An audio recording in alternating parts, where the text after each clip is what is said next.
I was leading my team in a dark, ancient tomb, inspecting an enormous, green sarcophagus. The place was eerie and seemed almost cursed, but I shrugged off the nervous chatter around me, assuring the team it was a propitious day despite the grim setting. As we worked, I took in the tomb's unique, haunting artwork, impressed by the ancient culture's fierce beauty. We were uncovering more details from the coffin, but strange accidents had plagued us since we arrived. Snake bites, falls, and even a teammate injured by a falling rock. Everyone felt uneasy, yet I, known as Meng Fuyao, red-haired demoness, wasn't deterred by these mishaps. To me, they were just part of the job, and I pressed on, setting up candles in the tomb to reassure the team. Suddenly, as we pried open the coffin, the ground began to shake, and chaos erupted. I quickly assessed the situation, realizing a landslide might be blocking our way out. I spotted an old bandit made whole as a possible escape route and began hacking at it with a pickaxe, debris flying everywhere. Even as body parts and a shriveled Blaine tumbled through the hole, I kept my focus, calling out to the team that I'd found a way out. In the chaos, with rocks crashing around us and the ground tilting dangerously, we scrambled to escape, me insisting that as the leader, I had to stay until everyone else was safe. Time was running out, and it felt like the whole tomb was caving in on us. I was trying to get everyone out of the collapsing tomb safely, but of course, some people had to argue. When one guy insisted I go first, I had to punch him hard enough that he saw stars. That got him moving. After that, no one argued, except Fatty, who managed to roll into a dangerous spot. I stretched down, hooking my feet around a copper lamp to grab him just before he fell. Despite his whining, I pulled him up, but not without some effort. As I got him out, something shiny caught my eye. A jade green handle, a rare artifact.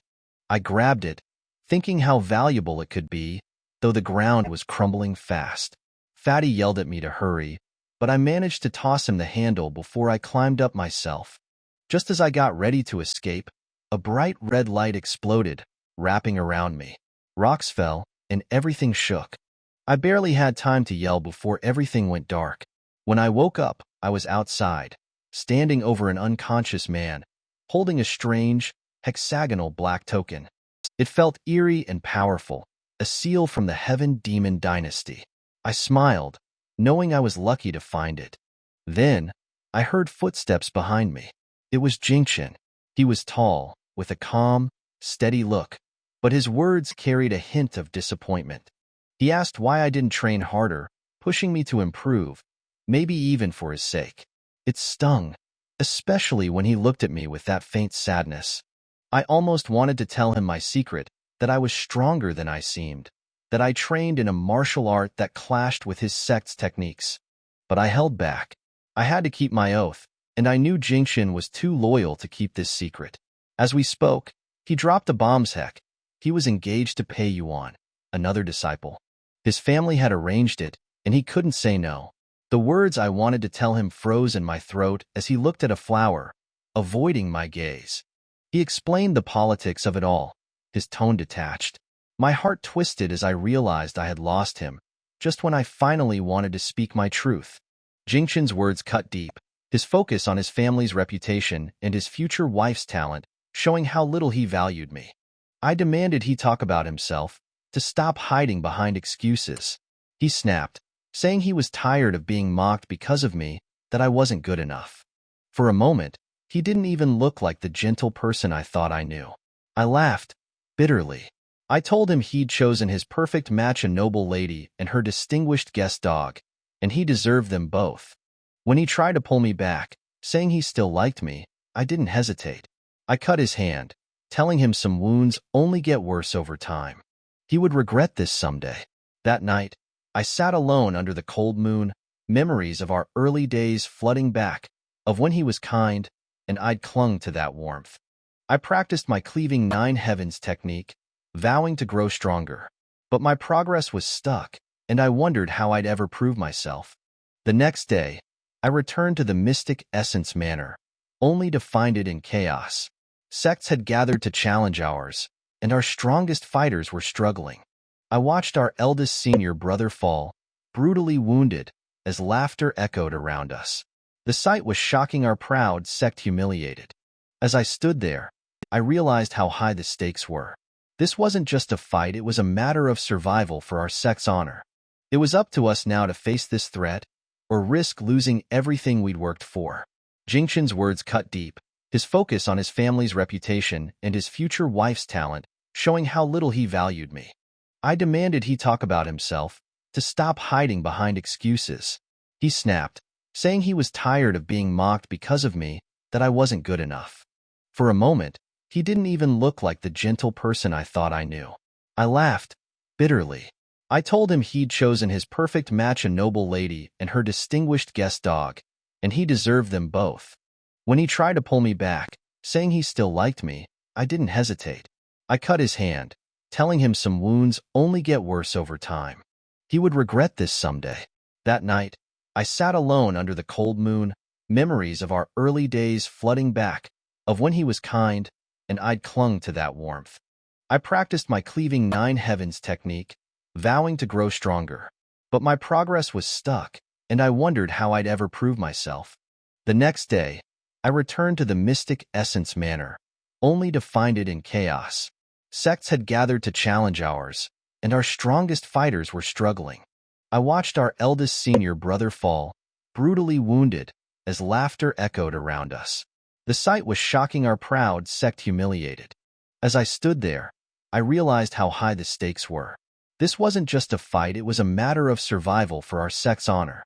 It was up to us now to face this threat, or risk losing everything we'd worked for. I stood in the arena, surrounded by a tense silence as everyone stared at me. I felt the cold, intense gaze of the man in black. It was so sharp, like it could pierce right through me. His eyes seemed endless, with a strange flame burning in them that made my head spin. When I tried to slip away, a voice stopped me, mocking me as if I was a nobody compared to Jingchen. They even pointed me out, calling me a helper girl. Pei Yuan, smug in her red robes, added fuel to the fire, implying I was worthless and dirtying the floor just by standing there. I clenched my fists, trying to stay calm, but I could feel the rage building. Suddenly, I'd had enough. I wasn't going to let them trample over me. I turned around, picked up a sword, and walked straight to face the man in black. A hush fell over the arena as I raised the sword, bound a strip of cloth around my eyes, and pointed it at him. I was ready to fight. The battle began in a flash. Our swords clashed, and every move was fast, fierce, and filled with power. His attacks were sharp, and the impact of our strikes shook the ground. The crowd gasped, watching me fight with a skill they didn't expect. They couldn't believe it was me, the useless Ming Fuyao, showing sword techniques far beyond what they thought I knew. At the end, his blade almost reached my heart. But I had been waiting for this moment. I bit my lip, let a drop of blood mix with my chi, and sent it out like a powerful mist, blurring his vision and trapping him. In that moment, I felt my power, my own strength finally unleashed, in front of everyone who had ever doubted me. I acted fast, wielding my sword with precision and unleashing the third stance of cleaving 9 heavens green void flowing electricity. Like a lightning strike, it cut through the air straight toward my opponent, deadly and unstoppable.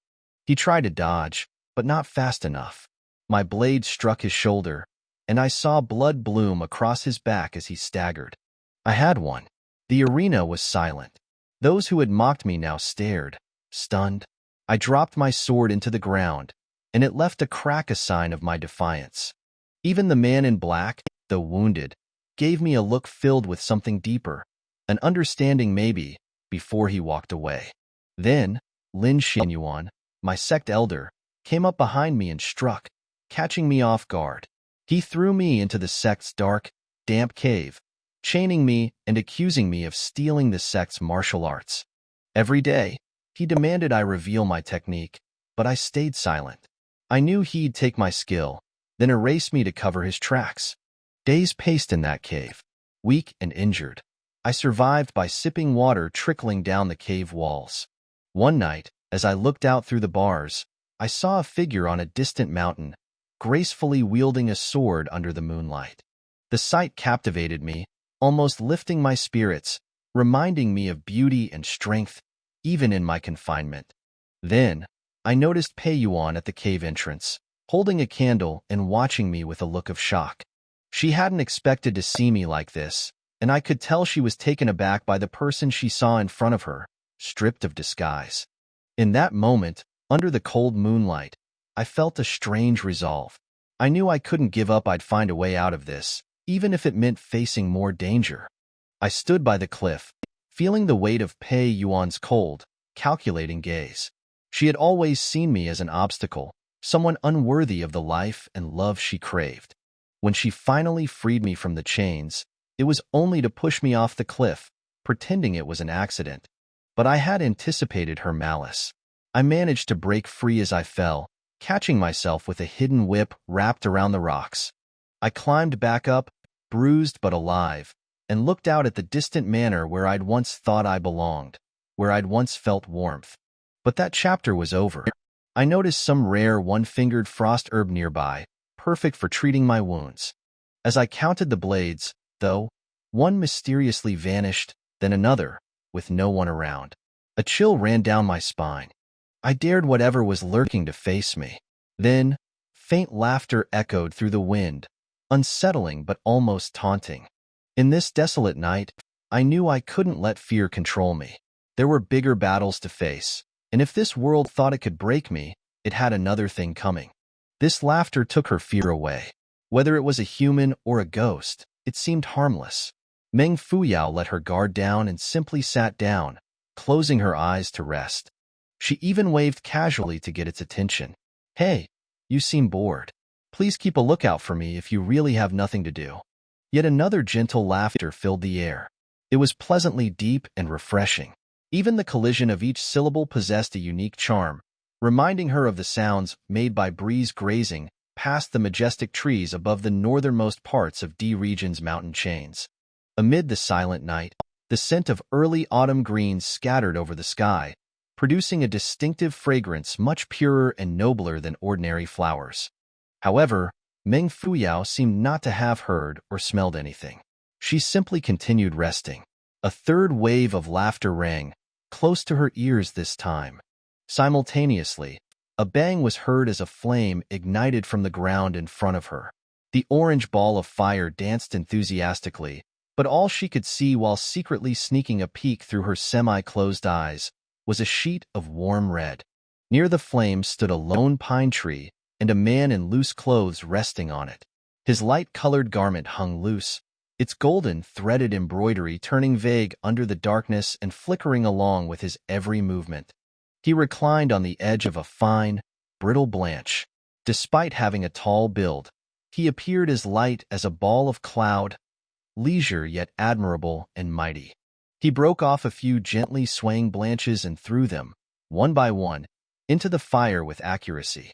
As the branches stacked up, they gradually formed a triangular pile that fed the vigorous flames. Between each movement of his fingers, a small mark could be seen on his right palm. It was slightly darker than his skin color, but because she was seated too far away, she was unable to make its shape out. Meng Fuyao swept her eyes across the scene and ultimately set them upon the perfectly constructed fire heap. She secretly placed both palms on the ground. There was no need to think. She identified this fellow as the ghost from earlier. Just by looking at the way he was skillfully casting the branches, she knew that her short legs wouldn't get her anywhere safe if he suddenly developed evil intentions. Before she could shift her bum, however, that man spoke up. "Lady, it's cold out here, and I'm wearing too little. I'm freezing." Meng Fuyao almost spat out the herbs that she had been keeping in her mouth. "You're freezing." It was barely autumn, and they were on southern grounds, so while the wind was intense, it couldn't be bone-piercing. Plus, there was such a big fire burning right before them. Only a fool would believe your words, she thought. As Meng Fuyao saw that man idling on the tree, resting his chin on his hands, and letting his gaze drift all over her body, she figured that he wanted to practice the most primitive method of gaining warmth. Thus, she slowly retreated further away from the fire. Although this man seemed honorable and looked nothing like, there was no certainty that it was all goodness within his heart. Just like Pei Yuan. Her raven-black colored eyes sparkled under the burning flames as she looked warily at that man. Her thick lashes cast a faint shadow down onto her palace face, which gave her the appearance of a kind of small animal that was nervously waiting for a battle. As the man's interest was piqued, he asked, "Are you cold, lady?" "Great. Everything's going according to plan." Meng Fuyao shifted a side of her bum backward once more while replying in a rebellious tone, "It's so hot."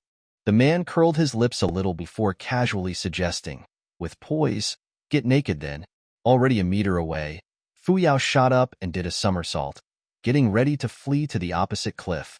The man chuckled, calmly pressing down on his clothes and observing her. Following his movements, the thread on the front of his clothes opened up as a fire-red fruit rolled out. Mid-flip, Meng Fuyao's eyes lit up. This warm lover and refreshing aroma. Doesn't it resemble the sacred healing fruit, Red Kirin? Fuyao managed to catch a clear view of the fruit as it rolled over. It was indeed a sacred fruit that could only be found on the snow valleys and mountains of Dizhou.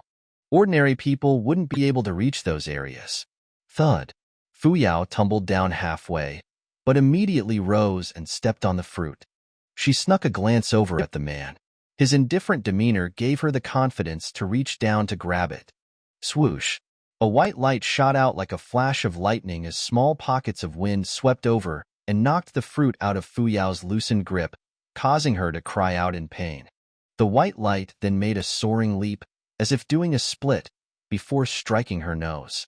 The white object made another flip and extended all four claws up toward the sky, successfully catching the falling fruit. Everything happened in a split second. All Meng Fuyao felt was a gush of wind, a sharp pain on her nose, a faint fruit fragrance filling the air, and the sacred fruit changing spots. Amid her confusion, she felt something tickling her nose. Reaching for it and taking it down, she noticed that it was a strand of white hair that was as long as a finger. What was it? Sluggishly turning her gaze to the ground, Fuyao saw a powderish white creature moving on tiptoe.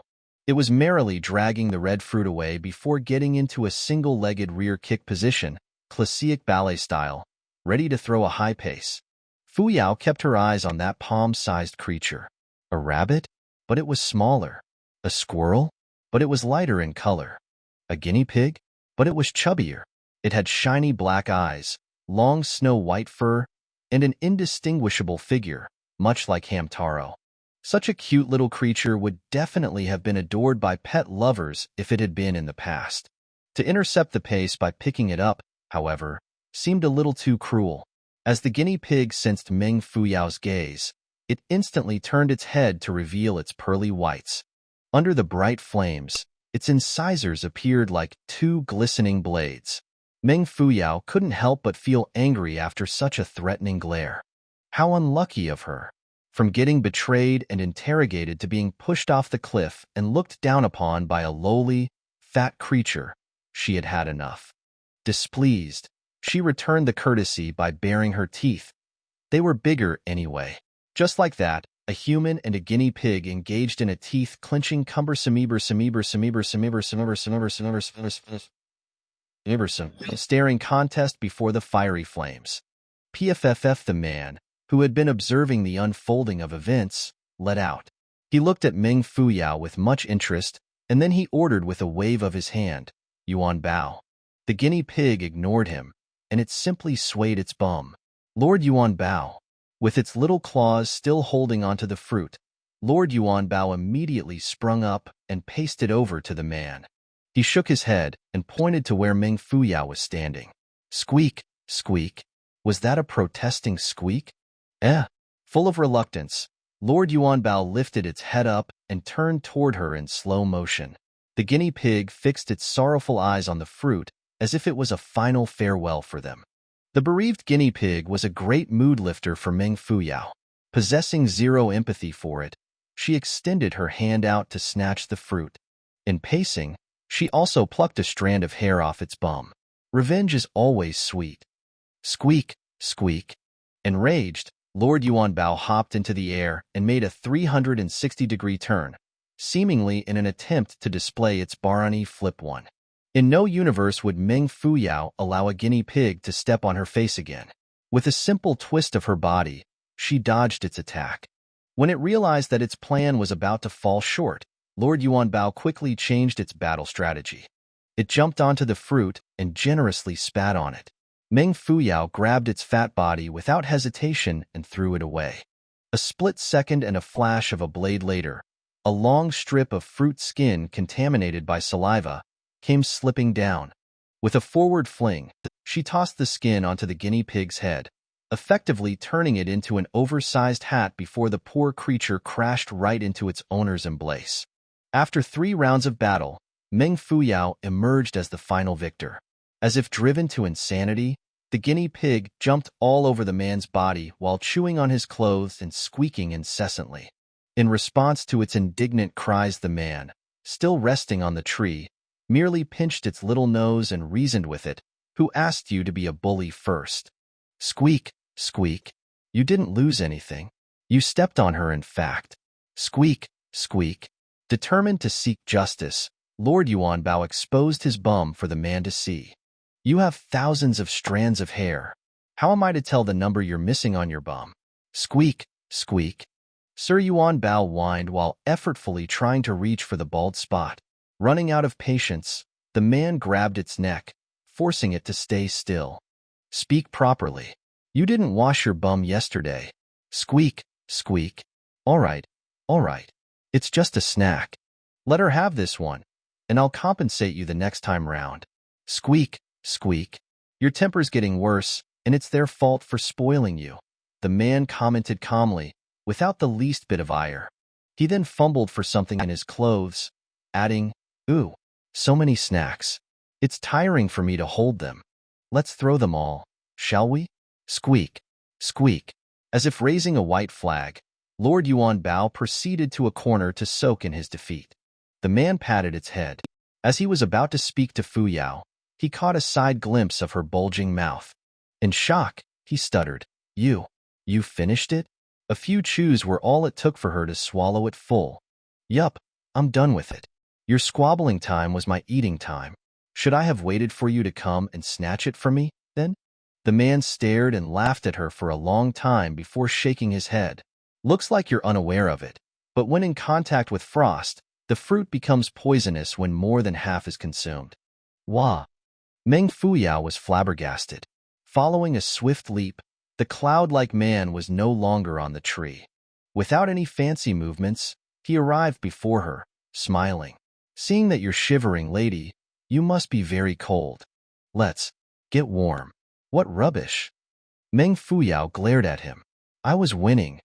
A full face, initially concealed by the shadows, became visible like the rising of the moon from the ocean end. That split second of clarity and brightness, or rather shocking realization, punched Meng Fuyao into a state of unconsciousness. Immediately upon waking up, she cursed over and over again, albeit inwardly. As she shifted backward with a panicked look emerging on her face, she quietly felt about for her soft whip. Before she could reach it, her fingers jolted backward, as if flicked by an invisible force. Opposite of her stood the man, smilingly retracting his hand while shaking his head. Lady, acting doesn't work all the time. The moon hung high and bright as the man's robes fluttered in the night breeze. Carrying a careless smile on his face, he moved forward unhurriedly, allowing his baggy sleeves to fly with the wind. He almost resembled the mythical phoenix that lived above the ninth heaven. There was a kind of pure vibe that some people radiated. There was also a kind of charm that others exuded. Yet, few managed to achieve the perfect blend between both. Those who did had a unique aura and magnificence about them. There was carefreeness within elegance and concealed depth within warmth. The sandstones produced crisp sounds as a faint, unusual fragrance permeated the air. The man gracefully, yet shamelessly, inched closer toward Meng Fuyao, turning his face slightly to the side. She could almost feel her windpipe swelling up, making it hard to breathe. His sharp brows carried a high but soft arch that reminded people of the willow trees by the jade springs in March, radiant and fresh. As for his beautifully lined profile, no light in the whole of heaven and earth could resist taking a rest beneath his deep-set eyes. Such immortal beauty made people lose their ability to speak, and Meng Fuyao was no exception. In contrast, the man was at complete ease. He casually brushed away the dust around, but seeing that the ground couldn't be cleaned easily, he stopped bothering. Instead, he reached his hand out to pull her in. Flow-veered, Meng Fuyao rolled out of his embrace and plunked onto a wet area. "You, what are you doing?" Using his arm as a pillow, the man simply remained at rest position and looked at her. A dusky smile made its way to his lips as he replied, "What? I'm cold. Sleeping alone will make it worse, so I'm going to sleep with you." With a blushed face, Fuyao responded weakly, "Hey, I can't possibly take advantage of this situation, but I'd like it," the man reasserted before flinging his sleeves outward and over her waist and pulling her close once more. "Hush, be good and listen." The faint aroma that his body emitted smelled like fine wine and intensified with the quick movement of his sleeves. The scent was beyond intoxicating, and as though her brain was inflammable, Fuyao felt something ignite within her head, wiping out all rationality. Unable to react, she froze in her spot while wallowing in the low chuckle that rang close to her ear. His breaths lingered over and tickled her face ever so lightly. It was a magical kind of tingle that shot straight to her heart. Meng Fuyao could hear the quick thumping within her chest. Gradually, her face started to heat up, and she fell into a state of dizziness. This new experience left her body limp, but whatever traces of reason she possessed in her mind reminded her to stay sober. Wanting to struggle free, Fuyao used both hands to push against his chest. Suddenly, her palms turned hot, following which, warmth surged like a river through an open dam, first attacking the area of contact and then her limbs, her bones, and even her meridians. It was as if a hot spring had exploded inside her body, spreading a mellow and rich sensation throughout. That warmth was like a pair of tender hands, doing its magic within her body and healing her injured meridians one by one.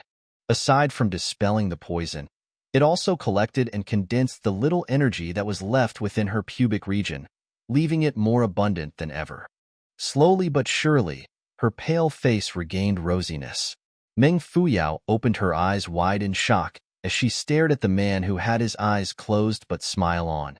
How did he know of her situation, and why was he helping her? Letting her curious gaze fall all over his body, she made some observations. He was a man from the five-region continent who liked to wear all sorts of status-symbolizing accessories. From that, she was able to gather that he conducted himself in a way different from most.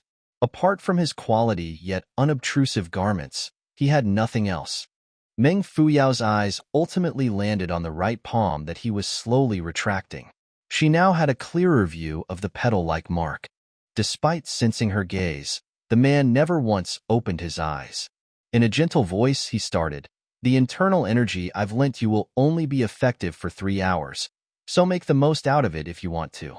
She snapped out of her daze and jumped up. Overwhelmed with shock, she stammered, "Who are you? How do you know?" "No." Even while knowing that over-consuming the single-layered frost would lead to internal injuries, you chose to eat 4 at one go. Seeing that you're also rushing to readjust and recover your body, you must be itching for revenge? The man sat up and raised his brows at her. "Just let me remind you, Pei Yuan's family isn't ordinary. You willing to continue? She can't ride on her family's coattails everywhere she goes," Fuyao commented with a laugh that revealed an air of arrogance and craftiness. "A feud must be settled. As for the future, I will not disturb her as long as she does the same. If she comes for me, I'll run, and when she lets her guard down, I'll bite. You must know that as a wanderer, I do have more freedom at times." Her words left him with praises. "Good. Very good." Meng Fuyao threw a graceful smile in return. What a rascal. Not setting his eyes on Fuyao's blackened face, the man continued, "A pity there are so many members in Mystic Essence Sword Sect. Pei Yuan's skills aren't dismissible. Winning her is hard, even with your earlier condition. So how are you going to punish her without alarming the rest?" Fuyao glared at him. The thought that this man had witnessed all that had happened on the cliff was absolutely triggering. "That's my business. You did nothing earlier, and now you're acting all kind? I wasn't here earlier, and merely caught sight of your movements, he explained, anger-free. What do you think? I'll take it back if you're not going to use it. Remembering that the energy in her body was his doing, she shouted unhappily, I want it. Immediately, the man let out his signature chuckle. Although his eyes were bright as usual, there was an unconcealable ridiculing tone in his voice as he added, Oh, you want it? That was gentle, drawn out and provoking. Fu Yao, who had planned to retaliate, simply lost all will to speak as her face gave way to more flushing.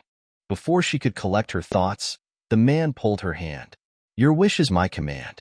Under the bright moon and cool breeze lay Meng Fu Yao, nestling in a beautiful man's arms. Could there be anything more romantic and blissful than this? While indulging in it all, Fu Yao's face had undergone a full-blown transformation from flashy red to scarlet red, crimson red to rose red, and finally her usual complexion. She cast a glance at the shamelessly perfect man before her before declaring in all righteousness, if that's the case, I'll just have to make do. With a swift move, she hid a few steel needles between her fingers. Touch me, and I'll jab you to death, she thought. Amid the close contact between their hands and cheeks, a fat guinea pig appeared to cause a scene. There couldn't possibly be anything more ridiculous than this. Before she could push her jab, Lord Yuan Bao flew over from God knows where, and made a backflip and split in the air with its claws wide opened before stepping on their faces. Straight away, Fu Yao slapped Yuan Bao away and retreated. Lord Yuan Bao fell right into the man's extended palm and instantly held onto his fingers, crying. Appearing to give that little fellow a disdainful look, Fu Yao was actually thankful for its help. But isn't it being overpossessive? She shifted her gaze from that tantrum, throwing creature over to the man. Having roamed about for years, Fu Yao did develop a keener sense of judgment. The man in front seemed to be joking all the time, but his eyes contained only magnanimity and nothing like love. There was no evilness in him. Did he really offer help because of what he had witnessed? The Mystic Essence Sword Sect had quite a high position within Taiyuan, evident from the regular visits made by many high officials and noble guests. Was this guy's sudden emergence related to the sect? If he had connections with the sect, why would he offer her help? Meng Fu Yao inhaled deeply and chose not to ponder over this temporarily unanswerable question any longer. This man wasn't a simple character for sure, but since she was unable to probe anything out of him and since he could easily squash her if he wanted to, there really was nothing she could do at this point. There were other pressing issues to be tackled. Instead of fretting over uncontrollable events, she would rather focus on taking down those who had hurt her. Fu Yao regulated her breathing, kept her sleeve pouch, and fished something out from her clothes to smear onto her handy dagger. It was the juice extract of the invulnerable flower, a product of Fufeng in Qing continent. The juice itself wasn't poisonous, but would cause a wound to rot upon permeation, making it almost impossible to heal. Fu Yao tossed it up and down, feeling rather regretful that she had no poison on her. Pei Yuan, Pei Yuan. Your exceptional looks and beautiful complexion draw men toward you like bees to honey. They call you a jade doll, don't they? Imagine if their little jade doll has a rotting wound, releasing a stench that drives all the flowers and butterflies away. Would you still be able to keep that fake, aristocratic smile of yours on? Fu Yao smirked coldly while applying more juice on her dagger, layer after layer. Hugging his knees, the man smiled at her, admiration flashing across his eyes. Seeing Fu Yao getting ready, he stood up and pointed toward Mystic Essence Manor. You probably don't know this, but there's a secret passage leading to your sect. You'll be able to avoid the guards if you travel by that route. At this point, his expression turned strange. Also, your master, senior brothers, and sisters are currently entertaining their guest, so you can lay an ambush in Pei Yuan's room first. How do you know? Fu Yao gave him a side glance. Who are you? You can call me Zhaoxu, Yuan Zhaoxu, he introduced with an infectious smile. The light in his eyes could reverse the flow of a river and melt snow. Yuan Zhaoxu? Meng Fu Yao mumbled over and over again. It was a familiar name, but she couldn't seem to recall where she had heard it from. As such, She merely nodded and started off in the direction that he was pointing toward. Even as Fu Yao's silhouette gradually faded into the mountainous landscape, Yuan Zhaoxu never once lifted his eyes off her back. His loose garments flitted about in the wind as the beautifully fragmented moonlight reflected off it.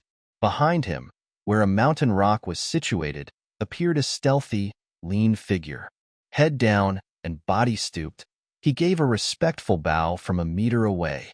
A simple eye contact from Yuan Zhaoxu was enough to send shivers down the man's spine and keep him mum.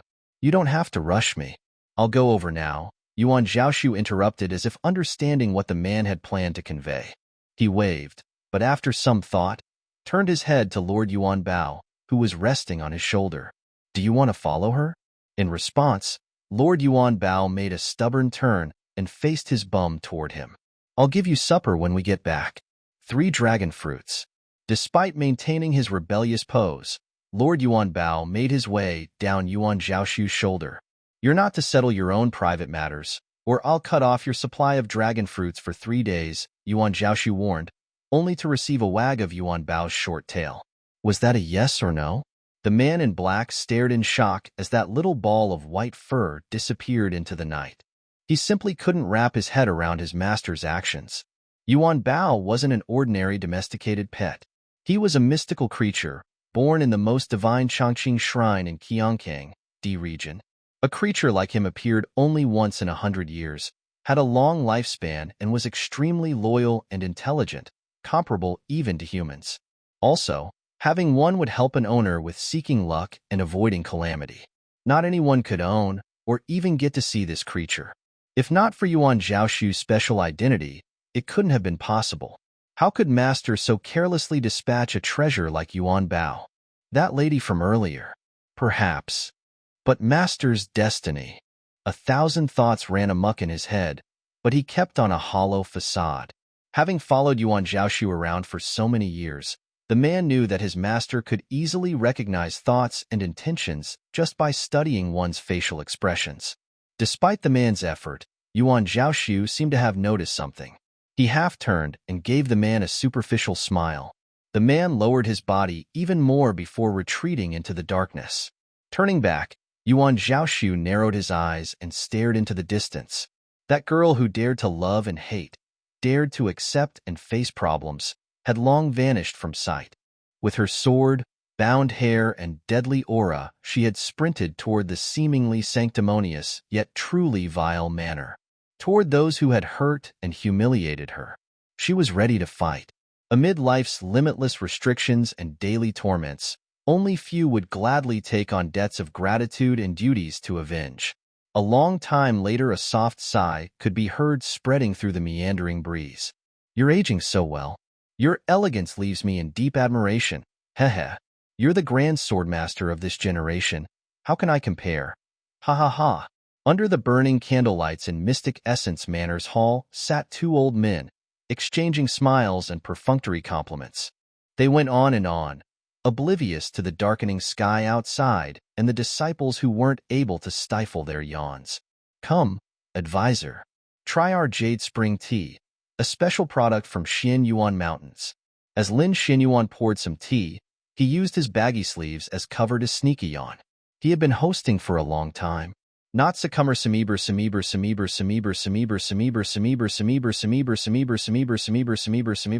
to old age. Wuji's advisor remained hale and hearty.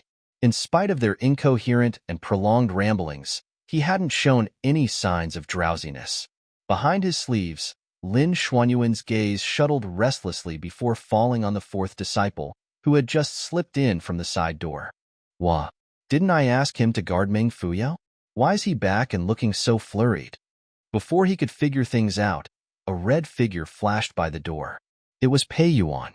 She leaned against the door frame, appearing all high and mighty as she tidied her sleeves. She appeared indifferent, but the old fox could sense the invisible yet vicious currents that were flowing between the kid's brows. He held the teapot higher up to block his eyes from the guest as he mumbled inwardly. "What happened? Something seems off with them." But it wasn't the time to interrogate.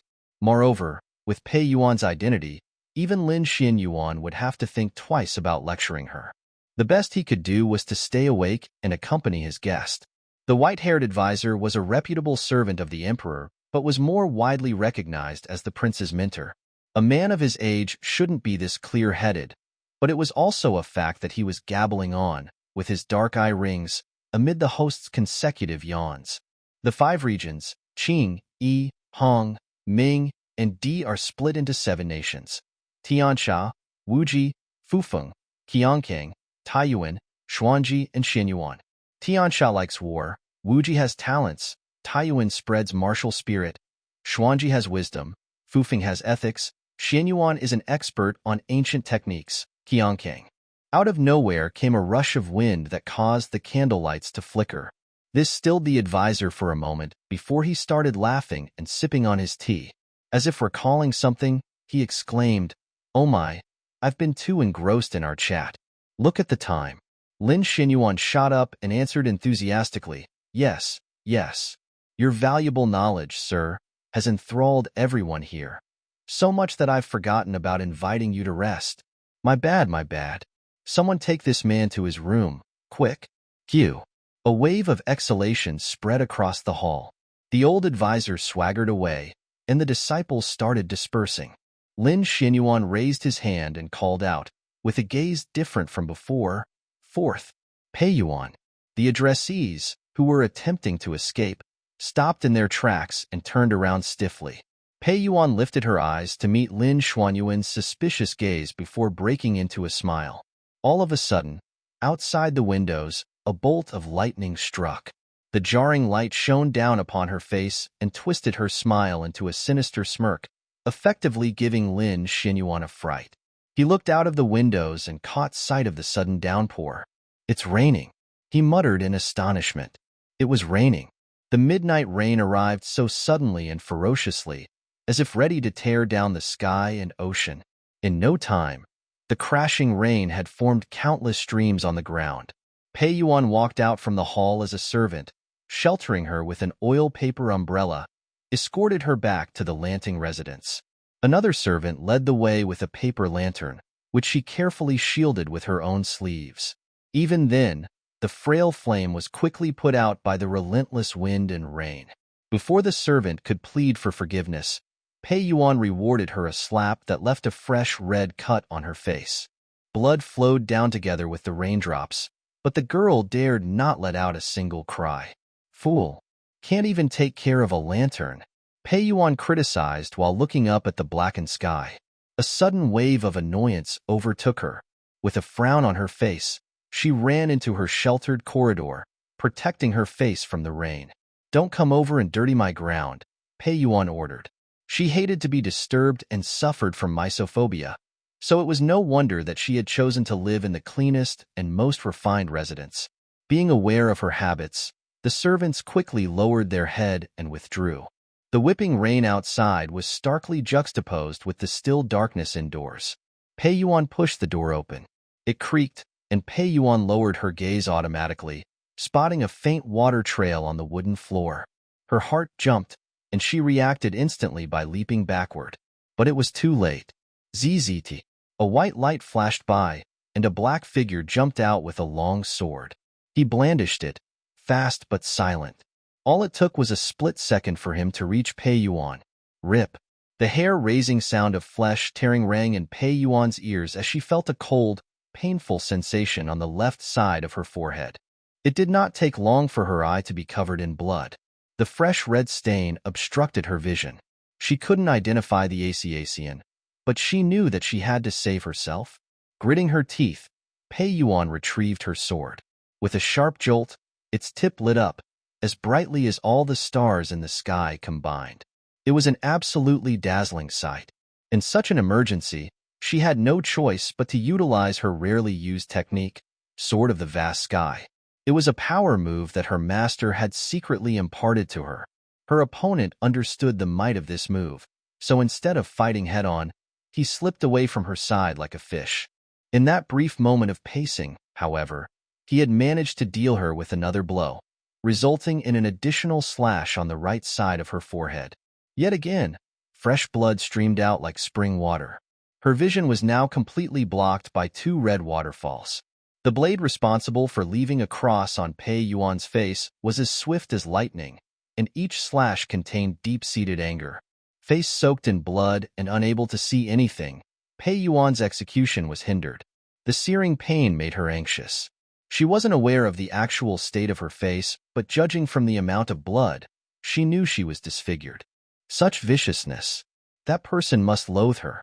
A woman's face was her life, and what Pei Yuan felt at this point wasn't merely physical but also emotional pain. Only by killing the perpetrator could she feel at ease.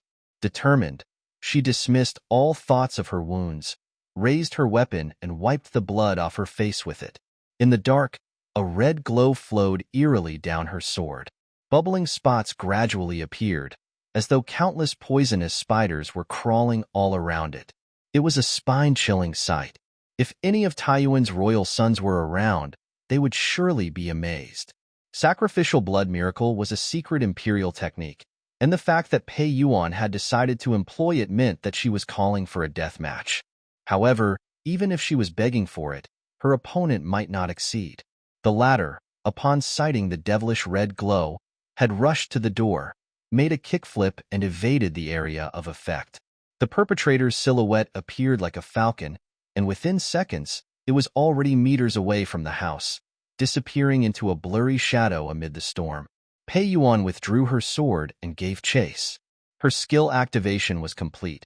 She raised her feet, as quick as lightning, as her long sword radiated a ray so extensive that it was almost as though she could reach that shadow by simply lifting her hand. Nevertheless, before she could actually lift it up properly, something satiny brushed across her body, producing a rather gentle breeze. Immediately after, she felt a pain in her fingers, and her sword was swept to the ground. Assuming that there were more enemies indoors, Pei Yuan forced her eyes wide open. Between the red that dimmed her vision, she could roughly make out a round silhouette that left as quickly as it came.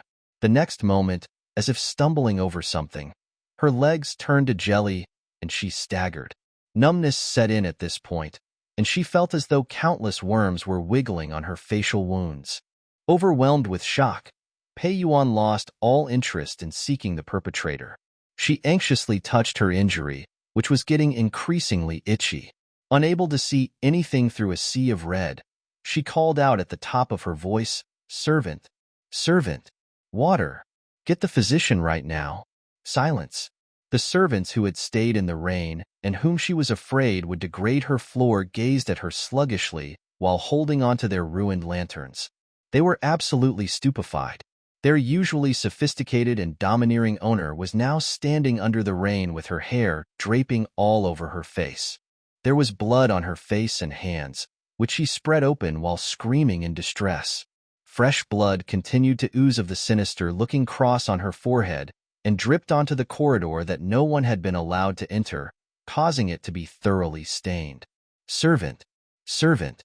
No one moved or talked. Despite having witnessed a brutal assassination attempt, they simply stood coldly in the rain. As a result of the strong wind, the rain formed sheets of clear walls that isolated Pei Yuan from their hate-filled gazes, which had accumulated from years of abuse and finally unleashed. Servant! Her pitiful sobs gradually drowned in the storm as she ran wildly, back and forth, along the corridor. Pei Yuan was so out of it that she occasionally crashed into pillars, adding injuries to her face. Her energy only depleted along with the intensification of the tingles on her face. The rain seeping through the dark red veils that were suspended from the pillars carried a blood color, which complemented Pei Yuan's awfully stained dress and sorrowful cries. Eventually, she weakened to the point of collapsing. Her body landed on the steps, and her black hair slithered like snakes on the cold, wet ground. Pei Yuan extended a hand out, as far as possible, as if trying desperately to cling onto any hope that she was merely experiencing a bad dream. But that glimmer of hope was practically unreachable. The night remained dark as the storm raged on. She let out a disoriented groan that harmonized with the sky-splitting thunder. You. Why? Not saving me. In no time, her blood was submerged by the pitch-black sky, and her shaky whimpers were completely buried by the cruel storm. During the moment when Pei Yuan was given a cross on her forehead, a man could be seen smiling atop a faraway roof, his surprisingly dry robes fluttering in the wind. He cupped his hands together in satisfaction while observing the situation below. A few steps behind him stood another man in black. "Go over to her house later," Yuan Zhaoxu ordered. "Not only is there a feud between the Pei and Yun family, but they're also political enemies. Know what to do now."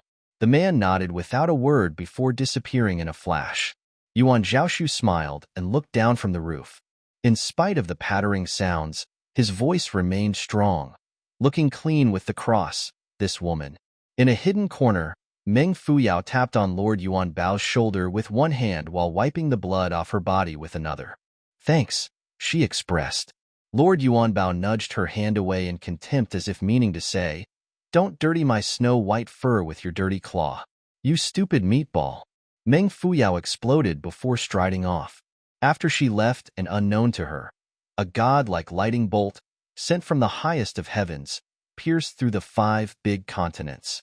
The reflection of an unconscious Pei Yuan and her room could be seen in the bolt. Amid its whiteness flashed an even brighter light, followed by splatters of red. That night was destined to be a chaotic one. Lin Xinyuan was called up not long after he fell asleep. His expression, upon witnessing Pei Yuan's state, was indescribably horrifying. The wounds on Pei Yuan's face had rotted so much that her skull was exposed. It was clear, from blood to bone, that her once beautiful face would never revert back to how it was. Lin Xinyuan stood rooted to the ground, completely at a loss. His disciples were none the wiser about Pei Yuan's background, but he knew better that her family wasn't one to be provoked. Now that she had fallen into such a terrible state, how was he going to explain? He had already interrogated Pei Yuan's servants, but they simply insisted that it was a black shadow that had jumped out of her house and that they knew nothing more.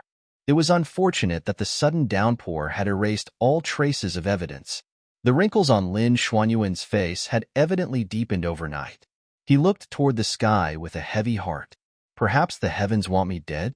His eyes swept past the dark guest room, and a thought struck him. Something like this happens immediately upon his arrival. Could it be? He quickly dismissed that suspicion. The advisor rarely went out, and had always been friendly with Mystic Essence Sword Sect. There were no discernible motives, and Pei Yuan's injuries had already been assessed by the physician. Half a section of her right pinky finger had been chopped off. Judging from the jaggedness of the cut, the culprit must have employed a kind of convulsive sword technique. Someone, presumably from Yun family, must have sent an Asian over to hurt her. Only, her identity was unknown to members of Mystic Essence Sword Sect. With a big frown on his face, Lin Xinyuan decided that he had better explain everything clearly to Pei Yuan's family. "No sleeping tonight, everyone. Go out and find someone for me. I've already engaged the troops guarding respective junctions. The perpetrator couldn't have fled down the mountains in this storm. You guys better keep him up here." His disciples immediately obeyed. Looking at the storm that was still going strong, Lin Xinyuan warned, "This is a life and death situation for Mystic Essence Sword Sect. So remember, I need that person, dead or alive." Yes, a black figure penetrated the thick rain walls like an arrow leaving its bow. Because of its speed, it seemed to leave a remnant shadow wherever it paced. The figure dashed straight to the back mountain. Mystic Essence Sword Sect was built along the mountains. In the area after the manor was the most disadvantageous place to guard against enemies. It was quiet as usual at the back mountain. Shadows could be seen trekking up a straight path.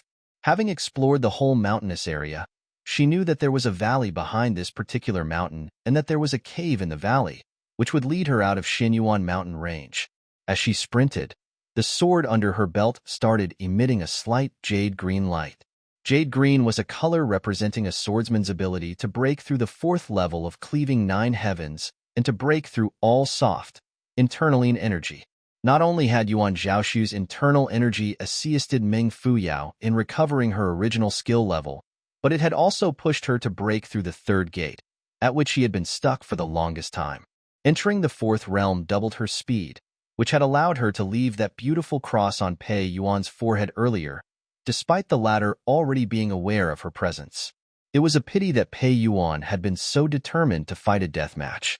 Not ready to die young, Meng Fuyao had no choice but to slip away, even though the aftermath could be troublesome. In front, on a faint black-colored mountain, lush trees were swaying vigorously along with the wind. Overall, it seemed that no one had paced by. Meng Fuyao exhaled gently, and a slight smile formed on her face. She strode forward. Clang. Something felt strange under her feet, as though she had just kicked a little rock. Meng Fuyao wasn't convinced that it was a rock, of course, so she instantly turned around and fled. The low-lying bushes rose suddenly like snakes. Upon closer inspection, it was a giant net, cast from behind, that had uprooted all the plants. Whistles filled the sky as a green light, hidden amid the bushes, shot out from the mesh and toward Meng Fuyao. SHT. Meng Fuyao cursed at the old fox Lin Xinyuan for being so efficient, but more so at herself for failing to notice this all these while. The giant net covered an area of about 30 square meters. Because her internal energy had started to dissipate, there was no way for her to make an instant escape. Green light flickered as the black net started expanding. Meng Fuyao closed her eyes in despair. "Hey, asleep?" A low and graceful voice floated above her ear. Meng Fuyao opened her eyes in surprise. A distance before her stood Yuan Zhaoxu, tidy and elegant, as if ready to enter a palace. His clothes were dry in spite of the crazy storm. She felt as though the bright moon had just risen above the distant cliffs, amid a lush green landscape. He stood so far away and did not appear one bit anxious, which could logically mean that it was too late for her to be saved. Nevertheless, his presence made her feel at ease, and that in this moment of life and death, nothing was too frightening to handle. Before her lips could curl up completely, she caught Yuan Zhaoxu throwing her a smile. He moved suddenly. His movement was extremely fast and powerful, like an avalanche, making the storm in the background seem even more majestic. The grace beneath started to rustle and was quickly uplifted, forming stacks of walls to intercept the incoming net. Yuan Zhaoxu appeared to be flying right above, and parallel to the ground, and reached Meng Fuyao within a second. He reached a hand out to push her down, but immediately caught her waist the next moment. Still flying close to the ground, he made a sweeping motion with the sleeves on his other hand, directly sending a gust of wind to disperse the grace wall. The blades of grace were like mini arrows, whizzing toward the gigantic net. Sounds of collision spread incessantly and almost inaudibly, and in the blink of an eye, the net was shredded by the sharp blades. The last bit of glowing net landed right behind Yuan Zhaoxu's boots and was instantly shot into the mud by the rain. Still clean and smiling, Yuan Zhaoxu raised his shoulders and looked at the woman below him. "How do you feel seeing me?" "How do I feel?" Meng Fuyao blinked blankly at him. The man above her had eyes so deep and a smile so mesmerizing that she almost felt tipsy just by gazing at him. A faint yet exotic aroma diffused across the sky, making it impossible even for the wild storm to dilute it. The exchange of glances muted them temporarily. Yuan Zhaoxu no longer tried to tease her, and Meng Fuyao, too, no longer attempted to retort. At that moment where a crisis had just been dodged, where the rain was still pattering against their bodies, and where Meng Fuyao was completely lost in his scent, she had totally lost the ability to talk. This seemingly distant man had stayed close by her side since the moment they met and had already saved her life twice in 2 hours. Meng Fuyao couldn't understand his motive for helping her. All she could do was feel heat surging inside of her body as she continued gazing at him. The cold, cruel night had finally been infected with a tinge of warmth. All it took was that brief eye contact. Deep within her heart lay a fine bowstring that had long rusted from years of hardship, and even broken from one particular man's abandonment. All of a sudden, however, amid their magical exchange and the contrast between the clamoring rain and the silence they shared, that bowstring of hers started joining back together and producing a subtle yet core-shaking trill. It was as though a thunderbolt that struck all stillness away. Meng Fuyao shuddered. In motion, her fingers brushed across the wet ground, and a pointed grace pierced into one of them. A round and big bead of blood trickled from the cut on her fingertip and was instantaneously wiped away by the rainwater and mixed into the dark-colored mud. Meng Fuyao inhaled deeply. The piercing pain seemed to have sobered her up. She subconsciously shrank her body while looking away. Yuan Zhaoxu, who had been observing, lifted his eyes off her before sweeping themselves up into a standing position in one swift motion. Still in his embrace, Meng Fuyao head bumped against his chest. "Are you offering your body to me? But I don't want to catch a cold." Yuan Zhaoxu broke the silence. His tone was relaxed and friendly, and since Meng Fuyao was unable to see his expression, she wasn't actually afraid. Instead, his carefree attitude threw her into a melancholic mood. "Bah, what are you doing? You're almost 40 for goodness sake.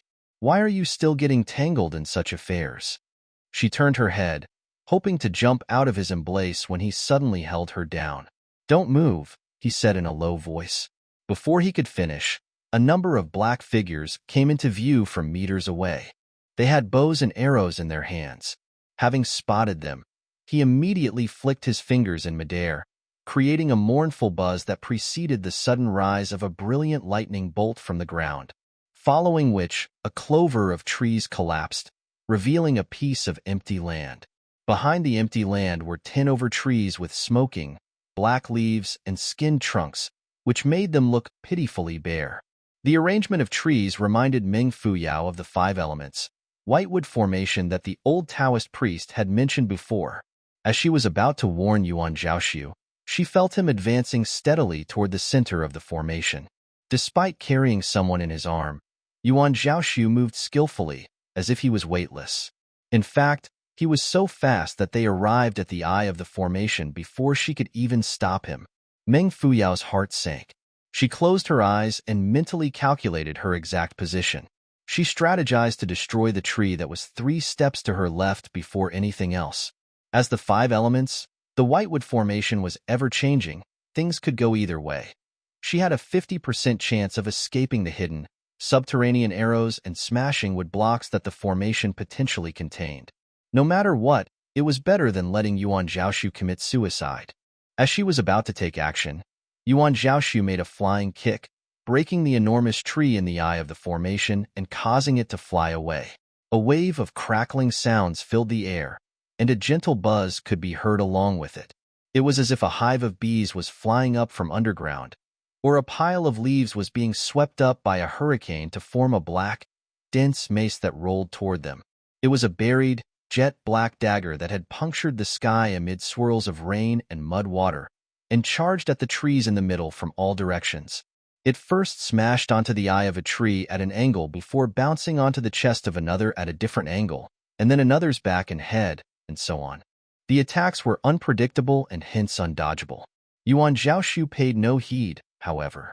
With his clothes rolling with the wind, he shot through the sky like lightning amid the clouds and dark sky, coming into sight between intervals. Where he paced, wind surged like a sharp blade, and trees snapped with every sweep of his sleeves. Between the blade rays and trees, he maneuvered as carefreely and lightly as a feather, always brushing past each obstacle by a hair's breadth. It was undeniable that he was facing the wildest, most chaotic and lawless attack, but his movements were so exquisite and precise that they almost seemed rehearsed. He seemed to have the power of a deity, turning rivers into threads and lightning into needles, and weaving a complex pattern above the brocade that was the vast sea and desolate land. The enormous trees that collapsed one by one in a seemingly disordered manner had different breaking points and forces of impact, one higher and stronger than the one before, which resulted in a domino effect. Yet, not one tree touched the ground, and at the end, all the trees stacked to form a mountain range-like pile, accurately blocking off the daggers that were flying in disarray and causing them to fall to the ground. Meng Fuyao inhaled a cold, deep breath, albeit with much difficulty. She knew the way to break the formation but had never thought that anyone would employ such a challenging method. The endless trees and the different angles in which the daggers moved demanded an unimaginable amount of calculation and an excellent grasp of timing, both of which he had executed to sheer perfection. Only then could the objects have landed the way they did. Meng Fuyao had believed that even with modern computers, these calculations would have required a few seconds, only to be disproved by Yuan Zhaoxu, who had been in the center of the formation and anticipating a ferocious attack. This Is he human? After the collapse of trees and daggers, Yuan Zhaoxu waved his sleeves and carried Meng Fuyao up into the sky. He took one light jump in midair, as in treading on a cloud, before landing on the tallest tree. Upon coming into contact with his circulating qi, raindrops bounced right away. The manner in which he glided through the air was practically godlike. The leaves on the tree made zero movements even as he landed on it. With his usual smile, Yuan Zhaoxu observed the group of archers in ambush. They stood stiffly on the same spot and glared at his god-like silhouette, mouths agape with incredulity. It was unsurprising, however, considering the fact that he did destroy their master's meticulously fashioned and perfected whitewood formation in a split second. He had broken the formation with the most bizarre and unbelievable technique. Seeing that the man could remain so calm and maintain such a relaxed posture after all that, they were stricken with fear and reverence, which made them forget to control their bows and arrows. Yuan Zhaoxu kept a half-smile on his face as he jerked his sleeves once. In that instant, everyone below jumped away instinctively. Although they saw nothing, a stretched laughter filled the air and two shadows flashed by like lightning bolts, drawing a strong, black arc across the rain screen. Leaves rustled as two rows of trees bent in opposite directions to form a path for them, causing the mud to loosen and fly everywhere. Non-stop snappings of wood could be heard amid it all, like arrows splitting earth and waves ceasing fire. For other formations, Blackwater, Yellow Earth, Raging Inferno, and Lapis, behind the Whitewood formation were instantly demolished. The major destruction threw the formations into disorder, sending scattered shots toward a number of guards. Anguished cries followed after, causing the group to disperse. Due to Yuan Zhaoxu's speed and the force of the wind, Meng Fuyao took a lot of effort to peek out from his embrace. It was a pity that all she could see were dismantled formations. Although she knew the way to break them, she had no chance to step in as the heroine since the man before her was simply too formidable. Bored stiff, she played with the hem of Yuan Zhaoxu's clothes and sighed. His chest expanded and contracted ever so rhythmically as he spoke above her head, bumping gently into her cheek. That contact generated yet another warm flow that slowly spread throughout her body, easily inducing a wave of drowsiness within her since she had had a long, tiresome night. This isn't it. Let's escape in another way. All right, let's do that. Together. Meng Fuyao shut her eyes as his soft, low voice lulled her to sleep. It felt like a long dream. A dream with calm water as the background. In Namtso Lake perhaps, with the vast, cloudless sky and silverish white, snow-peaked mountains reflecting their glorious colors onto the lake surface. Fishes occasionally leaped out of the seemingly still and silvery waves, their iridescent scales standing out under the sun. Mom was still well. They stood side by side as the wind blew their hair all messy. Mom reached her hand out to tidy the stray strands on Meng Fuyao's face, fingers brushing against her ears during the process. Her touch was familiar and warm. At this point, Meng Fuyao realized that this was the only time they had traveled together. Dad had left them when she was young, and Mom had struggled to keep them alive and bring her up in this exceptionally cramped and suffocating world. Fortunately, she was a naturally sanguine person. She had gladly worked overtime for an extra $10 and had unhesitantly sacrificed 10 over years of savings to fulfill her daughter's ambitious dream. Before Namtso Lake they stood, admiring the inexhaustible and sharp wind that blew over the plateau and pierced through the ice peaks. It whizzed toward the boundless field and edgeless sky with a faint rumble, as if chanting a Buddhist hymn, and joined the eagles that were spiraling above her head. At that moment, she felt as though she could hear some of her deepest thoughts and feelings being shattered by the ice-cold wind. Returning from the trip, she had chosen to pursue archaeology and history. She had chosen to be a part of the yellow sands and barren lands, the humongous thousand-year Buddha and unmanned villages, the deep, mysterious canyons and suspending cliffs. In a blink, she had arrived in a remote and gloomy tunnel. The porcelain lamps glistened in the dark, and the wide, graveled path produced hollow echoes when stepped on by her army boots. Every 3 steps she took, she found a sizable, engraved lotus flower on the rock beneath her feet. Gradually, an underground palace revealed itself to her, greeting her with sparkling gold and jade beast statues that were locking silent gazes with each other. A vague, chant-like voice rang once more. It was everywhere, yet its source was unseekable. It was mumbling constantly and close to her ears. She tried to restrain her throbbing heart and let her instincts lead her deeper into the imperial tomb. Yes, that's the place. A tall and massive beast totem that was seated on a spotlessly white stela rose into view. It was unimaginably majestic, and there were tins of luminous pearls flickering on the golden ceiling.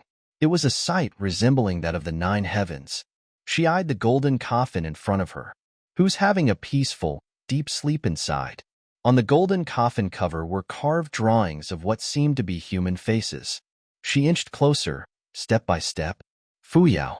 The voice behind her sounded so close and dear, but melancholic. It had a familiar intonation, but foreign tone to it. She turned around abruptly. Mom. A beam of white light shone down from somewhere, and in it was Mom's frail, paper-like figure. She was dressed in an eye-catching white and blue striped hospital gown. How have you been, Fuyao? Completely rigid, Meng Fuyao stood rooted to the ground as tears welled up in her eyes.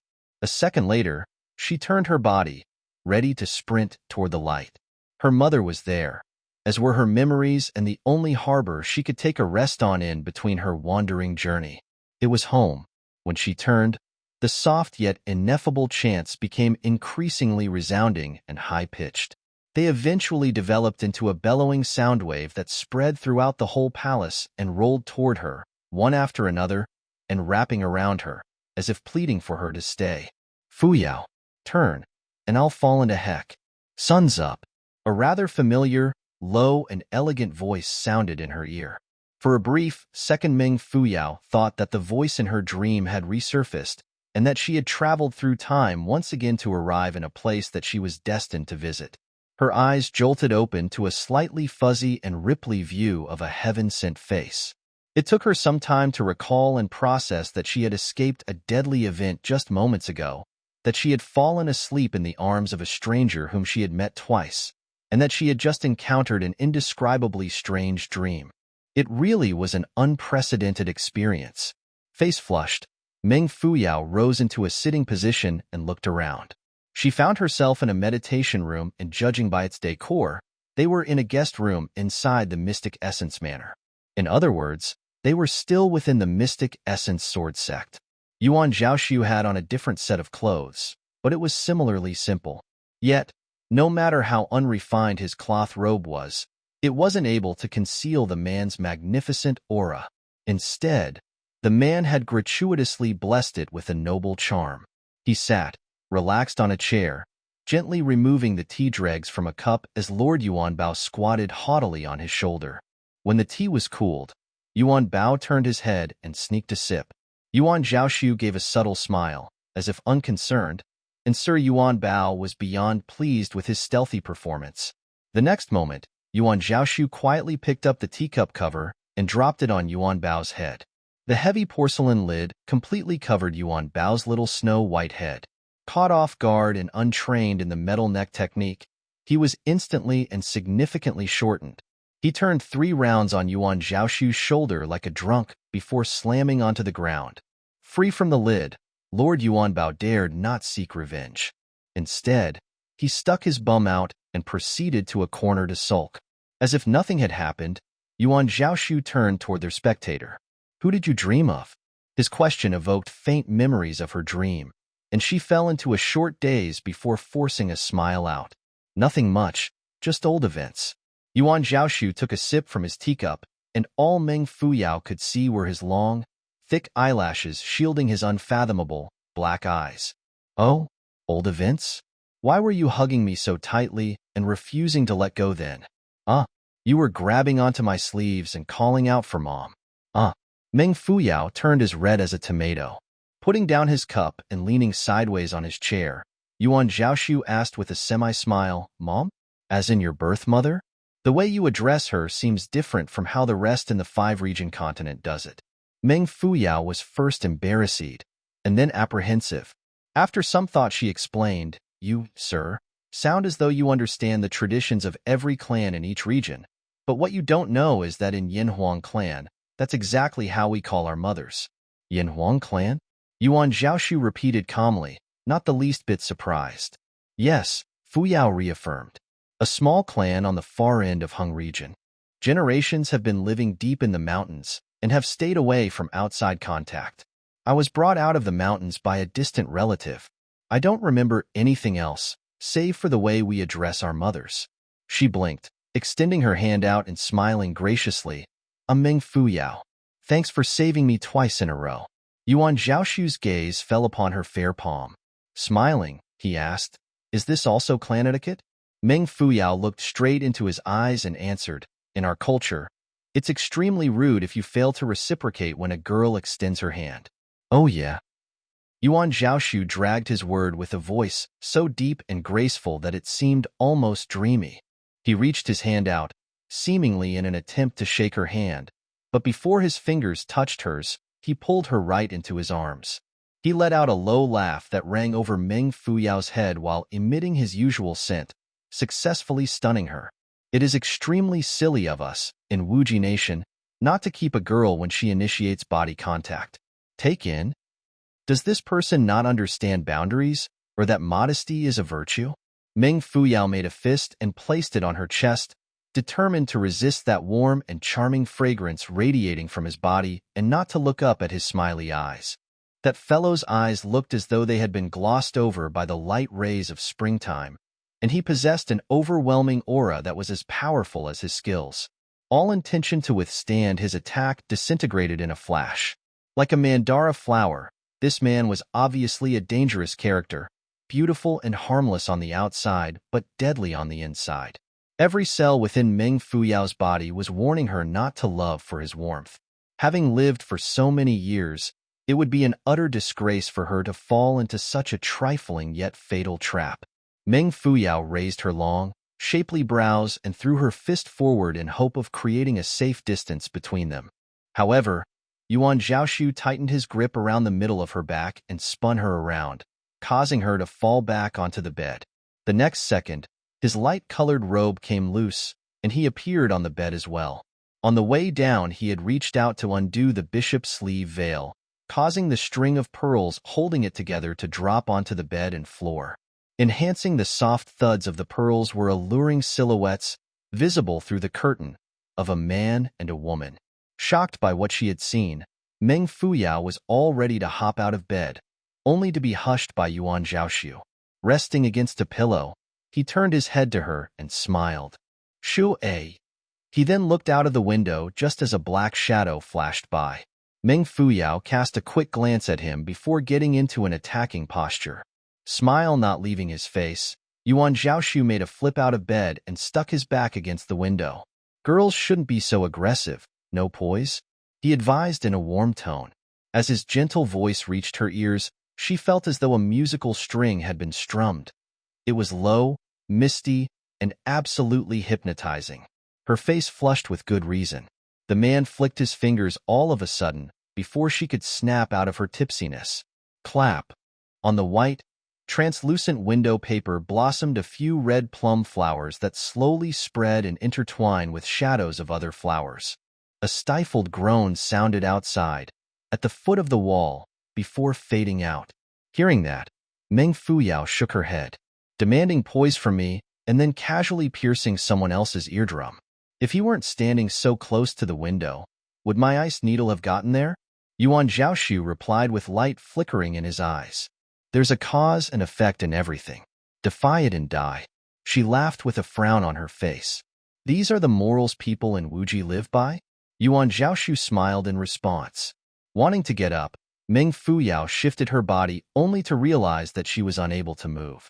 She turned around and was shocked to find Yuan Zhaoxu back on the bed, even closer to her this time. He smirked, holding up a small lock of her hair and playing with it. Seeing her face, his smirk turned into a glowing smile. With his eyes closed, he lifted her hair close to his nose and took a strong whiff of it. How sweet, he uttered with a shallow laugh. Meng Fuyao immediately snatched her hair back and shot him a deathly glare. Pretending not to notice, Yuan Zhaoxu picked up yet another lock of hair to fiddle with and even conveniently placed another scattered lock under his body. Unable to struggle free, Meng Fuyao hissed, "I've already rolled on mud, fallen off a cliff, and been soaked in the rain for a whole night. It's all right, though. Not too smelly. I have head lice. Even better. I'll get them out for you." After a long pause, Meng Fuyao smiled. Yuan Zhaoxu raised his head to look at her. His face was breathtakingly stunning from that angle, which led Meng Fuyao to pull the quilt over to cover his face. What followed after were vigorous creaking and grating of the bed. The bed shook dangerously, intensifying the lover of the pearls on the bed and creating a scene so suspiciously seductive. Yuan Zhaoxu raised his brow and grabbed hold of a corner of the quilt, immediately understanding her intention and breaking into a laugh. Creak, creak, creak, creak. As if instantly, a round fluff ball scuttled from the wall corner and onto the bed, but not before executing a front 360-degree flip. With his legs all spread out, he was ready to separate the two individuals who appeared to be doing some bed exercises. Who? As the two individuals moved in sync, the possessive Lord Yuan Bao landed on the bed and in between the both of them.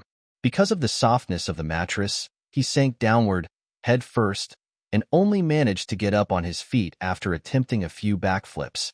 Seeing that Lord Yuan Bao had finally managed to stabilize himself, Yuan Zhaoxu, the heartless owner, flicked his fingers, causing him to tumble back down. Unable to withstand, Lord Yuan Bao could only grab onto the gilt and wail. His plight brought tears to Meng Fuyao's eyes as she bit into the quilt and cramped up from laughing so hard. All of a sudden, a soft ringing sounded thrice from outside the window, followed by the entrance of a slim black shadow that resembled smoke. Yuan Zhaoxu got up and exchanged a few words, in private, with the man in black, whose face was blocked by him. The latter withdrew shortly after. When Yuan Zhaoxu turned back, Meng Fuyao was already sitting up and watching him with her crow-black but lit-up eyes. "Your teacher is keeping the advisor for a few more days, saying that they have so much more to catch up on," Yuan Zhaoxu relayed with a meaningful smile. "The advisor was supposed to return today, but naturally won't be able to now. Lin Xuanyuan's always been a sly fox." Meng Fuyao shrugged. "I had planned to bring you, together with the advisor, down the mountains, but we're gonna have to make some changes now," Yuan Zhaoxu informed while lifting his fingers to rest against his chin. It was a fine pose. Lin Xuanyuan has already informed members of Pei Yuan's family, and they will be here in a few days' time. He's keeping the advisor because he suspects that the latter is involved in tonight's incident. If that's the case, whatever conflict that's gonna happen will be kept between Pei family and the advisor. Lin Xuanyuan's made a good call. "Do you think the advisor's involved?" Meng Fuyao giggled. "Do you think he knows that you've helped me? I think you'd be better off worrying about our escape route," Yuan Zhaoxu quipped. Remaining silent, Meng Fuyao got up and got dressed, carefully binding her hair up. Sitting still and observing her every movement, Yuan Zhaoxu flashed a small smile. It's better if I go now." Meng Fuyao fastened her cuffs and checked the weapons on her body. "You've already helped me twice, and that's enough self-sacrifice. I'm just going to bring you and the advisor more trouble if I continue relying on you. Humans shouldn't be so ignorant." She waved a confident goodbye. "Till we meet again."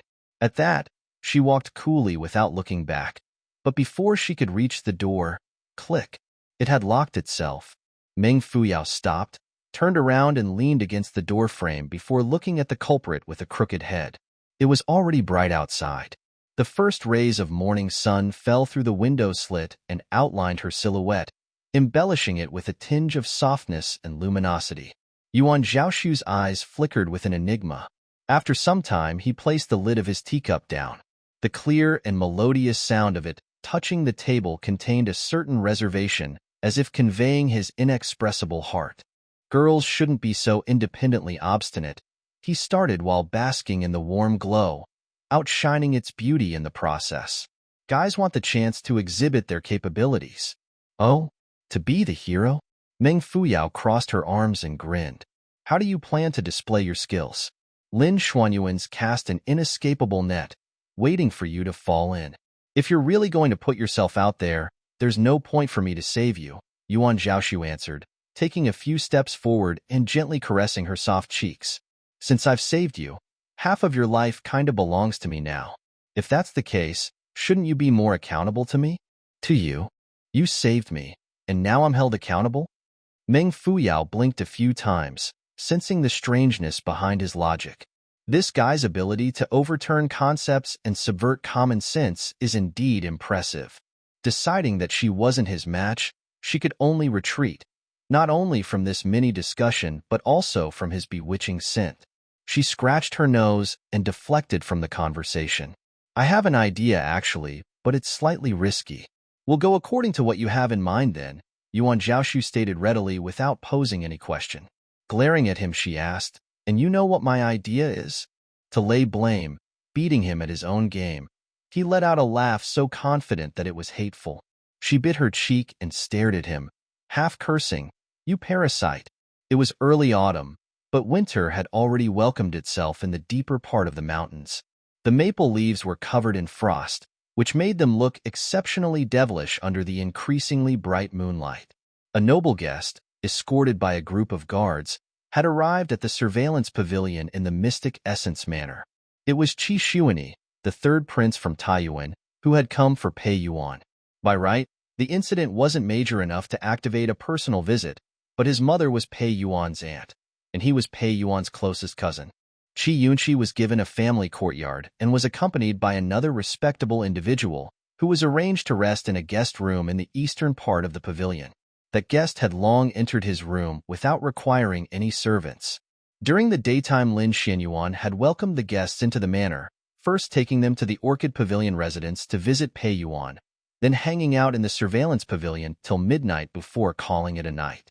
Under the cool, frosted white moonlight, he walked with heavy steps to his abode, looking rather worried. After his departure, silence fell over the surveillance pavilion, and the lamps went out one by one. Whatever happened the next day, sleep was imperative. It was a calm and quiet night, and the crescent moon hung beautifully amid the floating clouds, its brilliance flowing like running water. Who? In the cool light, a black shadow, resembling that of a kite, floated across the courtyard, the patio, the front hall, and finally into the small, two-storied house with upturned eaves. Like falling leaves, the black figure landed on a corner of the roof before transforming into a puff of black smoke and diffusing into the highest garret in the eastern part of the surveillance pavilion. It was so light, fast, and silent that even a bird that was asleep on a nearby tree wasn't alarmed. The black figure drifted through the beaded curtain and into the inner room. Underneath the black mask was a pair of resplendent eyes that belonged to Meng Fuyao. Who is it? A deep voice called out from the dark upon her entrance. The man in the room sounded completely awake, and not as though he had just been woken up in the middle of the night by a disturbance. A sharp ray flashed across Meng Fuyao's eyes as she slipped her way in noiselessly. She shook her sleeve, and a black, glossless dagger glided out and slithered toward the bed and the man's heart like a poisonous snake. Sitting on the bed with a cold smile and a brush of his sleeve, his originally soft clothes became as tough and shiny as steel. Clang! Meng Fuyao's dagger had actually slid down his sleeve and toward the edge of the bed. Nevertheless, Meng Fuyao reacted fast.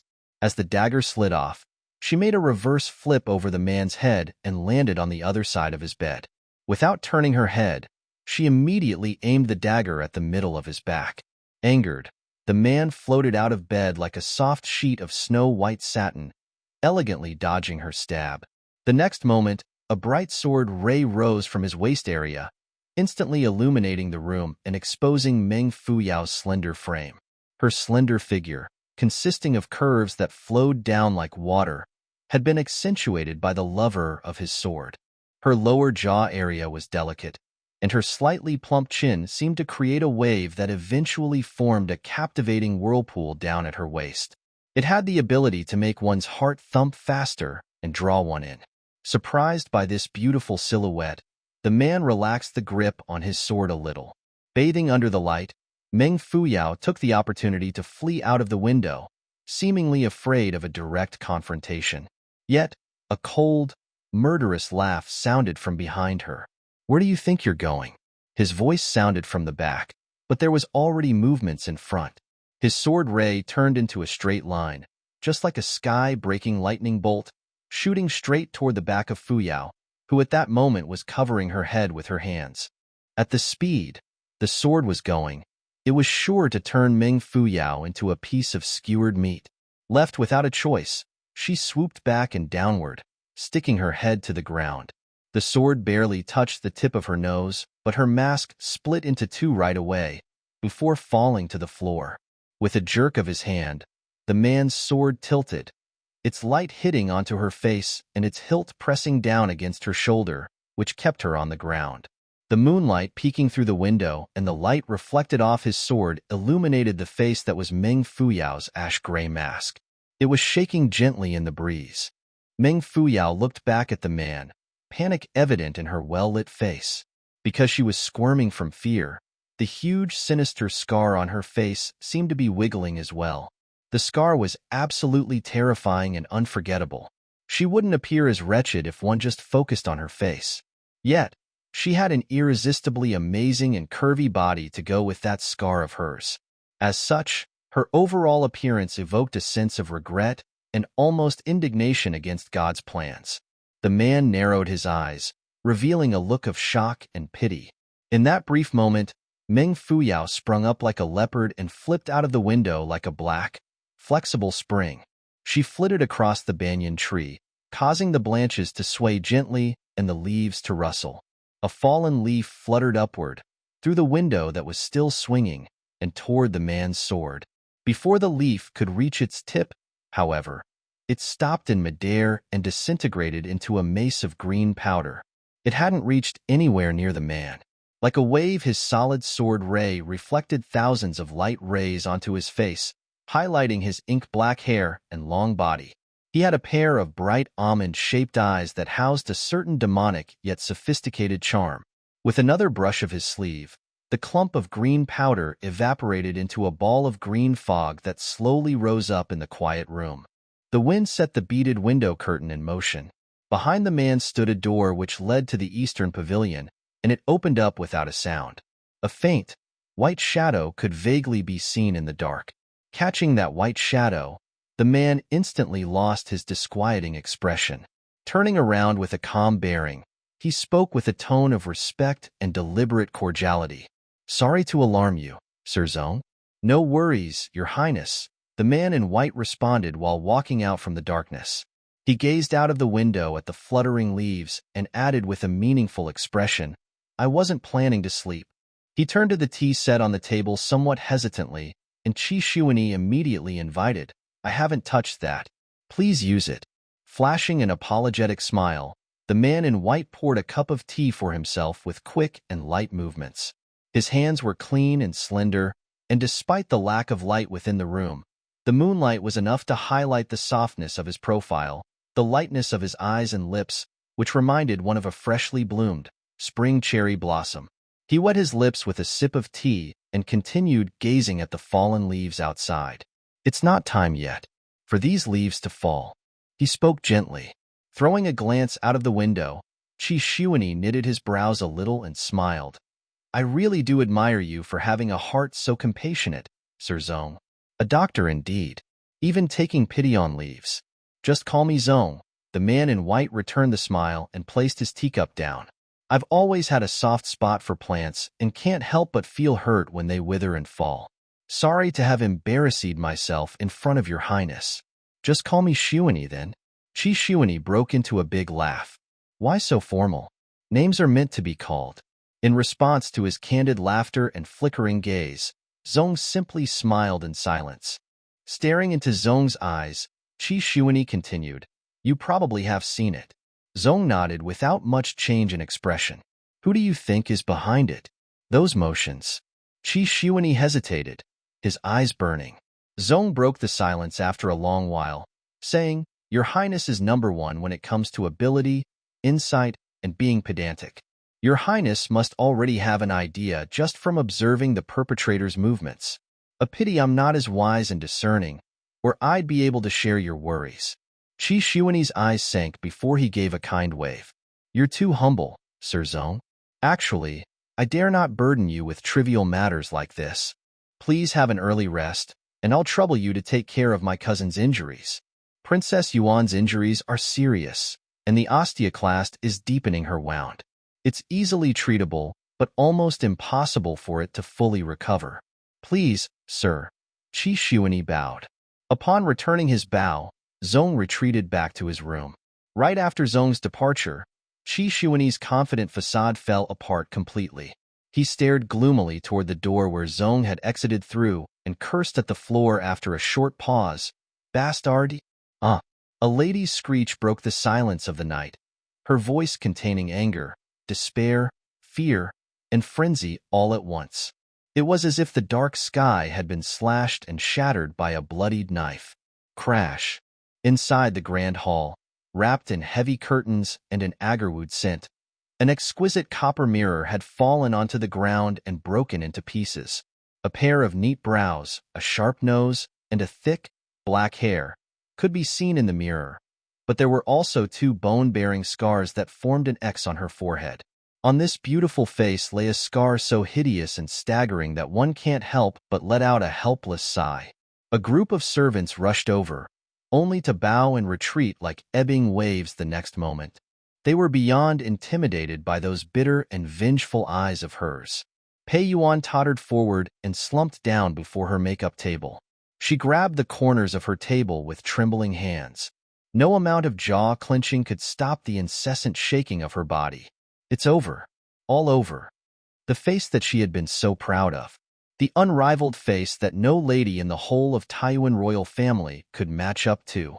All gone with the flash of a light from that night. All gone. She was going to become an object of ridicule. The ordinary-looking women in the palace, whom she had belittled so much previously, were going to put on the most sympathetic faces and the most affectionate words they could muster to console her. Just imagining their deceptive behavior sent her straight into a state of hysteria. Get the heck out. All of you. The heavy curtains moved gently as the servants scuttled out, quickly clearing the room. The light emitting from the jade-green lamps shone down on the muslin curtain and into the isolated room, where Pei Yuan could be seen lying limp on the floor against the table with her shoulders shaking as she sobbed softly. Her sobs were discontinuous and muffled, as though she was trapped within a permanent nightmare. The cool breeze invited itself into the hall through the half-opened window, winding about and diffusing a faint and low murmur into the air. The murmur was soft yet as sharp as a steel wire or an ice cone in a glacier, and it contained an inextinguishable coldness and rancor. Let me find out who you are. I'll take my revenge, until the day I die. Her earlier screech had punctured the silent night, and everyone in the Mystic Essence Manor had heard it and reacted differently. Gaze abstruse, Qi Xuanyi thought hard about all possible calculations, plans, and situations, but spared no time to take pity on his cousin's plight. Resting both hands on the windowsill, Zhong stared into the void like darkness before him. Yet, his eyes weren't vacant. His mind was still in the present moment, taking in the view of the night frost and pondering over the obscure fate of all life forms. Upon hearing Pei Yuan screech, he extended his hand out, seemingly to wave away whatever mist that was blocking his vision. Strangely, there was no pity in his eyes as well.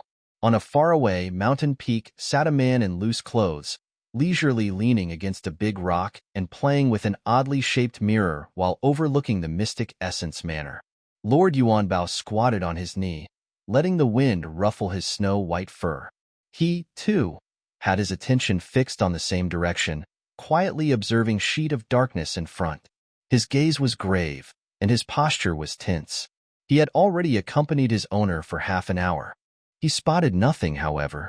Turning his head, Yuan Zhaoxu looked reluctantly at his pet, who was posing very deliberately before getting up. His movement left Lord Yuanbao tumbling clumsily onto the ground, revealing all 4 feet and a pink belly. What a fool, Yuan Zhaoxu commented. As Lord Yuanbao lay sprawled out on the ground, all ready to bawl, his owner added, Qi Xuanyi, I mean. The fragmented pieces of Lord Yuanbao's heart were instantly whole again. Fast footsteps sounded from behind as a gust of wind blew over, causing the tree leaves to rustle. A crisp, female voice rang, "Aha!" That screech had an impressively high decibel. A soprano for sure. An umber-black shadow flashed forward to push Yuan Zhaoxu aside before plopping down. Rubbing her knee and baring her teeth, Meng Fuyao growled, "That fellow's so powerful. It took me all I had to escape. The adrenaline was so high that I felt nothing after bumping into a tree. It's starting to hurt quite a bit now that I'm finally resting." After some time she continued, "Where's he from? Seems formidable. The people from Pei family." Yuan Zhaoxu fed Lord Yuan Bao some fruits, successfully diverting his attention away from the fact that he had just been bullied. As Yuan Bao waited happily for the next mouthful, Yuan Zhaoxu responded irrelevantly, "You're complaining so much in hope that I'd personally give you a message?" In replying to her question, he had delayed feeding Yuan Bao, which caused the latter to throw an irritated glare at Meng Fuyao. Not shrinking, Meng Fuyao returned his glare with her eyes wide open.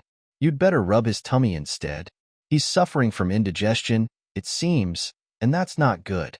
Yuan Bao hissed at Meng Fuyao, but was ignored. Laughing and wiping his hands with a cloth, Yuan Zhaoxu spoke, "The royal family." Meng Fuyao narrowed her eyes in thought. In a lower voice, she repeated, "Royal family?" Light was flowing in his eyes as he questioned, "Regretting?" She raised a brow and pursed her lips. "I only regret not piercing the sword right through her body." Noticing her glowing complexion and the flickering light in her eyes, he asked, "Do you know whose room you were in earlier?" "Who?" "Taiyuan's third prince, Qi Xuanyi," he answered with a mysterious smile. "Also one of the 7 sons of the whole of the 5-region continent, Prince Yi." "Prince Yi?" An apricot flower moistened by the misty drizzle. 3,000 beauties dancing under the dazzling stars? That truly absurd prince that's known to possess the greatest literary talent and to have achieved the biggest accomplishments? Meng Fuyao was stupefied. She thought back to the snake-like ambush and the storm-like sword ray. Eyeing her, Yuan Zhaoxu added, "Looks like it's a good thing that I hadn't shared his identity with you earlier. You might not have been able to flee if you had known." "Rubbish." Meng Fuyao rolled her eyes. "Do you think good looks are enough to weaken my knees?" Yuan Zhaoxu leaned over in a serious manner and patted Yuan Bao's little head. "Don't you think so, Lord Yuan Bao?" Squeak, squeak. Yuan Bao agreed enthusiastically. Meng Fuyao flew into a rage. "If I really were a pervert, you'd be the first victim," she trailed off, eyes widening in shock and hurriedly covering her mouth. Yuan Zhaoxu had a keen sense of hearing, unfortunately, and he lifted a brow at her. "Eh?" Meng Fuyao sprung up and shouted, "I'll get going." She sprinted with all her might, but she could vaguely hear a low laughter ringing close to her ears. Been my wish all along. Just as both had expected, things took a turn the next day. Logically speaking, Qi Xuanyi should have brought the matter up to Lin Xinyuan first, so that they could come up with strategies. Instead, he pondered over it for the whole day and had sent people to investigate certain affairs. He had also engaged with some disciples within the sect before finally dropping Lin Xinyuan a visit at night. As for the discussion that went on between them, no one knew. Members only heard Master Lin raging while Qi Xuanyi simply smiled and gave orders. The former had been suspected of colluding with Yun family to harm Princess Pei Yuan, and thus was sent to Yinjing for interrogation. A massive pool of soldiers had been dispatched to watch all sect members. Since everyone was still a suspect, none was allowed to leave the manor. The Mystic Essence Sword Sect was one of the best martial arts sects within the Taiyuan nation. Disciples were also mostly from aristocratic families, and it was rather negligent of Qi Xuanyi to detain the whole sect without seeking approval from the local authorities. It wasn't a surprising move, however, since this particular prince had always acted as he pleased. Everyone in the world knew that he had no restraint and behaved the most preposterous of all princes. In fact, it would be weird if he actually followed conventions. Qi Xuanyi locked up whoever he wanted to before paying the Wuji nation's advisor a visit. On behalf of the Taiyuan court, he expressed his deepest apologies to the advisor and immediately released an order to clear the latter of all suspicions. At this point, Meng Fuyao had already infiltrated the advisor's troops and exited the sect's territory. "Something strange," Meng Fuyao mumbled for the umpteenth time, and finally muttered, "I had wanted to shift the blame, but it was merely to cause confusion and free myself in the process." Qi Xuanyi's definitely aware that something's amiss and won't be duped so easily, but it seems now that he's determined to start from Lin Xianyuan. Don't tell me it's because of his absurdity. From the exchange we had that night, I can tell that his so-called lack of restraint is a mere pretense. It's better for a woman to be of average intelligence, Yuan Zhaoxu advised with curled lips. Isn't it good that you're free now? Why care so much? Say it. Meng Fuyao raised her voice urgently and grabbed his collar as if she was about to release a horse for battle. You do know that the powerful martial artists of every nation are participating in politics, and the Mystic Essence Sword Sect has always held a neutral stance. There are hints, however, that the sect is leaning toward the Crown Prince of Taiyuan in recent years. And between the Crown Prince and the Third Prince, they are only amiable on the outside. Yuan Zhaoxu lifted his finger and regained control of his collar. Shocked in realization, she expressed, so all Qi Xuanyi needs is an excuse, no matter how lacking, for him to take action. No wonder you had me employ the sect's skills when invading his room. As for Lin Xianyuan, even if he knew that I was the culprit, he wouldn't have been able to explain my whereabouts or even death. He's been backed into a corner. Her eyes fell upon the hand that Yuan Zhaoxu had reached out. On the hollow of his palm was a pale white lotus flower mark that looked incredibly realistic. Meng Fuyao couldn't help but raise her brows and ask, "What's that? A birthmark?" After a brief pause, Yuan Zhaoxu jerked his hand, his sleeve falling back down to cover his palm. With a faint smile, he answered, "Sort of." He had on his usual expression, but Meng Fuyao could sense his unhappiness and figured that she had violated his personal space. Thus, she kept on a smile and said nothing more. Lord Yuan Bao peeked his head out of Yuan Zhaoxu's embrace and stared at the lotus flower with jealousy, as if wanting to bite it off. At this point, the troops had arrived at a stream at the bottom of the Mystic Essence Mountain and had stopped to rest and drink water. Qi Xuanyi's guards were a step behind them and reached in no time as well. Qi Xuanyi's carriage was ostentatiously bright, and a beautiful maid and young male servant followed by the side. Because golden bells were attached to all four corners of the carriage, ringings could be heard from afar and throughout their whole journey. An enchanting and soft singing voice, mixed with a delicate laugh, rang from inside the carriage. It sounded quite familiar, and as Meng Fuyao was trying hard to identify it, she also noticed the advisor exchanging glances with his subordinate, their expressions turning awkward immediately. After a long time, she realized that it was Fiddling with the Black Bamboo, a tune within the top 10 songs of all times. It was a tune that only the most inferior easy woman would sing to entertain her guests. Brothels with better business wouldn't resort to a tune like this. The royal carriage that only dignified and excellent music should come out of was, at the moment, emitting a decadent and obscene tune. What a mismatch. Even the advisor's subordinate was revealing a look of disbelief. Observing the carriage out of the corner of her eye, Meng Fuyao recalled the devilish man from the night before, who was as alert as a leopard and his sword skills as powerful as a dragon. A cold smirk flashed across her face. Better to stay far away from a man like him. Meng Fuyao walked to the upper reaches of the stream to get some water when a group of people rushed over, shouting, "Make way! Make way!" Meng Fuyao turned around to see a few male servants, each holding up a jade basin, towel, soap, and tray with a block of alum. They were preparing to draw water for Qi Xuanyi to cleanse his face. The advisor's subordinate gave a look in response to the prince's extravagant habits. Meng Fuyao looked down at the water. It was so clean and free from contamination that they could drink straight from the stream. Doesn't he find it too excessive? Alum and all just for a face wash?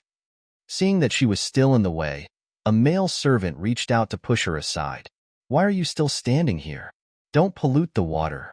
Go down," he exclaimed in annoyance. Deep in thought and caught off guard, Meng Fuyao slipped on the pebbles that were covered in moss and toward the water stream.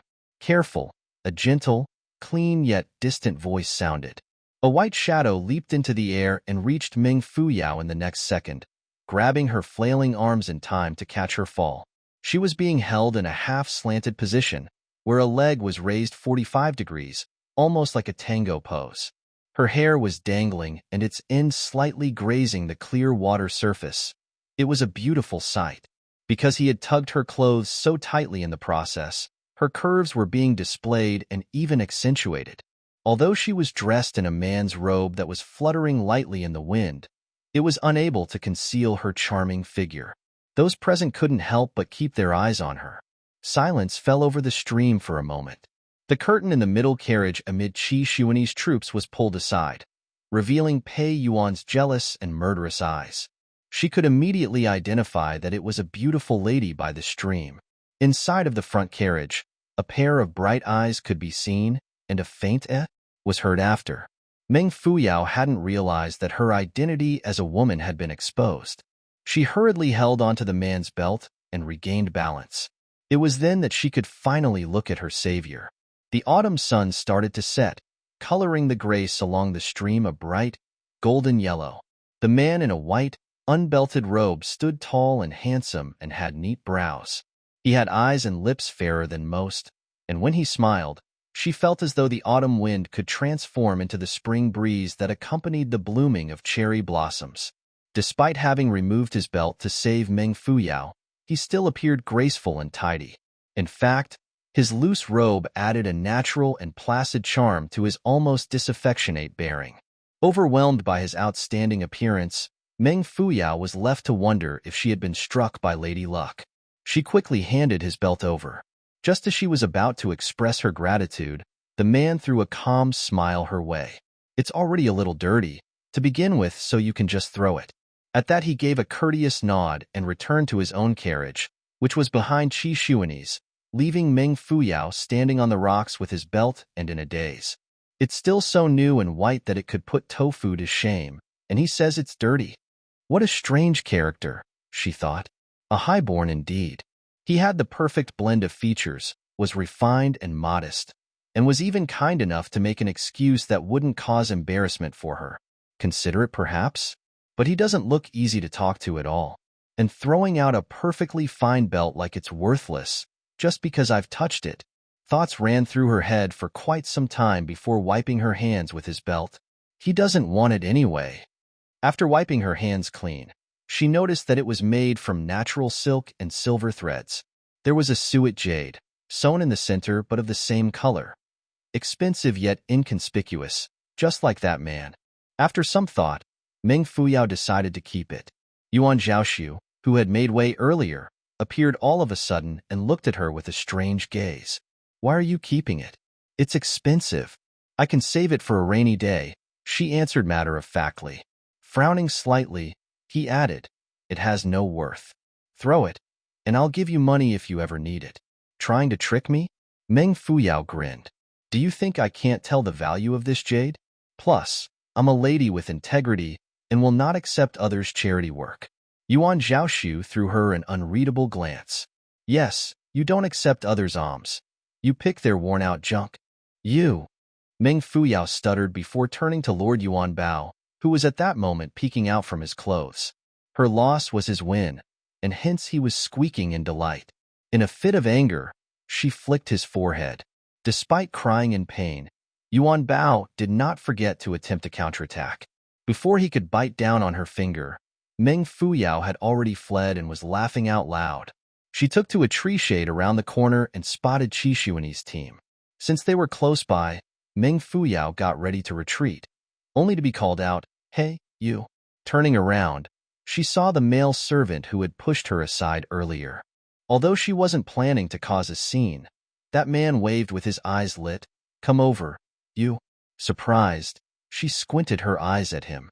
"Me?" "Yes, you," he answered bluntly. "We don't have enough people to serve our master. Come help." Irritated by Meng Fuyao's face, he continued, "You're not going to leave empty-handed." At that, he retrieved a string of copper coins and tossed it on the ground. 100. Enough to feed you with the meat from Yinjing's stew stalls for half a month. Meng Fuyao lowered her head, eyeing the coins by her feet. After some time she smiled, picked them up and even blew the dust off them. The male servant looked pleased as he handed a copper basin to her. "Go get some water from the upper stream. Head over to the second carriage. Get some rose water and hibiscus dew from Sister Jingchen. Mix them together and then send it in. Remember not to contaminate it with your dirty hands." "All right, that's all." I'll go help Her Highness get changed. There was gloat in the servant's face, as if he had just found the perfect scapegoat. Needless to think, because of the condition of her face, Pei Yuan was in an extremely terrible mood. Also, since she had always been bossy, those attending to her would just be in for a tougher time. Any right-minded servant would avoid getting close to her. Why else would this fellow be willing to pay his way out? Have you turned into a statue? He asked sarcastically, seeing that Meng Fuyao wasn't receiving the basin.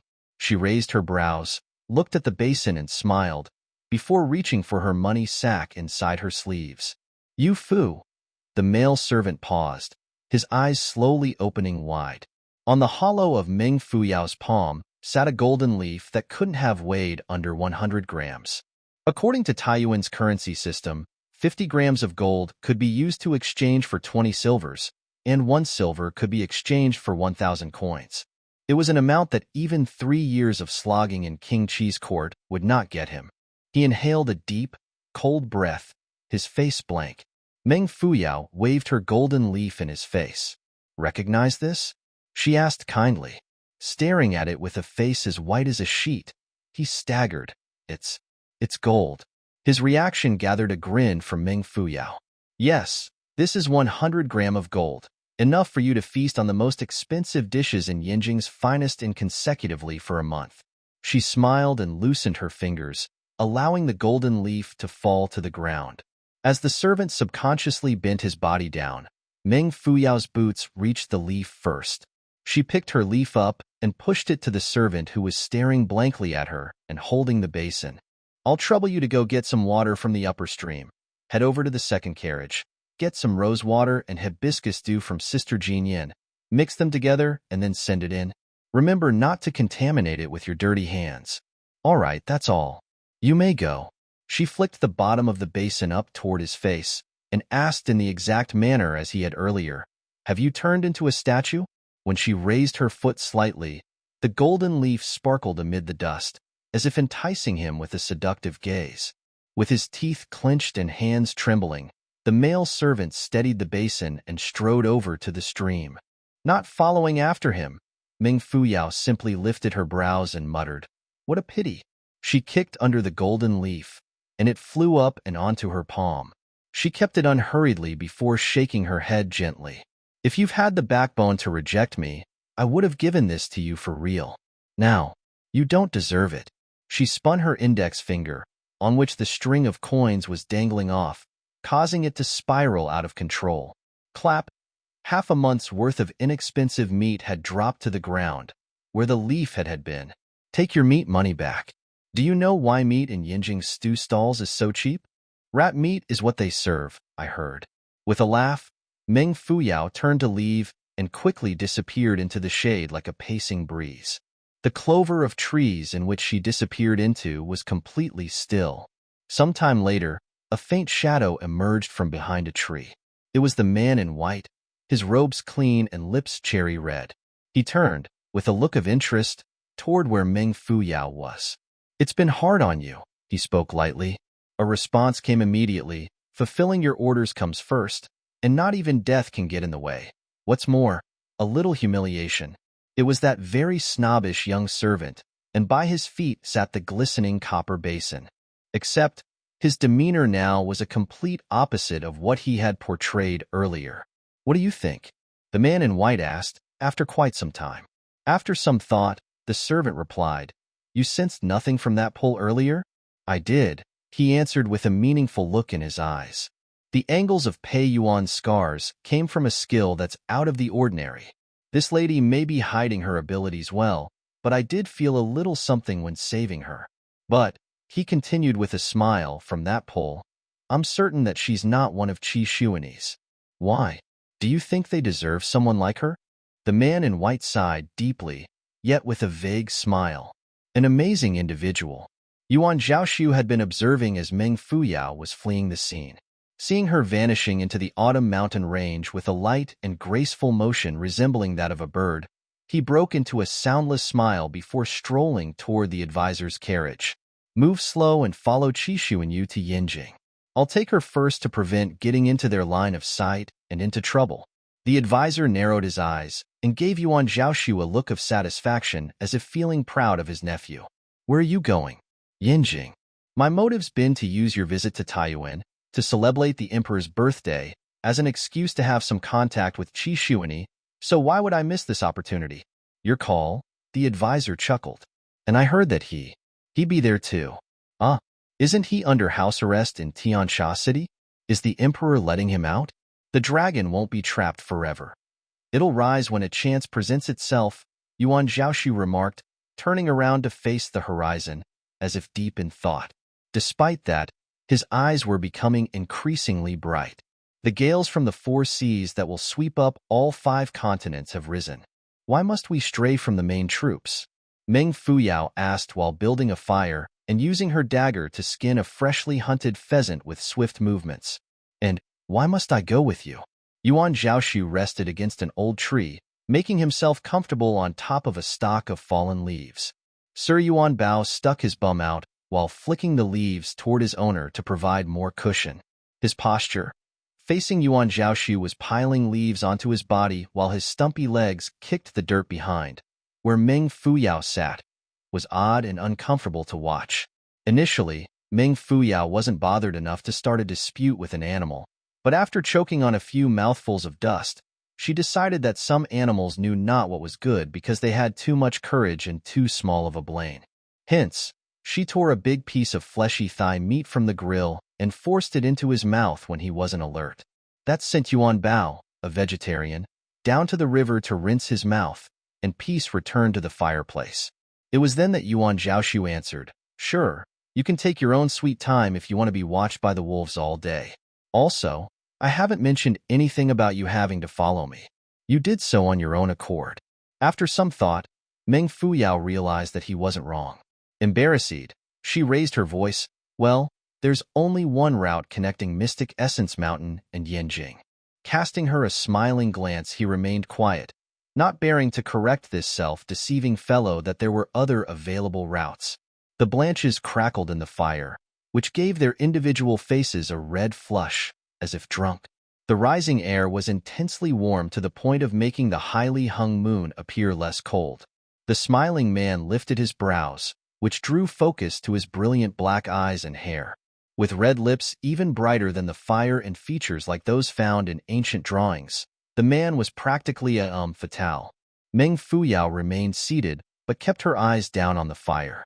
She was determined not to let his handsomeness cause her yet another episode of heart arrhythmia. Therefore, she was eventually driven to leave since that man was letting his eyes wander all over her body. "I'm going for a stroll," she blurted and stood, somewhat with a sense of relief. Smiling and looking up at the sky and then into the dark forest, Yuan Zhaoxu said nothing as he couldn't bear to tell her that taking a stroll was a comical excuse. His smile irked Meng Fuyao. "I'm going to sing," she added. Her declaration lifted his brows in doubt, which pleased her very much, and she went off to sing. Not wanting Yuan Zhaoxu to overhear her singing, she walked quietly to a spot far away before squatting down and dropping her pants. Her pants were halfway down when she stopped. It was strangely still in the forest, save for a little breeze, and even the owls and insects had gone unusually mute that night. A fragmented moonbeam shone down on her, casting a long shadow onto the ground. Her shadow, too, was being sliced into sections by rocks and trees. A rough silhouette was still distinguishable, nevertheless. Still in a half-squat position, she slowly pulled her pants up while eyeing her own shadow. Legs, hands, neck, head. That's right. But what's that semicircle thing protruding from that squarish rock? Sweat soaked her palms and got to her pants, while her heart started thumping so loudly that it became audible amid the silent night. It was the top of a human head. Grabbing onto her pants tightly, Meng Fuyao cursed at herself for having to come this far to take a piss. She did not know how many people were lying in ambush, but was pretty certain that they were all waiting for her to drop her pants completely before making a move. It was no longer possible for her to drop her pants, and neither was it wise to pull it up at that moment. Just like that, she remained in the half-squat position until her back started aching. That semicircle moved slightly as if getting impatient. After doing some calculations, She realized in despair that the distance between them would not allow her to pull her pants, belted up, and free her hands to counterattack in time.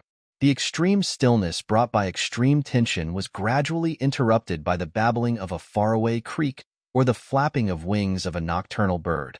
Meng Fuyao's black eyes flickered as she clenched her teeth amid the darkness. Her eyes sparkled brightly, releasing a baleful and unswerving aura that was absent in ordinary girls. The wind blew from the woods, carrying the shadow of trees to sway together with that of the head behind the rock. Meng Fuyao let go of her belt. Her pants dropped immediately, but so did her robe, which helped to protect her modesty. Like a very flexible spring, she executed a backflip over the mountain rock. When she was about to land, she jerked her feet, causing her pants to fall and cover one of the two heads behind the rock. Caught off guard and blindsided, the victim anxiously tried to tear the thick cloth apart. Before he could do so, however, Meng Fuyao had already appeared behind them. Under her oversized robe, she kicked both feet up and toward the other enemy's neck to wrap it before whipping her body around. Crack! A hair-raising sound shot through the silence. The man with a broken neck fell limp to the ground. A threatening look flashed across her face. She felt no regret over her ruthless move, since she had spotted a net, dipped in poison, in their hands when she was flipping over them. The poison carried a pinkish hue, which she had learned about in former training.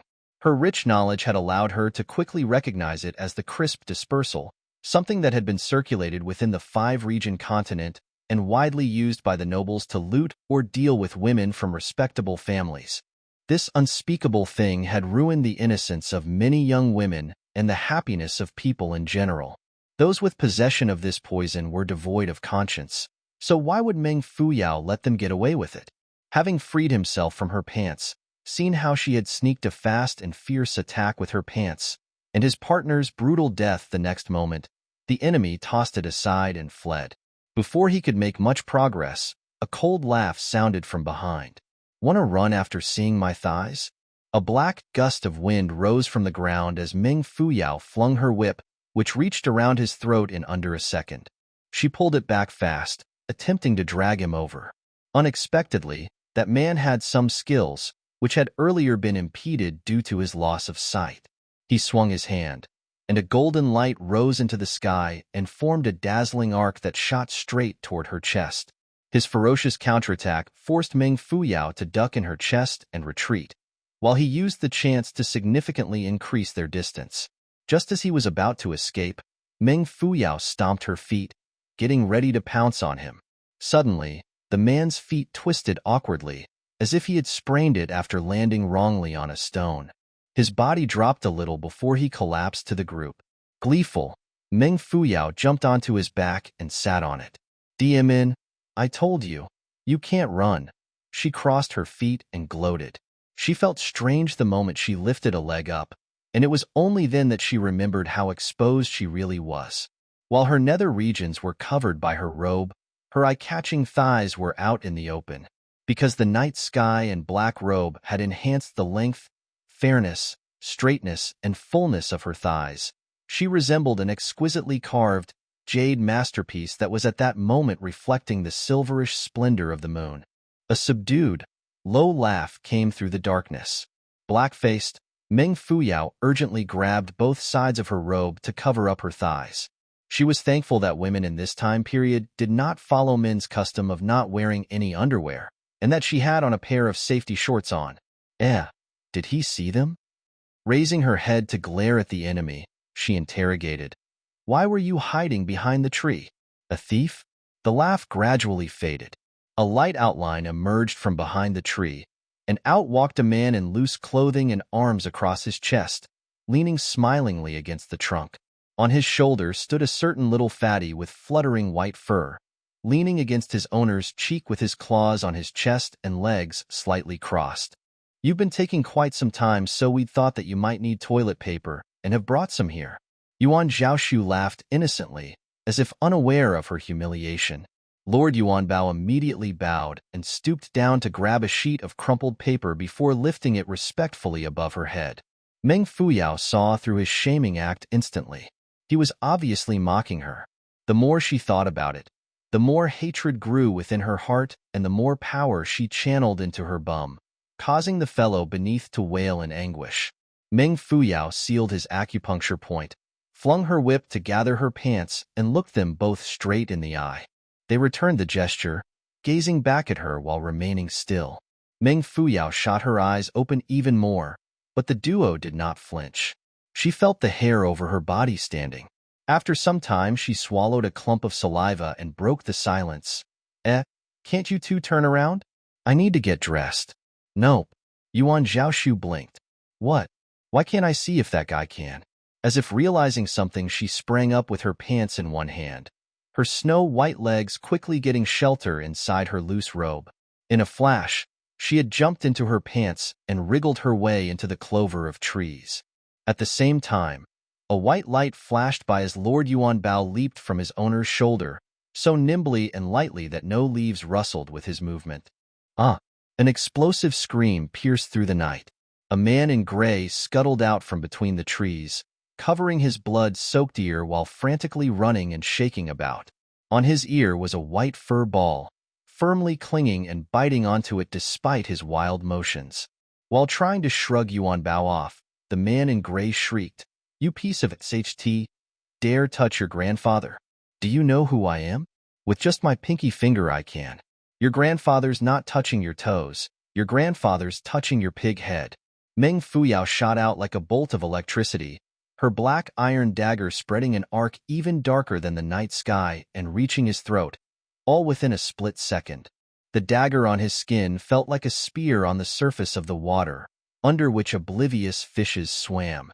Except, the man had sensed it and made a weird turn to escape being held at knife point. Meng Fuyao wasted no time pondering. She jumped onto him, aiming straight for his elbow, palm, hip, and shoulder. The series of speedy close-range punches left him gasping for air.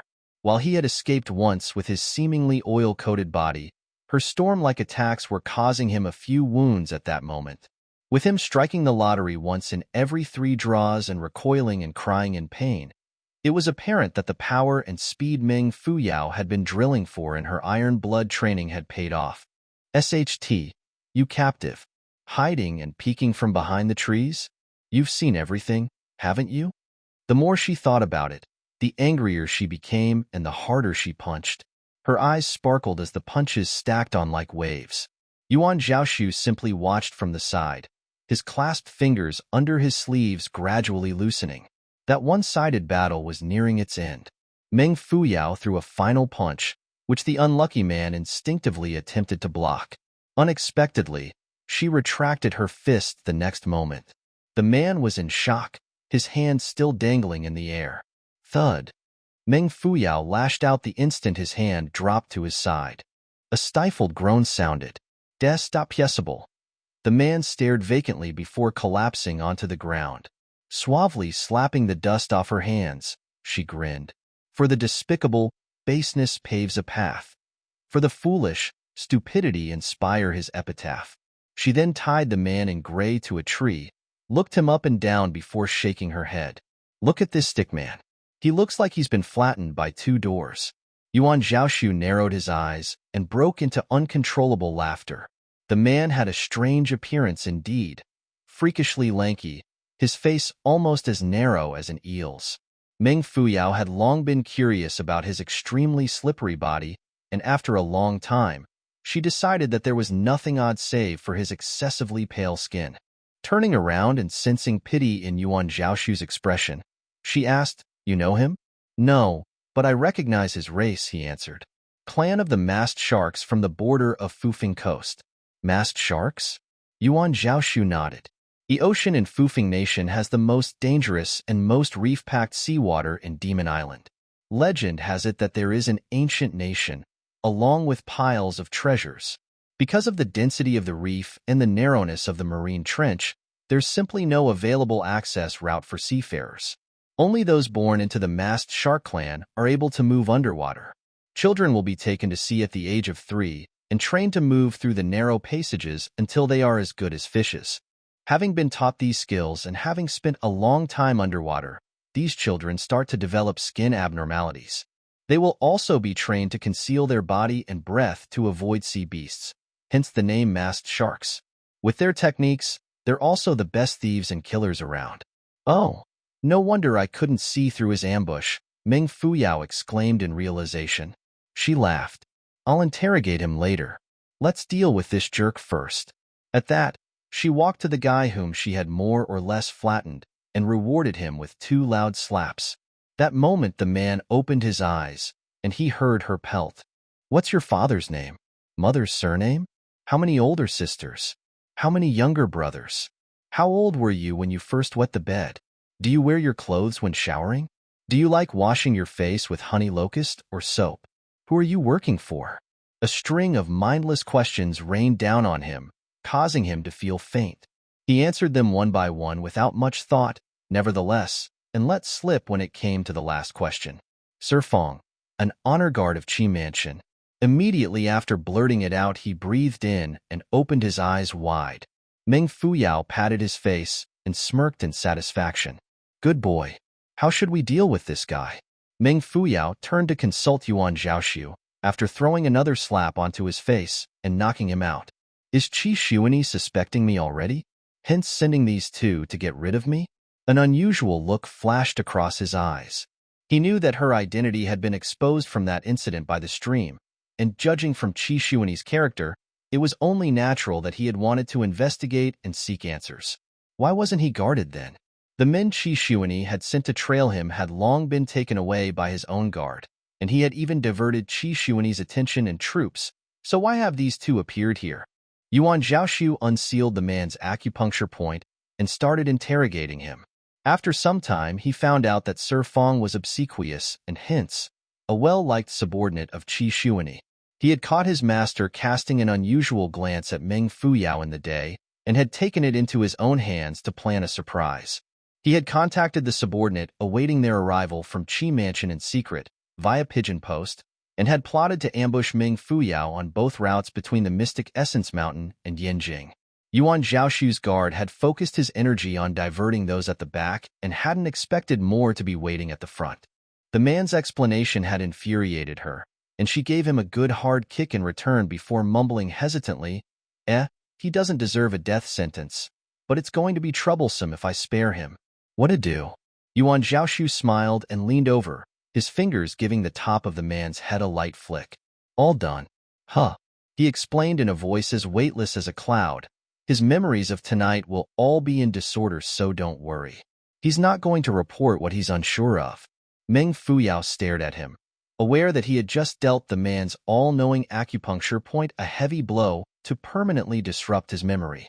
The technique seemed simple but was, in fact, superlative. Any less or more force to his flick would have produced opposite results. While she could probably do it upon reaching the 6th level of cleaving 9 heavens, that degree of lightness was something she couldn't achieve for sure. The more they spent time together, the more mysterious he seemed. She turned her eyes toward him as if trying to figure him out, but he was already walking over to the man in gray. A few steps later, however, he added, very beautiful. What's very beautiful? Meng Fuyao asked expressionlessly. Yuan Zhaoxu and Lord Yuan Bao exchanged glances, the latter revealing his big, snow-white teeth and raising his stumpy leg up for her to see. At the same time, Yuan Zhaoxu answered casually, I meant the thighs. Peeping Tom. You peeping Tom. Peep? How dare you peep? I'm going to throw a punch so hard that you'll fly a kilometer away. I'm not going to stop until I see blood. Just like that, the unlucky man in gray became a sandbag with which she practiced her punches on. The locust tree, to which he was tied to, had also fallen victim to her endless curses. As if lacking in shame and guilt, the tree simply stood tall and still. The man in gray was quickly woken up by her attacks and started screaming the moment his eyes shot open, I didn't steal. I didn't steal. I know you didn't steal. Meng Fuyao eyed him coldly. But your belongings have been stolen by me. Without holding back, she picked out the valuables from a messy pile of items and kept them for herself. Upon seeing that the man in gray turned pale, he pled after some time, Now that you've gotten all the stuff, please let me go. I need to run for my life. Run for your life? Meng Fuyao asked in surprise. Your sneaky behavior had nothing to do with us? Where am I supposed to find the time to raid you guys? He glared at her, the veins on his forehead popping. Do you have the money? Do you have the body? Do you have anything that's worth stealing? I'm the master of Godly Palm Sect after all. Meng Fuyao looked at herself and then Yuan Zhaoxu, and felt that they should be considered good-looking. Are his eyes even working? How strange. Sect Master. Why were you squatting in that corner earlier then? The man in gray spat. What bad luck. After a whole exchange, Meng Fuyao finally understood that the man in gray had been accused of stealing an item that belonged to the emperor's attendant, Sir Yibuki, and was being pursued by people from Tiansha Nation. He had fled from Yinjing and been trying to shrug them off this whole way, but to no avail. Bah, how wretched of me. I had contacted in May for help and arranged to meet him here, but he's nowhere to be found. In May? World's #1 killer? Meng Fuyao asked in astonishment. You managed to hire him? Amazing. But then again, what have you stolen from Sir Yi? Judging from their relentless pursuit, it must be a treasured object. The man's expression changed, hesitation evident in his face. After a brief pause, he continued, I did not contact in May. He agreed to help in order to repay a favor that my friend had done him in the past. As for the treasured object, I heard that it's a medal to international borders. The last few words made Meng Fuyao's heart skip a beat. She subconsciously reached into her clothes, but retracted her hand halfway. As if unbothered by her action, Yuan Zhaoxu smiled. You didn't steal it? No. Oh. Yuan Zhaoxu expressed before going over to hold Meng Fuyao's hand. Turning around to leave, he added, you can relay that to Zhanbei when he gets here. Hope he'll believe your story. At that, he pulled Meng Fuyao away without looking back. The man's face changed again and again. When he saw that they were really about to leave, and remembered that he was still being tied to a tree and was at a dead end, he swallowed his saliva. He lifted his neck and shouted, Wait, wait. The two continued forward as if they had both gone deaf. Release me first. There's no reason for us to waste time on an insincere person, Meng Fuyao commented timely without turning back. I'll speak. In a split second, Meng Fuyao was back at the tree. Patting his face, she smiled. That's a good boy. The man in gray started bitterly. I think it's stolen, but it wasn't me but someone under me. But he's gone missing and the item. It's gone too. Meng Fuyao threw him a glance before sneaking a glimpse of Yuan Zhaoxu, afraid that he would probe for the last location of the man's subordinate. Fortunately, that topic did not come up. Meng Fuyao heaved a secret sigh of relief and felt the object in her robe. She had been wondering why such a small character like him could possess such a precious item. Now that she was certain about the authenticity of it, Meng Fuyao was pleased with her accidental harvest. Meng Fuyao and Yuan Zhaoxu untied him and made more inquiries. The man in gray was Yao Sun. He was born into masked shark clan and even had a rather reputable sect, the Godly Palm Sect, working under him. The Godly Palm Sect was basically an assembly of pickpockets. Yao Sun had a strange appearance, but his way of thinking aligned with that of a seaman. He was simple and straightforward. Since you know about the Tiansha Nation's king hunter, Zhanbei, I'm sure you're not ordinary as well. Help me get rid of these soldiers, and the Godly Palm Sect will be at your mercy. Yuan Zhaoxu cast him a glance, still deep in thought. Suddenly, he questioned, Aren't you waiting for in May? He's a man of his word, so I'm sure he'll appear. I'll be dead if I pin my hopes on him. Yao Sun snorted, but before he could finish, his face turned stiff. All three of them fell into silence. Storm-like clatterings of hooves echoed from afar, warning them of the fast approaching cavalry. The horse-whipping sounds trebled within their chests. There was a horse that sprinted more urgently, producing hissing wind and thunder like claps, and reaching the forest in no time. Because of its extreme speed, the horse couldn't slow down and continued dashing ahead. The horse rider abruptly jerked his arm and pulled the reins. Upon the tightening of the reins into a pencil-straight line, the horse trembled ceaselessly and raised its head, neighing majestically. It then lifted its front hooves high up, forcing the rider into a difficult position. Nevertheless, the rider kept his back upright and remained still. A wave of horsemen arrived behind him and started to pull the reins. Cha! The clatterings of hooves came to a stop simultaneously. Excellent horse riding techniques. At this point, the clouds had dispersed, and the splendidly bright moon was fully visible. Paper-cut silhouettes of the leading man and horses' bodies had been drawn out by the moonlight. As the moonlight spread further and onto the rider's feet, it could be seen that he was sitting high up and was dressed in a black robe that completely blended in with the night sky. He had a cold and solemn quality about him, his whole body exuding an oppressively murderous aura and determined existence. The night breeze ruffled his sleeves, which broke into a wild dance with his ink-black hair. Despite being a distance away from him, they could feel him watching the three of them. Amid the stillness, he shouted in a deep voice, "Tiansha, Zhan Bei." "What an authoritative air," Meng Fuyao murmured. "I know you're Zhan Bei." Who's Zhan Bei?" Yao Sun had long lost all his calm. Shrinking behind a tree, he answered through his trembling lips, "The devil's here." Yuan Zhaoxu's eyes flickered as he reached into his clothes for 2 masks. He handed one over to Meng Fuyao. In response to her doubtful glance, Yuan Zhaoxu lifted his brows. "You don't want to get targeted by this difficult fellow, do you?" Meng Fuyao hurriedly fixed it onto her face, and the moment she put it on, she felt a sharp sword-like gaze shooting over and stunning her, as though she had been stabbed by a nail. At the same time, a low growl exploded, and before it faded, a black light flashed across the sky, generating a gale that split the sky and swooped toward the three of them like a lightning bolt. Meng Fuyao slapped Yao Sun so hard that he collapsed to the ground. The black light was nearing, and judging from the flickering light and pacing shadows, it was an iron pike whose blade had been removed. Instead, an abundance of energy had been channeled into it. It had raised a gust of wind from afar, which swept across the field and toward the three of them. What an exaggerating move.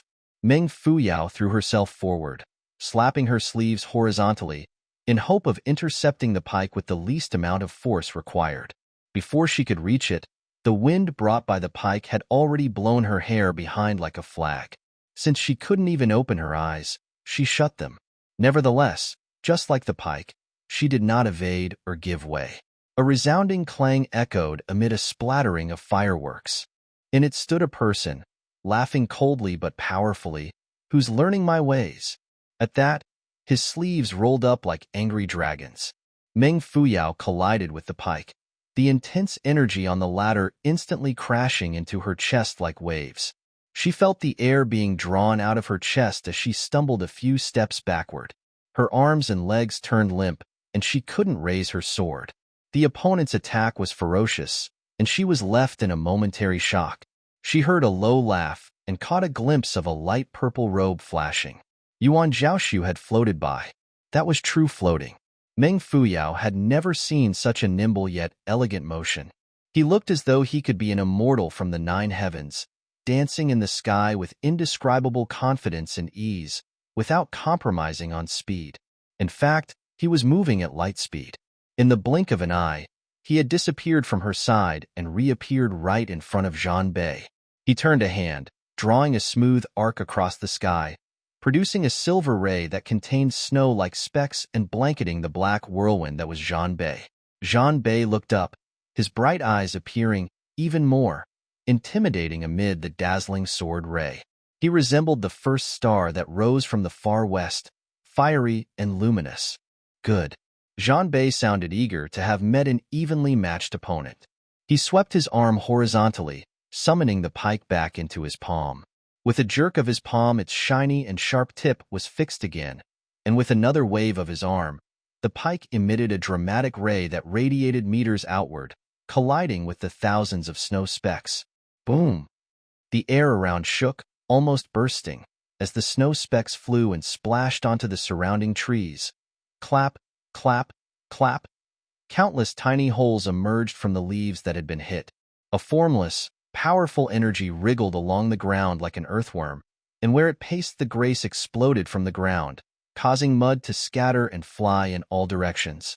It was as if a deep ditch had been plowed up by a giant sword, only stopping countless meters away. Some time passed, and the snowfall and gale stopped. Yuan Zhaoxu, enveloped by his snow ray, hadn't withdrawn. He stood on the edge of a tree branch, smiling.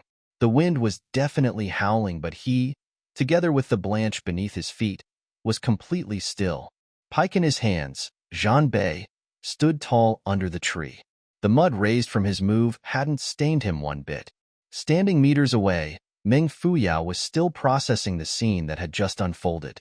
All along, she could vaguely feel that she was borrowing Yuan Zhaoxu's energy to break through the fourth level of cleaving 9 heavens, and that there was voidness whenever she executed it. She knew that it was because the borrowed force wouldn't be as substantial as that of her own accumulation, and had been puzzling over it for the longest time. Now that their strong opponent had laid out such a powerful move, an exit had seemingly been illuminated for her. It was so full, brilliant, authoritative, and constrained.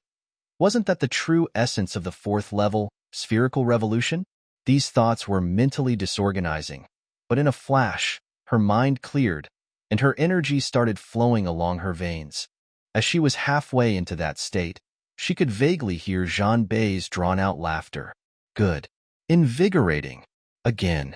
Meng Fuyao jolted anxiously, wanting to observe and emulate when she felt the wind around her tightening. Everything before her turned into a sheet of black, as though something had just flitted across at an extremely fast speed. She had even gotten a faint, aromatic whiff of pine when it brushed past her shoulders. Also, she felt as if her face had been caressed by something soft, cool, and satiny. Did someone just pace me? So fast? Is it a human or a ghost? Without much thought, Meng Fuyao reached out to grab it, but to no avail. The person had a strange and mysterious figure and arrived before Zhang Bei's sight in the blink of an eye. Go! Meng Fuyao heard. The next second, that person greeted Zhang Bei, who had heard the commotion, with 10 attacks. Meng Fuyao opened her mouth wide, looking at that person who was even more agile than Yao Sun. He was so fast that the entire forest appeared to be his shadow. He transformed into a wisp of smoke that was everywhere yet nowhere. There wasn't even a need for him to hold a sword. A strangely thin and long one lay horizontally below his elbow, revealing half an inch of black sword tip. It slithered and hissed like a snake while following its owner's movements. The latter had no need to display big and showy moves. Instead, his motions occurring mostly between his elbow and hips, just like all formidable killers who completed short-range assassination firstly by jabbing the enemy's acupuncture points and then stabbing or slashing. His movements were similarly natural and sharp. This method of battle was foreign to Zhang Bei as well. Unable to adapt to this close body fight, his pike was rendered ineffective. In that same moment, the faint black shadow dove past Zhang Bei, almost touching him, as a light ray under his elbow flashed. Blood rays splattered everywhere. The dark-colored blood scattered all over the dark forest, creating a provokingly intense sight. Zhang Bei's eyes lit up even more, and fire could almost be seen burning within them. He threw his palm forward, the wind produced causing his opponent to stall, and then retreat 3 steps backward. When the latter was retreating, Zhang Bei flung his arm forcefully, sending his pike 3 feet into the ground with a loud thud. The ground shook as he licked the fresh blood off his arm. Falling into a brief silence, he smiled. There's actually a hidden dragon in Taiyuan. Before his smile fell, he let out another roar. This time, no weapon was used as Zhang Bei's body became the sword that swept in like a hurricane. Yuan Zhaoxu jumped down from the tree, gazed left and right before setting his eyes on the fighters. As he was obstructing Meng Fuyao's view, she repeatedly shifted her head left and right. Why? Didn't he ask you to leave? Why are you still here? It's an exciting battle that I can't miss. Don't block me, Yuan Zhaoxu. Let me look. It might help improve my skills. Instead of retorting, he simply extended a hand out, as if to touch her, and she immediately turned to face him. It was then that Yuan Zhaoxu continued, Stay any longer, and you'll find yourself in more trouble. It's not a definite victory for Mei. He doesn't understand Zhang Bei. Zhang Bei will only become tougher. Whoever causes him blood will inevitably fall into a death battle. A rough night is ahead of Mei. How would you know? Meng Fuyao grumbled, but before she could finish her sentence, she opened her eyes wide in realization. In Mei? That's in Mei? The world's most bloodthirsty killer? He's here? Yuan Zhaoxu turned his head slightly toward the two fighters, and at that moment, his eyes seemed to contain something a little strange. Sometime later, he added, what should have arrived has long arrived. Since shrugging Zhan Bei off that night, peace returned to the following few days.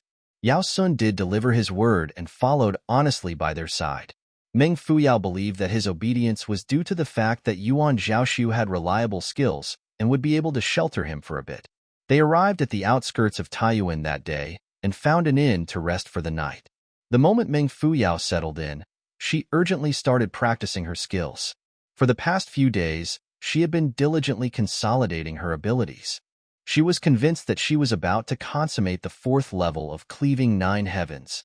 The sand in the hourglass rained down silently. Meng Fuyao opened her eyes 3 hours later and was graced by a flash of extraordinary splendor. She retrieved the sword on her table and channeled some energy into it. A jade-colored light enveloped the sword. It was the light ray of the 4th level, and compared to that a few days before, the ray that day was softer and brighter and carried a pure lover. Completed. Meng Fuyao jumped off her bed gleefully. Who should I offer a celebratory kiss to? Upon spouting that out, she slapped herself.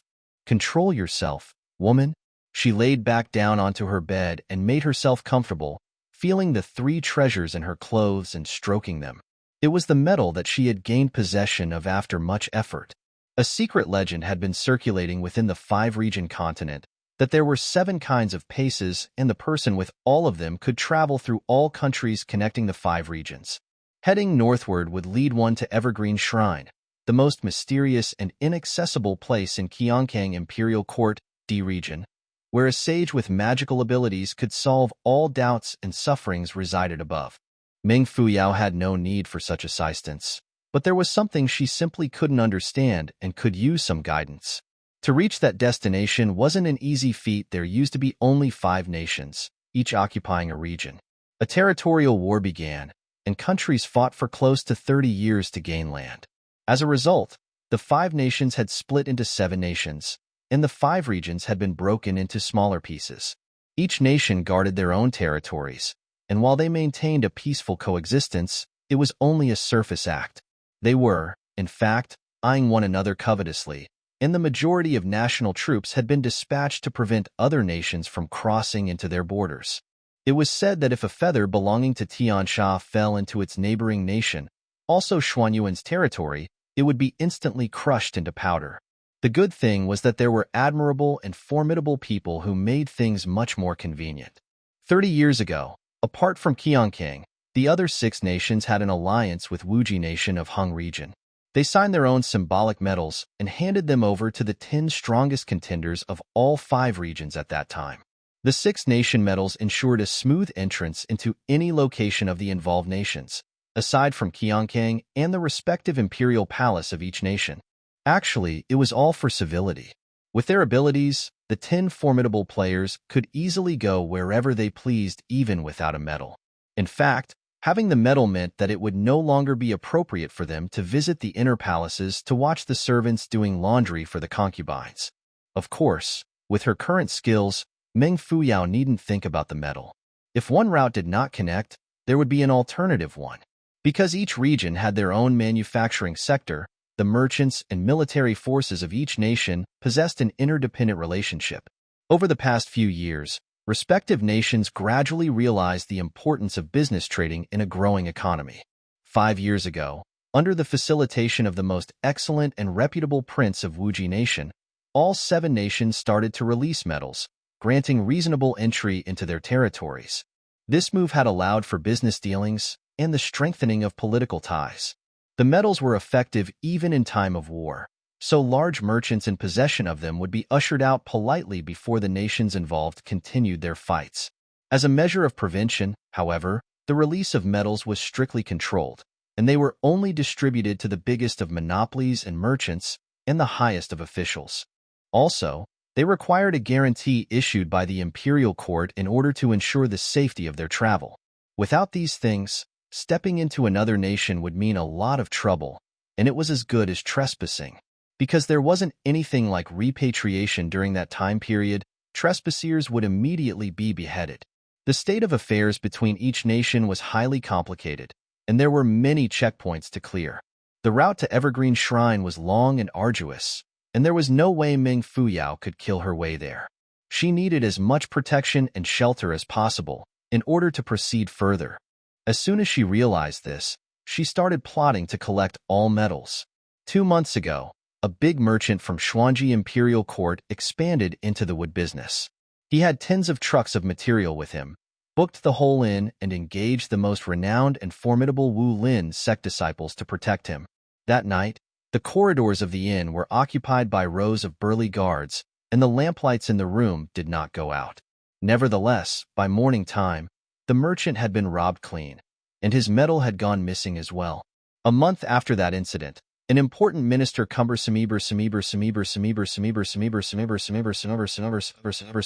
ambassador of Xuanji Imperial Court, Sima Rue, was sent on a diplomatic mission and traveled by sea. He had a beautiful, massive ship with multiple decks, where beautiful women danced along to traditional music. Throughout his flamboyant journey across Yuan River, he received endless envious glances from passing vessels. The next day, unfortunately, a sky-piercing scream jolted the whole ship awake. In front of everyone on board, Sima Rue rushed out from his room, yelling, "My metal is gone." Chaos set in as Sima Rue quickly sent his soldiers to guard the ship and search all villages by the shore. Countless villagers were being interrogated, but to no avail. In fear of delaying his mission, he had only managed to stay at sea for 3 days. Still unable to locate his metal after that, he had gloomily headed back to court to plead for forgiveness. The accompanying soldiers weren't feeling as dejected. Instead, they discussed fervently about the women they had met during their search, agreeing that while they had average appearances, the fishes they were capable of cooking up were unparalleled. The fishes were so fresh and delicious, but because of the overwhelming steam, no one could see the ingredients that were hidden in their stomachs. As for the harvest Meng Fuyao had reaped a few days back, it was merely a coincidence that she had bumped into a lone, flow-veered bandit. Seeing that he was acting weirdly, she had rummaged through his belonging and found Tiansha's metal. Meng Fuyao was in possession of Xianyuan, Tiansha, and Taiyuan's metals. She aimed to travel to Evergreen Shrine in the future to gather all 7 metals. That way, there was a higher chance of receiving assistance from the gods. Because the relations between respective nations were different, not every nation would release a metal. As such, Meng Fuyao would have to plan her route strategically. She drew out a map to indicate the ties between nations and to calculate her moves. In the process, Zhan Bei, who was ferociously pursuing Tiansha's metal, came to mind, leaving her sighing over her bleak future. Suddenly, she heard another sigh coming from above. Shocked, Meng Fuyao swept all 3 metals back into her clothes. Her heart was drumming, and she cursed at herself for being negligent. How did I miss that presence? On second thought, something wasn't right. There wasn't enough space on the roof beam to hide anyone, so how could she have missed it? She looked up and spotted Lord Hamtaro, who was looking straight at her and baring his big front teeth. "Why are you sighing for no reason? Don't you know a rat can scare people to death?" Meng Fuyao raged, only to be ignored by Lord Yuan Bao. Between more scolding, she suddenly felt that something was amiss. She mumbled, "Have never heard of an animal sighing, though." Pointing at Lord Yuan Bao, she accused, Did you just release gas?" Lord Yuan Bao simply revealed more of his pearly whites. Black-faced, Meng Fuyao glared at that shameless, farting beast.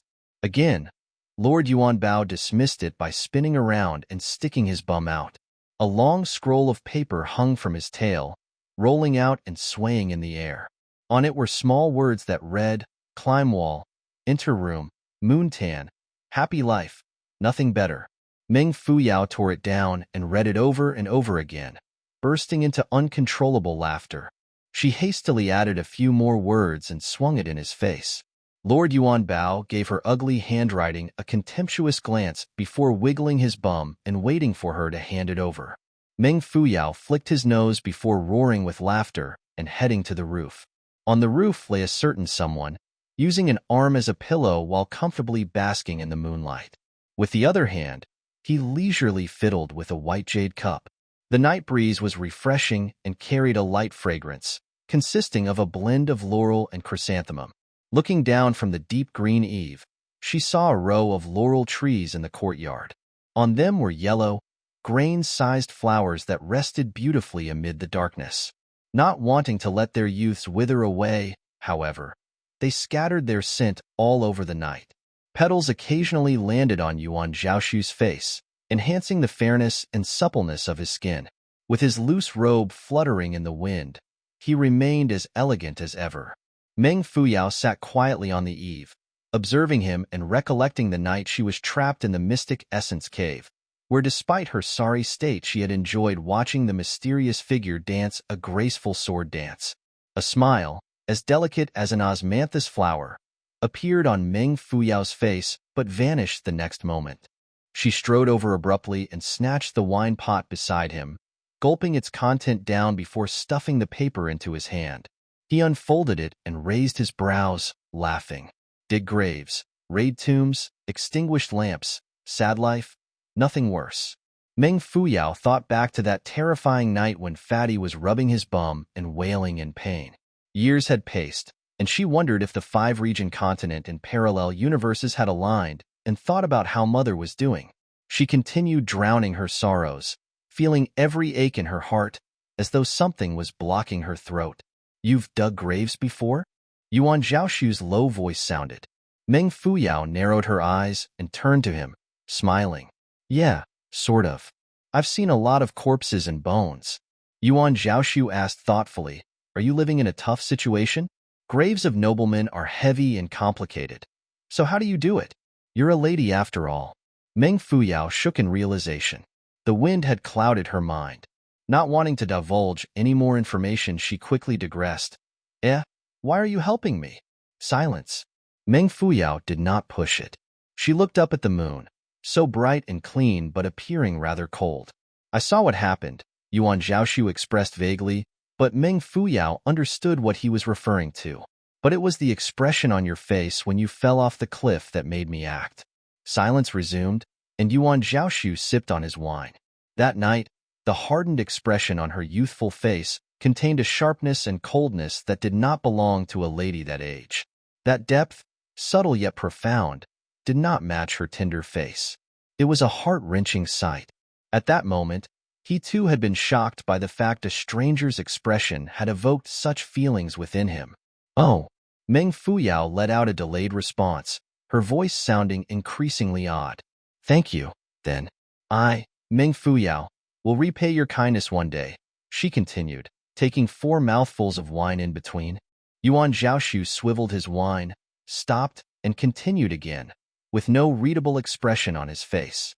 "Yeah, all right," he answered in a consistent tone. Having waited worriedly for his reply, Meng Fuyao was dumbfounded. "That's it? No more?" She whipped her head toward him, but stopped herself midway. It happened so quick and forcefully that she could hear the cracking of her neck. "He mustn't see that I'm unnerved. What would become of me?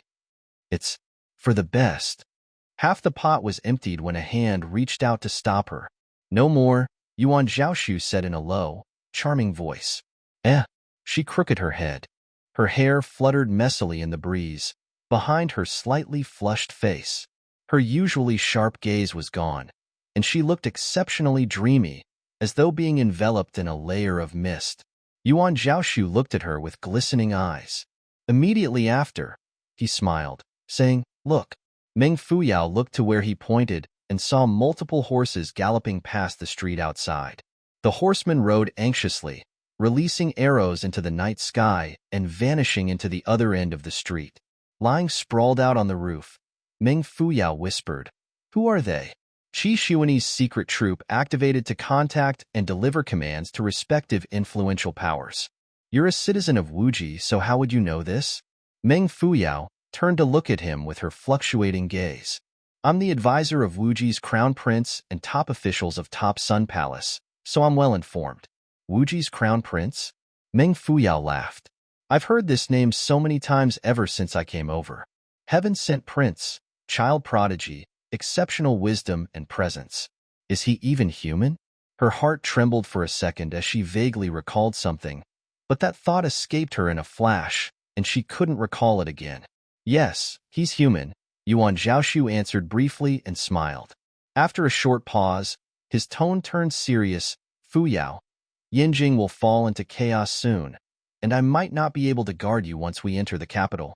Are you able to fend for yourself? Yuan Zhaoxu rarely revealed such a cautious expression, but Meng Fuyao wasn't going to give up on her journey.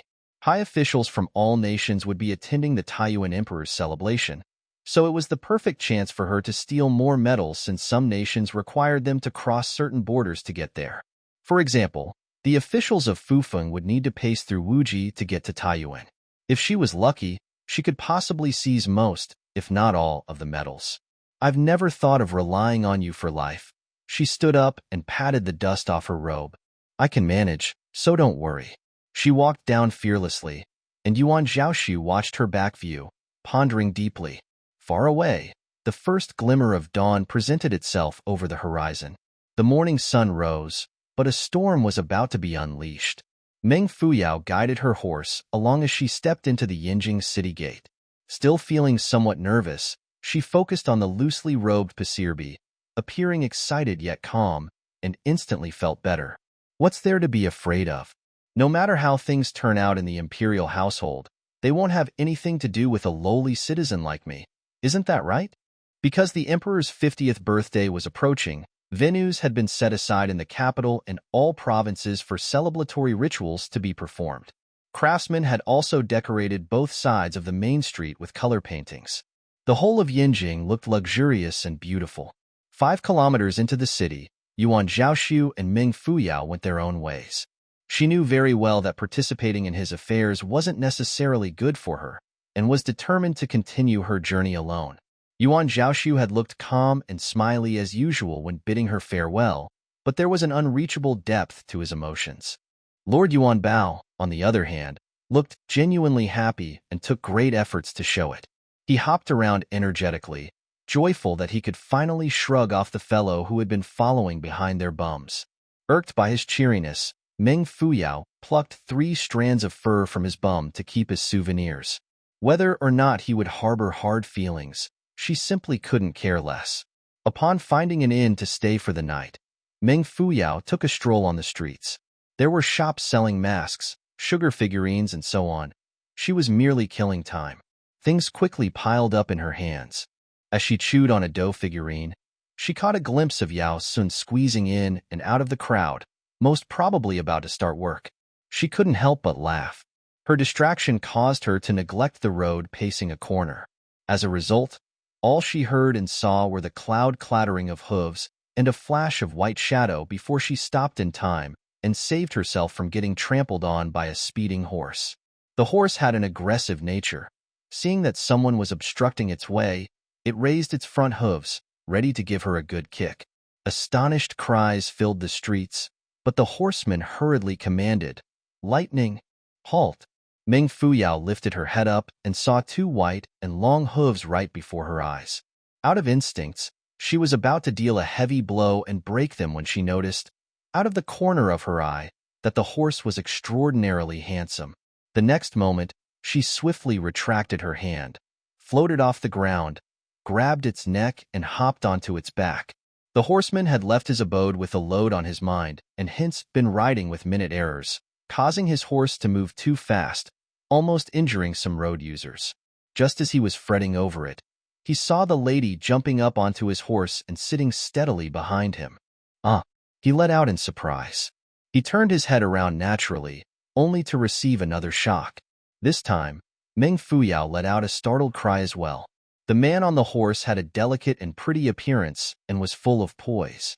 Wasn't he her first love? The man who was about to get married?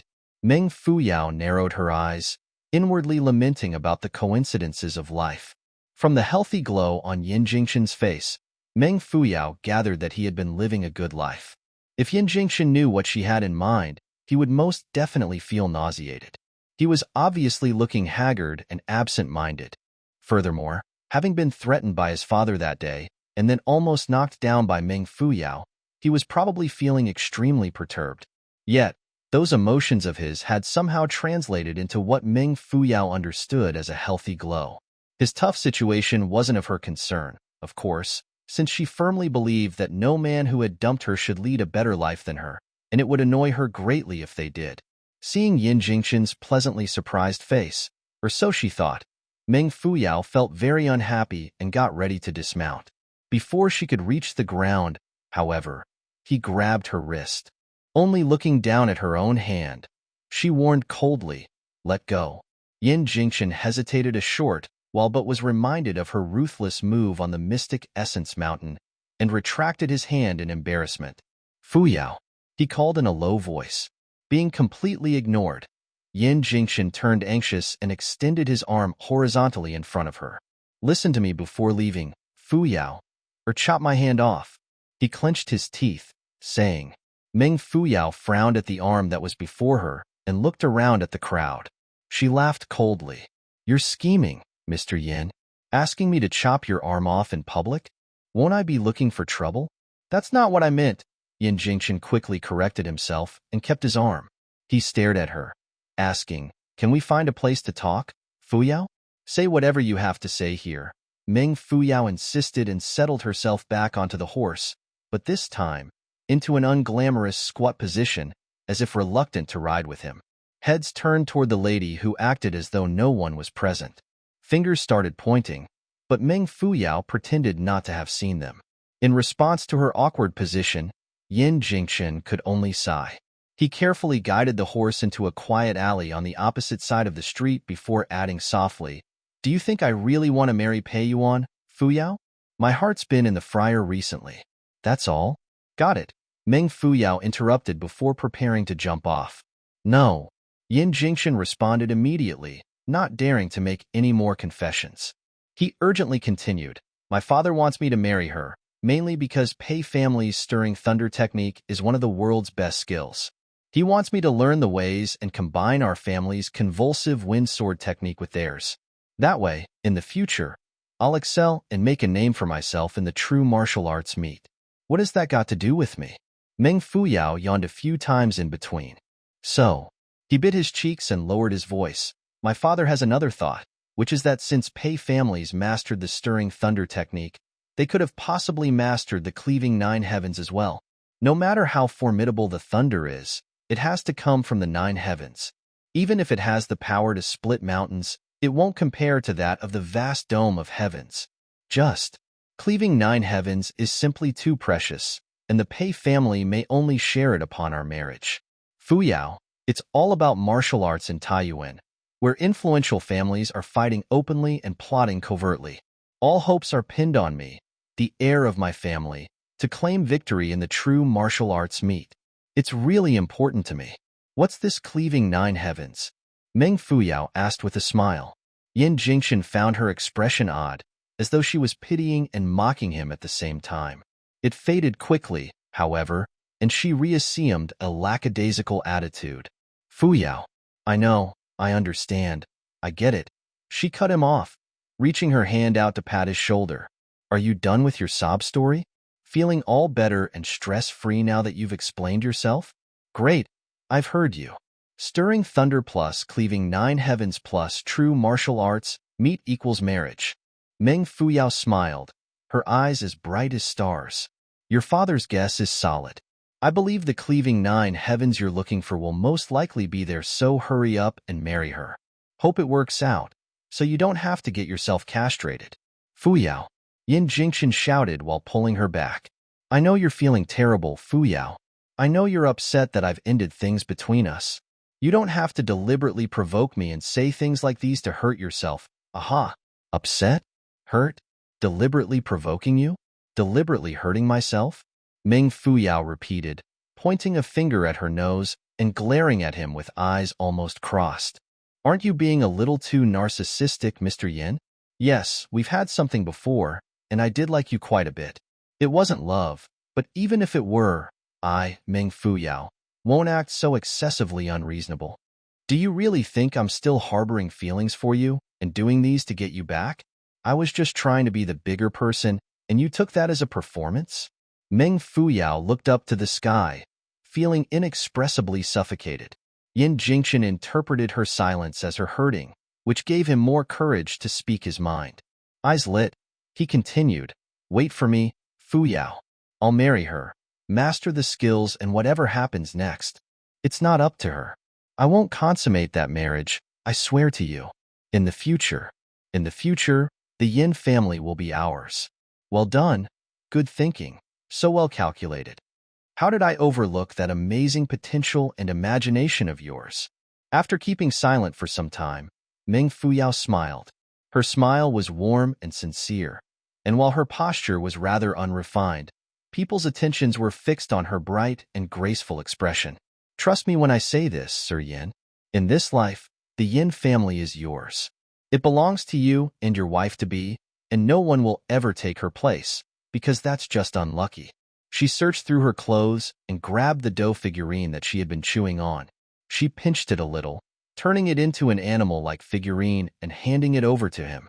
Have a blessed and dogful marriage. At that, she hopped off the horse and gave its stomach a good kick, sending it on its way. Jingchen reacted quickly by pulling the rein. He finally got the horse to calm down after some effort. Left alone in the middle of the street, he turned around in disappointment, frustrated that her familiar scent had dispersed. He sighed, thinking about the Meng Fuyao he had just met. She was completely different from when she had first arrived in the Mystic Essence Sword Sect, becoming increasingly beautiful and resplendent, just like a fiery red hyacinth. And that flower had first bloomed for him because of his smile. She was as attractive as ever at that point, even more alluring in fact, but that graceful charm no longer belonged to him alone. The flower had blossomed and withered, and he had missed the most beautiful season. He had missed the opportunity to catch the falling petals, and now he was destined to watch her from a corner and watch her bloom for another man. No, she'll forgive me. Jingchen clenched his fist as if attempting to calm the emotional mess within his heart with force. It was then that he remembered about the item Meng Fuyao had handed to him before she left. He looked down at that almost flattened object in his palm. It was a pair of ugly dogs. Goddammit, what a cheap captive. How did I fall for this rotten basket in the first place? Meng Fuyao grumbled as she walked, brooding about her bad taste in men. She recalled the Jingchen that she had fallen for was warm and gentlemanly, and while competitive, he was also an honorable man. It wasn't his fault, however, that he was the heir of the family and hence had been taught to act like one. Nevertheless, the suggestion he had dared to offer was simply humiliating for both Pei Yuan and her. The more she dwelled on it, the more tearful and speechless she became. That night, she practiced her skills, as usual, operating a cycle of cleaving 9 heavens, which made her whole body emit a jade-colored glow. Amid the light, Meng Fuyao looked pensive, her face as gentle as water, thinking about Jingchen's so-called difficulties and sneering. The next day, Qi Shuani's fancy horses and carriage returned. As usual, it was surrounded by highly stylized tunes and dances, occasionally transmitting sing-song voices of the yellow orioles. Accompanying all those was traditional Chinese music that wound through the streets, attracting sidelong glances from the public. Meng Fuyao enjoyed a bowl of noodles at a street stall while trying to join in the buzz. Her gaze fell upon the dance-filled carriage, and she let out a soundless laugh. Her laughter faded significantly when she spotted the sedan right in the middle of the group. It was Pei Yuan's sedan. By its right was a magnificent white horse, which Meng Fuyao had failed to notice initially. Immediately upon sighting it, a deriding look flashed across her eyes. Who else but Jingchen could possibly be on that horse? That stifled eagerness of his was unconcealable. He had traveled a long distance to fetch Princess Pei back after all. Over the past few days, Pei Yuan's identity had been made clear to Meng Fuyao. She was the daughter of Princess Yan and General Pei Shishuan. Pei Shishuan's sister had entered the palace as a concubine and was now Consort Lin, also Qi Shuani's mother. Pei Yuan had received her title as a princess and was called Princess Pei by the royal family. As the only daughter of Yan, Pei Yuan was well pampered. Meng Fuyao quietly observed the curtained sedan, and then the rather absent-minded horseman to her right. Are you still able to show your little poodle off to the public, Jingchen? With no more care left to give, Meng Fuyao returned to her inn without throwing them another glance. The inn and wine house were connected, and when she paced through the wine house, a loud discussion between diners caught her attention. Have you heard? The Pei family's been launching spiteful attacks at the Yuan family. There's no more civility to speak out, in and outside of court. A few days back, they secretly sent people to smash 3 money farms, 5 pawn shops, and 7 silk factories belonging to the Yuan family. The farmstead in Yunchuan City has wound down, and it was said that the Pei family was behind it. They had thrown silvers at the farmer and even established ties with a bunch of people to throw accusations around. TSK, how fierce. Haven't these 2 families been quietly battling for years now? Why the sudden uproar? Heard it was the Yuan family who did them dirty first. Not sure about the details. Would the Yuan family remain passive, though? The Yuan family isn't doing as great as before. Initially, old Sir Yuan was in charge of all palace affairs since he was His Majesty's dearest right-hand man. A pity. He had offended the wrong people and started losing control, and was eventually left to take care of the palace's mailroom, which is a rarely visited place. Who did he offend? Silence fell over the table at this point as someone brought a finger up to his mouth. In response to the tacit understanding between the diners, Fu Yao smiled. Some of this news is pretty accurate, she laughed inwardly. She navigated through the crowd, ready to return to her room when a commotion broke out outside. By the time she reached the stairs, a high screech followed after, and despite it coming from afar, it was loud enough to drown the din within the wine house. Hey, don't go. Hey. Customers in the wine house turned their heads in time to catch a black, dragon-like whirlwind, filled with smoke and dust, sweeping across the long street outside and taking everyone and everything down along its path. Food from road stalls rolled all over the ground, and before Yao Sun could even start on his noodle soup, he, too, got knocked away. He flailed his arms in an attempt to steady himself when a huge gust swept a silver ingot right into his widely opened mouth, forcing him to swallow whatever wrath he was about to unleash. Yao Sun reached in for the ingot, but had trouble getting it out due to its size. With some effort, he finally loosened it a little, when another whirlwind, rainbow-colored this time, howled from behind him, slamming onto his back and ejecting a slimy ingot and half a tooth from his mouth. Dazed and sprawled out, head down on the ground, Yao Sun crawled to his feet and saw that the rainbow whirlwind had already trampled all over the buns and eggs and was making chase while shouting, "Hey, don't run." Despite her shouts, the black whirlwind continued on its way, spinning toward the wine house. In fear of getting flattened, diners shot toward respective corners like cannons to dodge it. Seconds later, the whirlwind banged through the door and stopped right in the middle of the restaurant. His drifting black hair and robe came to a rest the moment he halted. Gone was the ferocity from before, and there stood a noble and refined-looking man with a solid presence. The rainbow whirlwind arrived soon after. She stopped the door and giggled, summoning a long bench over and stuffing it between the door and its frame. She then sat on the bench, as if to prevent the man in black from escaping. Sunlight entered through the entrance, illuminating the lady's beautiful outline and attracting looks from the diners in front. At the same time, the colors on her body were glowing so brightly that they were forced to squint their eyes. Sighs filled the room. No one had ever seen such a colorful person. She had on a peach-colored top and red skirt, which was lifted and clipped onto her waist, revealing her rainbow-colored inner pants, one side green and the other purple.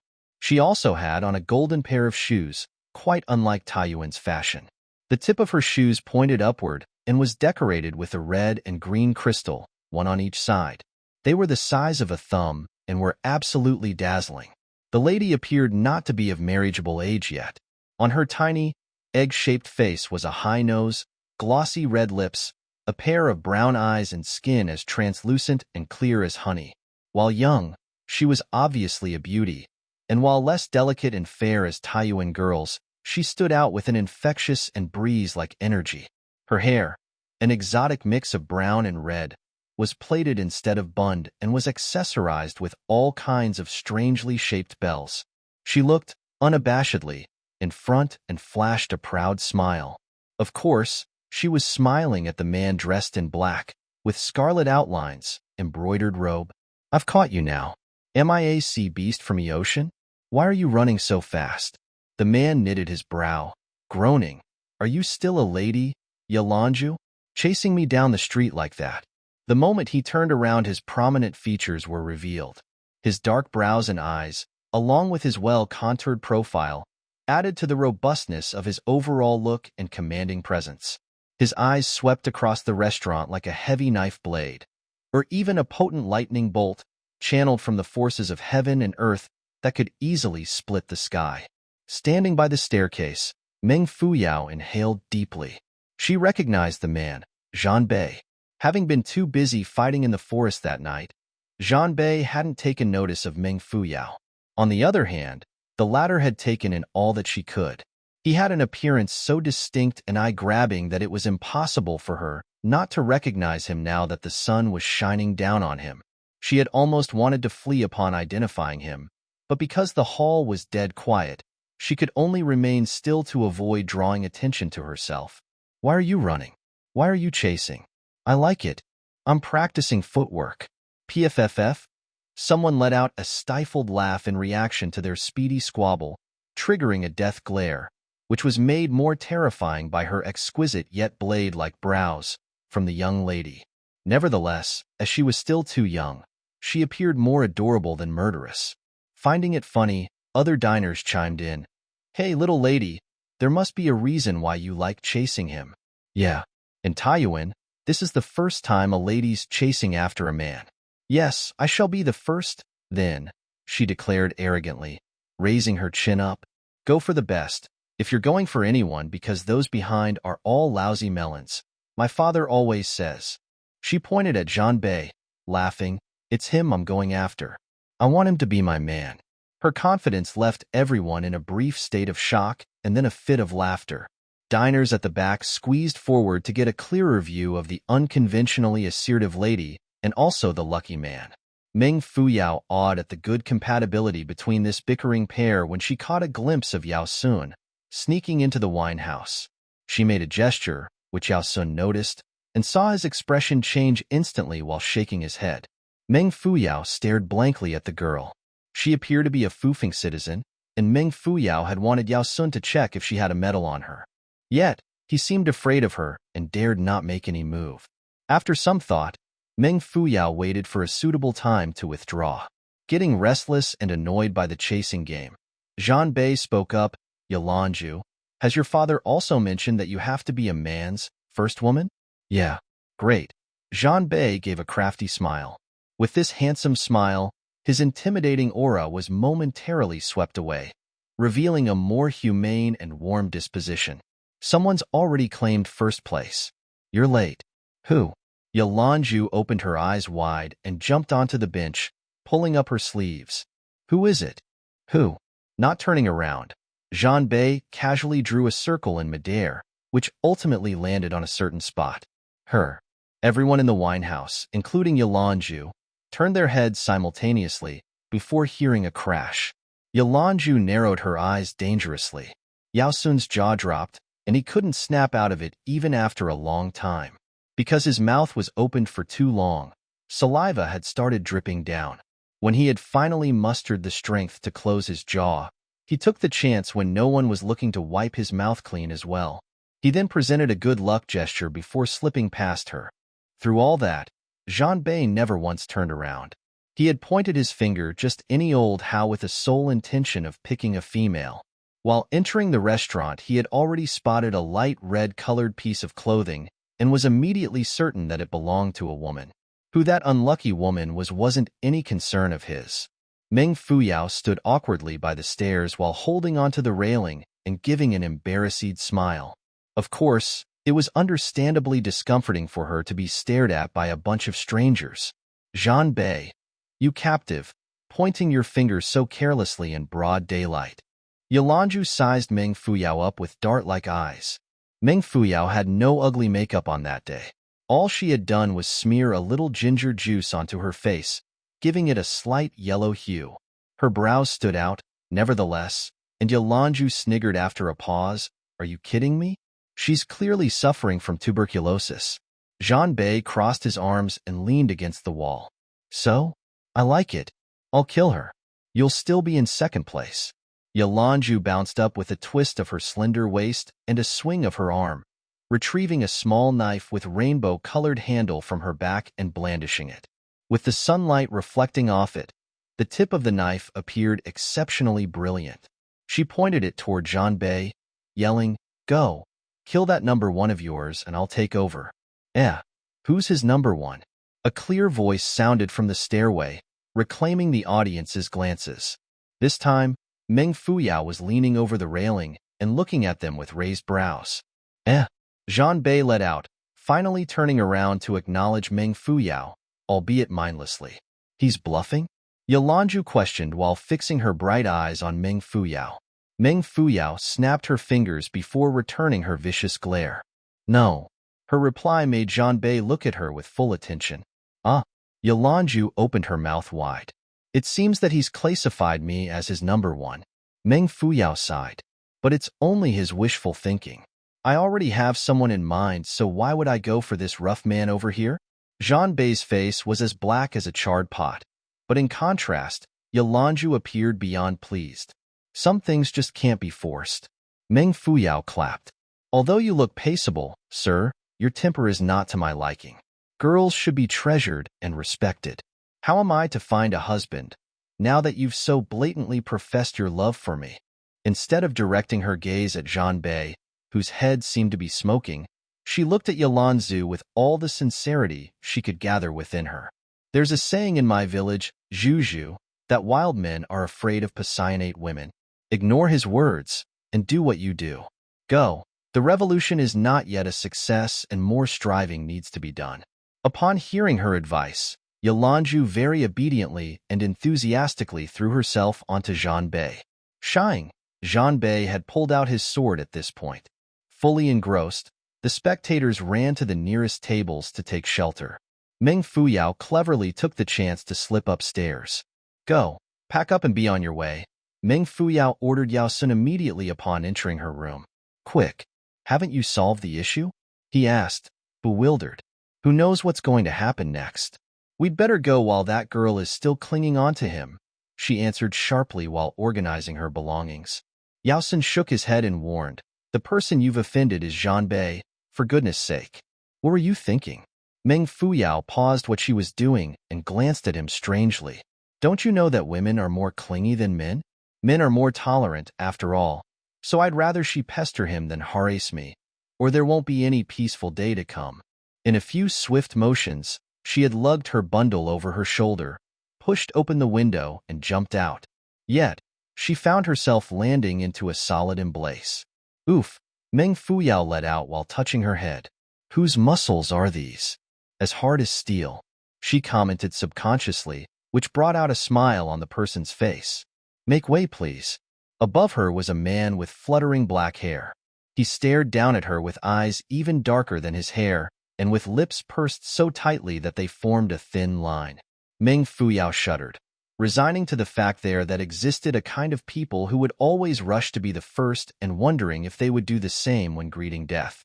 Zhanbei continued staring at her, suddenly retrieving an exquisite water bladder from his waist belt and generously pouring it over her face. Wah! What are you doing? Who? Caught off guard, a startled Meng Fuyao cried out. Flying into a rage, she reached her hand out to slap Zhanbei's away, only for it to be clasped firmly between his fingers. His metal plier-like fingers pressed against the pulse within her wrist, and he extended his palm toward her face, gently wiping it. In between, an infuriated Meng Fuyao shrieked, Is your hand clean? Don't touch my mouth. Hey! Zhanbei stopped abruptly. The young lady before his eyes was about 16, 17 years old. No longer coated with ginger juice, her face gradually resumed its original fairness, within which a warm pink glow emerged like clouds. In contrast, her eyes emitted a coldness that matched her masculine yet gracefully upturned brows, which resembled the silk ribbons fairies in the 9 heavens danced with. In the brief moment that their eyes met, resentment was evident in her bright red face. Her eyes became increasingly bright, so much that even Zhanbei was taken aback. As if subconsciously intimidated, he let go of his hand. Feeling odd immediately after, He extended his hand once more, this time landing on her waist. He could feel the strength within the softness of her body, common in girls who practiced martial arts. Also, her waist was surprisingly slim, which made his heart to thump slightly faster. That split second of distraction caused his hand to slip. He felt something shiver and coil upward. As an experienced fighter, Zhanbei instinctively reached his palm out to chop it. His chop landed on something soft, and a long black shadow shook in midair as a fine whip flew out from her waist area and toward the eave of a roof in another corner, finally coiling around it. She smiled brightly at him before breaking free from his embrace and casually waving. "Thanks, sir, for washing my face. Please collect your money from the man behind." Surprised by her words, Zhanbei turned behind and saw the back of Yao Sun, who was escaping from another window. Is this a plot? Not getting tricked, he turned back to Meng Fuyao, only to see that she was already a distance away, quickly disappearing into the background with a small bundle on her back like a meteorite. The wind was quiet, and the man in black robe remained still for quite some time. There was no moon hanging in the sky that night, so that cold existence of his wasn't immediately apparent. He gradually blended in with the darkness and emerged again under the first rays of the morning. When the first dewdrop fell onto the tip of his brow, he collected it gently with his hand, analyzing it as it rolled about in his palm. It was as clear as the eyes of the lady he had seen the night before. As the sun rose through the clouds, filling the sky with multicolored splendor, the man raised his head and smiled. More than a kilometer away, Meng Fuyao and Yao Sun reunited in an old temple in the southern corner of the city. She asked about Yalanju's background, and he responded with a bitter smile. You know, it is not an emperor but 3 major clans that occupy Fufeng. The Fa Qing clan has the greatest power and is stationed in Dafeng City, located in the center of the nation. Yalanju is the daughter of the clan master, and her status is equivalent to that of a Taiyuan princess. It's no wonder you're so afraid of her, Meng Fuyao commented while crossing one leg in front of the other and chewing on a blade of grace. She mocked, "For a leader, you're really timid. How can you be afraid of a doll?" "I'm not afraid of her," Yao Sun claimed, red-faced, before continuing angrily, "I don't want to be controlled by her sorcery. Out of the 3 big clans, Fa Chong is the best at witchcraft. It's been said that if even a strand of your hair falls into their hands, they'll be able to manipulate you. The witch within the clan has a higher rank than the clan master himself. She could kill anyone with a blink of her eye. Death isn't the scariest, in fact, and it was said that she could employ even more bizarre methods to deal with enemies. Tell me now, why should we offend someone like her?" "Oh?" Meng Fuyao smiled and rolled her eyes at the same time, eliciting a frown from Yao Sun. "Don't tell me you're still going to do something funny.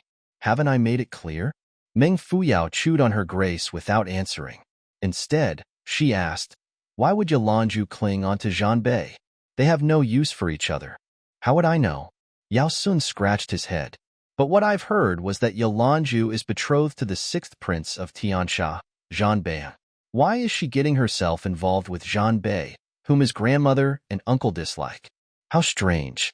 His grandmother and uncle dislike him?" Meng Fuyao repeated with a crooked head. "Not just dislike," Yao Sun started. "He's inferior to even an ordinary prince. The 6th and 7th princes have already been bestowed the title of king, but not him. It was his grandfather, advisor Zhou of the previous dynasty, who had pled with tears in front of the throne in order to secure him a prince title. Even the land that Zhanbei was infest with was Tiansha's Gaya Desert, which shared a border with the Imolo clan. The whole plot of land was under 200 square kilometers, and was subject to inhospitable natural environment and neighbors. Of course, Zhanbei did well by building Rong City at the edge of the border within 3 years.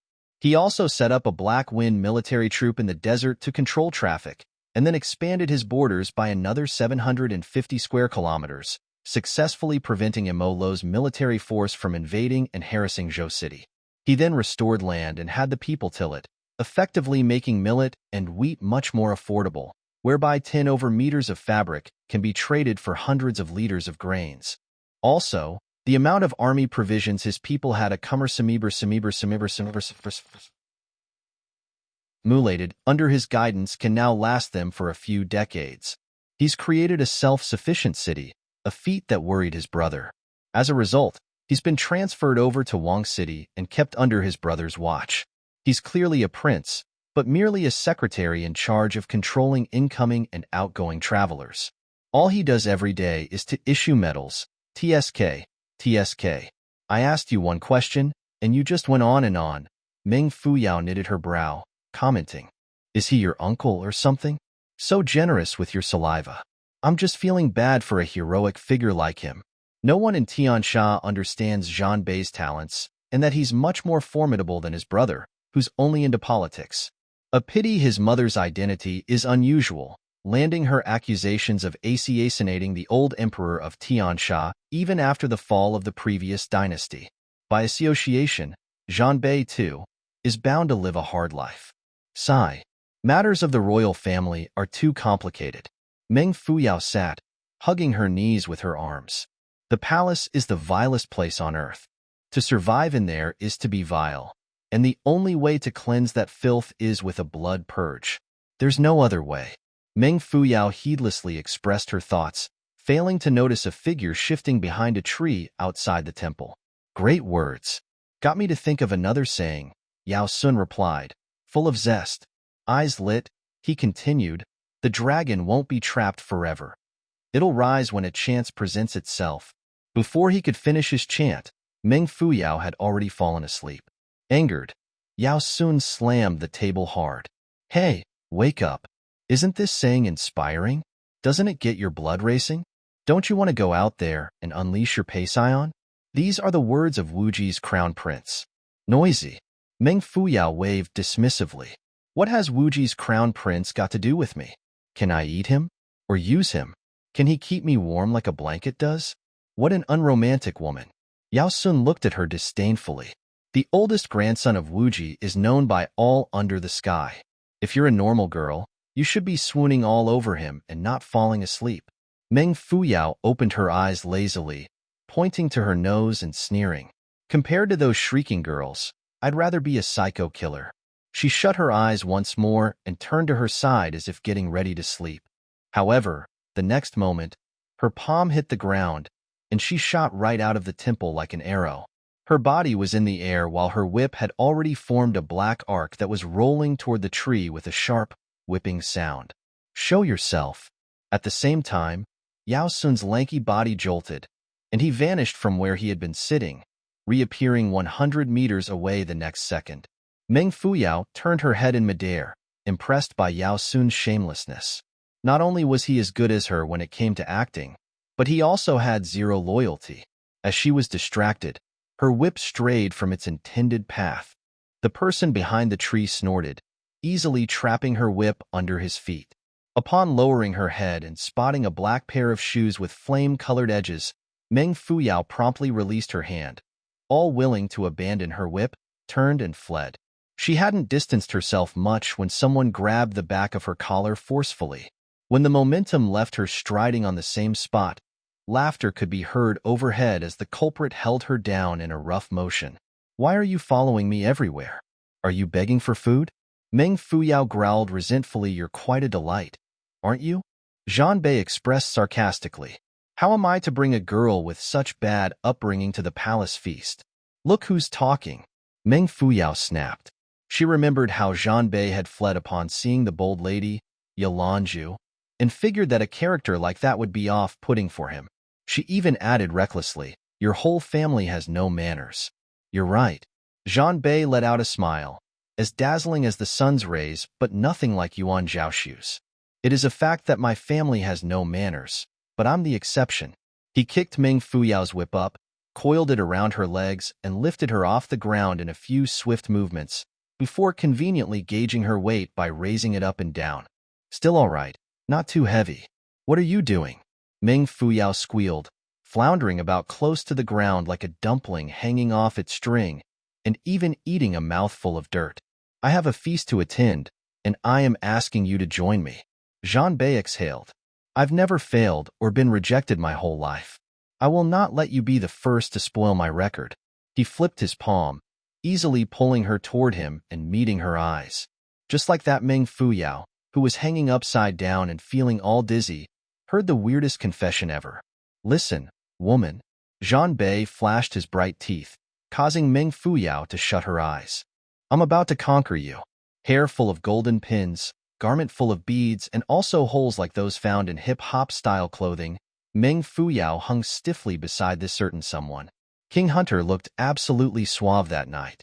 His royal yellow dragon robe enhanced the brilliance of his thick, black brows. The purple detailing on it, which usually looked gaudy on ordinary men, appeared especially magnificent on him. It was enough proof that clothes would never let a good-looking face and body down. It was the birthday of Taiyuan Emperor, Qi Hao, that day, and a grand feast with 16 seats took place in the Qingyun Palace Hall that afternoon. Local, high-ranking officials were present to receive representatives from respective nations. As the emperor wasn't feeling too well, he attended only for a short while to make a few toasts and exchange some pleasantries before taking his leave, while the rest continued enjoying the feast. Since Tiansha was the biggest nation, as its representative and the emperor's younger brother, Zhan Bei naturally received great respect from the guests and was also thrown into the spotlight with his extraordinary looks. As the female companion of such an outstanding man, Meng Fuyao understood that she would be a subject of scrutiny. Thus, she went all out with her ginger juice, golden hairpins, and fishnet outfit, and had 2 rings on every finger. On both arms, she put on golden bell bracelets, which jingled loudly as she walked. She even put on some talcumbersome powder that she had purchased from a night market, spreading strong whiffs of fragrance wherever she went. Meng Fuyao's fishnet-inspired outfit was undoubtedly eye-catching. The beautiful golden butterflies on her original pleated skirt had been torn off, leaving holes all over and revealing white inner pants. If not for her fear of being beaten up by Taiyuan guards for looking so obscene, she would have worn the inner layer of clothing on the outside. Dressed in multiple colors, Meng Fuyao strutted into the dazzling Qingyun Palace Hall, turning the faces of the other envoys purple. Zhan Bei, on the other hand, entered nonchalantly. When the emperor returned to get some rest, Meng Fuyao immediately waved to get the attention of a palace maid. Waiter. At a loss, the waiter was unable to respond. Get me 1 dried fish, Meng Fuyao demanded, throwing her a scornful glance. The hall was instantly filled with boisterous objections. Dried fish were lowly and stinky salted fish that common people slogged hard to place on their dining tables. They were fish that people with even a little bit of status condemned, so one could only imagine the blasphemy Meng Fuyao had committed. The master of ceremonies glared, ashen-faced, at Zhan Bei, who raised a wine cup to his mouth and downed it in 1 gulp before slamming it on the table. Zhan Bei lifted his brow and swept his eyes across the hall. Then, he snarked, "Why are you looking at me, sir? This is Taiyuan, for goodness sake. Can't even serve your guest a dried fish?" His words hit the master of ceremonies like a brick, causing his heart to jump. He broke out in cold sweat, quickly recalling that the man before him was known for killing without batting an eyelid. He had also heard that the Mo Lo clan, which shared a border with his people, had been tamed after much beating. In fact, a stare from Zhan Bei was enough to make them pee their pants. The master of ceremonies, finally able to verify his formidable powers and harsh attitude, speedily called for the palace maid to get a stinky fish from outside the palace. The dried fish, slightly black in color, was eventually served on an unmatching gold and silver plate. The chef had specially seasoned it with wine in a futile attempt to mask the fish's odor. Guests on both sides of the hall started pinching their noses with frowns on their faces. They also became restless, as though there were needles on their seats that prevented them from sitting still. Meng Fuyao chewed and chewed, before turning to Zhan Bei. Come, take a piece. Food of the peasants bring out the flavors better at times. It's not something that a royal prince like you can get to savor often. Zhan Bei stared at the fish, whose smell was so abstract that it left him in a daze. Meng Fuyao giggled as she saw the fluctuations of his facial expression. She was waiting for him to flare up. Go on, make some noise, get angry, flip the table. Even you, a royal prince, will be kicked out of the banquet for being disrespectful. If not him, it would work, too, if she got kicked out for being uncultured. Meng Fuyao gave Zhan Bei a malicious look before letting her eyes roam about his vital acupuncture point and feeling an overwhelming impulse to jab it. If not for the fact that he had locked her inner energy, which prevented her from escaping, she wouldn't have had to consume this stinking fish. She hated fish the most. After staring at the fish for some time, Zhan Bei turned to Meng Fuyao with an expression that said, "Bring it on," and retrieved the pungent fish with his bare hand. Under the gaze of everyone present, the honorable royal prince took a deep breath and finished his piece without any regard for anyone. When done, he even indulged in its aftertaste, nodding approvingly. "Not bad, really tasty." Meng Fuyao's face was as black as charcoal at this point. "I wasn't done speaking. I meant to say flavors of the toilet." Zhan Bei narrowed his eyes, shooting invisible daggers at her. After a brief pause, he responded, "You eat food more fragrant than mine." Soon after, Meng Fuyao made another request. "I need to relieve myself. You're not going to follow me, are you?" Meng Fuyao smirked inwardly. It was a shallow but employable idea. Zhan Bei finished his wine and said, very naturally, "Let's go." "Fine, fine. Let's see how you're going to follow me into the female cubicle." Meng Fuyao sat stiffly before breaking into a wide smile. "Sure, let's go." At that, the duo walked through the odd looks other guests were throwing their way and exited the palace hall with the company of a servant, who led them to their respective bathrooms. Not good, Meng Fuyao thought, upon realizing that the male and female bathrooms were opposite of each other. Despite the decorative privacy partition board on the walls, it was impossible for her to climb over it because it wasn't tall and her head would be exposed. She turned around in time to catch his triumphant smile, which only made her madder. He must have known about the layout of the toilets already. Indignant at the unfair situation, Meng Fuyao lifted her skirt a little and stroked into the toilet, which looked more like an ordinary house. She sat down on the bucket, staring at the box of jujubes at the side and contemplating how she could escape. Deep in thought, she subconsciously picked out a jujube and started eating it. Only a long time later did it hit her that these dates were meant to be stuck up the nostrils to keep the smell out. The thought of it let her spit the half-eaten date out. Looking at its suspicious shape and slightly brown color, nausea hit her like a wave, which made her jump up and belch. Before she got anything out, she heard someone crying out from outside. "What's wrong with that lady?" Meng Fuyao raised her head and saw two palace maids exiting from a small door that was behind the screen, which meant that she could easily be spotted. Through the open door, she vaguely saw rows of buckets and figured that inside was the palace's main toilet. Behind those buckets was a half-opened hatchway. Her eyes lit up, as did a light bulb in her head. "Hey, sister. Save me." Meng Fuyao stood on the bucket, face exposed, with tears streaming down her face. "Save my child." Half an hour later, Meng Fuyao pinned her skirt to her waist and snuck out of the hatchway in the main toilet. It turned out that Meng Fuyao had gotten the attention of the two palace maids and shared her mournful story. She was a wretched girl, whom a prince had taken as his concubine during her laborious search for her husband. She was also pregnant but forced to undergo an abortion. Her Oscar-level acting, so vivid and detailed, was worth a mention. She hadn't forgotten to express the grief of losing her husband, the pain of carrying a child, the fear of being seized by the mansion, and the humiliation of being abused by the evil prince. Her conveying of emotions was so on point that her listeners had broken down in tears and boldly promised to pull her out from the devil's claws. One of them had taken her place in the cubicle, while the other left to inform Zhan Bei that the madam was having a stomachache and would be out later. The palace maid's acting was so hostile and contrived that the violent, tyrannical male lead in Meng Fuyao's story immediately felt it odd. He couldn't understand where her enmity came from, and wouldn't have imagined at that point that he had unknowingly been painted as a scumbersome of the earth kidnapper and fetus killer. After tainting his reputation with zero remorse and climbing out of the hatchway, Meng Fuyao sprinted and hid as much as she could, and went through any door she spotted. Shortly after, she was no longer within the Qingyun Palace Hall's perimeters, but after more walking and turning, the hall started to look the same, and she just couldn't locate the main entrance. She was lost. Before her was an empty palace park.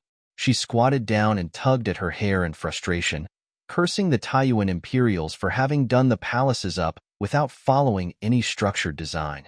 She then tapped on her knowledge in history and archaeology. There were 3 layers to the imperial city, and the Qingyan Palace Hall was seated in the center. By right, she should have been out of the whole palace since she had walked outward from the center in a straight line. But by the looks of it, she had landed in the inner palace instead. She was dressed in a palace maid's clothes since she was able to obtain a set from the ladies before. Since no one had really questioned her about it, she decided to seek out a lowly servant to ask for directions. Suddenly, a delicate fragrance drifted over from a winding corridor. It smelled extremely familiar, like Chinese peony with some quality Borneo. She sniffed it more, her face abruptly changing. It was Pei Yuan's perfume. Not good. Meng Fuyao turned around, wanting to leave when she heard the clinking of bracelets. A man in red had appeared from a corner of the corridor and had someone with him. As they walked on, he smiled. "You need to head to Xian Palace now, princess. Let your humble servant lead the way." "No need." A haughty voice filled the air. It was Pei Yuan indeed, sounding harsher than ever before. "Don't trouble yourself, Servant Jean. Just get a maid."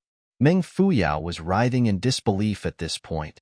She attempted to blend into some bushes behind, but the moment she moved, Servant Jean called out for her. She stood rooted to the ground as thousands of thoughts flashed across her mind. To flee or not to flee? She wouldn't get far even if she were to run since that DMN captive had sealed her inner energy. If she were to get recognized by Pei Yuan, the latter would easily guess that she was the cause of her scars. When that happened, she would be left begging for a merciful death. Meng Fuyao clenched her teeth and blamed herself for escaping from Zhan Bei in the first place. Yes, he had restricted her freedom, but he meant no harm. She wouldn't have fallen into this state if she had just stayed by his side obediently. Her hesitation quickly angered the princess. The eyes behind Pei Yuan's veil turned menacing as she remarked, "Aren't your maids getting a little too unruly, Servant Jean? Ignoring your calls like that." Humiliated and hence agitated, Servant Jean stomped his feet, booming, "You stupid! Which palace are you from? So lawless. Head to the prosecution chamber right now. 30 flogs. Asking me to get flogged?" Meng Fuyao was over the moon. She speedily bowed and was about to take her to leave when Pei Yuan's cold voice sounded. "Hold it." Vexed, Meng Fuyao stopped, her nails digging into the flesh of her palms as sweat poured out. Pei Yuan no longer spoke, and the whole corridor fell into silence. Meng Fuyao felt as though there was a laser beam-like gaze that burned the skin on her back, cleaving all disguise and penetrating into the deepest of her bones. Meng Fuyao's garment was starting to get soaked as well. She wasn't sure if it was the iciness in Pei Yuan's gaze or the coolness of the deep autumn breeze, but she could feel layers of chilliness entering her body. It was as if snakes were wriggling underneath her clothes. A venomous odor emerged amid the moisture. Behind her, Pei Yuan broke into a smile and turned to Servant Jean. "She seems a little foolish and ignorant, but her punishment is too severe. Let her wait for me for a bit instead. You can go finish up your chores. It's His Majesty's birthday, and you mustn't miss the banquet in Qian Palace later." "Your wish is my command, princess." Servant Jean complied and retreated, leaving only Pei Yuan and Meng Fuyao in the desolate part of the palace. Meng Fuyao inhaled deeply before putting on the most flattering smile she could muster and turning around.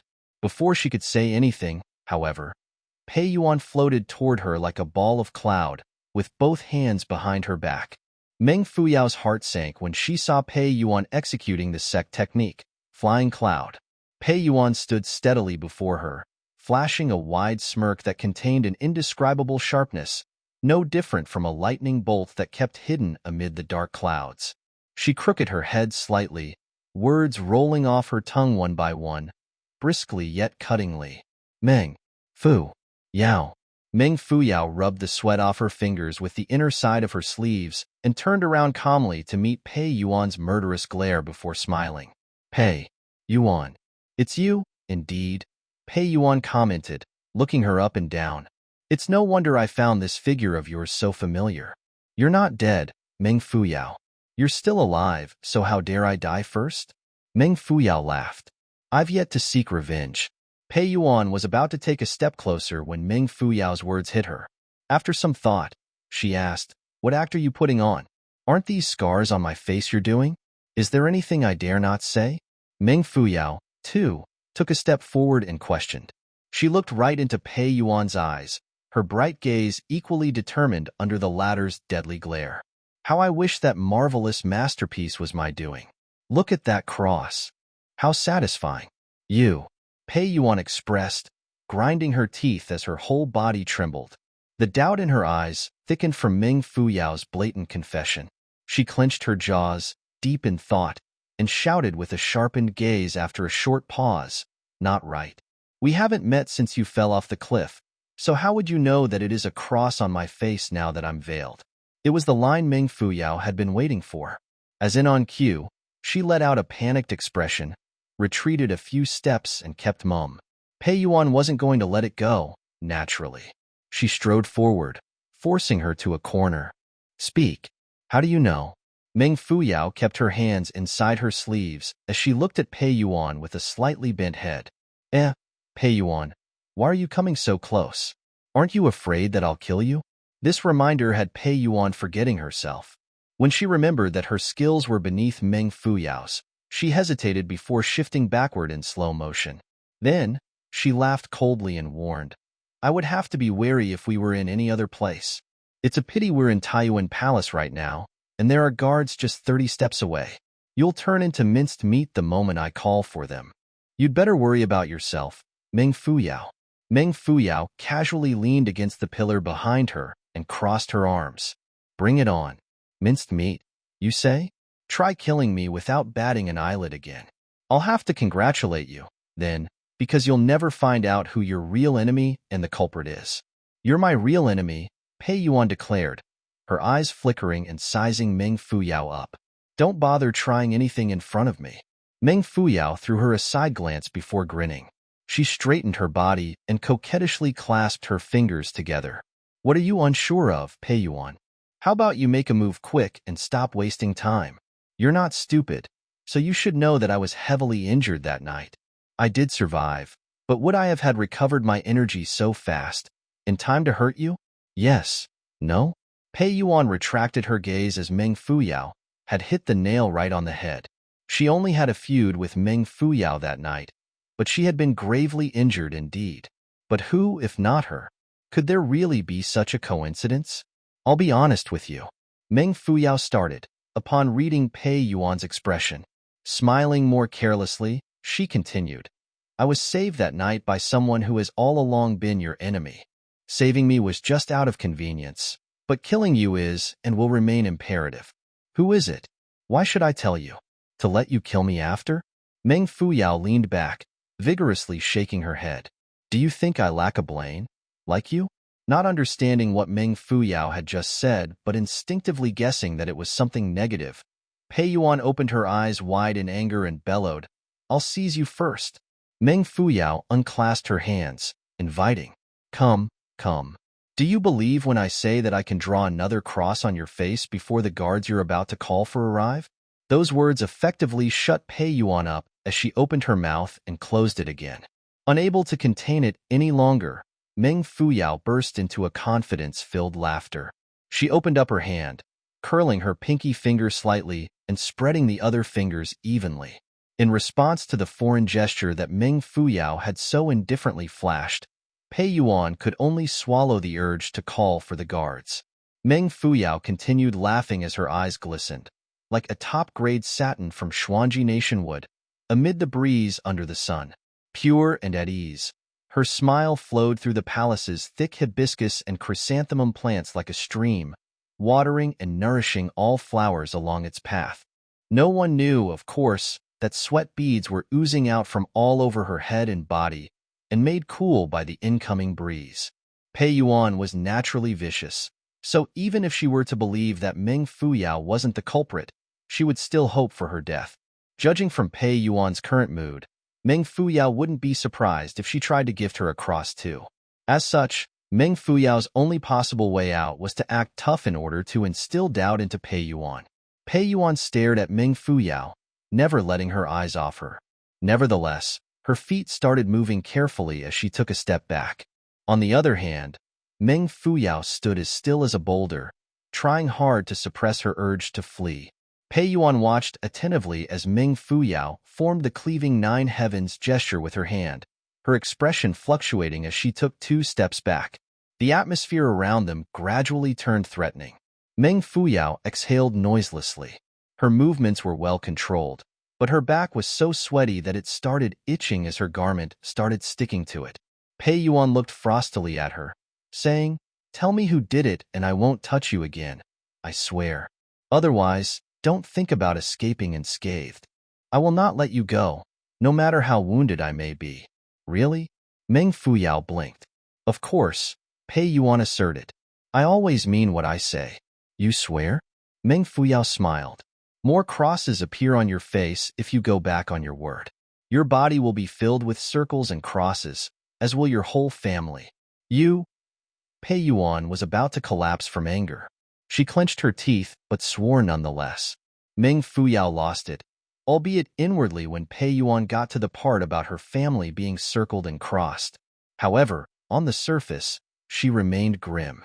"Sigh, I'll tell you, but you'll have to keep it between us. That guy, he's not human. I can't afford to get on his bad side." "Who?" Pei Yuan asked, biting down on her teeth so hard that sparks could appear any time. "Family name's Yuan. Yuan Bao's his name." Meng Fuyao obliged in all seriousness. Somewhere far away, Lord Yuan Bao let out a sneeze. "Yuan Bao?" Pei Yuan repeated slowly and in a low voice. "This name.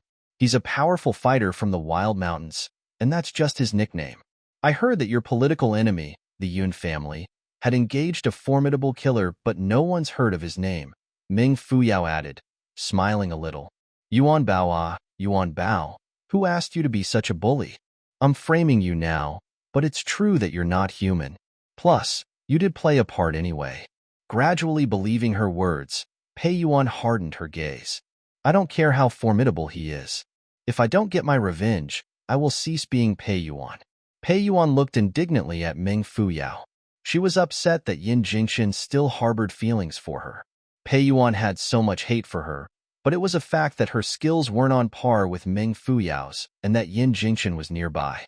As such, she could only let the chance to kill her go. Before her thoughts faded, a figure sped toward them from afar, bringing a gust of wind along with him. "Meng Fuyao, trying to run? Looks like locking your inner energy wasn't enough. I should have crippled you on top of that." Both Pei Yuan and Meng Fuyao's expression instantly changed. "Not good. DMN, why does this guy have to show up now and expose the lies I've so painstakingly invented?" Without the time to ponder over things, Meng Fuyao immediately took to her heels. Unfortunately, Pei Yuan's reaction was fast too. Upon her revelation, she gathered whatever suppressed exasperation and bitterness she had within her, extending her hands and curling all her fingers into dagger-like claws. As the wind whizzed toward Meng Fuyao's shoulders, Pei Yuan roared, "How dare you lie to me? Guards!" At the same time, she spun so quickly that she had turned into a red tornado, her golden accessories twinkling and reflecting glaring golden rays. Amid the incessant ringing of bells, flowers and leaves were carried up by the strong wind before scattering and disintegrating into multicolored powder. PZZT. Pei Yuan's long and sharp nails had penetrated into Meng Fuyao's shoulder, causing blood to splatter. A menacing gaze flashed across her face before she dragged her fingers backward so forcefully that it could potentially split Meng Fuyao's back open.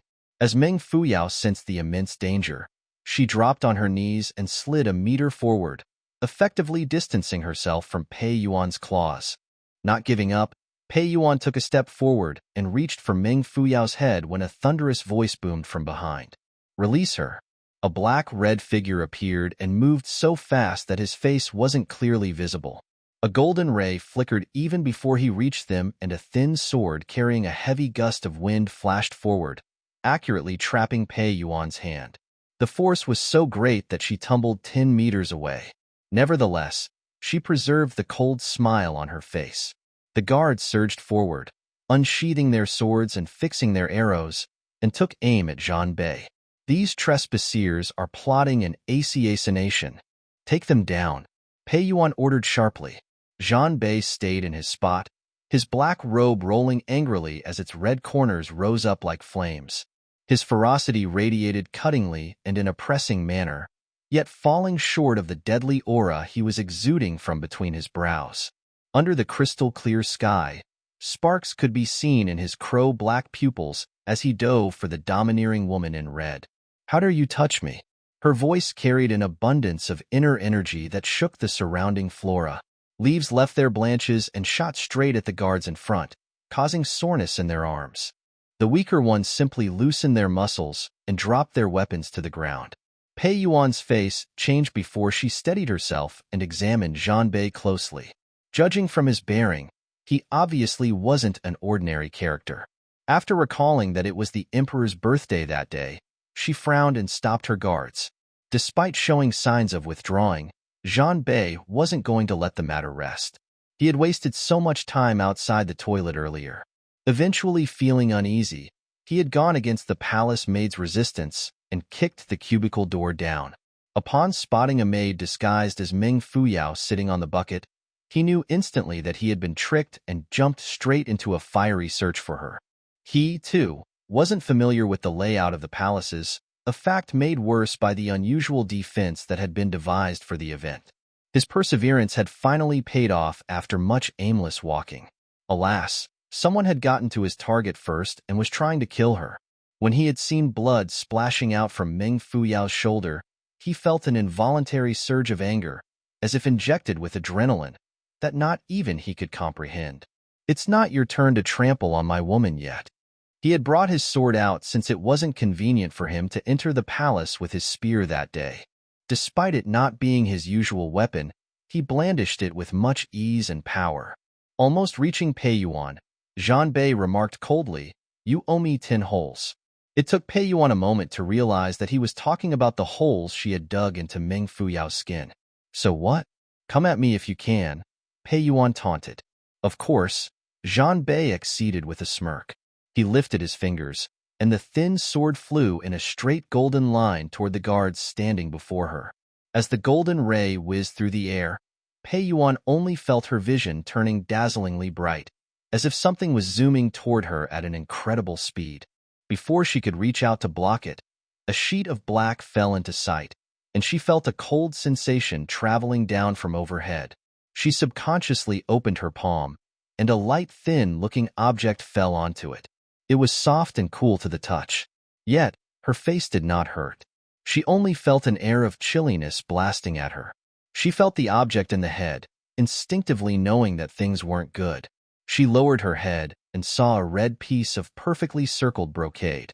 It belonged to her. Shocked, she reached to touch her face. In the blink of an eye and in unison, the guards around her had revealed a startled expression. From that, Pei Yuan was certain that her veil had been slashed open and her scarred face had been revealed. Only seeing black before her, Pei Yuan spat a mouthful of blood out. Ever since she had gotten disfigured, she had always been wearing a veil, lying that she was down with rubella and unable to show her face, so no one had actually seen it. She had pinned her hopes on Zhongyu, the holy doctor known to all. Although young, he had gone to the valleys to learn the ways of a legendary master before returning with a pair of magical hands. Naturally, he had assumed a mighty position in the 5-region continent, and the Pei family had exhausted many resources to engage him to treat Pei Yuan's scars and to recover her original beauty. The wild man had actually drawn a circle on her veil, exposing the face that she had been trying with all her might to conceal. As if the hole was within her heart as well, all bloody and bitter memories re-emerged. Waves of intense hatred piled up, almost drowning her. She screamed in a voice that sounded piercingly stifling. "Kill him! Kill him!" With his sword held horizontally, Zhang Bei laughed. "I'll plant the next hole on this barking mouth of yours." "Shoot him!" Pei Yuan yelled, retreating a meter back and into the crowd of guards. She swung her red sleeve and the guards stationed at the front dashed forward and straightened their bows, aiming them at his chest. The terrifying sound of bow strings being pulled taut filled the otherwise deadly silent air. It sounded like a grim laughter a grim reaper would produce as he waited for a fresh pool of blood feast. Zhang Bei tightened his grip on the sword, raised his head and threw a cold smirk their way, without bothering to look at them. "Shoot! Hold it!" A voice cried out as two men rushed over from a distance away. The man in front was tall and dressed in a commander's uniform, while the one behind had thick brows and beard, and wore a splendidly embroidered gown. Upon identifying the man at the back as her future father-in-law, Yin Lai, Pei Yuan's face changed, and she hurriedly tore a section of her sleeve to cover her face. As they came closer, the man in front, who had previously shouted, knitted his brow and added, "Withdraw. What's this nonsense?" Upon hearing their boss's words, the guards urgently withdrew their weapons. Pei Yuan raised her brows and turned to him slowly.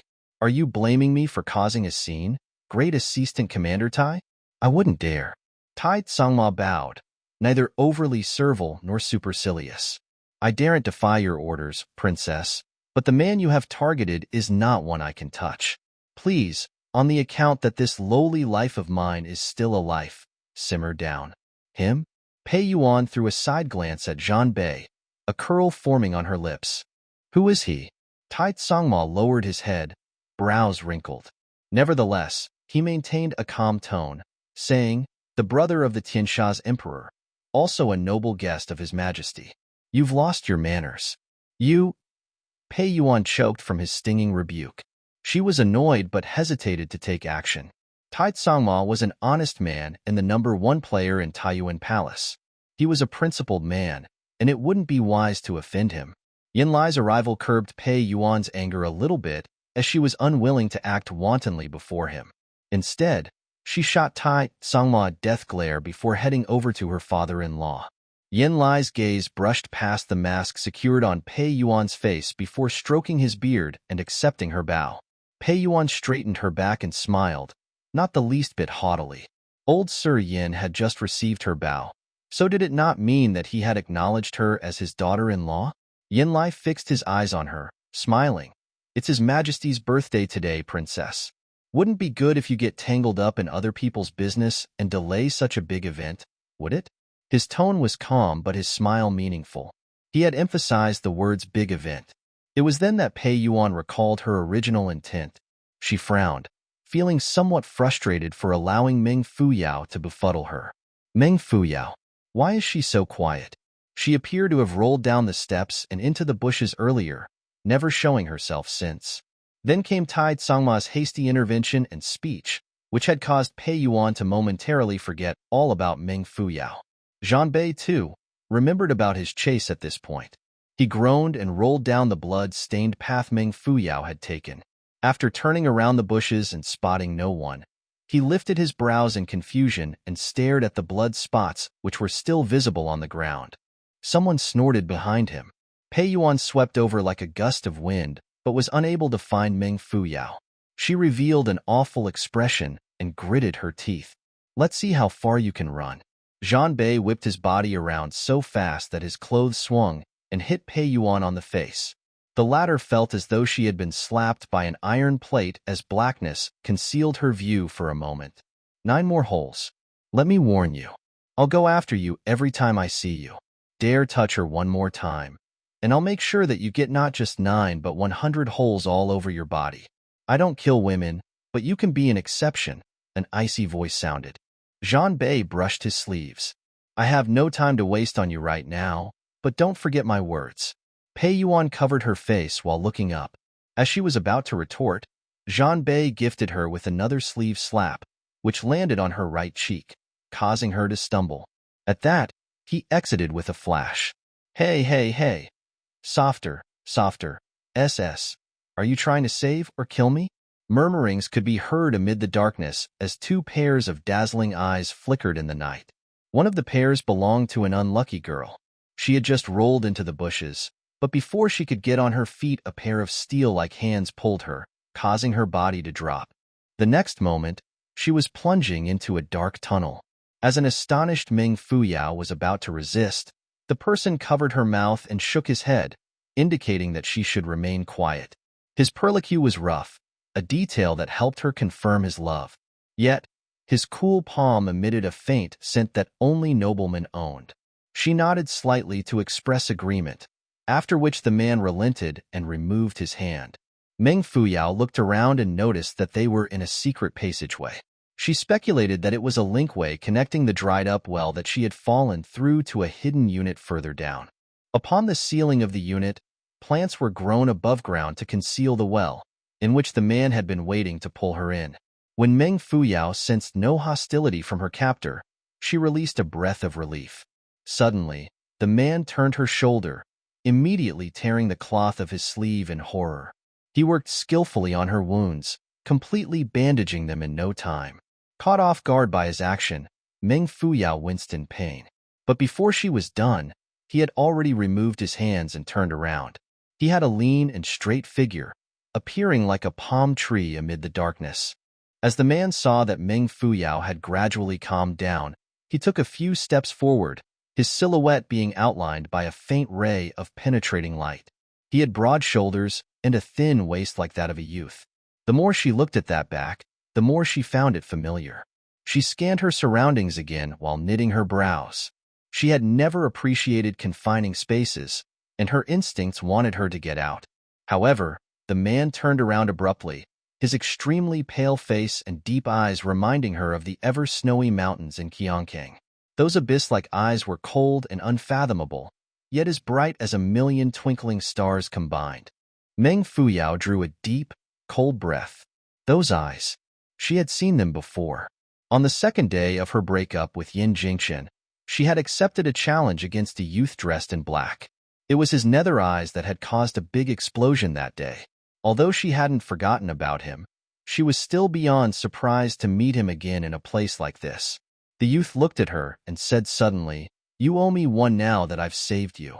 His voice was bright and crisp, sounding similar to the collision between thin icebergs, cold yet resolute. "Ah." Meng Fuyao opened her eyes wide in response. "What's that kind of logic?" she asked herself. "Did I ask for his help? Zhanbei wouldn't let me die in the hands of someone else in the first place. His help was uncalled for, so why do I need to return the favor? Plus, since he was sneaking around and looked so grave, he must need help with a big and probably dangerous matter. Was she foolish enough to offer herself as cannon fodder?" The youth pursed his lips and kept quiet upon reading her expression. Clang! Suddenly, he pulled out his sword and held it against her neck the next moment. The tip of his sword was bitingly cold and its blade clear as water. Like scattered sharp needles, the deadly aura emitted by the sword was so glaring that it almost made Meng Fuyao close her eyes. "I don't ever beg or repeat myself. Agree or die, your choice." Meng Fuyao peeked down at the dazzling sword before looking at the youth's pale face. After some time, she smiled. "Violence is never a solution, comrade, especially if you can't actually use it." Her smile widened as she lightly pushed the sword tip away. The sword, which was steady as stone, dropped flimsily to the ground along with the youth and a shaking light ray. Unsurprised, Meng Fuyao reached out to catch his falling body. She sighed and then said, "Heavily injured, but still putting on a front?" She examined him under the dim light. His eyes were closed and his brows slightly knitted. His snow-white face was almost translucent, and beads of sweat rolled down his forehead and into his hair, turning it even blacker. Meng Fuyao shook her head, tearing open his clothes without the least bit of hesitation and spotting a carelessly bandaged wound on his chest. She unbandaged him with a frown and was instantly attacked by a thick, bloody smell.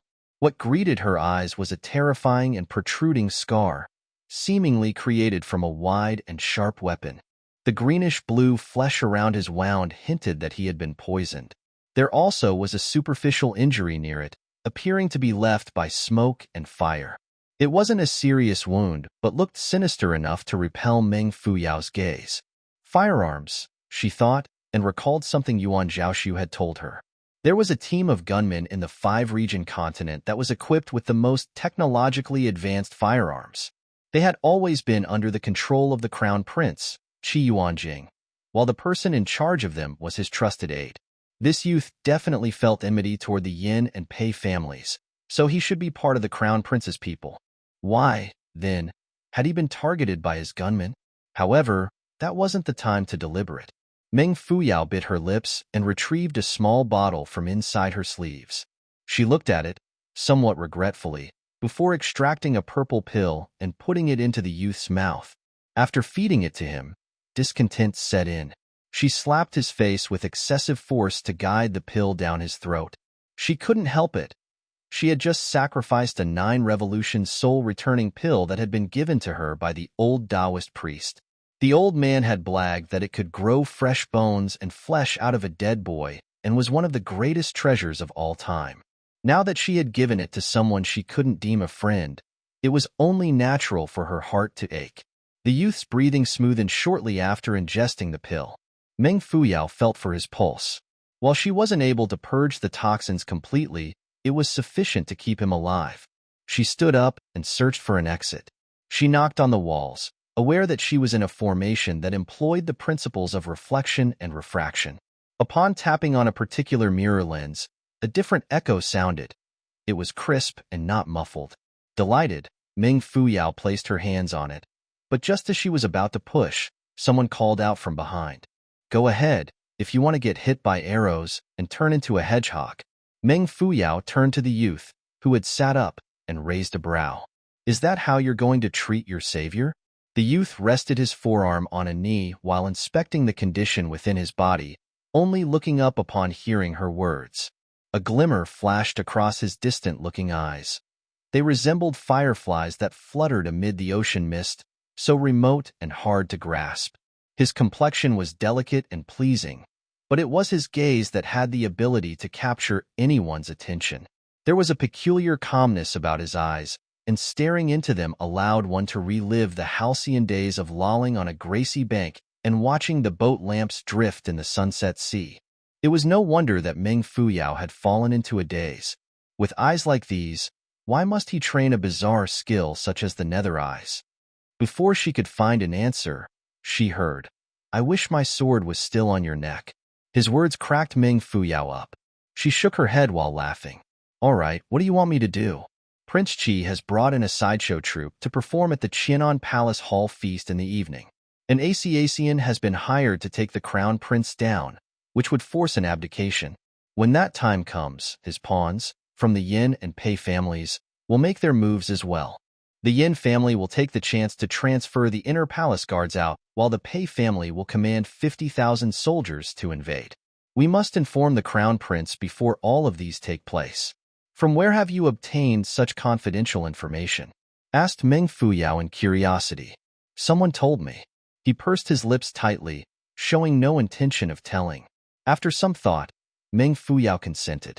She smiled mirthlessly and said, "I'll do anything to annoy Pei Yuan off. It's going to be hard fleeing from the Pei family if we don't come up with something anyway." Solemnly wrinkling his brows, the youth shared, "I made a trip to the Xian Palace earlier, in hope of reporting the matter to Master so he could, in turn, inform the Crown Prince. However, the Crown Prince's gunmen were there when I arrived. Had I known at that point that they were already betraying their owner. Had you known, you wouldn't have gotten injured and been forced to hide and seek help, is that right?" Meng Fuyao cast him a glance. "You're from the Yun family?" "Yunhin, an adopted son," he introduced simply. Meng Fuyao's eyes flickered as she thought about the fact that the feud between the Yun and Pei families had been caused due to Yuan Zhaoxu and herself. Guilt led to digression. "Isn't Qi Xuanyi skillful?" She threw a rhetorical question, flicking the map of the forbidden city that Yunhin had given to her. "He doesn't control the troop, does he? How will he act then?" "I have no idea," replied Yunhin, deep in thought. "I suspect that someone is assisting him." "Who?" After a brief pause, he answered, slowly and gravely, "Zhang Wuji." Meng Fuyai raised her brows in astonishment and asked, "He's a prince from another nation. Why would he get involved in Taiyuan's matters?" "The Xinyuan nation has been reorganizing its army and feeding their horses with the intention of expanding their territory," Yunhin shared. "However, with Zhanbei as their neighbor, Xinyuan won't be able to touch Tiansha. Their target will most likely be Wuji. They need to borrow Taiyuan's path in order to sneak an attack from Wuji's border.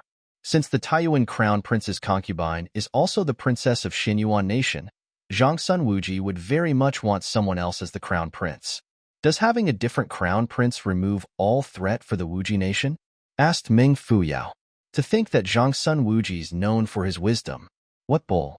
He's not as simple as you think. Yuan Hin shook his head. He must have his own plans.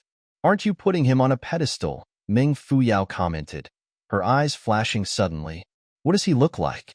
Any distinctive features? Yuan Hin shook his head again. Heard he's ugly and seldom shows his real face. Oh, Meng Fuyao muttered before getting on her feet. Let's go. Sunlight seeped in, hitting onto a slightly protruding mirror lens and forming a white beam that illuminated another recessed wall. A relief sculpture of decorative design gradually appeared on it. Meng Fuyao walked over and ran a finger through the vein pattern in a circular motion and clockwise direction.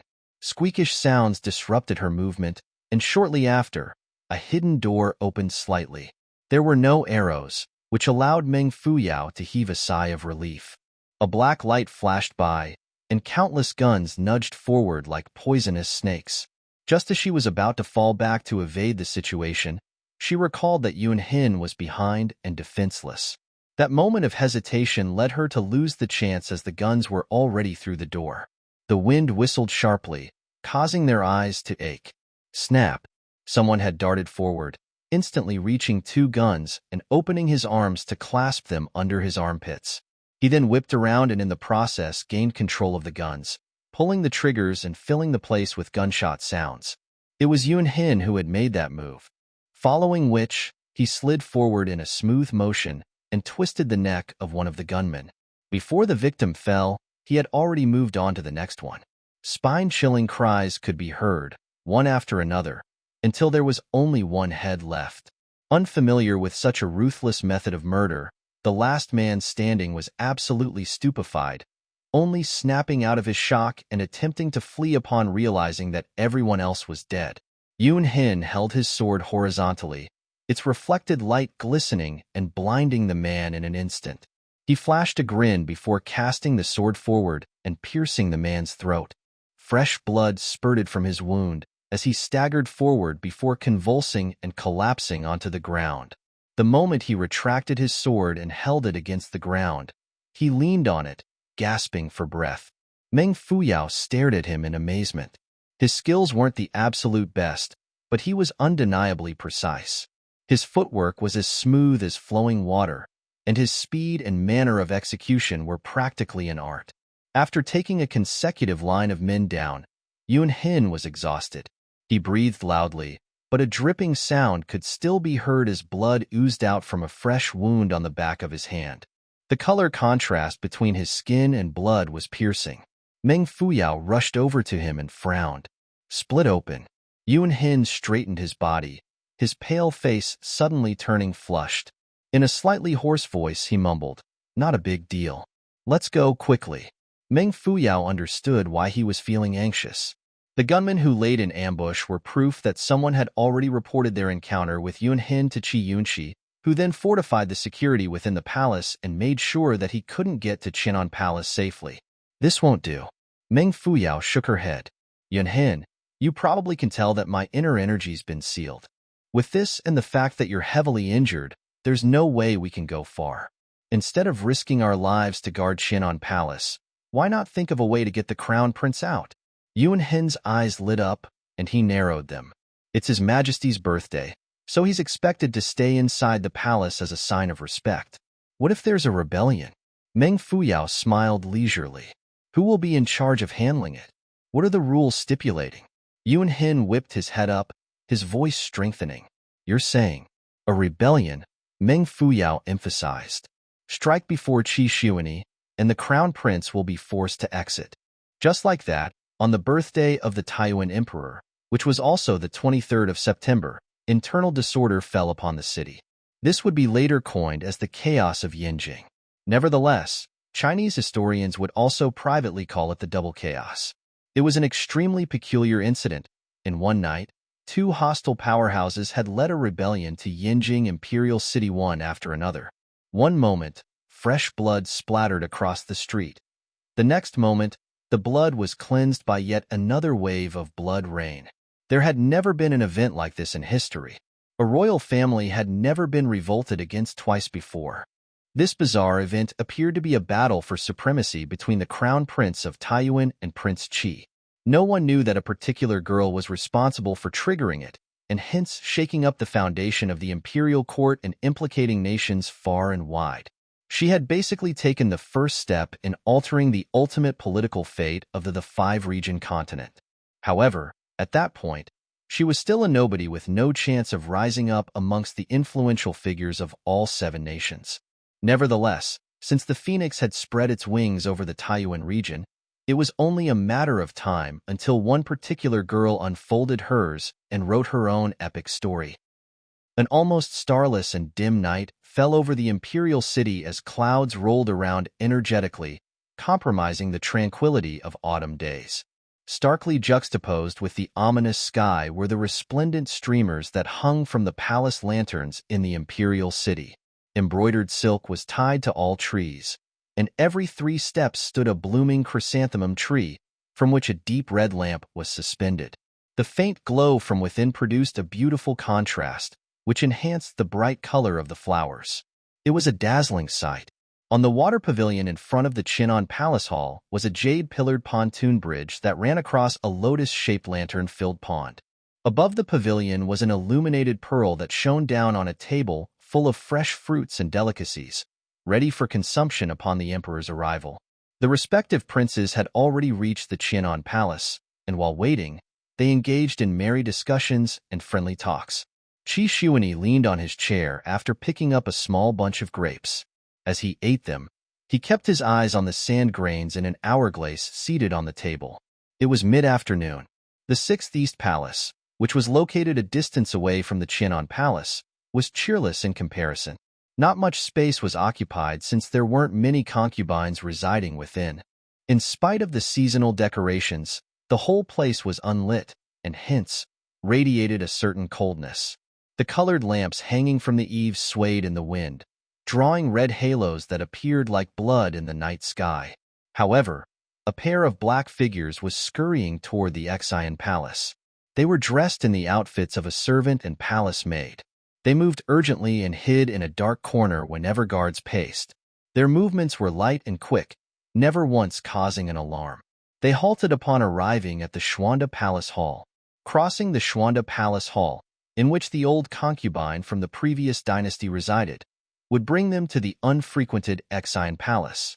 Going through the alleyway of the Xian Palace would then lead them to the east entrance of the imperial city, also known as the Death Gate. It was the gate from which dead bodies of offending concubines and servants were dragged out. According to legend, it was a place that sunlight never reached, and its sinister vibes deterred passers-by. But it was different that night. Before the walls separating the Xuanda and Xian palaces stood a swarm of troops, fully armored and occupying the alleyway like snakes. They patrolled without rest, guarding the area thoroughly so that even a rat might not pace through. The duo exchanged glances and caught the fear evident in each other's eyes. The Xian Palace's wall was just 10 meters ahead, but that distance had become an uncrossable ocean that night. Yuan Hin raised his head anxiously to look at the gloomy sky. The southern skies hadn't completely left summer behind, so the approaching storm clouds blew gusts of moist wind that seemed to condense upon touch. There was roughly an hour left to the start of the feast. Yuan Hin's face was ashen-colored as he stared at the guards' incessant footsteps, which gradually transformed into blurry images that emerged from within the deepest of his mind, floating through the months and years of memories and through the Mengpa River to resurface before his eyes. Jumbled footsteps, cold and hurried, flashed past his field of vision. He took a breath and extended his hand, attempting to grab onto something for support when a boot landed on his. He lifted his head up in pain, but the pressure on his feet slowly increased. On that fateful night, at a mace grave site where owls flew from tree to tree, their wings rustling against the leaves as they let out disquieting hoots, he lay on his stomach on the wet ground, looking at the shiny shovel. The blood-stained mud splattered onto his face as it was dug up, obstructing his vision and preventing him from seeing clearly what was in the pit. Yuan Hin's breathing gradually turned urgent. When would he be redeemed from these nightmares that had been confined by the long, sunken years? A light spark appeared within his eyes and exploded intensely in the next moment. Yuan Hin tightened the grip on his sword and got ready to make his move when someone pulled him back. Yuan Hin turned his head and glared at Meng Fuyao, harshly slapping her hand away. A fire was burning in his eyes, as though he could burst into action at any time.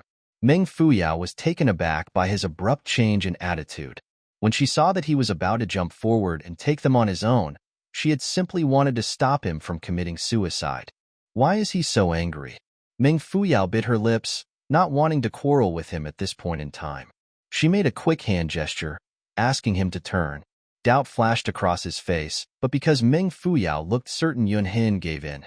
Upon taking a step back, Meng Fuyao broke off a branch from a nearby tree.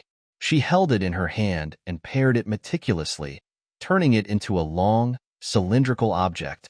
She measured it with her hand before slotting it into her sleeve. The sky had darkened, but that wasn't enough to cover the sudden, suspicious flash of redness across her face. That object stuck out from her sleeve, partly fitting into the hollow of her palm. It was round, thick and long, and was rubbing against her fingers.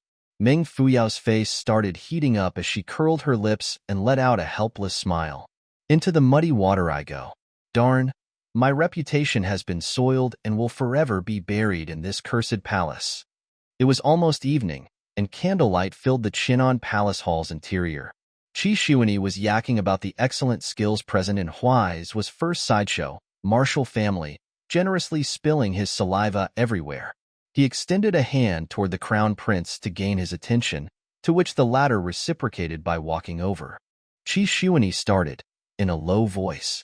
There's a beautiful maiden in that troop, with a slim waist like no other. There are no words to describe her charm. Oh?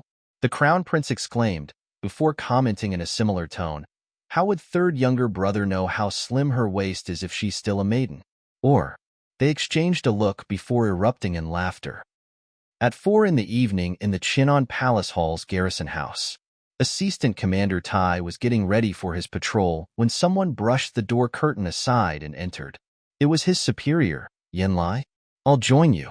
They proceeded together, and Tai Tsangma caught a slender shadow on the ground in front of them.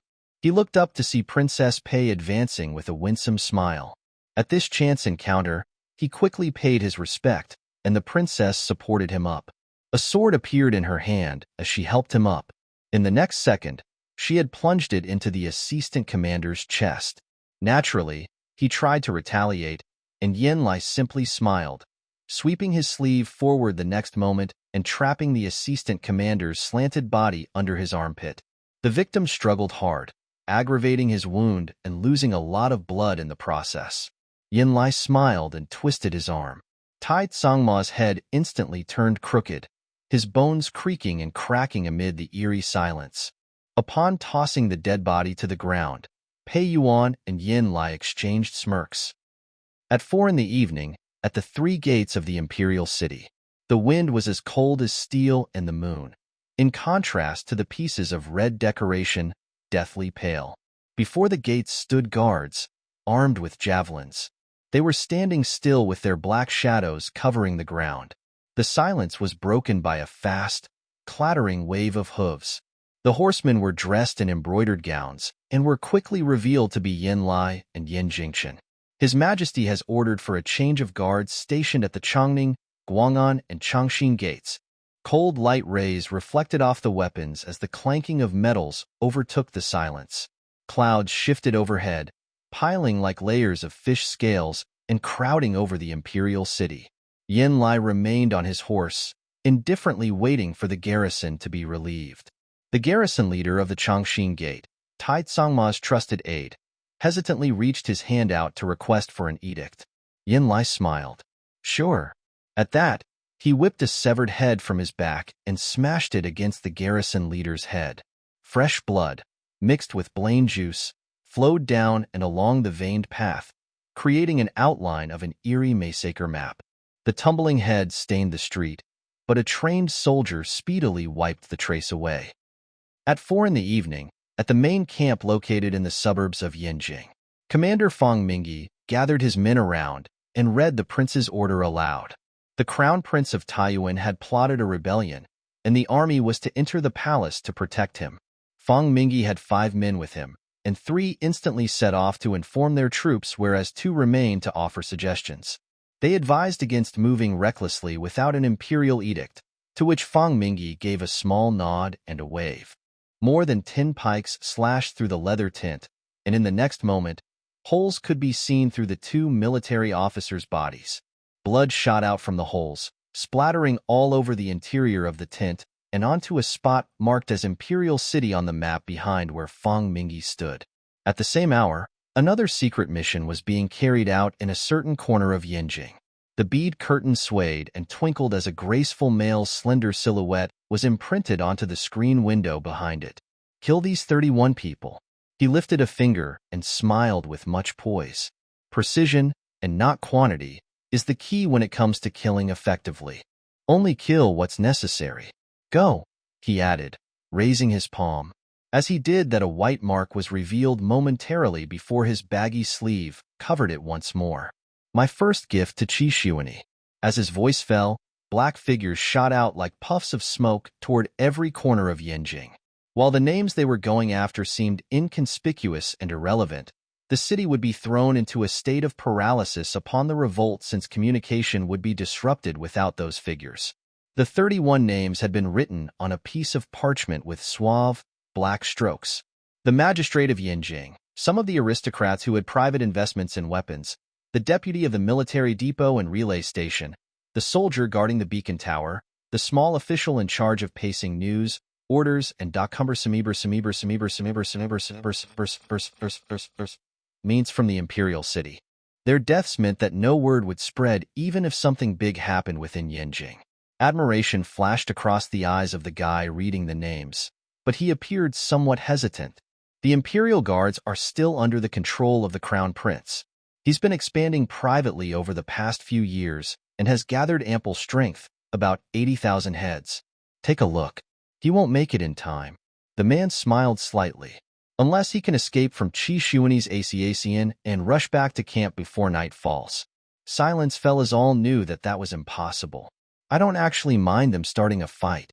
Taiyuan hasn't been too honest in recent years, so maybe some fresh blood would cleanse their minds, the man added, standing before the screen that dimmed the moonlight and smiling sincerely.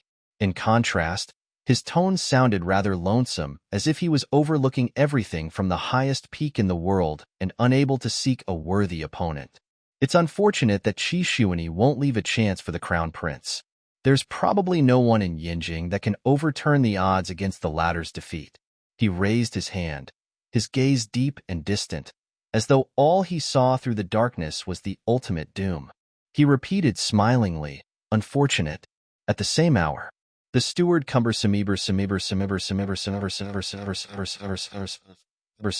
servant of the Xuanda Palace walked out from the hall to look at the brilliant scenery far ahead. Hammering his waist with his fist, he limped toward his room. The 6th East Palace was located there, close to the unfrequented Xian Palace, so it was rather remote and quiet. In the almost 70-year-old servant's mind, the grand occasion was none of his business. He pursed his wrinkly lips and tottered his way back. Suddenly, the old servant stopped upon pacing by a secluded corridor. In front were a male and female dressed in a servant and palace maid's uniform, dodging through a rockery path. Who is it? A patrolling guard stopped outside the Xuanda Palace Hall and looked over. The duo turned around in panic. The guard found their faces foreign, and he noticed a redness shining through the palace maid's yellow skin as she anxiously hid her hand behind.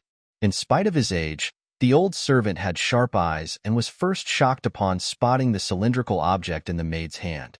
But he quickly understood that it was yet just another deliberate act. The old servant smacked his lips as he thought about the couple jade bracelet that he had kept in his hall and let out a mischievous laugh. He gave a small wave, gesturing for the pair to be on their way, and for the guard to be on his as well.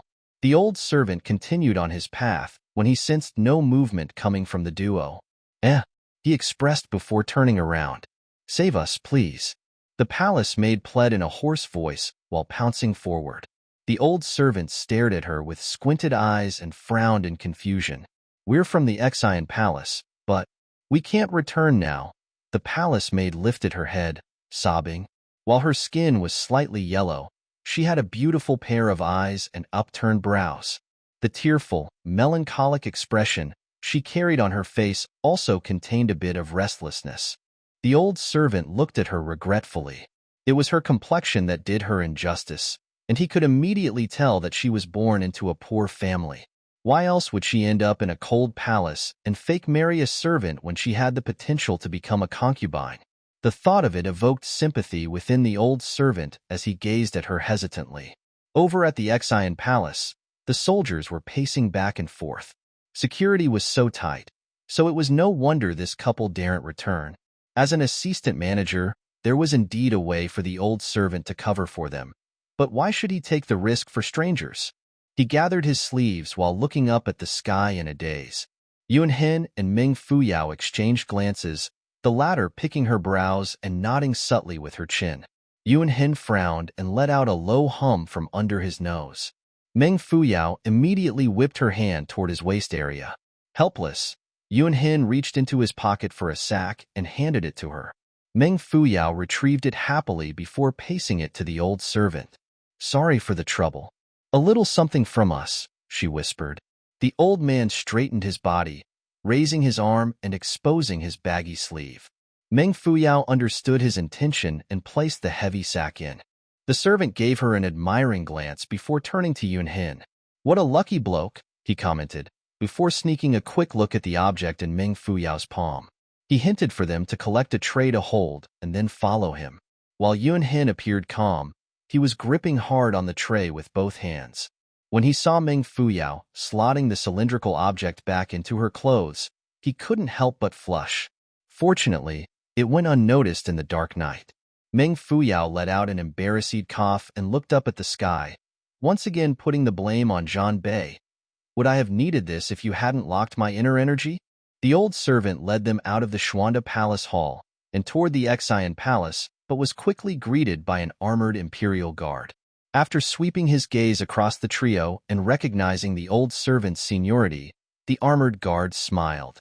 "Where are you heading to at this time, Sir Laowen?"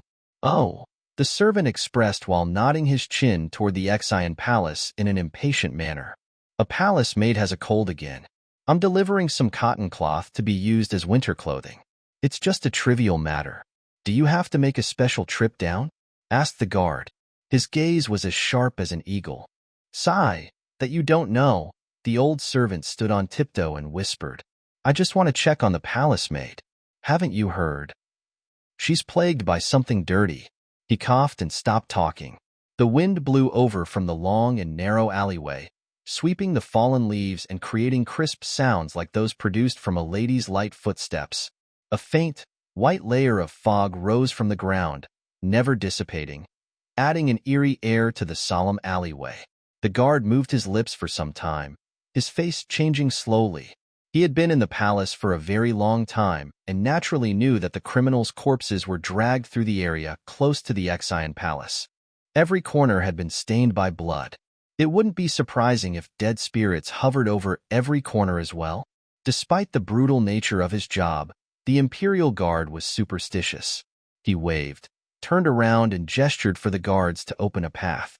The retracting of guns and swords could be heard as a pencil-straight path along which heavily armed guards were lined up, appeared within the alleyway. Yuan He and Ming Fuyao looked at each other. The former let out a cool smile while the latter's eyes were immediately drawn to some blood spots on his chest area. They were slowly expanding, as was his wound. Her face turned pale as she tried hard to throw him a hint. Upon his realization, Yuan Hin calmly held his tray higher to cover the stain. Ming Fuyao stared worriedly at that enlarging blotch, leaning a little toward him. The leading guard lifted his hand and looked at the trio somewhat deliberately. It wasn't that he distrusted them, but he was interested to see if these two servants and the feeble girl would have the guts to pace through the weapon-lined path within the dense forest. The old servant's face was evidently whiter. He swallowed his saliva, feeling rather regretful about his decision to help. Unfortunately, since he had already lied, so there was no turning back. When the guard sensed his awkwardness, he suddenly felt apologetic. "Sorry, sir," It's a narrow way, and the boys aren't allowed to leave. I'll walk with you if you're worried that they might be rough, he explained. The old servant was overjoyed and agreed instantly. The guard then walked over and stood beside him. Not good, Meng Fuyao thought as she noticed that Yun Hin's wound had split open. More blood was coming out. Once the smell of it became noticeable, there was no way these people wouldn't be alarmed. If they were to set foot onto the path, there was no escape route for them at all, and they could get stabbed to death any time. Nevertheless, they could only move forward from here.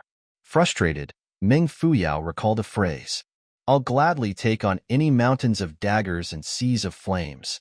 Wasn't that literally what she was about to go through? The sky was like a black dome pressing down onto and stifling them. In the darkness, there was nothing but the narrow path, which could barely fit two, that led straight to their destination. The light from the fire torches reflected off the guards' weapons, silently illuminating the cold expression on the guards' faces. In order to walk down a path like that required much courage. To reach the end of the route required much luck. Meng Fuyao looked up at the sky and took a deep breath before advancing. In spite of the number of people present, there was no noise except for the burning of the flames which drowned the voices of the insects, the low sobbing, and the sound of blood moistening Yun Hin's clothes. Weapons that had been stained in blood would naturally possess a more terrifying power. The old servant had initially intended to say a little something to release the tension, but the moment he opened his mouth, he felt as if there was a deadly force suppressing his vocal cords and rendering him speechless. The suffocating force left the trio sweating buckets all the way. Midway through their journey, Yun Hin pulled the tray closer to his chest. At the same time, the guard in front crooked his head and sniffed. What's that smell? At 4:30 p.m., Qi Shuani's sideshow was waiting in the side palace for their cue to start. As for the transference of guards, Yin Lai was already overseeing the operation at the last gate. Fang Mingyi had also appointed a general, and his troops were setting off from the camp. The Asiacian shadows flowed into every corner of Yinjing like electricity. A graceful man in loose robe leaned on the couch, taking a sip of his fragrant tea and revealing a smile. He took out a gold watch that he had obtained from Poluo Nation in the western region and looked at the time. Go. Also 4:30 p.m., in front of the Xian Palace. The Imperial Guard took another suspicious sniff. He could faintly identify it as the smell of blood. The moment he sniffed, Meng Fuyao jolted her head up and shot forward to walk in front of Yun Hin. At the same time, the guard turned around to ask, "What smell is that?" His gaze landed on Yun Hin, who was carrying the tray with a lowered head, and his eyes turned cold. "Bring the tray down," he said slowly. Cha, the guns and swords that were pointed toward the sky instantly turned toward Yun Hin and Meng Fuyao. The surroundings were deathly silent, and there was a metal-like smell that spread along with the wind. Yun Hin's face turned pale, and he lowered his hands slowly after a long time. The Imperial Guard kept his keen eyes on Yun Hin. He resembled a hawk, spiraling in the sky and awaiting its prey. All his focus was on Yun Hin, and at the moment that Yun Hin brought the tray down, Meng Fuyao took the chance to jerk her sleeve and let a mini knife slid into her palm. With a swift turn of her palm, the knife slit opened her sleeve and penetrated her inner thigh. Blood poured out instantly at the same time where Yun Hin's wound was exposed. The Imperial Guard narrowed his eyes as if sensing a giant threat. "Take," he uttered, but before he could finish, Meng Fuyao pounced on him and his pike. Sir, that blood is mine."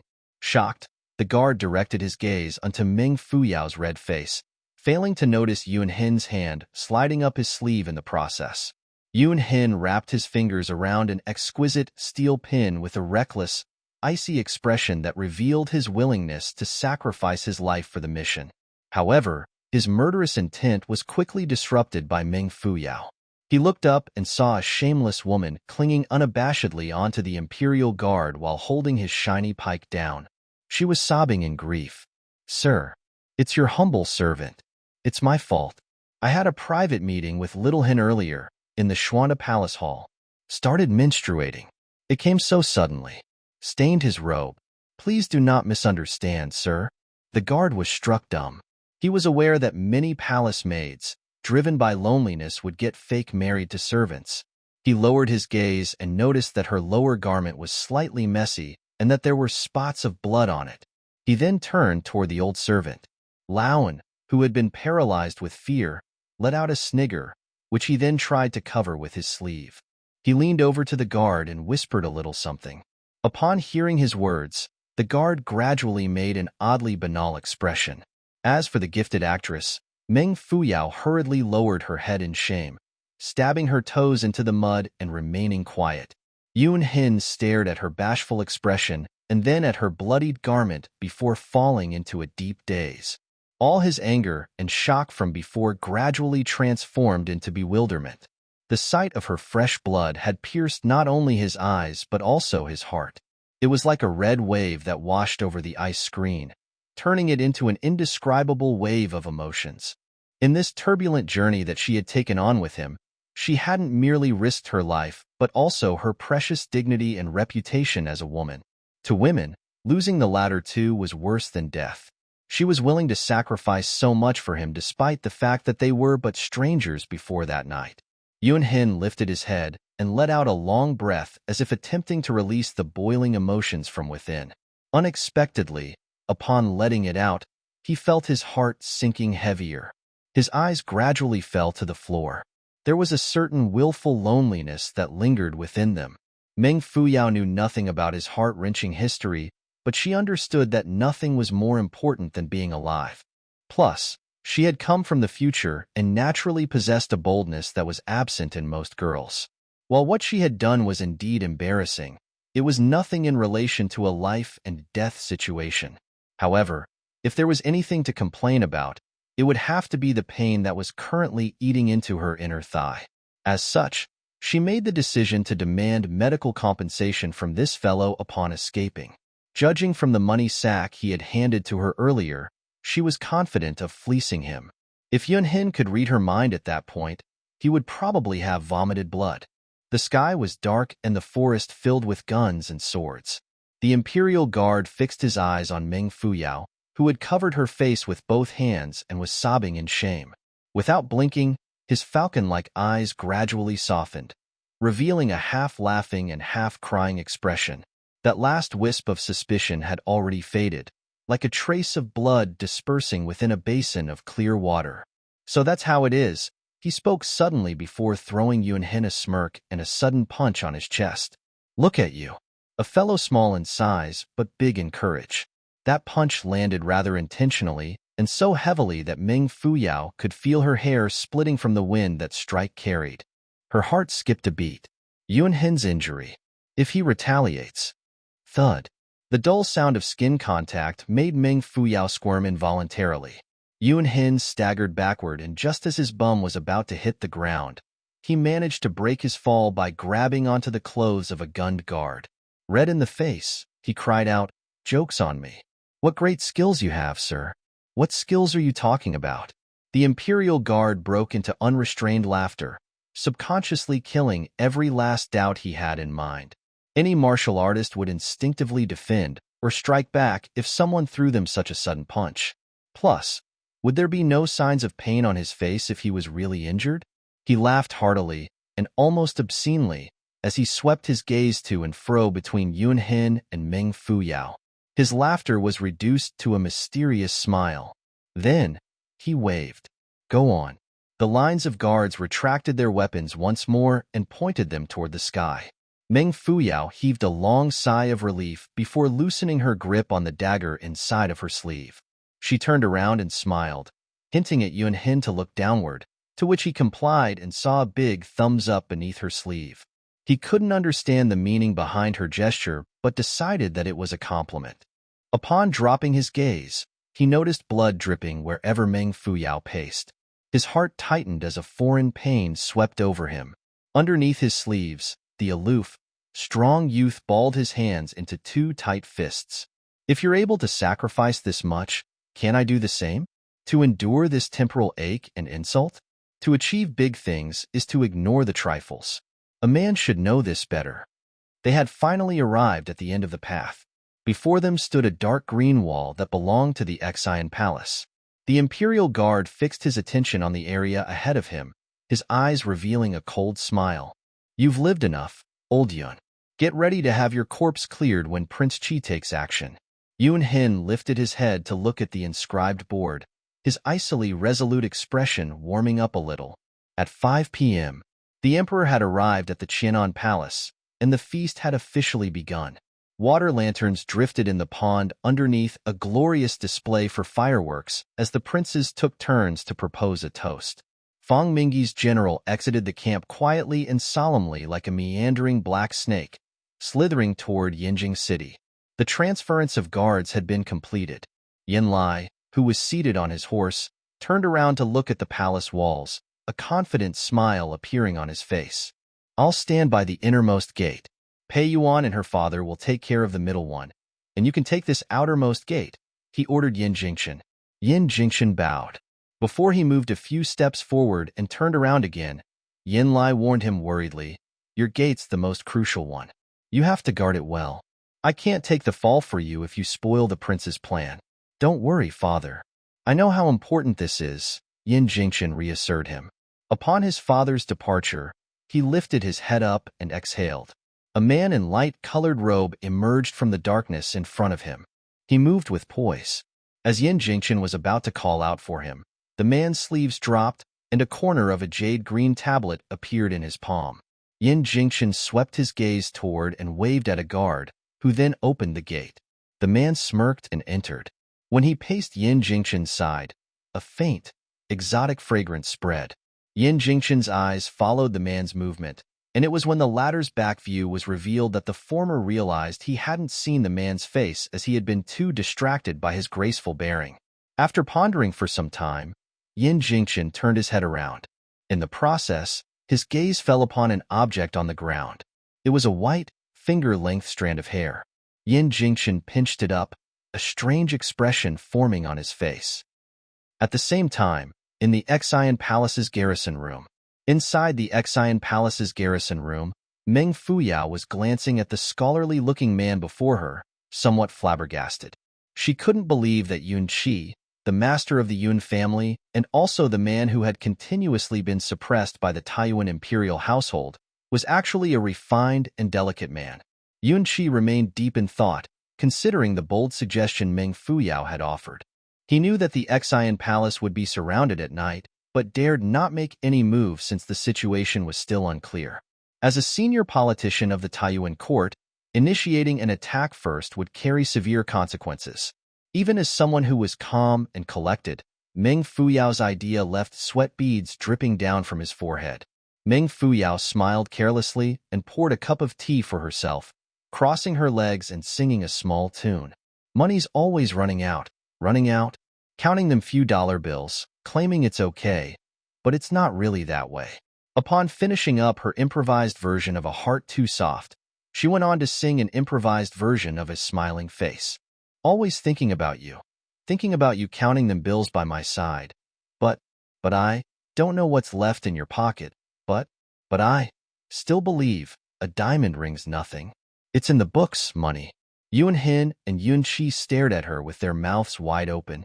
How absurd must this girl be, having the mood to sing such nonsense when a storm was approaching and danger was knocking on the door. Meng Fuyao was getting impatient. She slammed her hand on the table and asked, "What are you waiting for?" Yun Qi revealed a bitter smile. "Miss Meng, this," he stuttered, unable to even speak of the word revolt. He answered ambiguously, "I do have some men, and they can create a little episode outside the Qianan Palace, but this is a serious matter." "Very good." Meng Fuyao raised her head and downed her tea before standing up. "The bigger the episode, the better, or there won't be a need for you to show yourself," she added, scanning her surroundings. "I heard that before its destruction, E-Nation had built a lot of hidden underground rooms. I've already seen one, and I would like to see another one." The next moment, Meng Fuyao slammed her teacup heavily onto the table. "Pacha?" The table sank downward a little, but upon closer inspection, it was the ground beneath it that had sunken. She smiled and ignored the shocked expression on Yun Qi's face. Then, she lifted her leg and stomped, causing the floor to split open and reveal a hidden door. Bring all your guards and people from the Exine Palace in, and then burn this cold palace down, Meng Fuyao ordered bluntly. Everything gets more convenient when a fire starts. Arson? Yuan Qi exclaimed, his eyelid twitching. It's an abominable crime. Now I understand why you've been losing power, bit by bit. Meng Fuyao looked at him mockingly. You think too much and do too little. Don't you understand that the concept of the winner takes all? If Prince Qi kills the crown prince, the Yuan family will be faulted and criminalized too. If the crown prince takes Prince Qi down, the arsonists and schemers will only be the Yin family's army. What has it got to do with you if that's the case? A subtle change took over Yuan Qi's face. Yuan Hin was already halfway out the door at that point. Where are you going? I'll get people to start the fire, replied Yuan Hin, without turning back. Not just here but elsewhere too, he continued coldly. You. Starting a fire here might not alarm the crown prince since the Exine Palace is unfrequented. Plus, there are so many people out there so the fire would be extinguished in no time, explained Yuan Hin in a determined tone. Father is an old minister of E-Nation and holds the biggest secret of the imperial family. Why aren't you taking the map of the hidden passages out, father? That was bestowed to me by the previous emperor and is not to be used unless the palace is about to collapse or if the emperor is facing a difficult time, insisted Yuan Qi, rushing over to Yuan Hin's side. I've sworn, with my blood, to keep my word. Yuan Hin turned around, his sleeves shifting slightly. What bullshit pledge? Meng Fuyao started before anything else. To think you're a political figure. Don't you know that pledges are nonsense that politicians spout? She questioned, walking over to his side with her hands behind her back. Suddenly, she reached a hand out and smashed a teapot onto his head. Amid the clatter, Yuan Qi fell to the floor, and Meng Fuyao slapped her hands together. Very good. That was a very cooperative fall. Startled but not angry, Yuan Hin sighed softly. Was that necessary? Meng Fuyao pursed her lips, shaking her head. Were you planning to be the one to knock your loyal and rigid adoptive father down, and then carry the sin and guilt of being an unfilial son? Would that be worth it? It's better if I do it instead since I'm an outsider. Yuan Hin remained silent as Meng Fuyao leaned over Yuan Qi's body to search for something. A few seconds later, Meng Fuyao retrieved a piece of cotton cloth. After opening it up, she let out cold, consecutive laughs. He's actually carrying the map on him. Do you dare say he's really against our wild plan? Yuan Hin turned his head, clearly unwilling to answer her question, which frustrated Meng Fuyao the more she thought about it. She did not mind helping people, but hated when they saw her as a fool to be taken advantage of. It was obvious that Yuan Qi, that sly old man, had the same sentiments but acted all reluctant to provoke his hot-headed son to make a move, seize the secret map and plot a rebellion on his behalf. If that was the case, he could easily shirk responsibility and turn his unfilial adoptive son into a scapegoat. Yuan Hin knew that very well but pretended not to. He was even ready to carry all the blame, which utterly annoyed Fuyao. Because she was in a bad mood, she had purposefully chosen the blaze teapot as her assault weapon. Her inner energy had been disabled, but her external strength remained, which meant that her excessively forceful strike would most probably result in Yuan Qi suffering from a cerebral concussion. It's best you turn into a fool, you cheap, old man, thought Meng Fuyao viciously. 5:30 p.m. Prince Qi rambled on about the renowned sideshow troupe he had specially prepared. At the same time, Fang Mingyi's army was calling for the palace gate to be opened. Burn it hard. Meng Fuyao ran about, calling for the guards of the Exine Palace. She kicked open a door and pulled the quilt away from a sleeping guard, exposing his bum and shouting, "Sleeping at this time? Go light some fire, 32 of them. I want all of you to burn this place down, or I'll personally kick all your asses out the door." More than 3,000 enemy troops were waiting outside the Qianan Palace for a signal from the Exine Palace to proceed with the plan. The Exine Palace's guards were aware that there was going to be a huge change that night. Despite it being a life and death matter, none resisted against her absurdly rebellious order. Instead, they speedily gathered whatever flammable substance and vegetable oil they could to prepare the fire torches. The imperial concubines and palace maids of the Exine Palace were brought into empty rooms within the 6th East Palace to hide. The number of empty rooms exceeded the number of concubines, so Meng Fuyao sent a batch of guards over to set all unused rooms on fire before seeking for shelter. All right, that's all we can do for now. Meng Fuyao clapped and smiled. As long as the crown prince comes out, he'll have the upper hand since his troops are already within the city, unlike Qi Xuan's, who would have to rush over from the outskirts. That way, when a battle really breaks out, Qi Xuan's bound to be disadvantaged. Or he might not make it out, Yuan Hin remarked, worry evident in his eyes. Meng Fuyao shook her head, smiling. We've come this far. If he's unable to sense the crisis and take the chance to flee, he might just be better off dead. Yuan Hin kept quiet, light flickering within his cold eyes. A red light flashed across the screen window behind him, and at the next moment, flames shot up in every corner. Since it was an arson attack, all it took was 1 second for everything within the Xian Palace's perimeters to be thrown into chaos. The windows were instantly misshapen, and the corridor pillars gradually started twisting. The bright, red flames rose to the clouds, adding a red hue to the ashen sky above the imperial city. Vague, alarmed cries could be heard from the imperial guards standing outside the Xian Palace. Upon a signaling call, the main entrance was kicked open. Meng Fuyao pulled Yuan Hin into the underground passage before jumping in and closing the floor door shut. It happened half a second before the imperial guards barged in, which led to Meng Fuyao happily pulling out a V sign. Victory. 6 p.m. After making an appearance at the feast, the emperor had left the princes to enjoy by themselves. Due to his illness, he had returned to the Qianan Palace's pavilion to rest his royal body. Qi Xuan clapped, signaling for the sideshow troupe to enter the hall. The leading lady had a slender, snake-like waist, and her fair underbelly was exposed. She had on flowy, golden pants and a deep red tube top with embedded pearls, which enhanced the plumpness of her snow-white pretty. The proportion between her gorgeous chest and her waist was so perfect that she exuded an alluring wildness.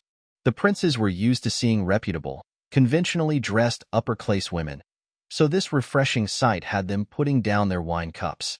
Even the crown prince's attention was caught. Every member of the troupe moved skillfully during their performance. Halfway through it, more than 10 performers stacked themselves up, one atop another and each slanting outward at a greater angle, to form a diagonal human tower. The audience watched on, so engrossed in admiring the artist's strength and flexibility that they hadn't noticed the human tower slowly inching toward the crown prince. They were just another head away from him. The crown prince, too, had failed to notice because Qi Xuan had taken something out from his sleeves, effectively robbing his attention. It was a diagram belonging to Xuanji Nation, with 36 rows and columns of Chinese characters. Reading them forward, backward, diagonally, and vertically created different sentences, but what the sentences formed weren't poetry but military strategies. Isn't this the legendary betrothal gift that the crown prince of Wuji Nation had presented to his wife-to-be when he was 13 years old? It was said that there are 32 amazing strategies within, and it has been kept deep within the palace. How did you obtain it? This is a replica, of course. Qi Xuan grinned slightly. I know you're into the art of war and have spent a painstaking amount of effort to get it for you. Wow, what a treasure! Exclaimed the crown prince, taking and studying it seriously. Qi Xuan raised his head, his eyes flashing across the hall. The coquettish lady immediately made a flip, her ample pretty rising like waves and her toes dotting the air consecutively. Her golden jewels sparkled and danced with the wind as she made her way up the human tower within a few seconds. The tower was so tall that she could easily reach out to touch the ceiling, but upon reaching the top, the tower collapsed. Cries filled the palace hall, and the human tower abruptly came to a stop. Those performers had real skills and did not scatter from that intense movement. Instead, they fell toward the ground in a steep angle and caught themselves right before touching it. The lady, balancing right at the edge, had her body upside down and her face right in front of the crown prince. Her black hair hung down like a waterfall, successfully blocking the view of a palace hall guard who was stationed in the middle, while her mild, tender dimples and flame-red lips landed beneath the crown prince's eyes. Throwing a charming smile his way, it was as if she was waiting for him to reach out to touch her. She was so close. Her slim and long fingers could touch his throat with a simple stretch. 6:15 p.m. There was a chaotic mess outside of the Xian Palace, where over 3,000 guards had gathered, attempting to charge into the hall and rooms while subduing the fire. Fang Mingyi's main force, on the other hand, had met with an obstacle. They were about to open the city gate when they got disrupted by the sudden emergence of a team of soldiers. Its leader, dressed in a snow-white robe and had cherry-red lips, declared that Fang Mingyi was pretending to act on an imperial order and that the palace gate mustn't be opened. Without further interaction, the team consecutively killed a few spies who were in charge of opening the doors, causing the army of 50,000 people to be stuck outside the city gate. 6:15 p.m. Qi Xuanyi turned his body eagerly toward the crown prince to discuss the listed strategies and to block him in the process. At that moment, he threw the lady dancer a signaling glance. The lady dancer raised both hands swiftly.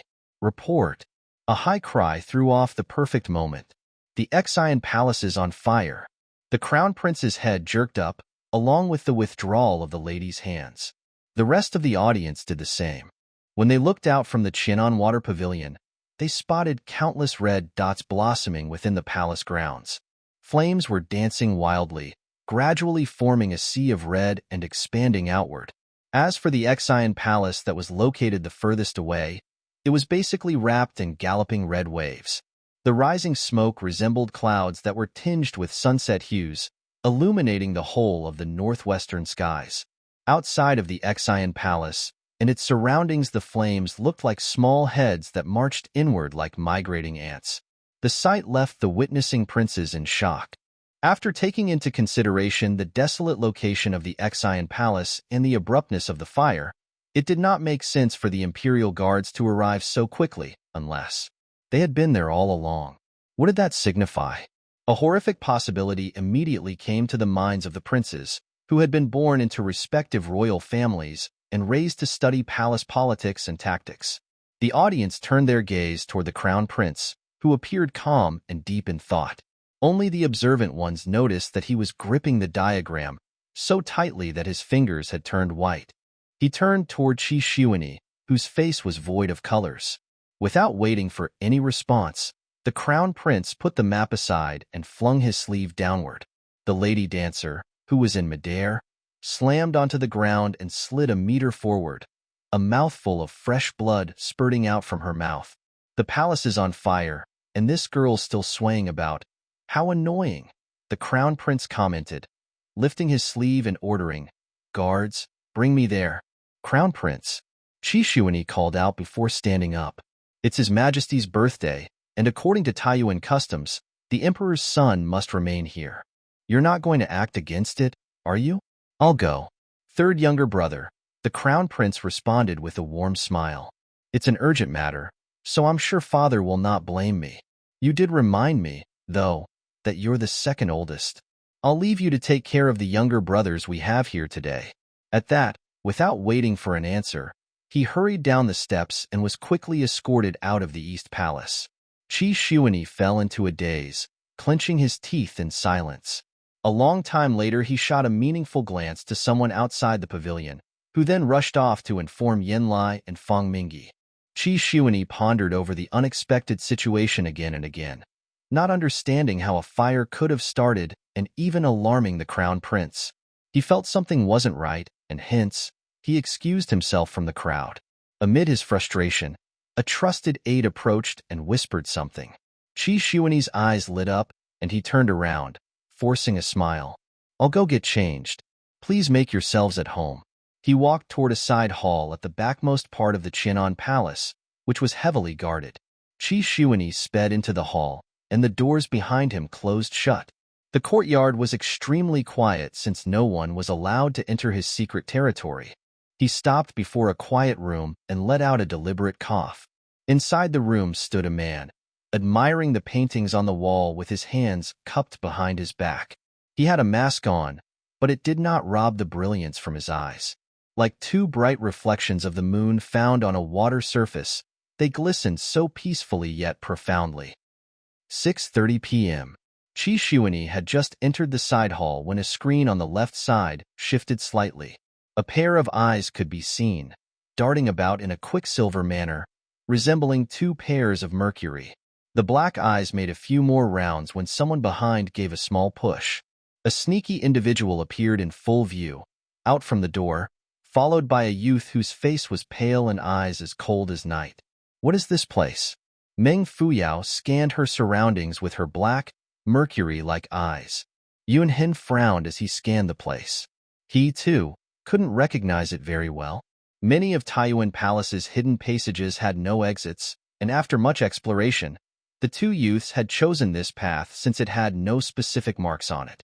Judging by the decoration in the room, however, it seemed that they had arrived in the center of the palace. He stood still, suddenly making a hand gesture. Someone's talking. Yunhin peeked through the long curtains, half covered, into the master bedroom. There were lit lamps inside, and he saw a pair of shadows, one belonging to a person with loose robe and graceful posture. The long, golden robe should belong to Qi Xuanyi, and the other one. Yunhin broke into a fierce, cold smile. He was almost certain that the mysterious figure was assisting Qi Xuanyi in his execution. He waved for Meng Fuyao to take notice, but she returned a lazy, dismissive wave and said in a low voice, "My footsteps are heavy. Not safe." Yunhin knitted his brows, thinking about how they were going to exit the heavily guarded place with Prince Qi around.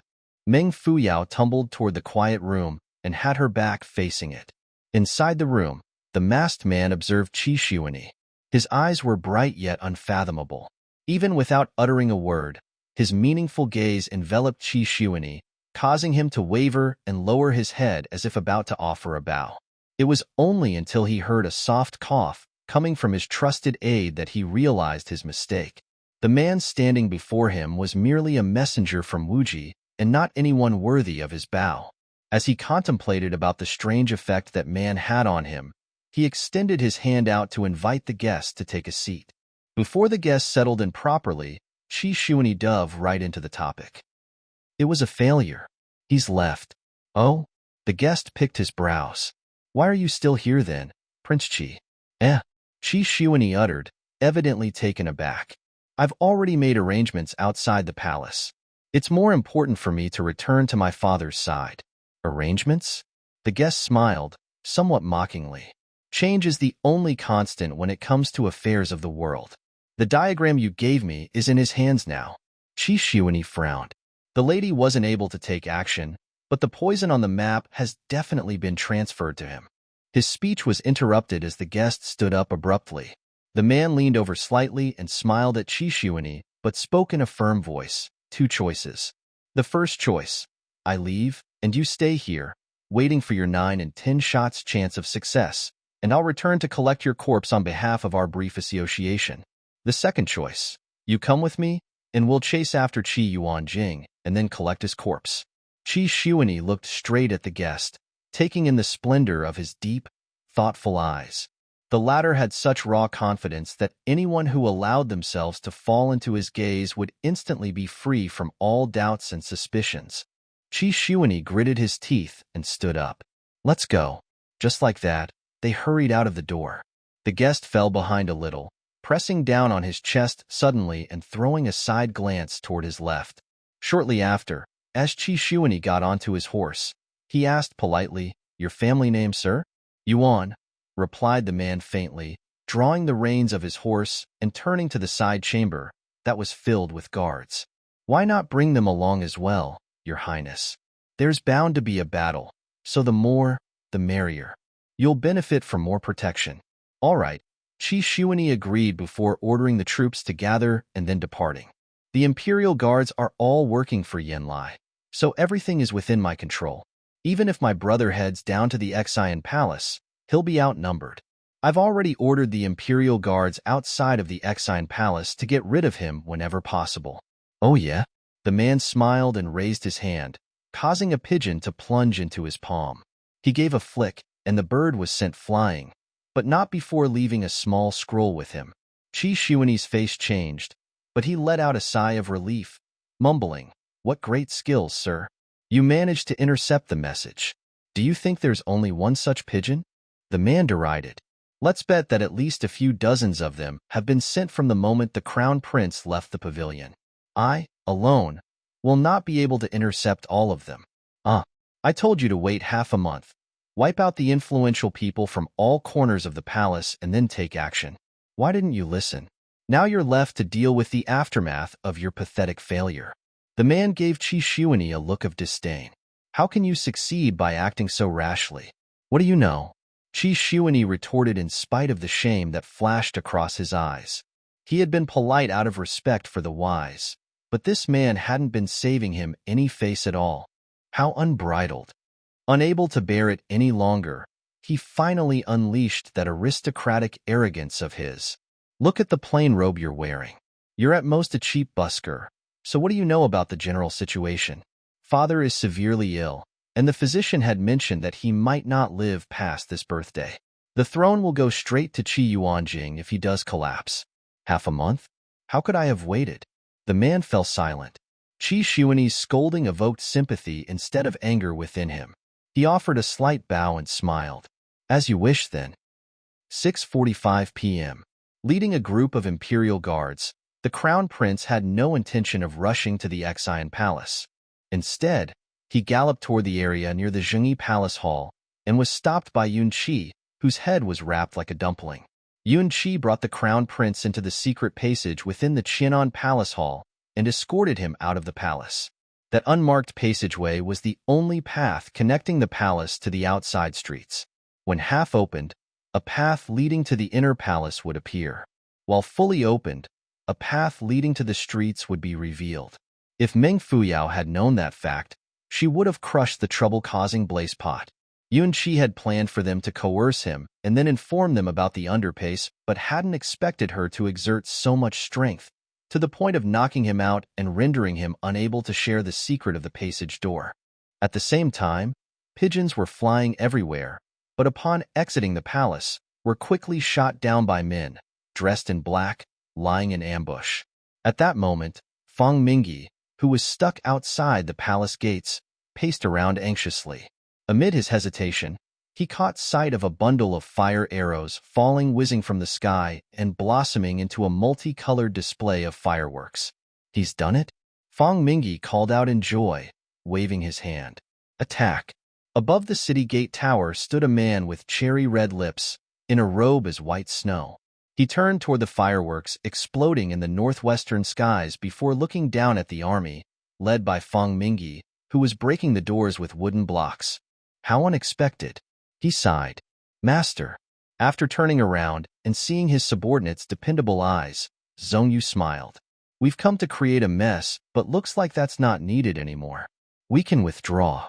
He took his leave at the same time that the last door got knocked down. The thick, heavy gates opened up slowly, and the guarding soldiers only managed to catch a glimpse of the floating figure.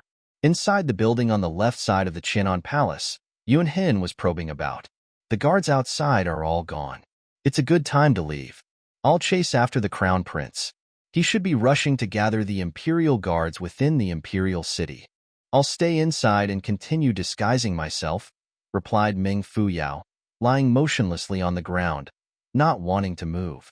No. Yun Hin pulled her up disapprovingly. Prince Qi has his suspicions, and Feng Mingyi is ruthless. The whole palace will be wiped clean if it was up to them. It's too dangerous for you to remain here since your inner energy is sealed. Let's go after the crown prince. He still has a strong bunch of loyal guards, so it'd be safer. Meng Fuyao got up lazily. Seeing that she was getting tired, Yun Hin tore off a section of his belt. He tied one end around her waist and the other around his own hand. What are you doing? Asked Meng Fuyao in surprise. Won't it be inconvenient to move about? I'll protect you, he responded simply. Meng Fuyao broke into a smile before adding shamelessly, won't I be dragged down if anything happens to you? Yun Hin kept quiet, and Meng Fuyao cut the belt with a blade. Let's go then, he smiled with a sigh. 7 p.m. Yin Lai walked in circles before the first gate. He, too, had seen the palace fire but daren't leave his spot. He had to be there to obstruct the crown prince if the latter were to exit the palace. Hooves could be heard approaching, and Yin Lai's eyes shrank. With a wave of his hand, The Imperial guards readied their weapons and waited. A few figures gradually emerged from the darkness, but they turned out to be Qi Shuani and his guards. Yin Lai sighed in relief, signaling for the guards to open the door. Qi Shuani's grip on the reins tightened, his fingers turning white, as his eyes flickered along with the fidgety movements and neighing of his horse. The man beside him, on the other hand, appeared calm and poised. Yin Lai couldn't help but throw him a few more glances in between. The first palace door opened up slowly, revealing the faint, red light from afar and projecting a blood-colored hue onto the ground. Shto! A hidden arrow appeared out of nowhere, piercing through the darkness and landing onto the buckle on Qi Shuani's horse, cleanly breaking it. Startled, the horse stood up on its hind legs, throwing the unguarded Qi Shuani backward. Focused on regaining stability, he failed to notice an incoming black shadow that was whizzing toward him in light speed. The next moment, he was flung off the horse. As the figure was about to pull him up, Yuan Zhaoxu raised his hand, successfully dragging Qi Shuani to his side, to avoid being slaughtered. The black figure turned around. His identity was revealed under the light of the fire. It was Yun Hin. As he failed to take Qi Shuani down, Yun Hin let out a growl. He flipped himself onto the horse's back, holding its reins with one hand and jerking the other. With his motion, a slender figure was tossed into the air before slamming onto the man beside Qi Shuani. The slender figure moved delicately, but that did not stop her headscarf from coming loose during the somersault. As a result, her long, black hair was freed and left to dangle amid the sea of red. At the moment, she looked no different from a goddess from Heck. In between her fingers was a shiny dagger that she extended out and toward the horseman's eyes. "Get off!" Her cry filled the air, cold and deadly, but the horseman lifted his eyes suddenly and smiled. Eyes met. Meng Fuyao's eyes were clear, like the moon high above the clouds. On the other hand, his eyes were deep and intense, like the ever-flowing ocean. The moon shone down onto the peaceful ocean as nature started singing along to the rhythm created by its gently rippling waters, its chorus generating a rumbling echo. At this moment, her blade ray came close. He opened his mouth, but at that moment, there was no sound. Still doing well, Fuyao? Still doing well? The movement of his lips sent electricity straight into her heart. Meng Fuyao had imagined plenty of times a reunion between Yuan Zhaoxu and herself. But they would meet again at a festive location, perhaps at a grand gathering of the noblemen or in his nation. She hadn't considered the possibility of seeing him again on such a night, and that he would be standing opposite of her as the recipient of her incoming blade. Despite the blade pointing at his heart, Yuan Zhaoxu had remained cheery and even greeted her. Meng Fuyao steadied her body, hovering somewhere above the horse's head, her blade still glistening but her heart already softening. Especially when he was mouthing the words to her. Especially when a white furball with two black, beady eyes had wiggled its way out of his clothes, immediately seeing the blade and plucking a strand of fur to block it. What did he think the fur on his bum was made of? Meng Fuyao wanted to laugh and cry at the same time, but instead, she did none, opting to plop off. She knew she had screwed up the moment she allowed that to happen. Yuan Zhaoxu was Qi Shuani's helper after all, and now that she had fallen, Yun Hin wasn't going to leave her alone. She was about to land him in trouble once more. Meng Fuyao fell into a warm embrace. She could see the skin uncovered by his collar, and it was as smooth as the satin found on his robe. There was a faint, exotic fragrance that enveloped her as the back of her neck rubbed against his chest. She felt as though she had been set on fire. The fire spread throughout her body, not in a painful but warm and tantalizing way. It was as if she had become one with the hot springs, and she was relaxed all over, from her fingers to her toes. A whole night of thrilling adventures had tired her out, but at this moment, she felt every inch of her bones and muscles loosening and becoming almost non-existent as the wind gently blew her away. Behind her, the man's breaths were like alcohol, lulling her into a beautiful dream. If not, they were like the year-round spring breezes drifting from Xinyuan Nation. If not, they could also be compared to the jade waters of the most beautiful lotus lake in Taiyuan. They were soft, charming, and everywhere.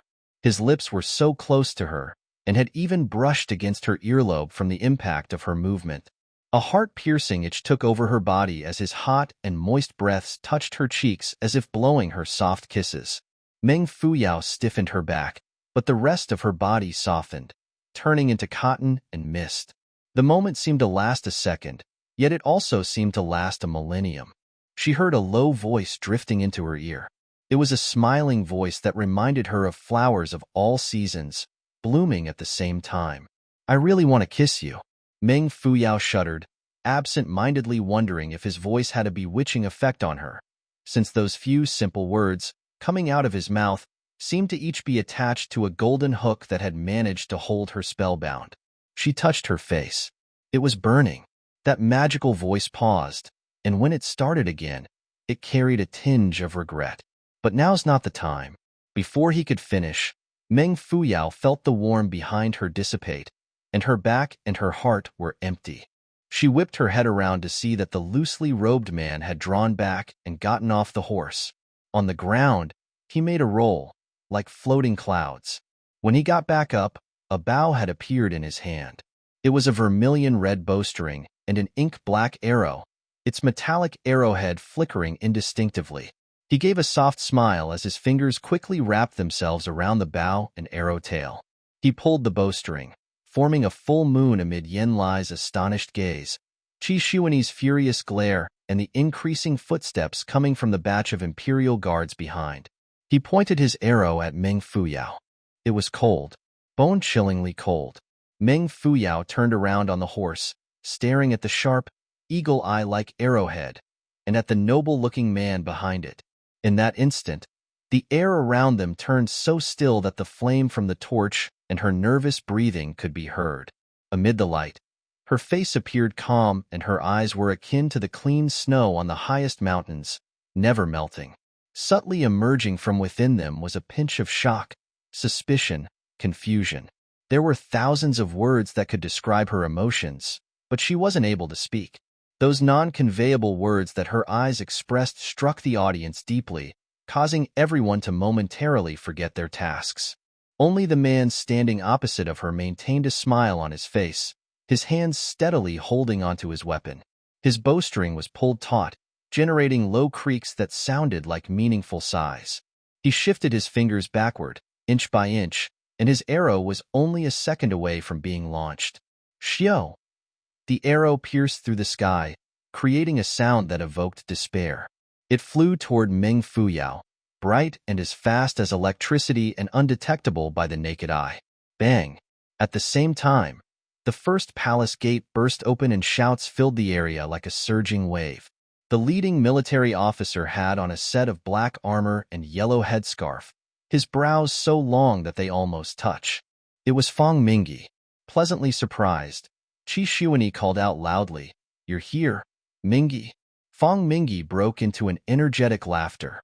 "Congratulations, Your Highness."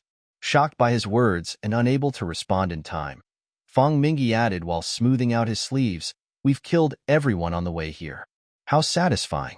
The last 3 palace gates were about 500 meters apart, but the smell of fresh blood on the soldiers' armors was overpowering. The aura that surrounded them was brutal and deadly. One could only imagine the number of heads that had rolled to the ground, the number of lives that had been lost amid the flames, all because Fang Mingyi had gotten the wrong signal and assumed that Qi Xuanyi had succeeded. Fang Mingyi was basking in his own glory, thinking about the beautiful future that awaited him and failing to notice the change in Qi Xuanyi's face. On the other hand, Yuan Zhaoxu simply shook his head, smiling. His eyes weren't on the soldiers, but instead fixed onto the target of his arrow. The arrow whizzed forward, but as it was about to reach Meng Fuyao, it turned to the side and landed on her horse with a strange clap. The horse neighed wildly in response before charging forward in an uncontrolled manner. Meng Fuyao moved along with the horse, gripping onto the reins as tightly as possible. The speed was so intense that she felt as though the bones in her body were about to get dislocated. She bit down on her lips, struggling to wrap the reins around her wrists. With much effort, she turned her head to look at Yuan Zhaoxu. As she turned around, her scattered black hair covered half of her face. Through the wisps of hair was the complicated and indescribable expression in her eyes. Her gaze was like a bridge pacing through the chaotic crowd and arriving straight at its destination. Before her was a surging wave of armored soldiers, and behind her were Qi Xuanyi's imperial guards. In between, Yuan Zhaoxu stood, smiling as usual in his fluttering robes. He lifted his eyes, which landed onto Meng Fuyao's deep gaze. His lips moved. A calm and collected voice drifted into her ears. She was convinced that even a collapsing mountain wouldn't be able to shake him up. Careful. His voice sent shivers down her spine. The arrow that had fallen to the ground sprung up once more and struck the horse's back this time. The horse let out another furious neigh. And then Meng Fuyao found herself whizzing through the wind once more. Meng Fuyao felt as though her body was being dragged along by huge waves as she undulated involuntarily. She had paced the second gate and caught sight of the half-open palace door. She was dismayed to spot thousands of fully armored security guards and Pei Yuan, who was holding her sword and guarding the door. How was she going to get out? She turned around again to look at Yuan Zhaoxu, not realizing that there was a hint of helplessness in her eyes. Yuan Zhaoxu fixed his eyes on her. As it was so rare for her to reveal such fragility even in times of danger, his smile widened, carrying a hint of gentleness within it. It's not death she's afraid of. The horse charged forward, and Qi Xuanyi waved for his guards to catch up. Yuan Zhaoxu spoke. It seems that the crown prince hasn't paced through the door. You have to tighten your search. Send these guards away. Upon seeing Qi Xuanyi's pale face and hesitant reaction, Yuan Zhaoxu added, It's better if you lead your people in the search. I'll settle the situation over here, so you don't have to worry. Qi Xuanyi looked him in the eye, sensing his unreliability. Nevertheless, he knew that Feng Mingyi had his own troops to lead, and both the Yin and Pei families had doors to guard. With no one else to employ, he decided that it was indeed more efficient to dispatch his guards instead of having them idle around without obtaining any result. As such, he consented to Yuan Zhaoxu's advice and started on his search. He urgently sent a signal to Feng Mingyi, requesting for a batch of men to block all paths leading to the Imperial Guard's camp. I'll leave it to you then, sir. Please don't let these two suspicious characters go. Don't you worry, reassured Yuan Zhaoxu. At that, Qi Xuanyi took his leave. Yuan Zhaoxu looked up at the city gate tower and smiled before waving for the guards to make chase. In front, Yun Hin stationed himself behind the horse, springing out at times to block off incoming arrows. Catching a glimpse of the densely arranged troops through the half-opened door, however, left him sighing in despair. The crown prince hadn't exited through that door, which meant that he had caused her trouble. Since that was the case, he was obligated to protect her even if it was at the expense of his own life. On the opposite stood Pei Yuan, who had been observing the two approaching individuals. From afar, they appeared like two insignificant and meager dots. She, on the other hand, had a capable pool of guards behind her. She could easily crush the pair with a wave of her hand. With a smirk on her face, she did exactly that. Like a rainstorm, arrows were launched from outside the second palace door and transformed into an oppressive sheet of black cloud that seemed to whiz through the air in clouds, shooting straight for the lonesome pair. The fine steed let out a wretched cry before collapsing, its body turning into a honeycomb in the blink of an eye. Yun Hin leaped up into the air, his body forming a fish-like arc. The light on his sword danced as it formed a sturdy wall that kept the arrows out of Meng Fuyao's way. He activated his sword, turning into a whirlwind that revolved around her endlessly and blocking everything out. Yin Lai, who was guarding the third door, and General Pei, who was guarding the second, were both reputable martial artists with keen eyesight. It took them only 1 second to recognize that the youth had engaged a paramount technique that morphed sword into breath, solid and tough. Shock was evident in their faces, but a cold smile emerged soon after. Everyone knew that controlling a sword with one's inner energy over a long period of time was basically suicide. With such a method, one would at best lose a significant amount of his skills or at worst, lose his life. Yin Lai gave a mocking smirk. Going at it with your life? He turned his head away, the cold smile never leaving his lips. There was nothing on Yun Hin's mind at this point, except for his mission to protect her. He had dragged her into this, and his conscience wouldn't allow her to lose her life between these palace doors. Amid the howling of the bitter cold wind, the arrows continued raining down, before getting deflected in all directions like specks of starlight blossoming in the dark sky. Under the bright starlight, the youth's face appeared as white as snow, like that of his clenched teeth. In contrast, his lips were blood red. He blandished his sword, dancing and manipulating its movements. It was as if he was in a trance. His arm had long gone numb from the intense motions, so all he could rely on was his mechanical instincts. All his focus was on Meng Fuyao, and he could no longer care about himself.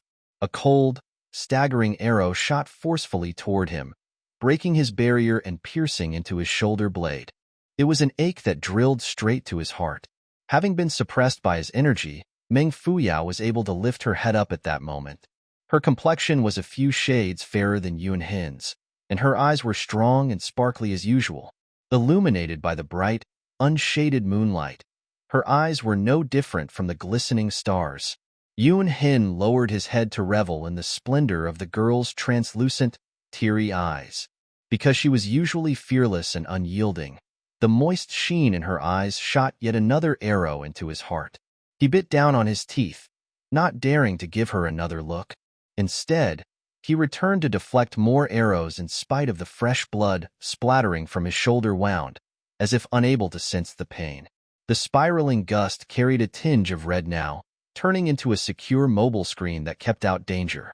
Nevertheless, he was only able to block the arrows coming from the front and not the back. He snatched a quick glance behind, catching the side of the Imperial guards that were in close pursuit and merely a few steps away. As the pair advanced closer to the front, the bowmen retreated and were replaced by an army of men that squatted on the ground with black rifles rested over their shoulders, aiming them at Yuan Hin and Meng Fuyao. Gunmen. Yuan Hin's heart sank, subconsciously diving in front of Meng Fuyao. He knew he shouldn't have done it, but using his blood was the only way to compensate. Yuan Hin's heart tightened as he stared into Meng Fuyao's brilliant, star-like eyes. At the same time, the sky darkened. Yuan Hin was startled, thinking that he was about to faint from being exhausted until he heard a low growl overhead. It was deep and sounded like a clap of thunder, rumbling down the layers of cloud and reaching the tip of his head in the blink of an eye. What arrived next was an intense bolt of lightning. Yuan Hin lifted his head, instantly sensing the darkness above as a dark cloud descended, storm-like, from the city gate tower. Amid the thunder rolls, a booming voice emerged. "I'm here to kill. I'm here to kill." His voice was earth-shattering, enough to evoke shudders from the thousands of soldiers. With a simple jerk of his palm, he summoned a massive rock from thin air and broken it into pieces. The rock fragments whizzed through the air, not toward anyone in particular. As the soldiers were stunned by the sudden turn of events, the rock bits shot down, bolt-like, right into the gun barrels, effectively blocking them. Some smaller pieces flew right in, triggering blank shots, whose recoils led to bloody wounds on the gunman's shoulders. Without even looking at his doing, the man made a flip, his black cloak twirling in the wind as the Imperial guards standing behind Yuan Zhaoxu rolled about in pain. In a low voice, Yuan Zhaoxu called out, "Who is it?" He raised his palm upward, colliding with the opponent's, but was evidently the slightly weaker one. He staggered backward a few steps, which shocked the guards silly and made them hesitant to take action. After all, they had just witnessed the death of their comrades, and it was clear the visitant had the upper hand. The assailant answered with a smile, "An assassin. Anyone's welcomed." With that, he made another flip and landed before Meng Fuyao. As Meng Fuyao struggled to get on her feet, he thrust his palm forward and pressed her down before waving a finger and laughing. "Sorry, woman, you can have your energy back." His voice was as sturdy as his chest, and it carried a certain unimpeded wildness, which Meng Fuyao immediately recognized as belonging to Zhan Bei. There was no need for her to feel his embrace to do so since no one else had such a crude way of speaking. Meng Fuyao's whole body loosened, and she no longer felt as though there were invisible shackles that tied her down. A familiar surge of inner energy rose from her lower region, speedily completing an operation cycle. Meng Fuyao was first relieved, then overjoyed, and then furious. She whipped her head around, slamming her fist right up his nose. Not expecting her to bite back right after he had done her a favor, he was completely caught off guard. Blood flowed down instantly, coloring his face red. He looked rather pitiful at that moment, and Meng Fuyao was unable to contain her laughter. After a few snorts, she restrained herself and turned to look at the blood-soaked youth, and then at Yuan Zhaoxu, her eyes narrowing. Yuan Zhaoxu initiated a smile before turning around to Yin Lai, who was rushing over with a stern look on his face. Yuan Zhaoxu stumbled forward a little, seemingly affected from the earlier blow. Yin Lai extended his arm to provide support, to which Yuan Zhaoxu responded with a faint smile. His smile swayed and twinkled under the moon and stars, producing an absolutely captivating dream-like visualization in which misty spring flowers, creek water, and fine sand gathered. Reflecting the sunlight at different angles, the rippling water appeared exceptionally glittery. His gaze was so dazzling that Yin Lai could feel his own conscious mind rippling in layers and turning into fluffs of cloud and mist, almost ceasing to exist. He collapsed. The Imperial Guards rushed forward as Yuan Zhaoxu made a light leap over Yin Lai's body. He said while laughing, What a pity. I think the Asian has poisoned him." Zhan Bei covered for Meng Fuyao and Yun Hin as he charged forward, his eyes falling upon the wound on her shoulder. Due to the force of his movement, it had split open once more, and blood had started surfacing. His gaze then fell to her skirt, on which drops of blood stain resided. Zhan Bei frowned, seemingly frustrated, as he retrieved an exquisite jade bottle from his pocket and reached another hand out to tear the cloth over her shoulder.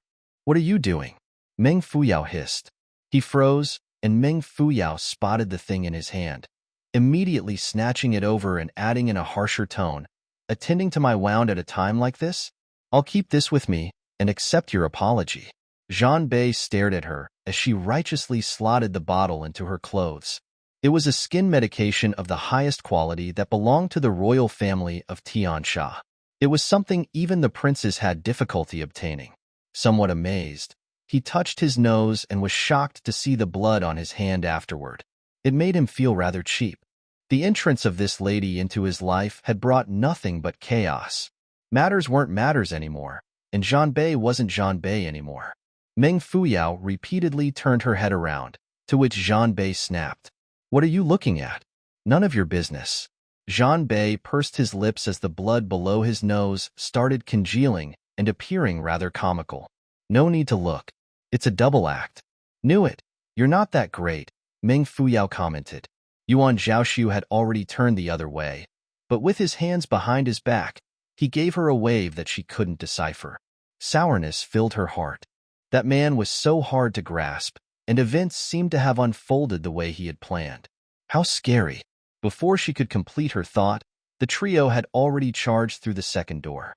The situation was urgent, and bows were no longer effective. General Pei waved for his gunmen to take aim. Clank! Pei Yuan shrieked. "What's the point? Do you think 500 over guards aren't enough to take you 3 down? Don't forget about General Feng's troops." At that, she stopped. The father-daughter pair exchanged looks, finally realizing that Feng Mingyi's army hadn't entered the second door. Pei Yuan turned abruptly, opening a small gap and looking out of the door. She could vaguely see a commotion going on among the troops, and the first door, which was already opened, shut suddenly. She couldn't tell what was going on. Distracted, she had failed to notice Zhan Bei's advance toward General Pei. When she did rush forward to Atheist, she realized that Zhan Bei had executed a fake move. He whizzed around, just in time to catch Pei Yuan as she pounced forward. Hands against her throat, Zhan Bei laughed. Why are you getting dumber and dumber, woman?" General Pei had miscalculated the situation, and upon seeing his beloved daughter being trapped, the fury within him surfaced through his pencil-straight brows. As he was about to call for guards to rescue her, a black shadow flashed past him. The next moment, Meng Fuyao's whip caught up. Keeping a distance, she flung it relentlessly to the left and to the right and to the left again. Her movements were so fast that many shadows were cast by her whip, and it was impossible to detect which was real. He could only dodge non-stop, further and further away from Pei Yuan. Yunhin wasn't idling either. He covered their front, swinging his sword forward as if in a dance, successfully obstructing the swarm of imperial guards. Brows perked up, Zhang Bei unsheathed his sword in a burst of laughter that spread across all doors while dragging Pei Yuan along by her throat. "What bad luck to have to touch you, wretched woman." Pei Yuan's face was as pale as a sheet, and she was about to pace out. She shot a sorrowful glance at her father, only to see that he was completely under Meng Fuyao's control. Her whip was going up and down, left and right, and there was no way for him to pace through. "Open the door. Open it bigger, or your princess's soul will shrink for sure." Meng Fuyao cackled. The men on her side exchanged glances, their faces instantly darkening in agreement that that woman had no filter and was rather vicious. Commenting without regard about an unmarried princess soul, before the Taiyuan palace door and between tens of thousands of soldiers? How was the princess going to face the world from then on? They weren't really concerned about Pei Yuan's well-being, neither did they view her as a human being. Nevertheless, they found Meng Fuyao's behavior shameless. Meng Fuyao's resounding laughter traveled through the palace doors. Yuan Zhaoxu paused, breaking into a humble smile and his long misty eyelashes drooping down to cover part of his profound, dream-like eyes. Lord Yuan Bao drilled his head out of his robe, looking behind and squeaking in scorn. Yuan Zhaoxu lowered his head, instantly understanding Yuan Bao's thoughts. He nodded wholeheartedly and spoke after some thought. "You're right. Her are pretty small too." The second palace door opened slowly. The strong alliance between the trio and the fact that they had gained the upper hand made it impossible even for 500 guards to obstruct them. The first palace door entered their sight. Between them and the first door was 100-meter long, sheltered greenstone passageway, and at the end of it stood 1,000 guards, waiting in inaction and not daring to fire their arrows since their princess was held captive. Without the threat of arrows raining down, the trio moved with ease. Meng Fuyao almost looked as though she was taking a leisure stroll, swaying behind Zhang Bei with her whip in hand. It wasn't that Meng Fuyao wanted to walk without poise, but the blood on her thigh wound had congealed and was stuck to the skirt. Each step brought splitting pain, and since it wasn't a good time to treat her injury, she was forced to walk in this manner to conceal it. The careless fellow beside turned to look at her, his gaze brushing across her skirt. If not for Pei Yuan, he couldn't have contained his urge to peel it off. Not noticing Master Zhan's strange stare, Meng Fuyao set her gaze forward, eyes squinting, at Jingchen, who was stationed before the palace door and whose face was colorless. His full attention was on Meng Fuyao, and she knew that it had to be because of her amazing figure. Even if no one could recognize her face, she wouldn't have been able to fool people like Yuan Zhaoxu and Jingchen. "Hecko," she waved. "I've brought your little poodle, young Master Yin. How are you going to thank me?" Jingchen's face turned snow white, as though a layer of frost had been applied over his skin, his formerly gentle appearance fading into the darkness. A long time later he responded, "Let her go." "Sure." Meng Fuyao nodded. "If you open the door." After a brief silence, he bargained, "You stay here, and I'll let them through. Otherwise, I'll have this place fully surrounded by guards." Pei Yuan whipped her head around, her eyes almost popping out. As if unable to believe Jingchen's answer, she trembled with so much intensity that a fallen leaf, upon sliding off her skin, withered instantly. Meng Fuyao opened her eyes wide in astonishment. He had already shocked her silly once in the past with his outrageous suggestion, but how dare he propose something like that in front of Pei Yuan? Zhang Bei was furious. He tightened his grip on Pei Yuan's neck bone while glaring at Jingchen. "I don't need to sacrifice a woman to escape, you stupid gigolo. If you dare to retain her life, I'll dare to take yours." Yunhin said nothing. Instead, he took a step forward to fin Meng Fuyao.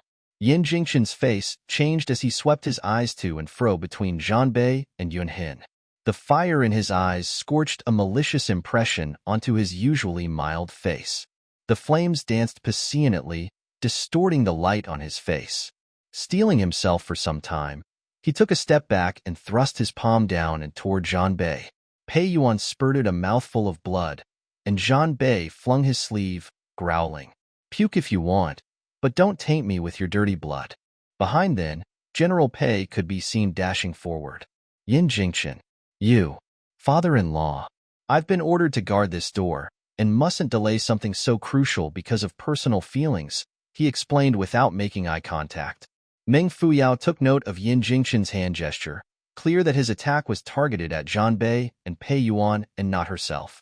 She crossed her arm, smiling coldly. Thousands of blades were pointed at Zhanbei and Yunhin, and Jingchen called her out with an ashen face. Come over. Meng Fuyao ignored him, keeping her eyes on the sky. Jingchen inhaled a deep breath. He had been guarding the first door since nightfall, and seeing that there had been a turn of events, mainly that the crown prince had escaped, he knew that the situation at the doors wouldn't proceed as planned. The Pei and Yin family's glorious dream had been shattered, so there was no point accounting for Pei Yuan. Moreover, a bout of jealousy had arisen when he had spotted Zhanbei and Meng Fuyao billing and cooing, which had led him to borrow this opportunity to detain her. He would rather clip her wings than see her ride off into the sunset with another man. Come over here, or I promise to mince them up, Jingchen warned through gritted teeth. Meng Fuyao side-eyed him before declaring, I'd rather join them if you will. Her tone was light yet loud.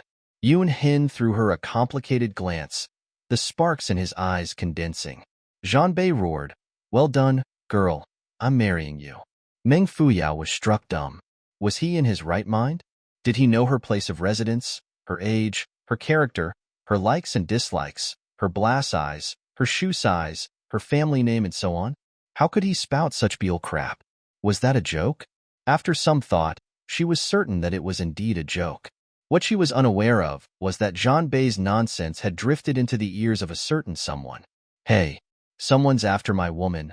The man, who had halted before getting onto his horse, lowered his head and whispered into his robe. Lord Yuan Bao waved his claws frantically. Woman? Is it Meng Fuyao? Great. Let him have her and life will be great. Ha ha ha ha. Yuan Zhaoxu wiggled his brows. Do you think I'm a disgrace? Lord Yuan Bao squeaked non-stop, excitedly revealing his chest and flashing the big white teeth he took great pride in. Yuan Zhaoxu's brows perked as he gave him a strange look. Not interested, sorry. Zhanbei's laughter continued reverberating through the doors, and Jingchen's face was almost green. He tightened the grip of his fingers as if attempting to wring any sweat out of his palm. The veins on his forehead were popping, and net-like blood streaks were floating in his eyes. They were like devilish ropes, clinging around and loving after the girl that he loved but couldn't keep. Opposite him, the girl stood looking up at the sky, the flame torches carving out a firm outline of her features and jaw. Behind her were Zhanbei, smirking coldly, and Yunhin, whose eyes were dark as night. No one was paying him any additional attention. Only Pei Yuan, who was weakly squirming under Zhanbei's steady grip, glared at her fiancé with seething anger and hopelessness. She gagged, which amid the thousands of armed guards and dead silence sounded especially stifling. Jingchen overlooked her grief-filled eyes, hopefully focusing his attention back onto Meng Fuyao. Finally, after a long time, he loosened his fingers. Deep crescent moons had been engraved onto his palm, to the point where blood seeped out, turning into a faded red as it mixed in with his sweat and dripping onto the stone floor before vanishing into the cracks. A merciless, almost exploding desire to kill took over him. Give, boom. Before he could complete his sentence, an explosion sounded, followed by a ground-shattering wave of buzzing. It was as if a heavy object had slammed into the Blaze Palace door, causing it to shake slightly. It was a dull sound, seemingly generated from a collision between a live body and a concrete object. A short while later, fresh blood started dripping from the beloverade, snaking its way toward the inner side of the door. Everyone's attention had been caught by the blood rippling toward their feet. It wasn't a lot, but overall an eerie sight, as if something completely unexpected was about to happen. The horror, the cold, and the splattering of blood instantly had them suspend their breathing. Countless pairs of eyes flickered in the dark and looked toward the door that had been struck. Time passed, and another boom sounded. This time, overpowering shouts and painful cries could be heard. The smell of blood shot through the air, and a pinkish-red puff of smoke rose. Obstruct and be killed, a bellow was heard. Ah, guards! The screaming of humans and neighing of horses blended into the rising flames as waves of black smoke, smelling like fresh blood, drifted through the door and into the noses of those inside. Bodies slammed heavily and incessantly onto the palace door, and sounds of objects hitting everywhere followed after. One could imagine that the objects were indeed limbs. One could also imagine that the huge blaze nails on the palace door would have bits and pieces of flesh attached to them. They would be permanently stained red, an apt reminder of that historical night of chaos and massacre within Taiyuan Imperial City. At that moment, the clamor on the outside flared, intensifying the contrast between that and the dead stillness that hung on the inside. Not only had the crown prince escaped the wrath of the Asian, but he had also exited the palace safely and made it to the main guard camp stationed within the city. Upon gathering his men, he had retraced the route Feng Mingyi had taken and arrived at the palace. Hooves clattered amid the silence, but it was Yuan Zhaoxu, galloping toward them with his robes fluttering loudly. Despite his urgent stance, he looked as cheerful as usual. "Open the door," he ordered in a clear voice that wasn't loud. "You've gone mad." Jingchen jerked his head around, yelling, "We'll die." Yuan Zhaoxu looked up with a shallow smile while twirling the rein between his fingers. He wasn't interested in having a conversation with Jingchen. Zhan Bei, on the hand, laughed. "You'll be a fool if you don't open it. Who's going to get thrashed in a fight between 80,000 overpowering imperial soldiers and 50,000 gearless city guards? Open the door, and you can join forces with the gunmen, bringing the battle into the palace. There's lesser space for the guards to utilize their weapons, and they aren't as familiar with the layout as your people. Won't the outcome be less definite that way?" He then turned to Yuan Zhaoxu, his brows perking up. "You're a talent, and I hope to gift you a good beating on the battlefield one day." Feelings mutual. Yuan Zhaoxu waved smilingly. Their gazes clashed in midair, seemingly producing a clanging sound as the sky was suddenly overtaken by rumbling clouds and blazing electricity. A muffled roll of thunder could be heard from afar, but it was pressing in on the seas and lands. A pact destined to influence the fate of the five-region continent had been made by two exceptional individuals and imprinted into the sky. Their gazes collided impactfully before both men turned and walked off in opposite directions. Zhan Bei let out a prolonged laughter, a fiery passion and desire invading the space between his brows. A snow-white furball popped its head out from Yuan Zhaoxu's robe and climbed onto his shoulder before lifting its fat bum up toward the blazingly egotistical punk and letting out a fart. The palace door finally opened. Meng Fuyao stared on as it happened, still amazed by her luck. The duo had foolishly gone in the wrong direction and then had their plans ruined by Yuan Zhaoxu. They had lost all hope upon spotting the heavily guarded doors, but the unexpected arrival of another army had saved their lives. Thankfully, the arson had paid off. Zhan Bei lowered his head to look at Pei Yuan. "I want to kill you so bad, but to take a resistless girl down, I can't," he said with a frown. He looked at Yun Hin with pleading eyes, only to be dismissed with a glare. Vexed, Zhan Bei added, "Then again, you probably feel that this is worse than death, so I'll do you a favor." At that, he flung Pei Yuan up and outward, her body swinging high into the air and falling down like a dried leaf. Before she landed, Zhan Bei retrieved his sword and slashed it upward, its blade flashing under the moonlight. A miserable cry filled the air. Fresh blood spurted out from her shoulder, staining Jingchen's face as he instinctively rushed forward to catch her. A bloodied hole was visible on her left shoulder, and there was no flesh within. Even her bare, white bone had been pierced.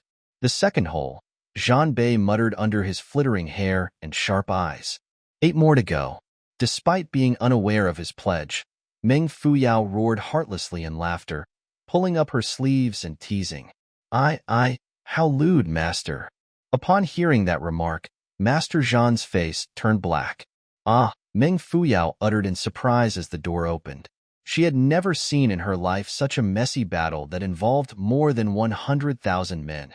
Now that she had witnessed it for herself, she was convinced that there was a limit to the human imagination. Reality was the cruelest and the most brutal. What entered her field of vision was an endless stretch of black figures and a spacious parade ground that was stained, like the yellow in the moon and the blue in the ocean, a rose red.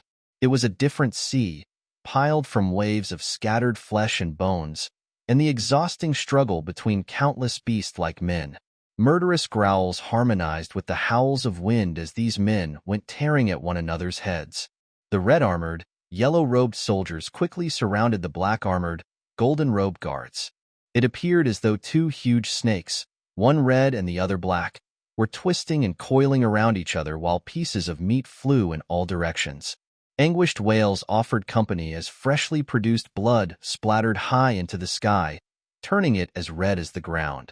Zhanbei and Yunhin were both elite fighters, so a sight like that did not shock them as much.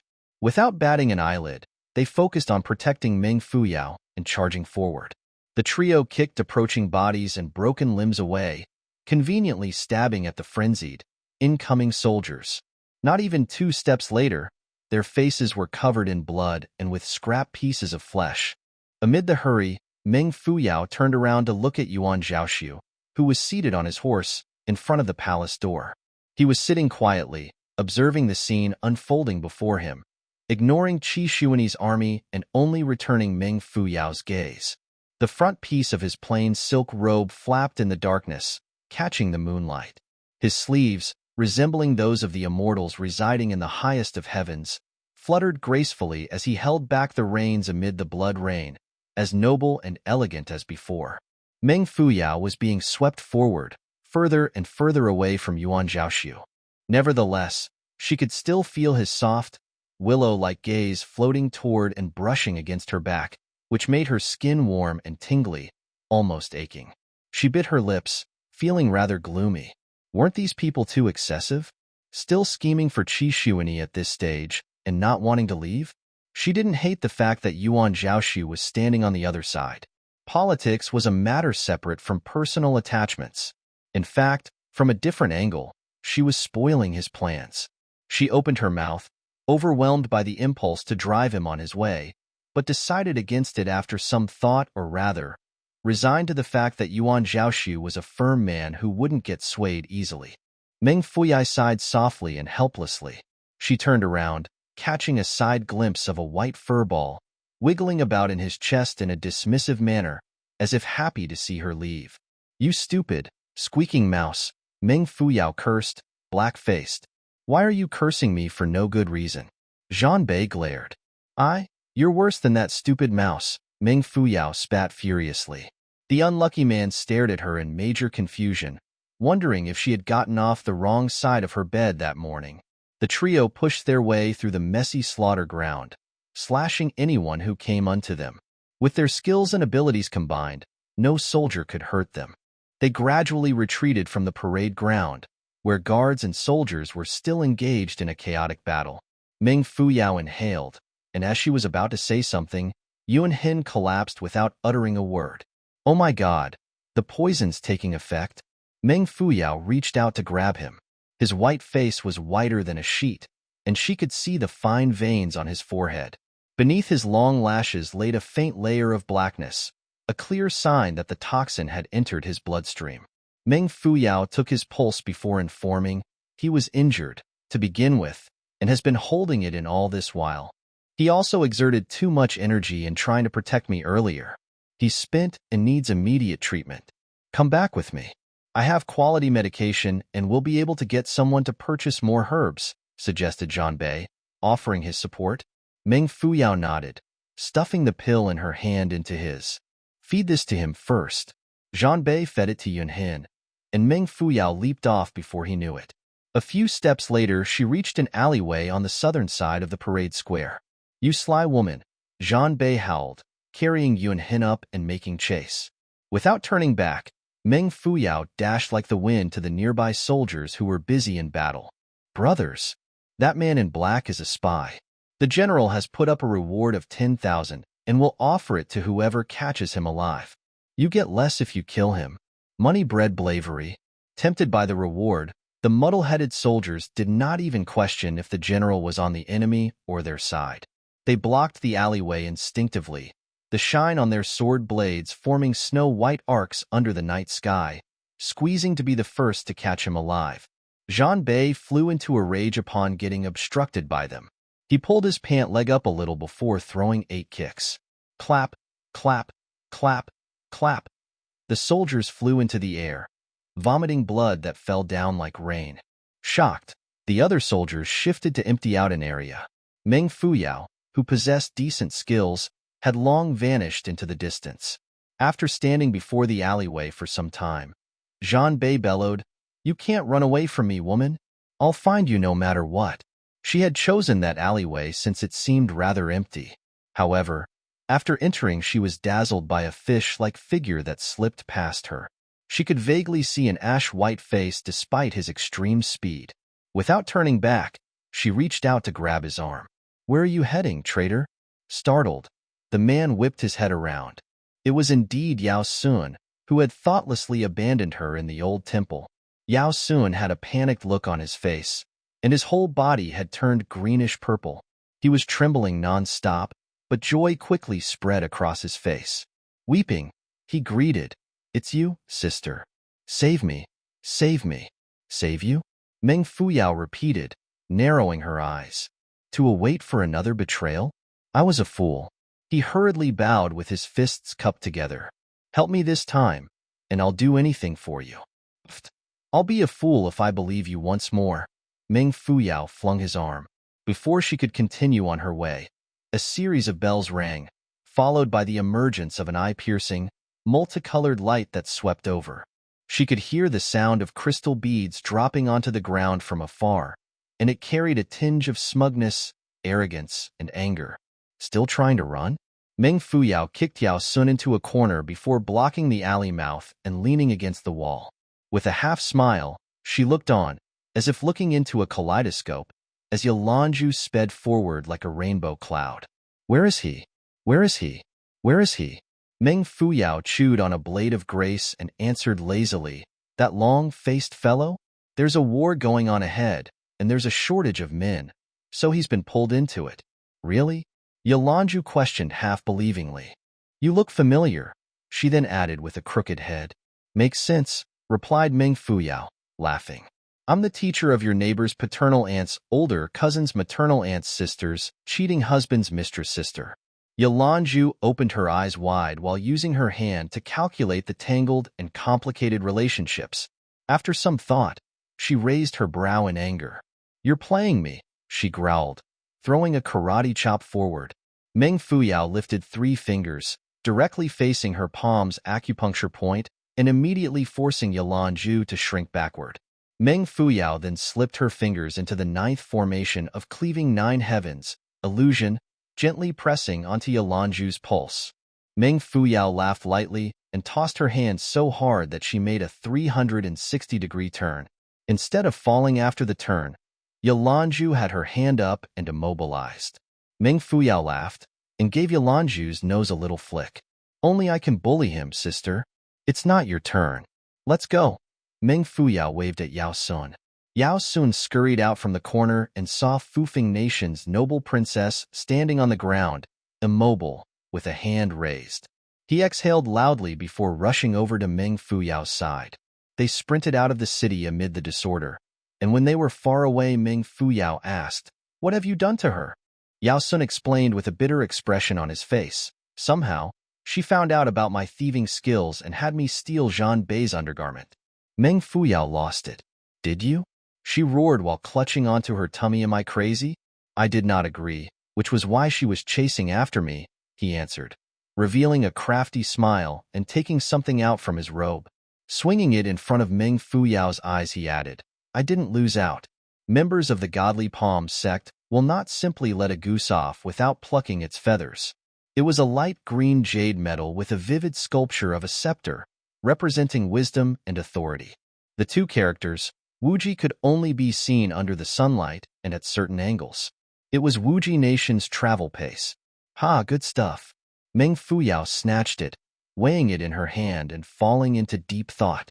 The sky was lightening, and the battle cries were reduced to low, prolonged groans. The wind, carrying a dry, metallic smell, blew against her hair softly, which then covered parts of her face. Her delicate features gave her a good-natured amiability, which was enhanced by the breeze. Meng Fuyao smiled in a way that resembled Yuan Zhaoxu's, graceful yet remote, calm and collected. "I say," she started, setting her eyes on the southeastern land. "It's better we leave this messy place. Xianyuan Nation isn't any better, and I'm thinking of going to Tiansha Nation during the true martial arts meet. Now that we have this pace, Wuji Nation it is." On year 0018, 23rd of September, a failed assassination attempt in Taiyuan Palace had caused complete mayhem in the whole capital, where city guards, imperial guards, and soldiers had fallen into a sea of fire and chaotic warfare. Within a few days, the streets were filled with tens of thousands of corpses, and the fight had extended to the western parts of the city. Red water flowed in rivers, and dead bodies surfaced continuously over many days. It was a unique internal struggle, initially dominated by Qi Xuanyi and then by the Crown Prince, who had retaliated and closed in on Feng Mingyi's army. The Crown Prince's imperial guards had attacked, head-on, and instantly robbed the upper hand. Just as he was about to gain victory, the enemy had received assistance from a powerful commander and a batch of highly skilled soldiers. Joining forces, they had managed to subvert the situation once again. The changes were fast and extreme. Because of both intentional and unintentional variables, a potentially simple battle had turned into a lengthy one that stretched across the city, leaving citizens in a terrible situation. Because of the frozen communication system, the news of the battle within the city did not immediately spread to the guards stationed in nearby cities, allowing Qi Xuanyi's army to withdraw northward after the close match with the Crown Prince's troops. The latter wanted to surround the city and its surrounding land but dared not pursue. Qi Xuanyi's army then continued up north, weapons pointed forward. 2 months later, Qi Xuanyi became an emperor in Ganzhou, a northern city in Taiyuan, and established the Xianyuan nation. 4-3 he reigned over the land of Qian, An, Huang, Gan, and Dingzhou. Taiyuan was no longer united. The change shocked all 7 nations, and influential powers had their eyes set on Taiyuan. A long time later, an insightful person analyzed the situation and came to realize that the biggest beneficiary was neither Qi Xuanyi nor, more naturally, the unlucky Crown Prince of Taiyuan. It was the Crown Prince of Wuji Nation, known to act in ways that left everyone speechless. It was because the land Qi Xuanyi had conquered was located in the region between Wuji and Taiyuan, and also beside Xianyuan. If Xianyuan birthed plans to attack Wuji Nation, the former would need to go through this land. Now that the landowner had changed to someone who had had a feud with the region of Xianyuan Nation, the passage was practically off limits. The Battle of Taiyuan had occurred out of the blue, leading people to guess that someone must have instigated it. Those speculators fixed their attention, in trepidation, onto the core of the 5-region continent. The gaze of all 7 nations enveloped the richly fertile nation land, while Crown Prince Zhongsun calmly took satisfaction in their involvement and conjectures. It was winter time, and he had congratulated the newly ascendant emperor of Shanghai. He had even bestowed a southern tribe of unknown jurisdiction that resided along their boundary to Qi Xuanyi. Qi Xuanyi was pleasantly surprised and paid a deferential bow. Yet another group of insightful individuals saw his action as a foolish one. How could anyone accept a gift from Zhongsun Wuji? The old emperor of Taiyuan passed on in the wee hours of September 24th, from his illness and the shock upon being notified about the internal strife between his sons.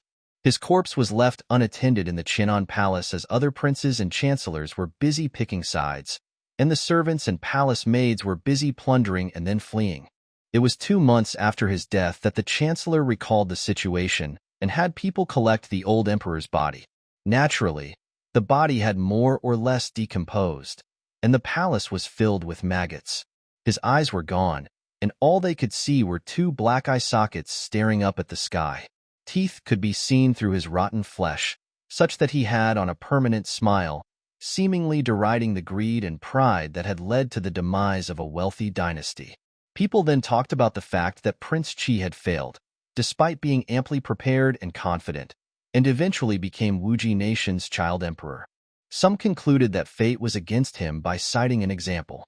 If it weren't for the sudden fire and disorder in the Xian Palace, the crown prince would have been dead, and there wouldn't have been the after chaos. Indeed, the palace fire was a determining event that had steered the whole affairs of Taiyuan nation downhill. No one knew that it was a girl who had a random spark of an idea to start the fire. No one knew that it was her boldness and fearlessness that had erupted into unbounded flames that illuminated the nation's dim future. Similarly, Meng Fuyao had not realized that while she was still an insignificant figure that could easily be smashed, every step she took was toward the political core of the Seven Nations. The historical record that belonged to the Seven Nations would ultimately be left empty and waiting for her to fill it. In the end, the legend that would inevitably contain conspiracies, contests over power and authority, and bloodshed would be written by her. That was an unreplaceable fact. It was during winter, in the 18th year of King Da's reign, that Meng Fuyao had fled from Taiyuan into its neighboring nation, Wuji. Not long after she had crossed the border, Wuji's advisor, too, had returned. The story belonging to them and her was finally about to unfold from the very core of the five-region continent. A longer journey had just begun. Wuji Nation, winter, 15th year under the emperor's reign. Southern border, Redstone Mountain. The mountain range flowed unevenly across the horizon, abruptly stopping behind a plain field. Where it stopped, a section of craggy cliffs continued, interrupting the flow of the wind. Looking down from the cliffs, the horizon appeared extremely far away, and the lofty city could be seen. It was Zhongzhou, the capital city of Wuji Nation, politically and strategically located in the center of the five-region continent.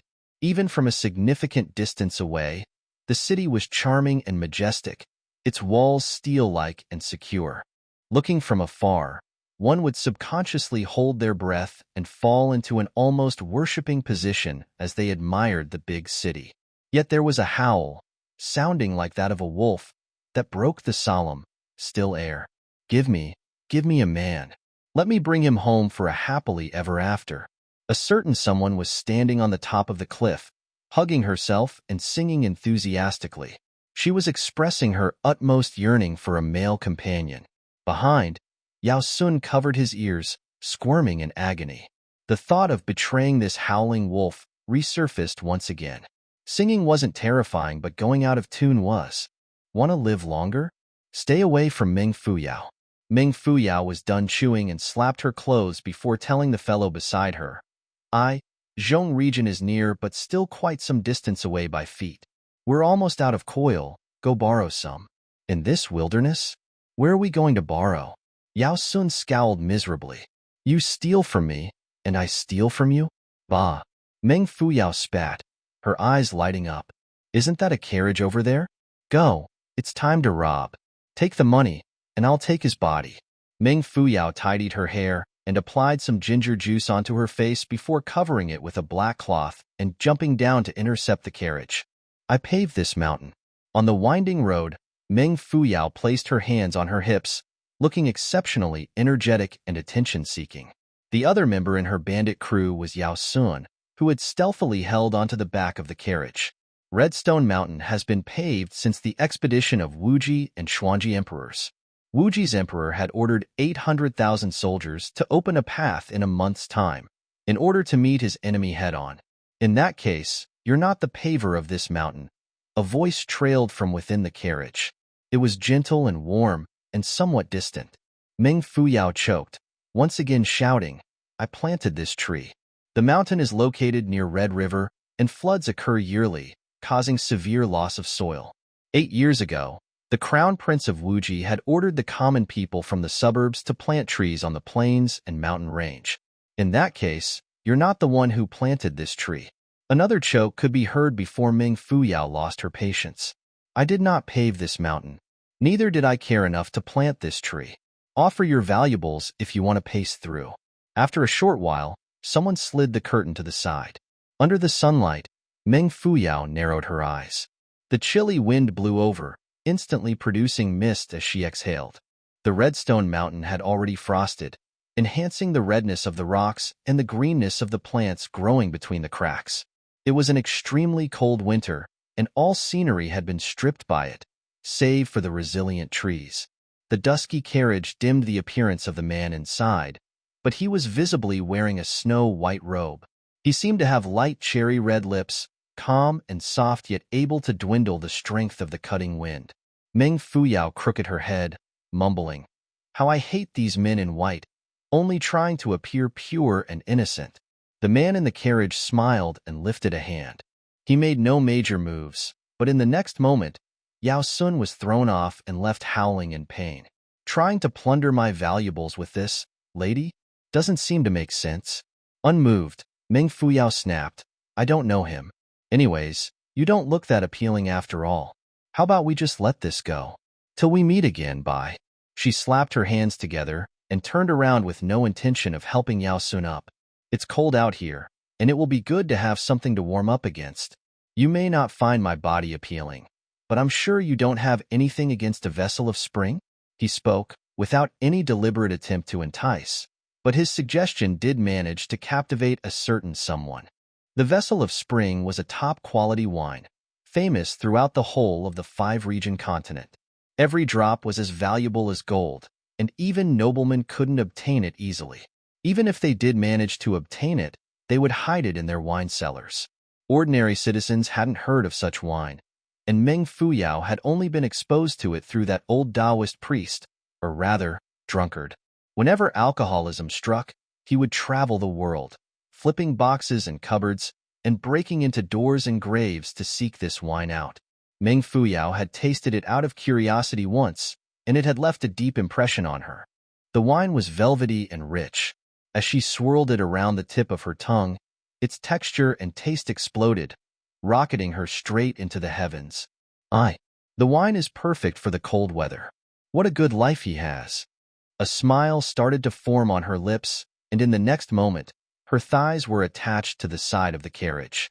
"If you insist, dear noble sir, it'd be impolite for me to refuse, wouldn't it? Seems like you're rather wealthy actually, and looks wise. Not shabby either." "Thank you for your kind words." The man humbly accepted and subconsciously started shifting to the side upon seeing her climb in, but stopped midway. Meng Fuyao was greeted by the plain and delicate decor inside of the carriage. There was a small table in the center and 3 seatable sides. There were also a luxurious ferret overcoat and an object wrapped in cotton-padded jacket lying on each unoccupied side. As she wanted more space, she reached to push it aside. The cotton-padded jacket flew up and into the man's arm, loosening in the process as a pot of flowers with deep purple leaves revealed itself. Eyes opened wide, Meng Fuyao stammered, You're offering a jacket to a pot of flowers? What top-quality plant is this?" "Just an ordinary purple plant," he stated, keeping it carefully. "Someone left it outside the village, and it was about to be frozen, so I picked it up. Plants are sentient creatures, and they fear cold too." Not knowing whether to laugh or cry, Meng Fuyao swept her gaze over his face, her heart immediately skipping a beat. Wasn't he the clean freak in white that had been following Qi Xuanyi at the foot of the Xinyuan mountain? She still had his belt with her. Subconsciously feeling her own face, Meng Fuyao remembered that she had on a mask that day and also ginger juice on at the moment. Not worrying about her identity being exposed, she smiled confidently. "Your name, noble sir? You can drop the formalities." "My family name is Zong," answered Zong Yu quietly, his eyes shining as he retrieved the wine and offered her a glacé. "Please, I have a companion," she added with a smile. Zong Yu turned his head slightly, catching sight of a shadow flashing past his carriage. The next second, Yao Sun was being thrown into the carriage behind. Meng Fuyao's eyes contracted, her gaze toward him turning friendlier. She raised the wine cup, its content a goose yellow. Its unique color made it hard for poison to be added because any contamination would muddy it. The wine she saw was pure, like the beaks of ducks swimming in the Three Springs Mountain River. There wasn't a need to worry about it being toxic. As the mood was significantly lightened, Meng Fuyao drank a few consecutive cups. Still unsatisfied, she attacked the wine pot straight. As she reached for it, her fingers almost brushed against Zong Yu's, the latter hurriedly withdrawing his. Meng Fuyao acted ignorantly and quickly got intoxicated. Soon after, she started spinning and singing. Her voice brought shivers to the horsemen, which then led to a bumpy ride as if the carriage could overturn at any moment. Upon finishing her song, Meng Fuyao flipped her pockets out for Zhongyu to see. Brother. Broke. Leave it. To. You. She made 3 unstable swirls, her left foot stamping on her right, before plopping onto Zhongyu's seat. Her limbs were spread as she let out a long burp, momentarily filling the carriage with the smell of alcohol. Zhongyu frowned slightly, looking as though he couldn't wait to steer clear of Meng Fuyao. Worried that she would clumsily destroy the potted plant, he retreated a few steps and relocated it before opening the window. A cool breeze swept in, dispersing the scent of alcohol. Turning back around, he saw that a certain someone had already stretched herself comfortably across all 3 benches. Head on his cotton padded jacket, legs on the other side, and a hand on his overcoat. Her dirty shoes had thoroughly stained his precious overcoat. Zhongyu stared frustrated at it in frustration, but hesitated before alighting and moving to the back carriage. The moment he exited the carriage, Meng Fuyao's eyes shot open. They were as bright and clear as the purest spring water. It appeared that she was in no way intoxicated. With a flip, she rolled down the seats, her hand reaching over to the jacket. She stopped briefly before slipping it underneath. Suddenly, someone lifted the curtains, and a beam of light shone onto a certain thief's back and also the copper mirror within the carriage. Through it was a visibly long, white-robed man who had a tray in his hand. Meng Fuyao's heart jumped, her hands stiff and still underneath the jacket. Unable to retract her hand, she curled her fingers up and dragged the whole jacket onto the ground. With a strong motion, the jacket covered her body nicely, and she rested against the wall, throwing her feet onto the bench and plastering a dreamy look on her face to appear sound asleep. She could vaguely feel Zhongyu bending down and retrieving the jacket, albeit stopping halfway, as if noticing something. Meng Fuyao's eyes were closed shut as various thoughts were rushing through her mind. What was he looking at? Not good. His belt was still with her. Could her big movement from earlier have exposed it? Could he have seen it? And what was that thin and long thing that she had felt? Why was he back so soon? Zhongyu turned to scan his surroundings, but spotted nothing. Meng Fuyao was relieved and allowed herself to relax. She started to feel tipsy and drowsy, and eventually fell into a good sleep. It was a quality sleep, as it was already daytime when she woke up. The morning rays penetrated the curtains and landed upon Zhongyu's face, highlighting his already lusciously red lips and sparkly fair skin. He was dressed in white and was resting on a pure white fox fur rug. He appeared like a ball of snow cloud, so pure and clean that those on the highest mountain peaks. Yuan Zhaoxu was a nobly graceful man who had much poise. Zhan Bei was fresh and had a powerful bearing. Yun Hin was as tall as a tree, his eyes as fiery as meteors. All 3 were rare characters whom Meng Fuyao was fortunate enough to have gotten acquainted with. Having seen such beautiful faces, she hadn't imagined it possible for her to be blown away by another man's appearance. Yet, Zhongyu had managed to do exactly that. The flawless complexion of his took her breath away and left her in sighs. As Meng Fuyao was done admiring his features, she shook her head and crawled out of the carriage. Where are you going? A voice sounded from behind her. I have something urgent to attend to, Brother Zhong. We'll part ways now. Meng Fuyao turned to answer. I'll always be thankful for your utmost generosity. Farewell. Zhongyu lifted his eyes to look at her, a smile slowly forming. Why leave after a simple thanks then? A vessel of spring is extremely precious, he reminded. Most don't realize that it has healing ingredients like snow lotus herbs, blood-headed crows, and jade cicadas in it. Kept underground through the winter months and only opened in spring. Cures illnesses related to the meridians of the body. So? Asked while Meng Fuyao picking her brows. She felt that something was amiss. Remember the pot we drank yesterday? King Do of Zhongzhou had someone pace it to me. He has overtrained his body. His energy and blood flow are in a dangerous state, and he had contacted me out of desperation. I have sought out the 3 ingredients and am on the way back to prepare the wine. He extended his long finger and pointed at the empty pot before adding, But what happened last night? A robber blocked my path and plundered this pot of rare wine that was supposed to save another life. Meng Fuyao gritted her teeth, glaring at him. Had she really described him as clean, pure, sparkly, and flawless just a moment ago? Zhong Yu maintained a calm expression on his face. After some thought, Meng Fuyao smiled. The pot is indeed empty, but I did not see any vessel of spring. And robber, you say? I am a wanderer that you had welcomed to stay for the night. Have you heard of anyone inviting a plunderer into their carriage to journey together? She finished with a crisp tone, clapping her hands and preparing to leave upon finishing her sentence. As for the disappearance of your wine, ask your tummy, she advised with a laugh. King Da is temperamental and will take revenge, no matter how small an offense. Zhong Yu's calm voice reached her ears. So? He's sure to fly into a rage when he finds out that someone has gobbled down his life-saving wine. Yeah, heard that his troop, Scarlet Wind, is trained to track and assassinate. Meng Fuyao, who had lifted the curtain midway, paused. After a long while, she flung it downward with more force than necessary before whipping around and shouting, "So many tricks just to make me stay? Fine." She took a big step backward and slammed onto the chair behind her. She opened the secret compartment in the table and pulled a dried fish, ham, bamboo shoot, lotus pastry from within.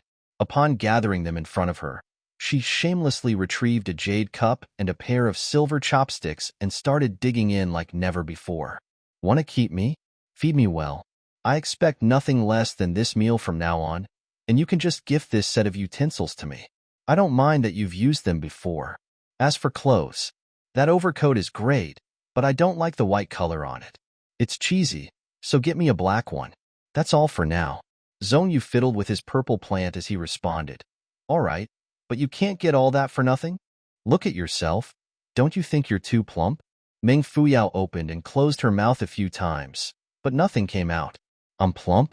I'm plump? Am I plump? I have great curves, right where they should be. Are your eyes okay? The man before her made one feel cleansed. But why were his words so filthy? What a poisonous tongue, not fit for his pure white robe. Still unrecovered from shock, she converted anger into hunger, quickly sweeping the plates in front of her clean before replying with a cold smirk. Even if I die from obesity, it's none of your business. It is my business, replied Zhong Yu, unmoved. My servant shouldn't be too ugly, plump, skinny, or pretty. Your servant? Who? Meng Fuyao repeated with more emphasis, narrowing her eyes. Not answering her question, Zhong Yu first sized her up, nodding reluctantly. Not too bad. You're not pretty, neither smart nor too foolish, but your weight can be reduced. Meng Fuyao bit on her lips for a long while before smiling and nodding.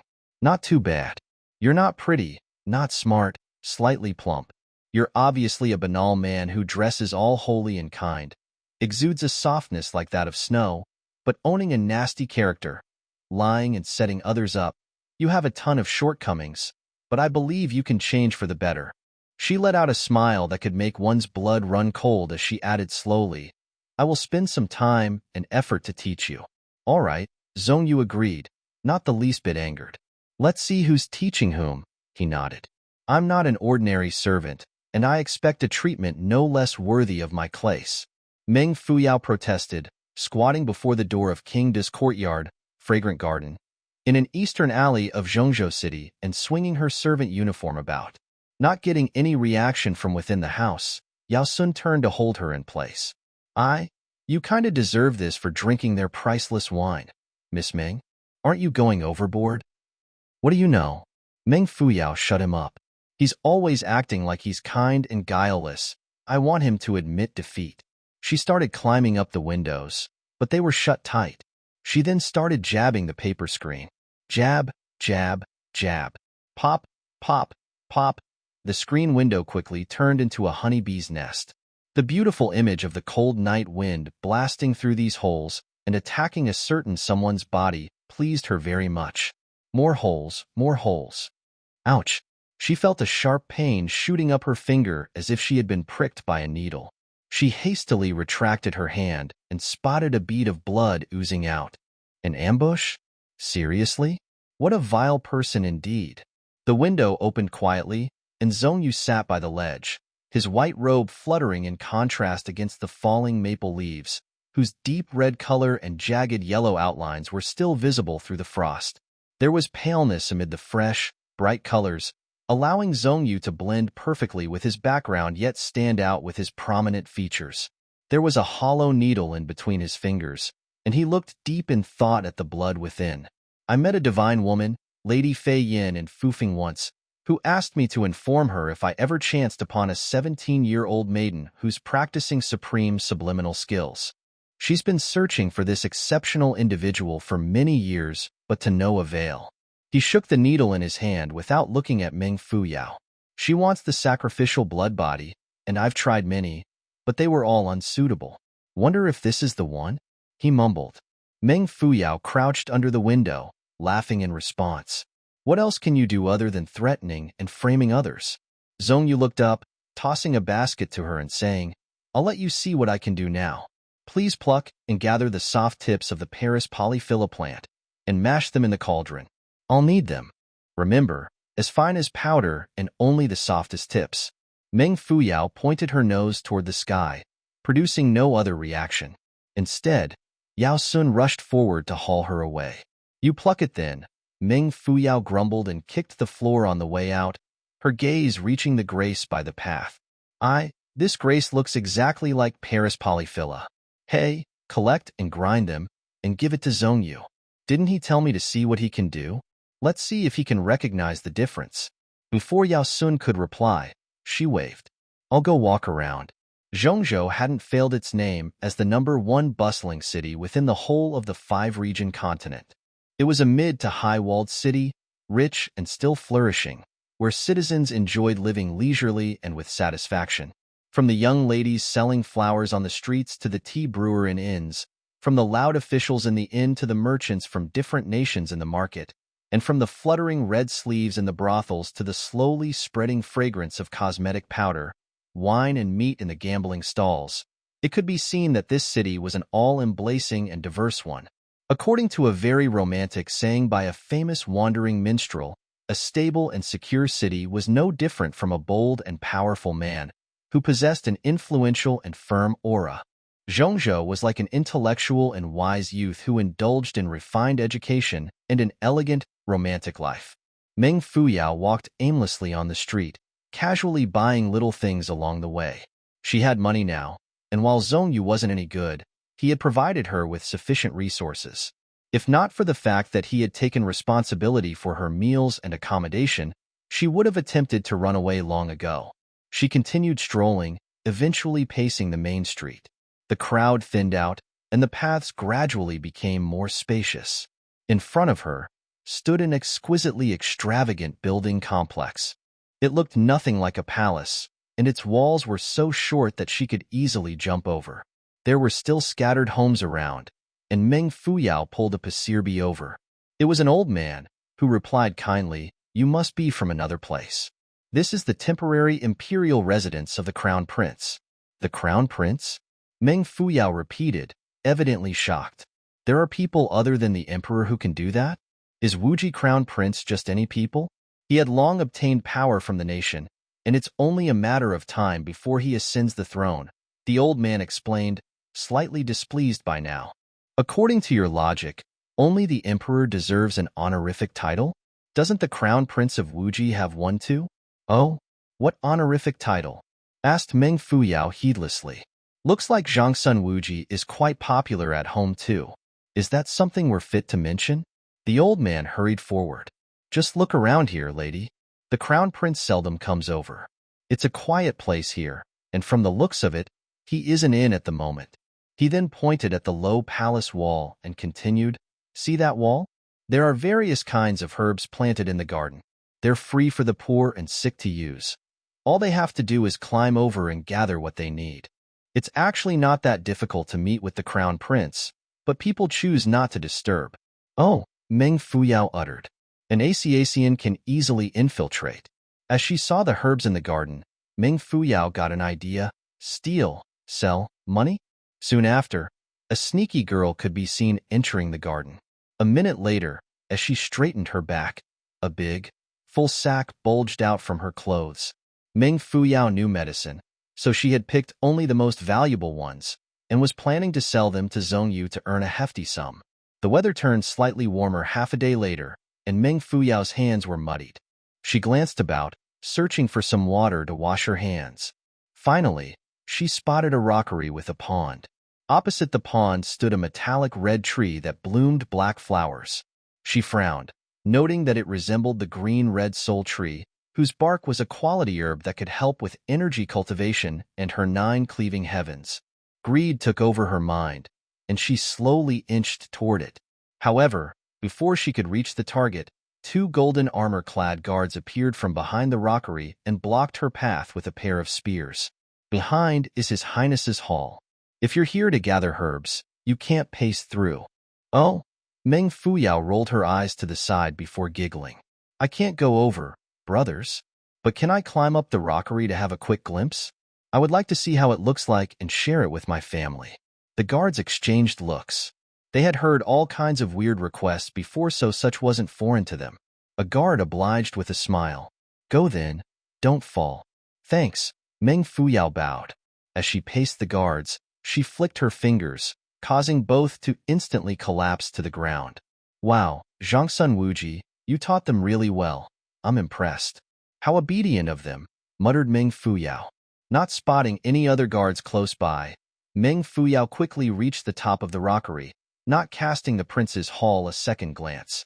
Under the vast sky, her body could be seen jumping forward with her arms out and into the pond. Freestyle. Here I come. Still, in midair, she flicked her fingers, and a broadleaf flew out, brushing across the water surface. With a flip of her body, she landed lightly on the leaf, on the tip of a foot. Only a fool would jump into the water on a cold day like that. Meng Fuyao happily scanned her surroundings and noted that there was another view behind the rockery. Before, she had only noticed a corner of the pool, but now, she realized that it wasn't a small artificial pond but a lake with jade-clear water that reflected all the strange-looking stones around. The fragrance of the vast stretch of camellia bloomed along with their deep red, pinkish red, faint red, and silk-white petals. Mixed in with those were exquisite Japanese allspices and Indian azaleas, their colors splendid and eye-catching. In the center of the lake stood a jade-white pavilion that directly led to a long, emerald-green corridor, which was made from bamboo. It was a wonder that the rippling waves hadn't been able to strip off its beautiful color. Reflecting the bamboo's mild hues, the crystal-clear lake water produced a refreshing and pleasing spectacle. The wind grazed past, creating folds in the water layers and activating the bells hanging from the pavilion interior. The muslin ruffled, dreamlike, in the wind, and amid it danced a human figure. The figure's head was lowered as it was playing the zither. The zither's music was clear and melodious, while its every note sounded like the tumbling of strings of beads into the water. Yet, the fingers that produced that solid tune were uncharacteristically beautiful and slender. Meng Fuyao inhaled a deep breath, her chest instantly being inflated with the cool winter fragrance. This is nice, she muttered unknowingly. Broad leaves shot out non-stop from between her fingers as she continued advancing toward the pavilion. However, she stopped midway, as she sensed a dangerous aura floating in the air. It was an incorporeal presence everywhere within the plants.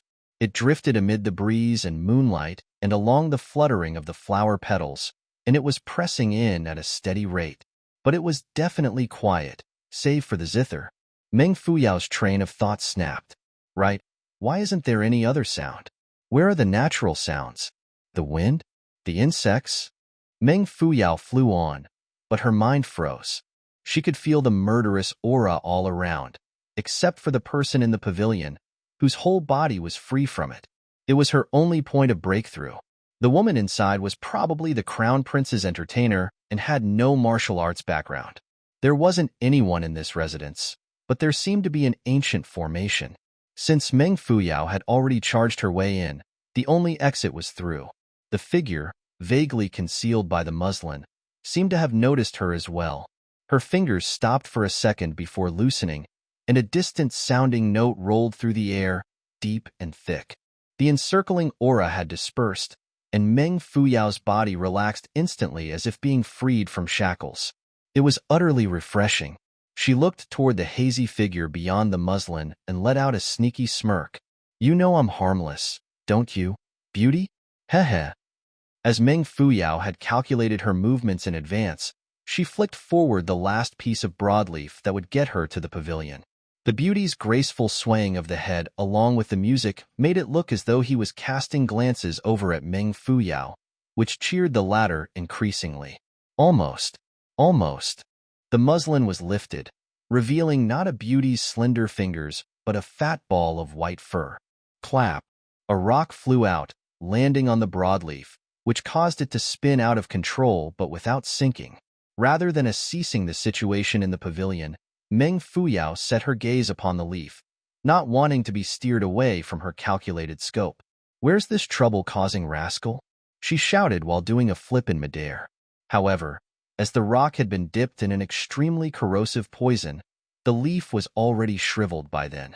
Seeing that there was no landing space, Meng Fuyao did another flip before running out of energy and plopping right into the water. The white fur ball immediately dropped its catapult, grabbing onto its tummy and squeaking in delight before disappearing between the muslin again. A completely wet head shot out from the lake water, hair flat against her forehead and ginger juice half wiped from her face. Meng Fuyao looked no different from a water ghost. Creasing her brows, she cursed, "Which scoundrel? Come out, come out." The squeakings got louder in response. Meng Fuyao pricked her ears up and followed in the direction of the squeaks. As she was about to climb up a bamboo pillar, someone pulled the muslin aside, laughing. "Why do you always look so pitiful, Fuyao?" The voice was low yet familiarly cheerful. Stunned, Meng Fuyao tightened her grip on the pole. Snap! She lifted her head, and at this point, the muslin had already been rolled up by a servant. The owner of that graceful voice smiled lightly at her. His hands were on the zither strings while his crow-black hair and purple robe were fluttering softly in the wind. As enchanting as the quiet waters and glowing moon, he appeared like a drifting cloud from up above the skies, absolutely brilliant and aesthetical. A beauty indeed. A beautiful man. The beauty propped his zither up before approaching Meng Fuyao. His emerging presence left her heart palpitating and breaths choppy. Now that he was merely a few inches away from her face, she could almost feel his long lashes ruffling between them as a wave of light fragrance hit her together with the cool breeze. "Haven't you given me enough trouble?" Meng Fuyao mumbled. Before her voice fell, she let out an unglamorous and careless sneeze. Yuan Zhaoxu's lips curled up, his long, fair arm reaching out toward Meng Fuyao. Meng Fuyao's eyes landed on his palm. His skin was smooth, and every palm line was clearly visible. His wisdom line was straight and long, exceptional wisdom. His heart line was rather deep but slightly entangled. How many marriage lines? Thoughts rushed through her mind, and the man above broke into a smile. Yuan Zhaoxu lifted a finger, sending Meng Fuyao into the air. Her body formed an arc at the highest point before being directed toward the other side of the muslin. Amid her fall, she spotted the real culprit, who had the catapult beneath his feet. When the culprit saw her, he broke into a run. Meng Fuyao pounced on it like a wolf, grabbing it viciously despite its desperate struggles. She brought it up to her face and started rubbing her face with it. "Hoo-hoo, Yuan Bao, I've missed you so much," she cried, using Yuan Bao as a wiping cloth. Lord Yuan Bao wiggled and squirmed, but to no avail. He cried for Yuan Zhaoxu to save him from the devil's claw, but to no avail. The latter continued watching passively by the side, no different from when Meng Fuyao had fallen into the water. When Meng Fuyao was finally done expressing her unending admiration and yearning for Lord Yuan Bao, the noble-born guinea pig had turned patchy yellow and wet. Meng Fuyao had already wiped the dirt and juice on her face clean. Only then did she willingly release the fat furball, but not without crushing the Ned catapult. Lord Yuan Bao rushed to a corner of the pavilion and looked into a reflective pearl, immediately letting out a painful screech. Plop! A small ripple emerged from the water as Lord Yuan Bao himself had jumped in for a bath. As Meng Fuyao had taken her revenge, she turned to look at Yuan Zhaoxu, who was leaning against the platform. He raised a hand and his light purple robe rolled out like a swift ball of cloud, quickly binding Meng Fuyao tightly. Then, he clapped his hand to get the attention of the servants. A servant girl appeared unhurriedly with a mini yet elaborate oven. Heat radiated throughout the pavilion, and she moved on to draw the thicker curtains together and kept them in place with rocks, constructing a temporary dressing room. Another servant girl approached with a set of dry clothes. Yuan Zhaoxu personally received and flipped them around, as if searching for something within, before handing them over to Meng Fuao. "Very sweet of you.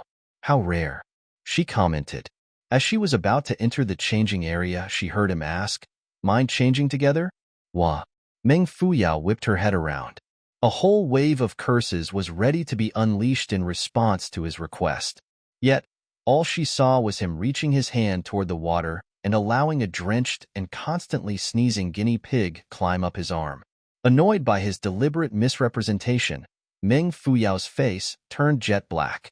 Nevertheless, she was able to gloat over Lord Yuan Bao's pitiful plight.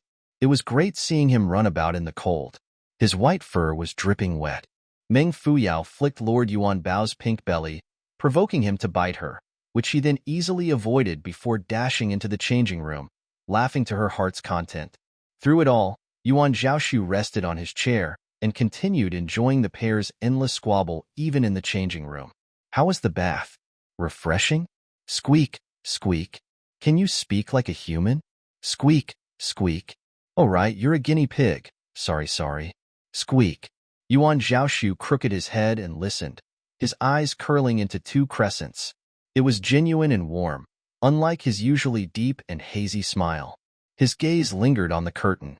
The fire from the oven cast a statuesque silhouette. He could see her long, slim back and trimmed, delicate shoulders. The width of her chest tapered down to her thin waist in a smooth curve before extending out to her pear-shaped hips in yet another charming arc. She was absolutely beautiful.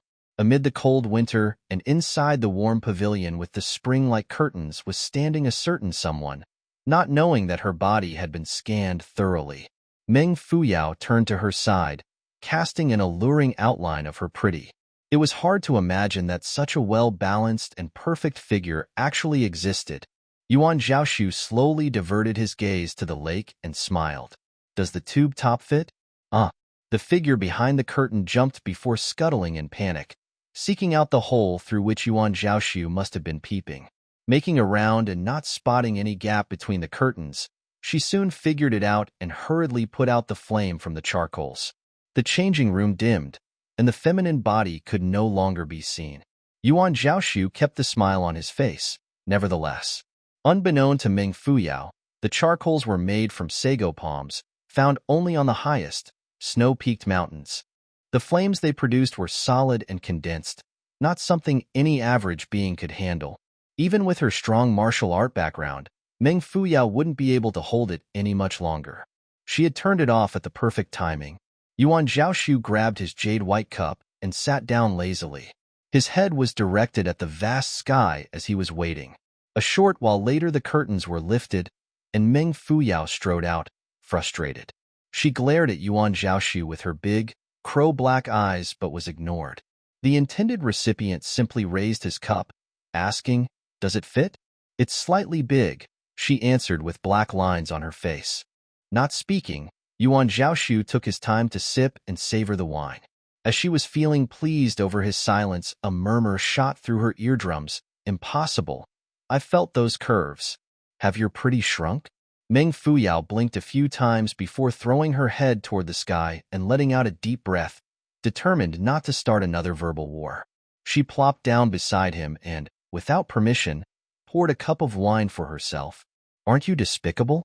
Why didn't you save me earlier? There's nothing more pleasurable in life than witnessing a beauty fall into the water. It's a feast for the eyes, and I get to offer clothes and warmth. If the beauty catches a cold, I get to offer a bed, hot tea, and my attention. Am I foolish enough to pace such a wonderful opportunity?" Meng Fuyao had been sitting on standby, ready to strangle him if he was stupid enough to mock her. Yet, his answer was so precise that it made her blush. While he sounded half serious and half teasing, his eyes were clear and sparkly. It was as if all the water from the lake had been drawn into them. Meng Fuyao's heart skipped a beat as she got reminded of the little moment they had shared on the night in the Taiyuan Palace. The deeply meaningful way he had fixed his slightly smiley gaze on her, and those haze-layered eyes of his that carried a certain mystery she hadn't dared to puncture. Or rather, she hadn't been willing to.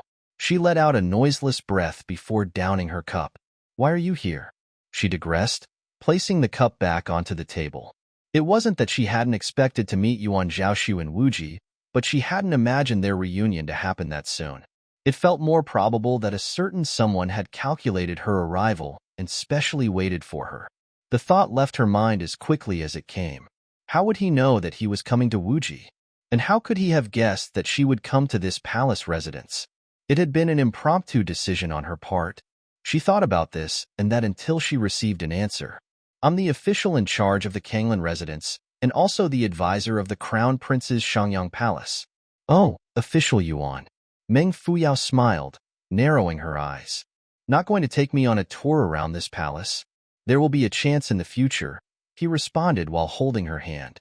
"Go somewhere with me now. You'll be interested." "Where?" "A brothel."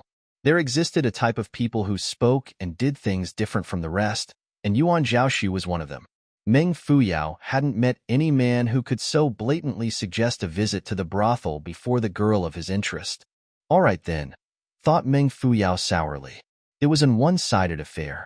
When had he ever expressed his liking toward her anyway? "All right then," she told herself again inwardly. Yes, she was into him but had no desire to pursue anything.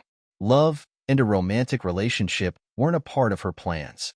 Was there a need to feel depressed? She couldn't wrap her head around those thoughts and became increasingly vexed, eventually giving herself a tight slap on the cheek. Appearing not noticing her strange act, Yuan Zhaoxu simply smiled. Lord Yuan Bao drilled his head out from Yuan Zhaoxu's robe, his eyes lighting up upon seeing Meng Fuyao slap herself. He jumped out and offered her another slap. Caught off guard, that slap instantly awakened all the rage within her. Yet, Lord Yuan Bao continued baring his teeth and squeaking non-stop. Yuan Zhaoxu stepped in to translate. "He's saying that you look even more beautiful now that it's balanced on both sides." Meng Fuyao was struck dumb. She extended her hand toward Lord Yuan Bao's mouth and plucked a strand of fur. "It's symmetrical now." While the pair glared on at each other, Yuan Zhaoxu looked up, his eyes deep and profound, at the exquisitely inscribed board above.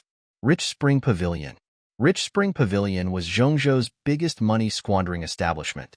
It had the best wine, food, music, and beauties. The owner of the building wasn't local. He was a big merchant named Tori, who had come from the seaside of the Gaoluo nation. He had brought a lot of gold and made his way across the sea and spent generously in order to pace through respective bureaucrats in all corners of Zhongzhou. He had started operating the Rich Spring Pavilion within a few months of his arrival. On the first day of opening, he had his high-nosed and pale-skinned Western lady dancers steal the attention of all customers. The business had flourished since then. It was said that the owner wasn't the one who had named his own building. He had paid countless visits, each with precious gifts like antique gold watches, in order to get Master Bai, the Crown Prince's attendant, to create and inscribe a name on the board. In the Wuji nation, anyone or anything associated with the Crown Prince possessed a high status worth envying. The fact that the boss of the Rich Spring Pavilion had managed to get his hands on such a treasure meant that his building and his own value had gone up immediately as well. As soon as the group entered the hall, they were attacked by the fragrance of meat and wine mixed with bad breath, body odor, and other turbid smells all at once. Those smells, good and bad, were joined by endless waves of laughter and yelling. Red scarves and jade green sleeves fluttered about on the first floor while Western belly dancers filled the second. Gambling and drinking happened on the third floor, and as for the fourth floor, it was quiet. A dimp approached and greeted them, to which Yuan Zhaoxu smiled and requested something fresh and tender. With a bow, the dimp laughed. "Fourth floor, please." Yuan Zhaoxu pulled Meng Fuyao, who had disguised herself as a male, with him. She dug her nails into the flesh of his palm, thinking to herself, good job, you're a regular, aren't you?" Code word and all. She finally caught his attention after a long time. He lowered his head and whispered into her ear, "Are you jealous, Fuyao?" The way her name rolled off his tongue so smoothly and teasingly turned her face beet red. She replied with a hardened voice, I meant to ask what's Tinder. You'll know soon, he replied with a smile. Although Meng Fuyao felt gloomy over his invitation to visit the brothel, she knew that it wasn't his intention to indulge in these vices. She followed him to the 4th floor, which was luxuriously decorated, comparable to that of a prince's hall. Waiters brought dishes and wine to the table, and soon after, Lord Yuanbao got drunk and fell asleep while holding on to 2 jujubes. Meng Fuyao and Yuan Zhaoxu drank on. She had always prided herself as a good drinker and had sworn to take him down in an alcohol battle. Unexpectedly, Yuan Zhaoxu drank on, strangely becoming increasingly sober. His eyes lit up more and more while Meng Fuyao only felt a strengthening urge to cry. Nevertheless, she never was one to give up easily. The more she drank, the more energetic and aggressive she became. She started drinking from the chair, but had moved on to the table and then to the rostrum where the wines were placed.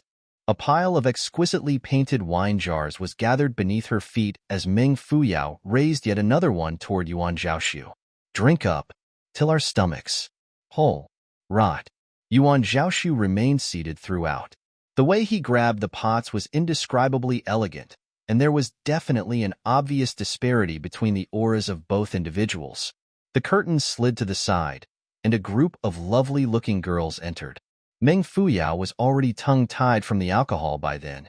She held on to Yuan Zhaoxu's sleeves, slurring, "Put on female clothes, all right? For me to see. You'll look stunning." The girls exchanged glances while Meng Fuyao looked up. "Huh," she let out, intoxicated while pointing at them. "Who's? Lolita. Wrong door. Right." The girls looked extremely young, and Meng Fuyao was convinced that the ages of all 4 girls did not add up to 40. The youngest one did not even look as she had gone through her puberty. 6 or 7 at most. Is this a brothel or a childcare center? Meng Fuyao burped, feeling the heaviness of her head intensify. She swayed back and forth, taking in the colors within her field of vision. In her eyes, the curtains were flying, and the ladies were spinning. She looked on as Yuan Zhaoxu approached and had a conversation with the youngest girl. The kids first shook their heads and then started crying and kneeling down before him. Darn, child prostitution. That was Meng Fuyao's final thought before dropping to the area under the table. Everything was spinning. The dark red curtains were spinning. The ivory couches were spinning. The sparkly beaded curtains were spinning. Even Yuan Zhaoxu's unreasonably beautiful face was spinning. Meng Fuyao closed her eyes midway, attempting as hard as she could to grasp that spinning beauty amid a messy pile of items. Yet, her body was as soft as cotton, and she was unable to catch it. She muttered between sighs, "Darn, not again." Sleeves ruffled the next moment, followed by a whiff of faint fragrance, as if someone had sat down beside her. Not again. A low, gentle voice sounded. A fair, slightly cool finger reached forward to brush a stray strand of hair away from her face. She then felt a warm, scented towel hugging her face, its temperature perfect. The sweat that had gathered on her forehead was wiped off, leaving a tingly sensation on her skin when the midnight breeze blew in. She could almost feel her pores opening up to embrace it. She let out a satisfying sigh, fondly grabbing onto the hand that was about to leave her face and rubbing it against her own hand, mumbling, "That I can't have what I want. What do you want?" The voice floated dreamily within her head, causing her to sink further into ecstasy. "I want." Meng Fuyao murmured softly, her words unclear from thirst. They were so slurred that the person beside her had to lean forward and closer to her lips. What he hadn't expected was for Meng Fuyao to whip her head around, accurately landing her tender red lips right onto his. Their lips brushed lightly and unintentionally, but it felt as though an electric arc had risen from the horizon and exited the reign of time and space, arriving deep within their bodies and sending shockwaves right through their rippling hearts. It felt so soft yet agitating, so still yet stormy. For a moment Yuan Zhaoxu turned stiff, but he gradually loosened up and smiled. He extended a finger to caress Meng Fuyao's smooth and hot face, moving it along her beautiful brows, eyes, nose, lips. Meng Fuyao unconsciously mumbled throughout his touch, still basking in the warmth and joy his lips had brought her. Yuan Zhaoxu's light strokes tickled her, evoking a bout of giggles. She clasped both arms around his neck, and his soft lips zoomed steadily into sight. She pulled him in and bit on them. She did not stop there. With her eyes closed, she went on to pinch his cheek, pulling it back and forth, mumbling, "Why do you always win? Not fun. Can you lose at something?" From being bitten to being pulled, Yuan Zhaoxu had fallen into a state of confusion and fascination. He raised a finger up to the corner of his mouth, its fairness enhanced by the blooming red color of his lips. In spite of them being slightly swollen, he half smiled while observing the drunken girl in front of him. "Yes. What? Yuan Zhaoxu's smile deepened without answering. He held her hand down before covering her with a quilt. He opened his mouth after a long while, his gaze lingering on her face. The moon outside the window looked at this moment like a gentle plum flower, and it was coupled with the babbling stream flowing from the rockery and into the jade-clear waters. The moon's reflection, visible through the ripples, resembled that of a beautiful young girl. The night was quiet and peaceful. Yuan Zhaoxu's voice was low and cushy, no different from the occasional and gentle breeze that paced through the window slits. "This answer. You'll get to it one day." Meng Fuyao knew not where the breeze came from, but she was swaying along with it. There seemed to be an ancient temple located on top of a faraway mountain, but it vanished as soon as it appeared. Her body was limp, and she got to see a beautifully woven mattress. It was misty. She was underwater. An aged hand reached out, low voice and pitiful sighs. She caught a glimpse of purple light seeping into a dusky, remote space. Fear took over her, extreme fear. A blade ray struck, exploding in brightness, and mild features of a face could be seen amid it. Drifting the next moment, like a dandelion being blown across the highest of mountains, landing on her face, tickling her ever so lightly. Tickles. Meng Fuyao raised a finger to brush the itchy spot. "Ah, why so ticklish?" She opened her eyes slowly and was greeted by a big white fluff. It was a bum rubbing against her cheek, accompanied by a short, fluffy tail that shook incessantly, brushing across every inch of her face. Meng Fuyao lazily pushed it aside, cursing hazily, "Don't leave any hair on my face." Then, she closed her eyes for a while more but got increasingly doubtful. Would Yuan Bao care about her enough to wake her up? She then felt something sticky on her face, and it did not smell pleasant. She swiped a finger across it, and a dubious, slightly yellowish substance became visible on her fingertip. "What is this?" asked Meng Fuyao with half-opened eyes. Lord Yuan Bao sat on a table far away, looking at her with a vaguely banal expression in his eyes. Meng Fuyao sat up, still giddy from the wine, and prepared to wash her face when the door opened suddenly. Yuan Zhaoxu entered with his usual glorious aura, while he was followed by 2 lady servants. He smiled at Meng Fuyao, and then at Lord Yuan Bao, who had attempted to flee the moment he walked in. "Kai Xiu'er mentioned that you ran off after defecating, and she hadn't gotten the chance to wipe your bum. Why were you in such a rush? Defecating. Unwiped. That substance. Did this fellow use my face as his toilet paper? For him to wipe his stinky ace?" "Ah," she boomed, springing up and searching for her dagger. "You're dead meat." By then, Lord Yuan Bao had already made a dash for the window. Meng Fuyao waved her arm, sending the blanket flying forward and smashing 3 vases on the way. Nevertheless, Lord Yuan Bao was slightly faster and had evaded her attack.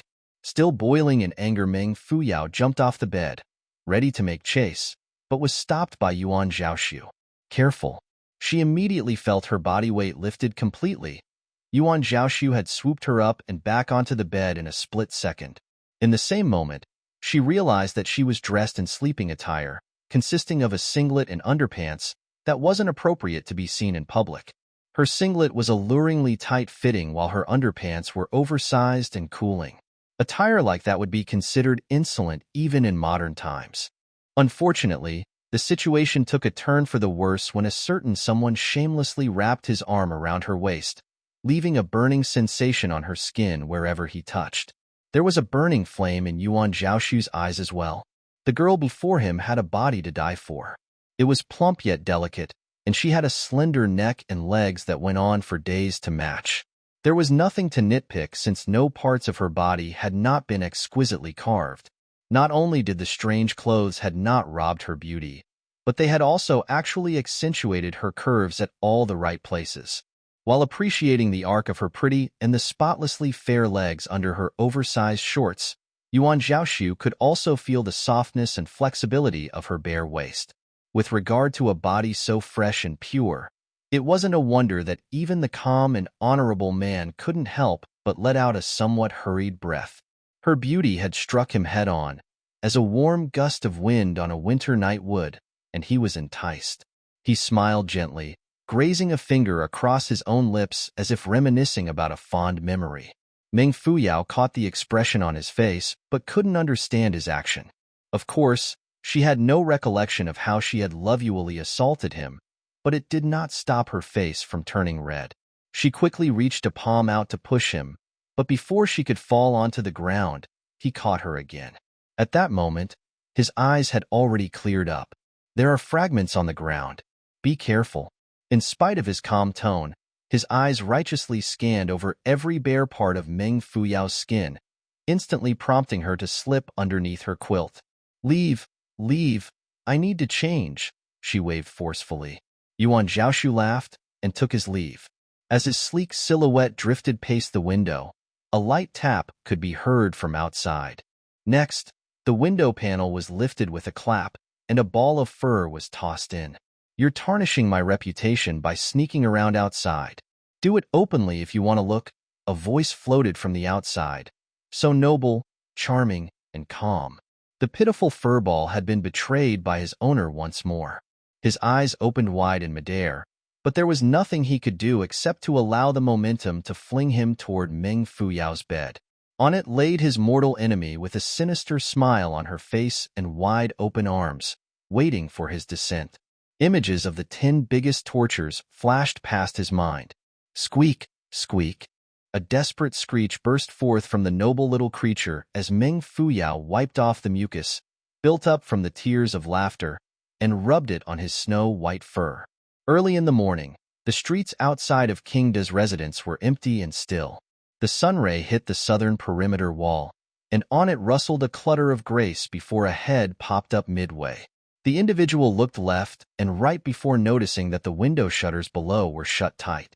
Figuring that the owner was probably still sound asleep, the individual heaved a sigh of relief and climbed over. Yes, this individual was Meng Fuyao. Upon waking up in the Kanglan Imperial residence, she had immediately rushed back, in order not to have Yao Sun and Zhongyu think that she had gone missing. However, before leaving, she recalled and mentioned about the few child easy moments, only to be told by Zhaoxu that he had a reason and that she needn't think about it. With that said, there was nothing else Meng Fuyao could do. Before her other foot was over the wall, she heard a peaceful voice call out, "Doors open." There wasn't a need for her to climb the wall. Meng Fuyao felt embarrassed for getting drunk outside and not returning home, but she had to pace through Zhongyu's abode in order to enter her own room. It was exactly why she had chosen this wall route in the first place. Unfortunately, her presence had been detected. Meng Fuyao had been caught red-handed, but she chose not to flee. Instead, with a leg dangling off each side of the wall, she hugged her chest, sighing, "Isn't the sunshine just brilliant today?" A few drops of ice-cold rain fell with the howling of the wind before specks of snow drifted down. As in reveling in it, Meng Fuyao added, "Perfect temperature." Having eulogized the weather, Meng Fuyao took her own sweet time to get down and walked towards Zhongyu's door matter-of-factly.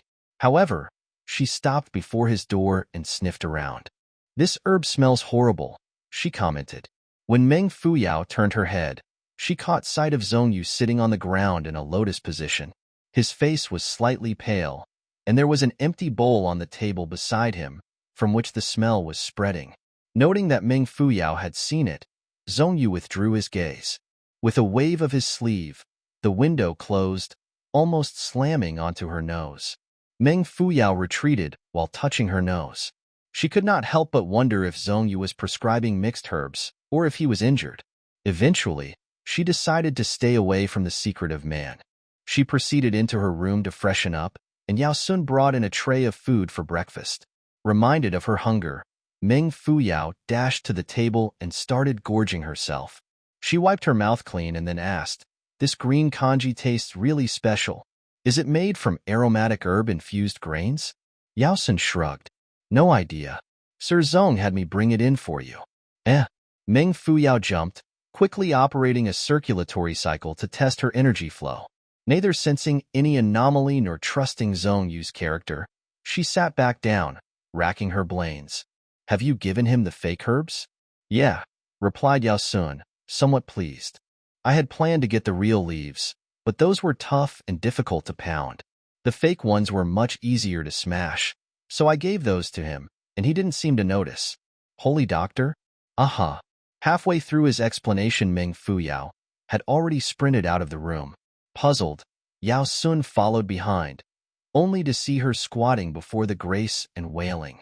"Diamin, in young grace, am I blind?" Meng Fuyao's knees touched the ground, and her butt was protruded as she whimpered and dug into the soil. Her eyes were wide open. In between digging, she would touch her face. The yin-yang grace had the ability to reverse one's energy.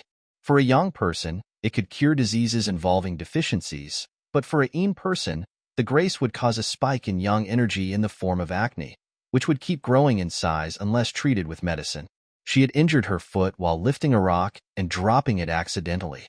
Hence, she was left with no choice but to lay sprawled on the ground to search for the antidote, which was also the seed of the yin-yang grace.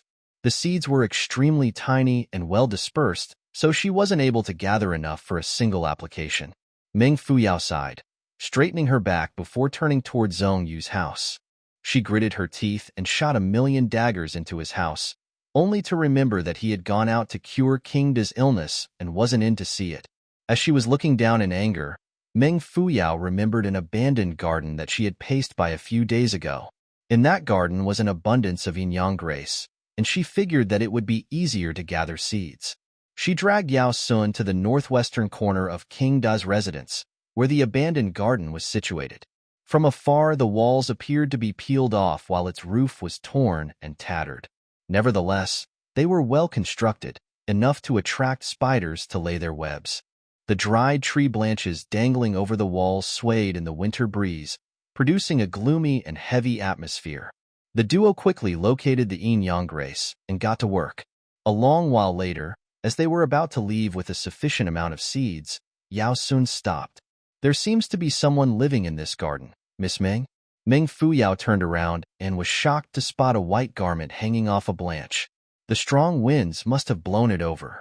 It was already odd that this declining garden existed in King Da's luxurious residence in the first place, but the fact that someone was residing in it was astonishing. Meng Fuyao took a few steps forward and pushed the door, but it was locked. Its lock was completely rusted. After some thought, she went on to climb the wall. Yao Sun tried to pull her down, but he was kicked to the ground instead. Meng Fuyao landed on the other side, immediately noticing that it was in a worse condition than the garden. There were weeds and dried-up flowers growing everywhere. They were even covering half the door. As Meng Fuyao walked on through the quiet surroundings, her breathing became audible. Her gaze fell upon the door knocker. It was a pair of exquisite-looking bells, engraved with sumptuous decorative designs. Of course, the grooves were black, and the bells were covered in dirt. The wind blew, but the bells were still. Amid the dead silence, the friction between the rubbing of dried leaves on the ground produced a hissing sound like that of a snake. A loud, mournful voice broke the silence. "Zhang Sun Wuji, you impure-blooded, scheming plotter." It was a woman's voice, so hoarse, menacing and blood-filled that it could almost numb one's senses. Rip. The window screen beside Meng Fuyao broke, and a pair of thin, black hands shot out to grab Meng Fuyao's left shoulder. At the same time, the sharp voice rang. "You're here. You're here. Let's die together. Ha ha ha." Meng Fuyao's pupils shrank. The hands clutching onto her arm were bony and veiny. There was also dirt under her fingernails and brown spots all over. It was a pair of heroic yet weakened hands. In fact, the hands did not even get a steady grip of Meng Fuyao. They were shaking in the wind, but still ceaselessly attempting to dig into her skin. Meng Fuyao flicked a finger, sending a wisp of wind force to whip those ghastly claws backward. Immediately after, a husky shout reverberated throughout the room interior, and before it fell, Meng Fuyao had already entered through the door. The interior was, as expected, in a state so poor that Meng Fuyao was convinced it was the room of a lunatic. Things were thrown all over the floor, and the layer of dust that had already gathered was a few inches thick. The girl was dressed in tattered, dull clothes, her hair draping down messily and her body releasing a sour odor. Meng Fuyao caught sight of a broken bed nearby, and on it were blotches of light and dark yellow stains. The smell was overwhelming. Upon closer inspection, Meng Fuyao identified the stains as excrement. The girl stared, panic-stricken, at Meng Fuyao. Her hair was half covering her frantically darting eyes. Her goblinish eyes were luminous and restless amid the desolate environment. Zhaoxu Wuji, you demon. The voice trilled through space, eerily quiet and filled with hatred. From the tone of her voice, if Zhaoxu Wuji were present, the woman would most definitely rip him into pieces before gobbling them up. Doubt flashed across Meng Fuyao's eyes.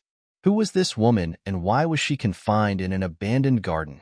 How did she get entangled with the nation's honorable crown prince? She was spouting nonsense and vilifying him. But why hadn't King De sent any guard to restrain her? Why had he left her to perish on her own? Meng Fuyao took a step forward to get a clearer view of the woman. But before she did so, a soft cough sounded from behind. She stopped, looking the madwoman straight in the eye and catching the reflection of a slender white figure. It was Zhongyu. What she found strange was the fact that Zhongyu's cough was intended for her, but he was, like her, staring straight into the woman's eyes. Meng Fuyao quickly scanned over the woman once more before smiling and slowly retreating behind the door. Then, she carefully locked it.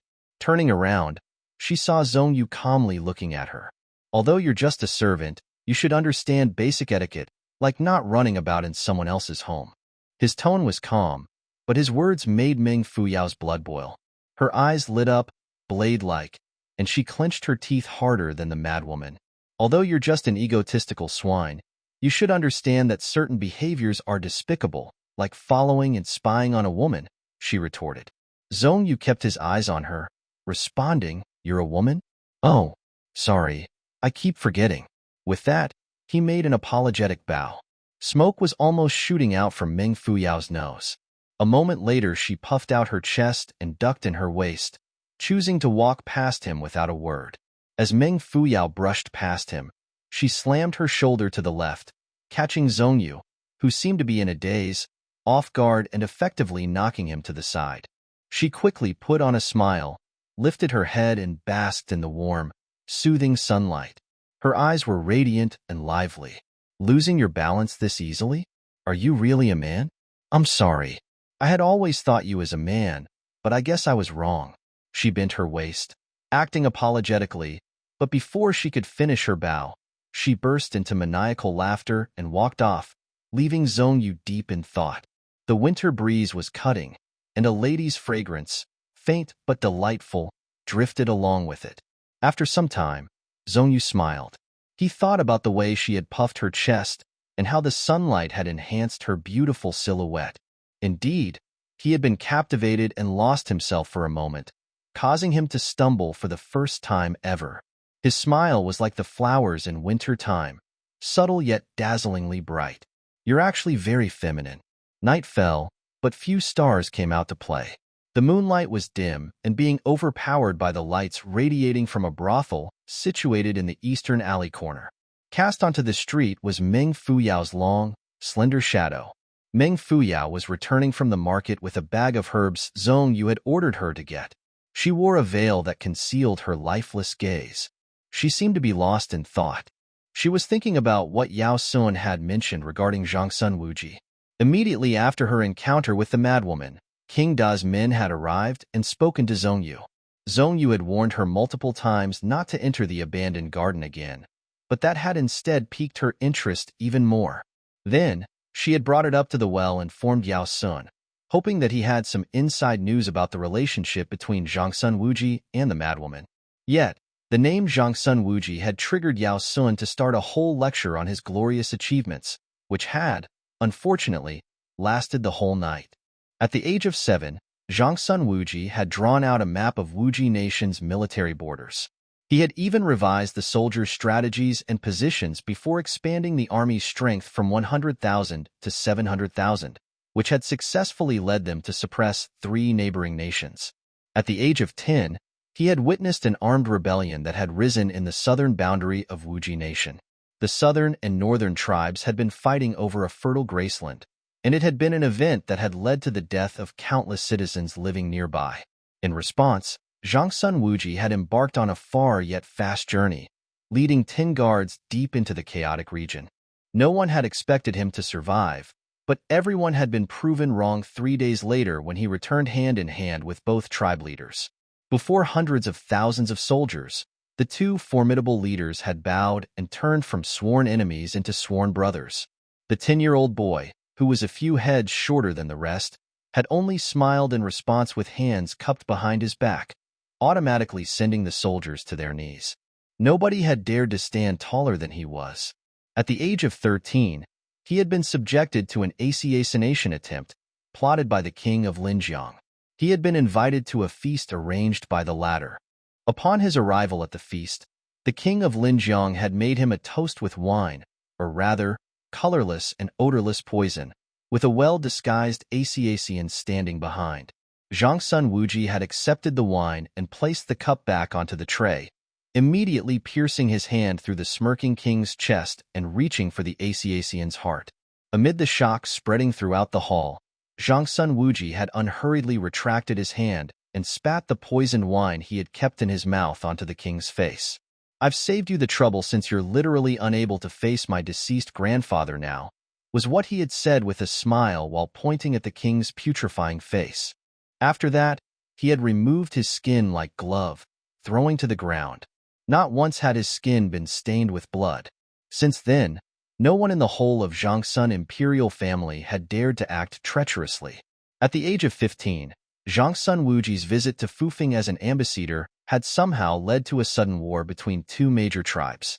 After 3 years of battle, they had been broken into 3 smaller tribes and were no longer able to spy on Wuji Nation. After that incident, the respective nations had almost cut all dealings with Zhangsun Wuji because it was too burdensome to be constantly remembered and cared for. Zhangsun Wuji had gone under the radar after the age of 15. He had stopped doing things that shocked the universe. In fact, he had stopped involving himself in political battles and did not seem interested in expanding his territory. He appeared satisfied with being the second largest nation in the whole of the 5-region continent after Tiansha. People were thankful for that, or he would also be remembered by assassination teams all over. In fact, he had appeared in lists, and none was eager to bring his name forward. Because Zhangsun Wuji was so amazingly capable in terms of contributing to his nation, the emperor had conferred upon him the title of Zhangsun Crown Prince. It was undoubtedly a supreme honor. Yao Sun had ended his lengthy thesis with a sigh of admiration. And there you have it, the world's hero, Zhangsun Wuji. Meng Fuyao narrowed her eyes, breaking into an involuntary smile while recalling his overly exaggerated tone.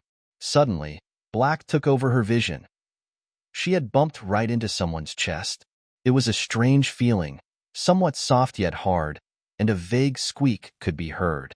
Meng Fuyao shot her head up in realization, but it was too late.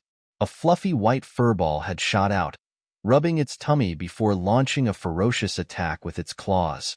Before it could finish its attack, a fruit had been stuffed into its hands, effectively diverting its attention and anger. As Lord Yuan Bao chewed on the object of bribery, Meng Fuyao's attention was, too, redirected to a certain pair of twinkling eyes. Those eyes, warm and spring-like, had no regard for the sharp winter gusts and could only belong to one unique individual, Yuan Zhaoxu. "What's on your mind?" he asked, lips curled and eyes smiling. While he had on a mask, those eyes of his were enough to intoxicate her. "Yo," Meng Fuyao uttered giggly, her eyes moving left and right as she waited to see his face turn red. Apart from not blushing a bit, he did not even blink and simply waited for a continuation. "You are Crown Prince," Zhangsun Wuji. Meng Fuyao speedily finished. Upon hearing those words, Yuan Zhaoxu looked at her strangely. Why the sudden thought? He asked. Instead of answering promptly, she turned left and right before sneakily holding his hand and pulling him toward the western perimeter wall of King De's residence. There were things on her mind, and she hadn't paid much heed to get action. Not minding, Yuan Zhaoxu obediently followed behind. Lord Yuan Bao drilled his head out from his robe and threw Meng Fuyao's hand a death glare, as if hoping that his gaze could burn it to ashes. Meng Fuyao pulled him up the wall before squatting unglamorously at the top and tossing a stone into the dark, isolated garden. Zhangsun Wuji, you impure-blooded. Her shriek was ear-splitting, but someone covered her mouth mid-sentence. A wave of disorganized footsteps approached from afar. The guards had been alarmed. They weren't here yesterday, so why have they come today? Meng Fuyao snorted, turning around to face Yuan Zhaoxu. Yuan Zhaoxu looked down into the scruffy garden, and a strange expression was gradually formed on his face. A guard shouted from afar, and Yuan Zhaoxu swiftly pulled Meng Fuyao down and into an alley outside the De residence. Swish! Before they could stabilize themselves, a wave of arrows had been released. The guard's voice was extremely urgent and fierce, curtly piercing through the darkness like a cutting gust of wind. Swish! The tips of Meng Fuyao and Yuan Zhaoxu's boots were immediately accessorized by a neat row of arrows, equal distance from one another, as if measured with a ruler. It was evident that if the archers had wanted, they could have easily shot the arrows and pierced their feet. The arrows just a millimeter away from their boots were proof of the archer's skills. Opposite and above the high residence walls, a figure appeared. He was holding a bow in hand, and his eyes were coldly looking down into the darkness and flickering. Upon seeing that the duo had lifted their heads up, the man slowly pulled his bow, its strings squeaking slightly, in the process building a murderously suppressive atmosphere. The bow was pulled taut before 4 arrows were being released down and toward the duo. The archer stood on the head of the wall, smirking. Where has this bold pair come from? Trespassing the king's territory? I was merciful with my attack. Come in again, and my arrows not greet your feet but your skulls. Meng Fuyao raised her head up slowly, her eyes shrinking upon meeting the man's gaze. She hated getting warned by others. However, the moment she lifted her head, the archer immediately launched another arrow, going straight for her forehead. Trespassers shall not be spared.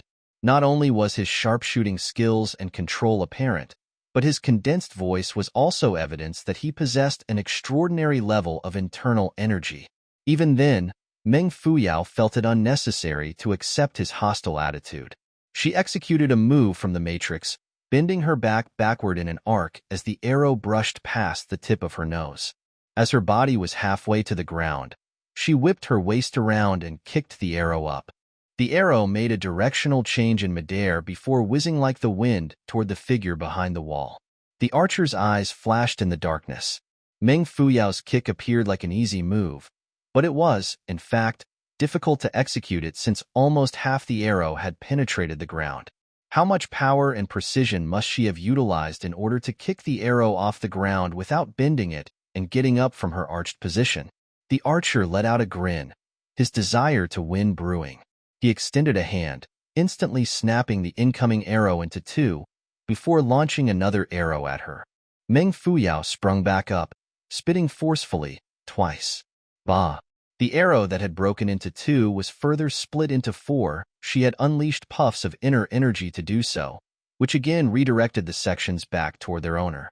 The archer was caught off guard and rendered speechless by her petty move. Then, he erupted into powerful laughter, further breaking the sections into 8 pieces and redirecting them toward her. Each piece was about the length of a palm, so it wasn't easy to section them even further. Let's see how you're going to breathe, the archer smirked, but he instantly opened his eyes wide. Meng Fuyao hadn't seen those arrows at all. She had bent down suddenly, picking up 2 remaining arrows and dashing toward the perimeter wall. In midair, she released the arrows, as if they were as heavy as javelins, directly aiming for his waist. Are we chopping wood, you stupid crow? Do you really think I'll continue splitting them? Because Meng Fuyao's movements were so sudden and fast, the archer, who had been solely focused on waiting for her to chop the arrows, was caught off guard once again. By the time he realized the situation, the arrows were already zooming in at full speed. As a skilled man himself, he calmly chopped at them, easily dispersing the energy within. He let out a long breath and smiled at the guard below. "I've been ignorant. How dare I embarrass myself in front of you, General?" Before he could finish his line, a gust of wind blew from behind, and he felt a cold sensation running down his waist. His pants had fallen to the ground. The archer's unbuckled pants sat around his ankles, and thanks for the moonlit sky, Meng Fuyao was able to get a clear view of his hairy legs from on top of the wall. "Aha!" Meng Fuyao laughed, tumbling back to Yuan Zhaoxu's side. She fiddled with a silk tape. She had used it to hook around the arrowheads from earlier as she knew that she wasn't his match. Meng Fuyao laughed irrepressibly as the conceited fellow urgently pulled his pants up. "I was being lenient earlier. Be arrogant again, and I'll go for your little fellow down there, and not your pants." She pulled Yuan Zhaoxu, who had remained passive all this while, along, smiling. "Let's go." The moment she turned, she heard the man howling and snorting in anger. After that, an explosion of what seemed like millions of stars erupted in the sky. It rose up the faraway sky, so glorious and brilliant, before breaking the surrounding darkness. The movement of light was too fast for the naked eye to observe, and it filled the whole of Earth within a split second. Meng Fuyao caught a glimpse of it out of the corner of her eyes and was shocked by its pervasive splendor. It was so attention-grabbing that one would momentarily forget everything. In just a moment, the bright ray had arrived before her eyes. Where it rose, Yuan Zhaoxu whipped around suddenly. He was always so calm and gentle, but when he moved, it was indescribably fast, even more so than the bright ray. His body spun non-stop, his sleeves fluttering powerfully, and a white light flashed across the darkness. A convulsive windstorm had been summoned. Dead silence took over. The moonlight flowed down the perimeter wall, illuminating an alley outside. From a blind corner popped a slender, jade-white arm and a set of fingers, between which a pentagonal flower rested. It resembled an ice sculpture, translucent and sparkling, and its every corner flicked with eternal starlight. It was shockingly beautiful yet paling in comparison to the exquisitely carved hand. Despite the individual's body being concealed by the darkness, the hands basked under the glorious moonlight. One was fair, long and placed in a beautiful pose, its flower a killer weapon, and the other was graceful, calm, and slightly disdainful. At that moment, under the moon, the delicate fingers grasped the flower noiselessly. All living things immersed in the long stretch of silence, but the windstorm roused by the pentagonal flower was suppressed by an equally powerful energy coming from the finger. Two comparable forces collided, forming small whirlpools that rolled up spirals of wind. The wind rose, blowing the veil off Meng Fuyao's face away and allowing the moonlight to shine down onto it. The stars in the vast skies seemed to have gushed right into the youth's eyes. Her pure, spring water-like eyes exuded an abundant magnificence that could light up the world of mortals and the boundless seas. Her raised brows created the most delicate and charming arcs, no different from two crescent moons or even the beautiful dance poses found in the highest of heavens. A new disk of moon seemed to have risen from this dark alley. By the wall, the individual's gaze hardened as greed and awe flashed across his long and narrow eyes, to the extent he had momentarily forgotten about how Yuan Zhaoxu's flower had damaged his trump card. Within the line of sight of the man on the wall, the hand with the flower moved abruptly. With a light but swift fling of his finger, the pentagonal flower floated into the air, drawing a strange arc across the sky before exploding into a massive flower which instantly shrouded the man. The man was alarmed. He understood the effect his trump card, when fully unleashed, would bring. Hence, it led him to disregard his identity and fall backward. A short while later, the sound of a heavy object dropping to the ground was heard. It was imaginable that the miserable opponent hadn't been able to control his body. Yuan Zhaoxu retracted his finger, and the spot in which the pentagonal flower was held flickered a greenish-black light, quickly getting covered by his falling, oversized sleeve. Lord Yuan Bao wriggled out from Yuan Zhaoxu's robe and squeaked. Yuan Zhaoxu shook his head, smiling. Then, Lord Yuanbao turned to Meng Fuyao, throwing her an angry stare. Not understanding, Meng Fuyao stared back at him. What's he angry for? Menopause? Yuan Zhaoxu looked at her as well, his brows slightly knitted. He hadn't expected Meng Fuyao's true appearance to be revealed today. She let out an embarrassed laugh and touched her face. I was plotted against 2 days back and had an acne outbreak. Not going to add stuff to my face anymore, so. Yuan Zhaoxu smiled and pulled her out of the alley. Try not to reveal your true appearance in the future. Especially not to that guy from earlier. Who is he? General Guo Pingrong, the man who had built the nation's army. He's one of the best around, and he holds control over the political affairs between Wuji Nation and the southern tribes. He was born into a poor family. He started as the captain of King Da's Scarlet Wind team. Later on, as affinity had it, he was taken in as a disciple of Fang Yimo, the 9th strongest martial artist possessing the Holy Starlight Hand. The splendor of heaven and earth is one of the rarest legendary skills that only a few have completely mastered. In the previous true martial arts meet, Guo Pingrong had gotten 4th place with it. After that, he became a general, whose skill level is safely within top 10 in the whole of Wuji Nation and even the world. What about you? Meng Fuyao crooked her head and asked while a mischievous smile surfaced. You broke his splendor of heaven and earth with a simple reach of your hand. What position do you hold, then? Her smile had blossomed like a charming flower, so fragrant and sweet.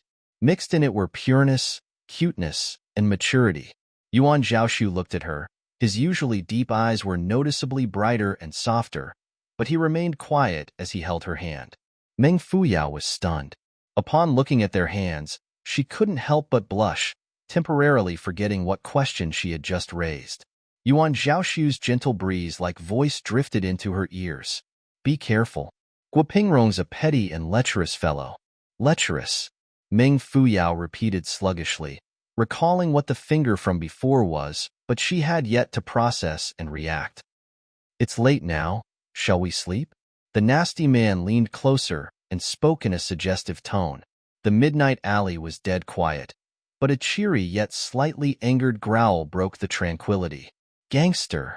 The moon cast its glow down onto a wall corner, vaguely revealing the silhouette of a young lady raising a leg up and throwing a fake kick at the man standing opposite of her. She took to her heel immediately after, dancing about like a carefree butterfly. She walked away, and the faint smile on Yuan Zhaoxu's face gradually dissipated.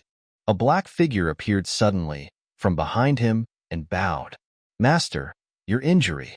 Yuan Zhaoxu lifted his hand, revealing his finger, which was now colored a layer of greenish-gray. No worries, he assured calmly. Gazing toward the direction Meng Fuyao had departed, he added with a serious expression, Guo Pingrong's becoming increasingly dishonorable, recklessly using such a symbolic skill to deal with a girl and poison? Is this how a worthy disciple should behave? His back was straight as a bamboo, his sleeves moving effortlessly with the wind. The black-cloaked man automatically took a step back and gave a deep bow.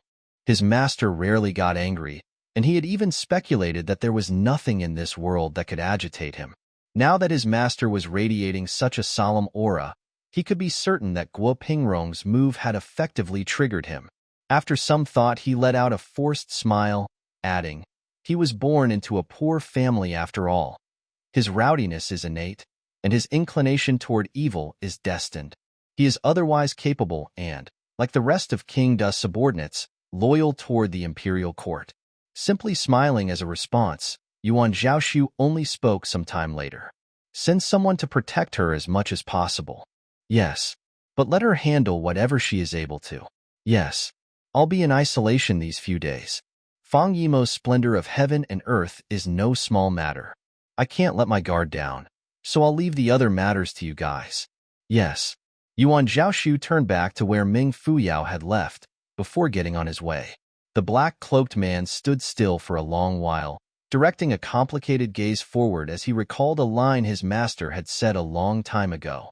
I hope to see her grow up and fly high with the boy, carefree amid fights and struggles of the vast world. I don't want her to be a canary, protected by a set of powerful wings, forever unable to experience the thrill of gliding through the storm or understand how to pursue her own beliefs. It was obvious to Meng Fuyao that the atmosphere within King Da's residence was unusual.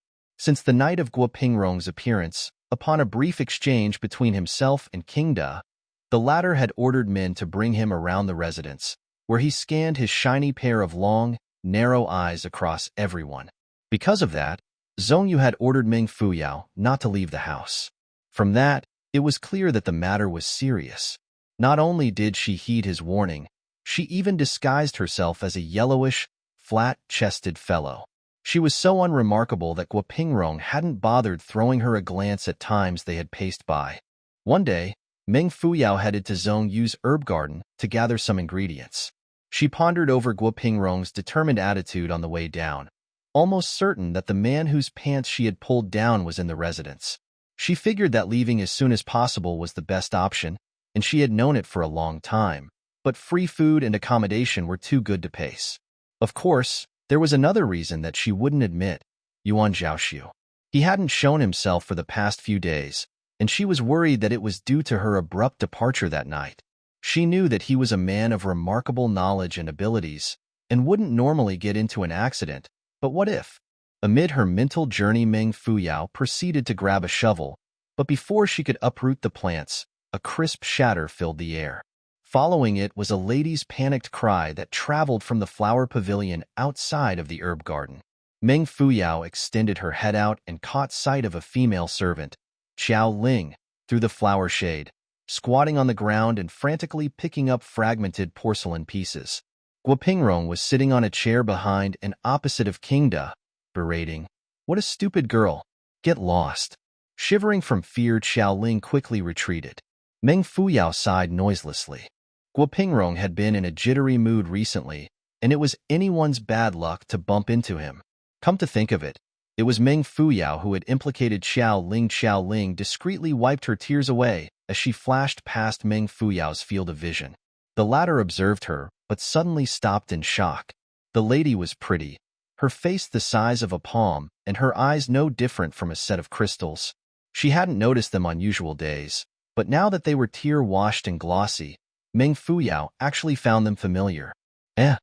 Before she could identify the source of that familiarity, Guo Pingrong had uttered and taken a step forward. He reached a hand out to clasp Xiao Ling's chin, forcing her to turn her head toward him. He squinted his already narrow eyes, looking her up and down. At 16, had she never been ogled so presumptuously by youthful males? Yet, Guo Pingrong was big-built and had a steeled expression on his face, his long, phoenix eyes carrying a somewhat demonic air. He was after all a charismatic man. Xiao Lin's neck had turned red from shyness, which enhanced her naturally graceful charm. Meng Fuyao noticed Guo Pingrong's gaze, which reminded her of Yuan Zhaoxu's comment.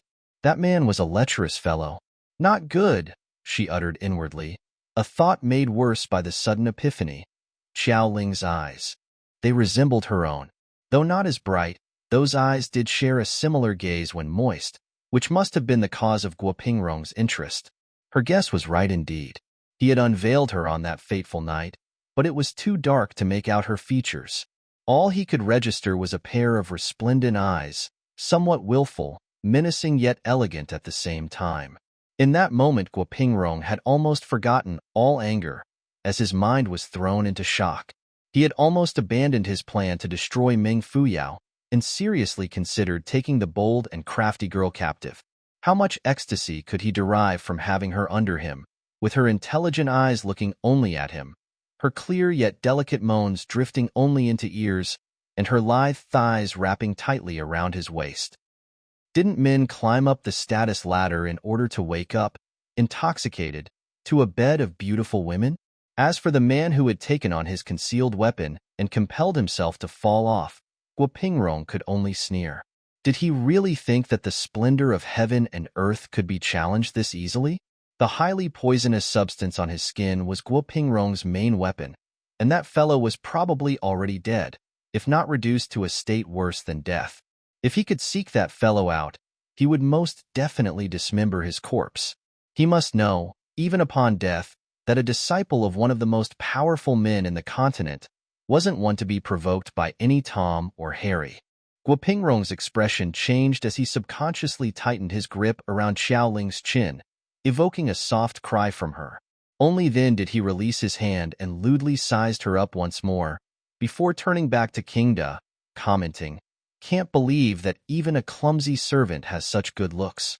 Qingda, who was sitting on the master's seat, appeared majestic and tall, with prominent facial features to match. What stood out was a long and narrow scar running diagonally across his forehead, essentially disfiguring him. It was said that he had gotten it during the rebellion of Linjiang's king when Crown Prince Zhongsun had killed a reputable Asian Shu Ying, whose wife then avenged his death by taking on his role. It was Qingda who had received a blow from her deadly sword, fused with a mixture of jade and stone, on the Crown Prince's behalf, hence permanently owning this scar. He was regarded in the whole of Wuji Nation as a brave and loyal marquis. At that moment he smiled at his trusted man, casually replying, "You set expectations so high that it's rare for anyone to catch your fancy. Take her if you'd like." "Really?" Guo Pingrong asked, eyes lighting up. Qingda laughed heartily. "It's just a servant. Why not? You may think she's just a servant, but to me, she's a gem." Guo Pingrong turned back to Xiaoling, giving her a meaningful smile. "Such fate is hard to come by, and I don't plan to do her wrong. I'll bring her back as a concubine. It's her good fortune to have someone like you take a liking to her." "Since that's the case, I shan't delay you further," responded Qingda. "Men, take this lady to the princess and start all the necessary preparations. Let's get her ready for a glorious marriage tomorrow." Guo Pingrong smiled in gratitude, and a joyfully surprised Xiaoling was escorted down. Seeing her enter the back garden, face full of marvel, Meng Fuyao clenched her fist. Darn it! As night fell, one lamp after another was lit in the residence. Apart from the guards on duty, there were no other movements and sounds. Sometime later, winter rain started drizzling down, gently hitting the stone floor. Reflections of the dim, faraway lights and the figures of patrolling guards were made blurry. Amid the hazy scene, a lithe yet agile silhouette could be seen shuffling through the house-filled residence, her shadow reflected off the glossy ground. Like a black flash, she easily slid past the patrolling guards. She was there, in that dimly lit night, to break a couple up. Meng Fuyao had already heard about Guo Pingrong even before she had arrived there. He had no concubine of sorts. In fact, any woman that stayed by his side had ended up committing suicide. Having only resided and served deep within the residence, Xiaoling had no idea what she was in for.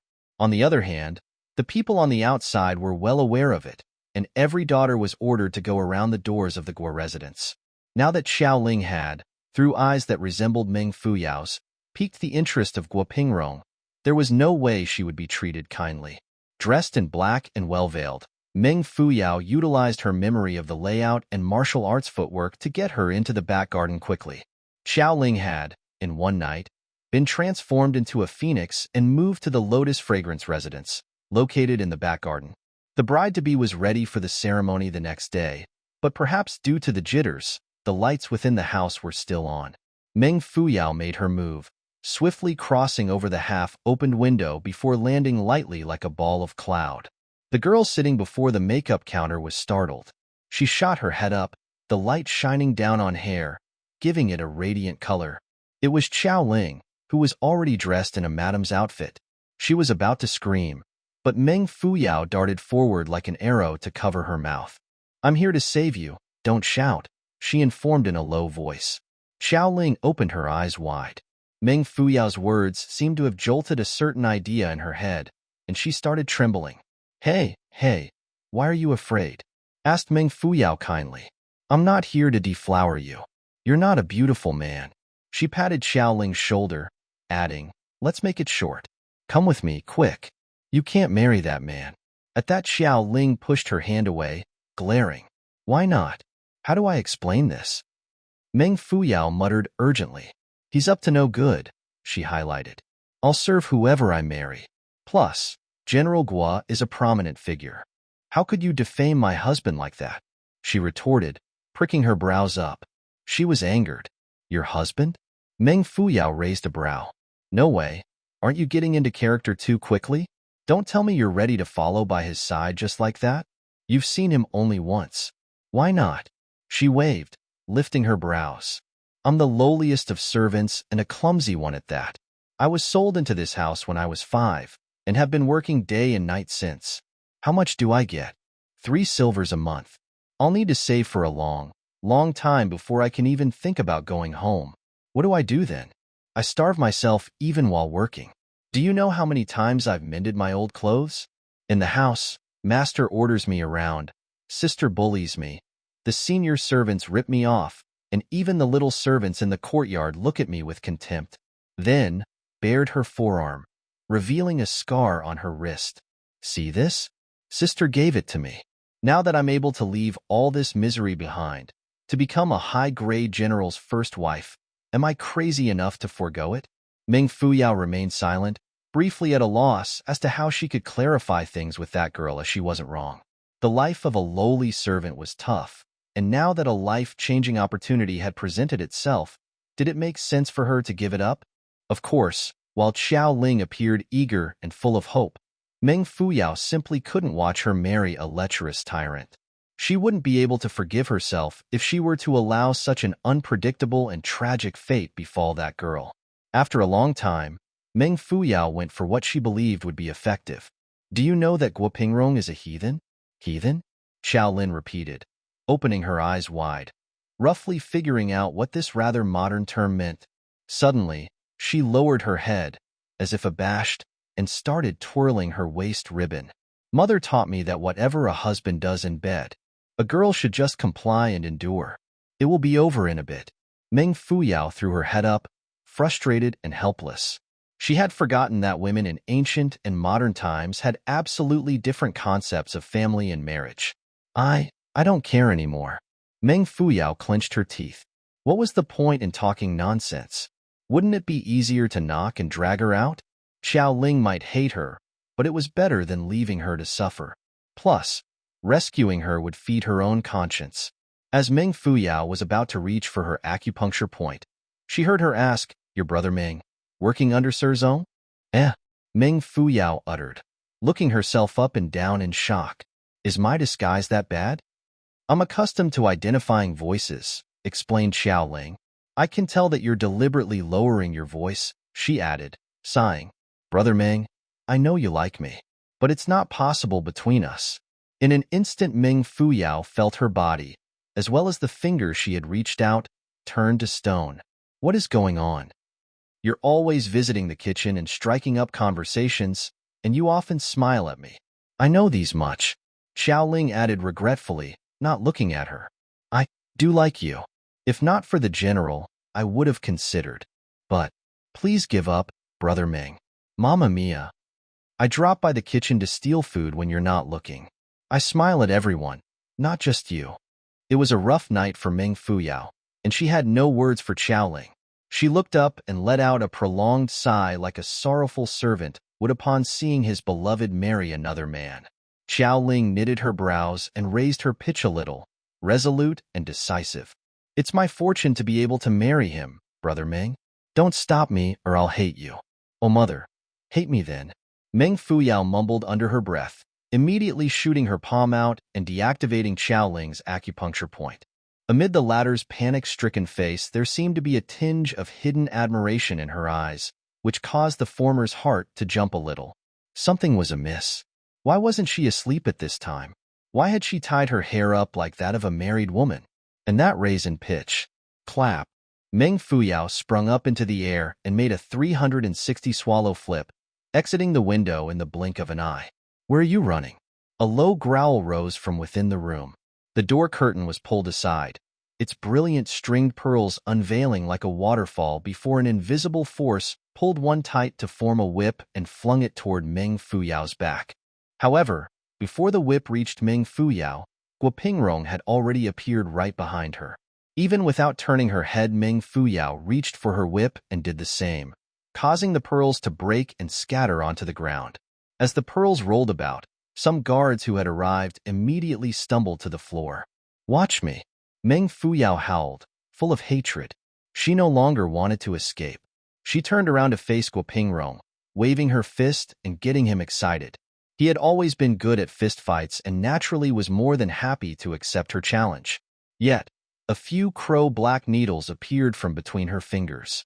Guo Pingrong immediately retracted his hands, but Meng Fuyao was a step faster. It was merely a feint. She hadn't planned to use those needles at all. Even before she kept her hand, she had already kicked her legs up, executing a somersault in midair before kicking a black object toward him. "Take this bomb," she laughed. Upon seeing a black object whizzing by and hearing the word bomb, Guo Pingrong and his guards fled the scene. Pooh! The object landed, and a stench exploded, along with the splashing of black mud. It was a fertilizer that Zhongyu used to cultivate Chinese knotweed and had been mixed in with some pungent herb. Meng Fuyao had hidden a small bag of it with the intention of pranking Lord Yuan Bao and hadn't expected it to come in handy that night. "How do you like it? Help yourself," Meng Fuyao shouted happily, flying over the eaves like a shooting star. When Guo Pingrong was finally able to make chase, she was long gone. As she was in a rush, Meng Fuyao did not notice two men dressed in black, almost camouflaged into the night, exchanging glances after she had left. Without a word, they left the residence as well. Guo Pingrong fixed his gaze on the black mud, but his mind was occupied with images of the youth's slim waist and long legs. Love flashed across his eyes. There was a mountain named Green Pearl in the southwestern part of Zhongzhou, possessing the same name as a beautiful concubine in ancient history. It was as dainty, exquisite, layered with fog, and surrounded by clear, jade waters. There was a tiered platform on top of Green Pearl Mountain that resembled the hair of a beauty from far. Streams could be heard trickling down, along with the vigorous flapping of fishes. It was a fine scenery. Lying on the platform with her legs propped up, Meng Fuyao chewed on a blade of grace, deep in thought. She hadn't returned to the residence since she fled the night before, in fear that Xiao Ling had exposed her identity as Servant Meng, which would get Zhongyu into trouble as well. Hence, she simply decided to catch some rest on the mountain. Suddenly, the surrounding light dimmed. Someone had lied down beside her, in an even more relaxed posture, and when his back had reached the ground, a familiarly fluffy ball crawled out to rest, in that exact same posture as well. Just like that, the three of them reclined in a neat row. Meng Fuyao did not turn her head. Instead, she continued gazing at the drifting clouds, a twinkle forming in her eyes. She was always having chance encounters with him at the least possible places. By then, it was meaningless for her to point out the coincidence. It was obvious that he knew her whereabouts. If that was the game he wanted to play, she would join in. Plus, she found herself enjoying his sudden appearances, especially since they hadn't met for a few days. Lord Yuan Bao, on the other hand, had a not such a good expression on his face, which resembled a ball of yam. Of course, Meng Fuyao had never felt the need to take into account his opinions. As a certain someone lied by her side, she noticed his lashes forming a graceful arc. He seemed a little pale and lethargic that day, but exuded a charm similar to that of noble sons. Eyes half closed, he fiddled with a visually unmatching twig. Meng Fuyao smiled, waiting to see what he had up his sleeves, only to find him sitting up, facing her and away from the stream, and tossing the twig backward. The next thing she knew, droplets flew everywhere, and silver light flickered. The twig had penetrated a fish, which was whipping about powerfully. Meng Fuyao opened her eyes wide, her gaze alternating between the stream and him, as he tossed yet another twig and striking yet another fish. His movements were precise and speedy, quickly gathering a pile of flapping fishes on the ground. It was a winter day, and the stream had frozen, so Yuan Zhaoxu had relied solely on his hearing. He was able to make out the fish's trajectory and accurately fork them. Disregarding martial arts, such a keen sense of hearing and extreme level of accuracy were extremely rare. The thin-scaled fishes in Green Pearl spring become juicier in winter. "We're going to have a good meal today." The man turned to the fishes, only to see that Meng Fuyao had already beaten him to it, and was busy reaping the harvest. She pulled her sleeves up before squatting down by the rocks. After some thought, she questioned, "Who was that shrieking lady from that night? There seems to be a serious feud between your crown prince and herself." Aren't you his reliable attendant? You should know something, shouldn't you? Yuan Zhaoxu sat leisurely on the withered grace. There wasn't any posture that could rob his grace away. Having heard her words, he smiled, the corner of his eyes lighting up. She's an imperial concubine. Ah, Meng Fuyao uttered, raising her head. Concubine Da is the eldest daughter of the king of Linjiang. Because he had plotted against King Da, his whole family was punished. She was let off the hook since she was already his concubine. Nevertheless, the event had taken a toll on her mental health, Yuan Zhaoxu summarized. Why does she claim that your prince is a usurper and not pure-blooded? There's a legend running within the imperial family. Yuan Zhaoxu started cooperatively. The crown prince had gone missing for a period of time when he was young, and someone made up the rumor that the current crown prince isn't the real descendant, but instead had been substituted. Ridiculous. Meng Fuyao snorted. The old emperor isn't a dummy. Won't he be able to verify his own son's identity? That's hard to say. Mortals are stupid and known to mess things up, Yuan Zhaoxu responded calmly. Seeing that she had sorted out the fishes, he retrieved a multicolored and multi-pocketed cloth pouch from within his sleeves. What's that? Meng Fuyao asked curiously, scooting so close that her lashes were almost brushing against his hand. Too close. Ah. Meng Fuyao jumped away, glaring at him. As if nothing had happened, Yuan Zhaoxu started extracting items from the pouch. A tiny white bottle came from the red pocket and a tiny black bottle from the green pocket. Within seconds, bottles of all colors had formed a pile. They were all very small and carved from crystals, and hence extremely precious. Meng Fuyao had been trying to appear calm, but those bottles were too adorable that she had forgotten about his comment. Scuttling over once more, she asked, "What are these good stuff?" She looked on as he proceeded to rub the substance within the bottles onto the fish's bodies. She smelled them one by one. Salt, plum, wine, ginger juice, soy sauce, and vinegar. Meng Fuyao stared, engrossed, at the extravagant way he roasted the fishes. She had forgotten about the fact that seasonings weren't as easily obtainable as in modern times, especially the last three items. Vinegar wasn't enjoyed by people of ordinary status, and pepper was a specialty product found only in Gaochang Nation, which was located in the western region. There weren't any plantations in the 5 regions, so the presence of all 7 seasonings could only happen during a national feast. Yet, this man was casually sprinkling them all over the fishes, which he had so casually caught. Oh, how excessive and wasteful.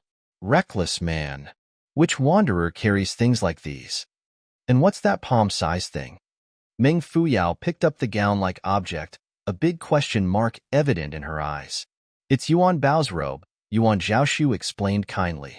Meng Fuyao turned her head sluggishly, catching sight of Lord Yuan Bao squatting not far away, happily waiting for his owner to dress him. He carries this around? Occasionally. Not heavy? He has a lot of meat and is strong. Plus, he likes crystals. Why didn't he wear it previously? It's cold now, and he wants to keep his belly warm. There was nothing more to say. Like owner, like pet. It was something she just had to get used to. The bottles were small and their content limited, and hence only sufficient for one fish. The meat had started to sizzle, its natural grease and fragrance filling the air, instantly hooking her appetite. Unable to hold it any longer, she took a deep whiff and rubbed her empty belly. That being said, Meng Fuyao knew how precious that fish was, such that she went on to pick another one, effortfully trying to avoid looking at it. Yet, a richly scented and roasted fish appeared before her eyes the next moment. She looked up to see the man smiling at her, his long brows arched.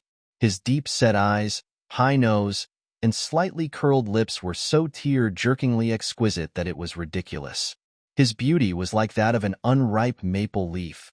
He had a perfect amount of luxury amid his delicateness, just as there was a perfect amount of yellow amid the reddening leaf. There was no way one wouldn't feel intoxicated just by looking at him. Meng Fuyao calmed her heart. Stop beating so fast, it's embarrassing. Yuan Zhaoxu maintained his smile, his eyes tranquil.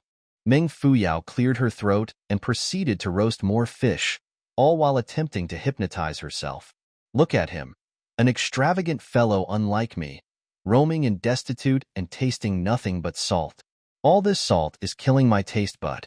Being emotional often led to aberrations in behavior. Meng Fuyao grabbed a roasted fish and started gobbling it up with no regard for table etiquette. As she munched loudly on her food, Lord Yuan Bao started gracefully on his fruit, shifting his bum away, in total contempt, from her. He wanted as much distance as possible from that unrefined barbarian. Meng Fuyao devoured it all within seconds and tossed the bones aside. She then started stroking her bloated tummy and mumbling to herself, "A handsome man bestowing upon me a freshly roasted fish. How do I return?" "Return what?" the handsome man questioned smilingly. It was additional proof that his ears were sharp. Meng Fuyao picked up the scattered fish bones, blinking. "Bones? Oh," Yuan Zhaoxu responded, face unchanged. He took the bones over, observing them from his palm. "Oh, great teeth and jaw work over here. Accurate and forceful. There's not much left." At that, he retrieved a handkerchief, placed it down and spread it open, and got ready to store the bones. Meng Fuyao's face was beet red. There were still teeth marks and saliva on those bones. She had merely made a joke, not expecting him to take it seriously. The way he did things would always be a step ahead of her. She could guess the beginning but never the outcome. She hurriedly grabbed the bones and tossed them behind, before clapping her hands. "Next time, I'll do a prettier job, sign it and let you keep it. Keep it for, say, 30 to 50 years, and you can even sell it as a limited edition item and get rich." Yuan Zhaoxu laughed while keeping his handkerchief and taking a few bites on another fish. "How have you been, Fuyao?" he asked abruptly. "Great," she answered, turning around and smiling. "Nothing happened?" he rephrased, not returning the gaze, but instead focusing on roasting another piece of fish. "No," she replied curtly, with no signs of guilt. "Then, do you need my help with anything?" he asked, placing a ready fish before her. "No need," she assured, blinking innocently but quickly adding, "Why would I need help from you? You've already helped me a lot, and I'm feeling really embarrassed already." Yuan Zhaoxu smiled without answering, his pale face appearing slightly reddish from the flames. His thick lashes cast two arched shadows onto his cheeks as he meticulously deboned the fish before pacing it to Meng Fuyao. Meng Fuyao received it, taking the chance to observe his expression, or rather, the lack thereof. She chewed on the meat, not tasting any flavor this time. While there was nothing abnormal about Yuan Zhaoxu's behavior, he appeared a little unhappy to her. She seemed to have figured something from his tone, but did not want to form the habit of relying on another whenever in trouble. She was going to travel across the nations and beyond. Her future was full of dangers and unpredictability. Thus, she must only depend on herself. There was no reason to hope that someone else would pave the way for her, and she must learn to solve problems when faced with enemies or stormy weathers. She had to advance alone, relying on her own abilities. That was why the old Taoist priest had kicked her out into the world in the first place. It was the only way for her to hone her 9 cleaving heavens. She could only polish her skills and eventually reach the top through experiencing real battles and life and death situations. Let me deal with it on my own then, starting from Guopingrong. Furthermore, if Yuan Zhaoxu were to know of what happened the night before, and that she wasn't going to sit by and do nothing in spite of it, there was no way he would agree with her foolish plan. Meng Fuyao cast a side glance at him. But will his ego be hurt? Her glances were so frequent and obvious that it annoyed Lord Yuan Bao, who sprinted forward and made a back handspring, back tuck, and 540-degree flip in mid-air consecutively. Distracted by the fish she was consuming and the glances she was sneaking, Meng Fuyao suddenly felt bedazzled by the flashes before her eyes. As the white fur ball spun about, she felt lightheaded, subconsciously swallowing her saliva. She felt a sharp pain in her throat following after. She had choked on a fish bone. She yelped, jumping up. Picking up a bone, she chased after that tiny but evil monster. "I'll jab you. I'll jab you." Lord Yuan Bao fled like the wind, but was quickly grabbed by a pair of hands. Meng Fuyao turned to Yuan Zhaoxu, whose smile quickly enveloped her like a gust of air. "Aren't you afraid that the bone will get lodged deeper?" He engaged a bit of energy, just enough to sit her down. Then, he got closer to her and lifted her chin. "Open up." Meg Fuyao, who had fallen in a daze, opened her mouth, only to realize how silly she must look. Is he going to take it out for me? Isn't this too ambiguous? Before she could complete her thoughts, her vision blackened. A faint fragrance took over as a certain someone had leaned in, so close that the shadow of his thick, long lashes was printed onto her face. He had a half-smiling expression on his face, his addictive, wine-like scent radiating outward. Meng Fuyao sat, stiff as a rock, looking on as the beautiful silhouette before her magnified. Gulp. As the distance between their lips had closed in, to the point where their cheeks were about a centimeter from touching, Meng Fuyao had forcefully swallowed her saliva from extreme nervousness. Just like that, she had successfully gotten rid of the lodged bone. Almost instantly, the handsome face that was almost touching hers returned to its original position, allowing the light to reach her eyes once more. The alluring scent had faded, but she was still in a daze. Zhaoxu moved back to the fire, unhurriedly fanning it. Why are you still in a daze? Feeling disappointed? There was no way Meng Fuyao would have admitted to it. She straightened her neck and sprung from the ground, pointing accusingly. You scared me. You were trying to steal my first kiss. As if teasingly delaying for time, Zhaoxu slowly placed another fish above the fire before turning to the red-faced girl. What am I going to do then? You've already stolen mine. Meng Fuyao opened her eyes wider than ever.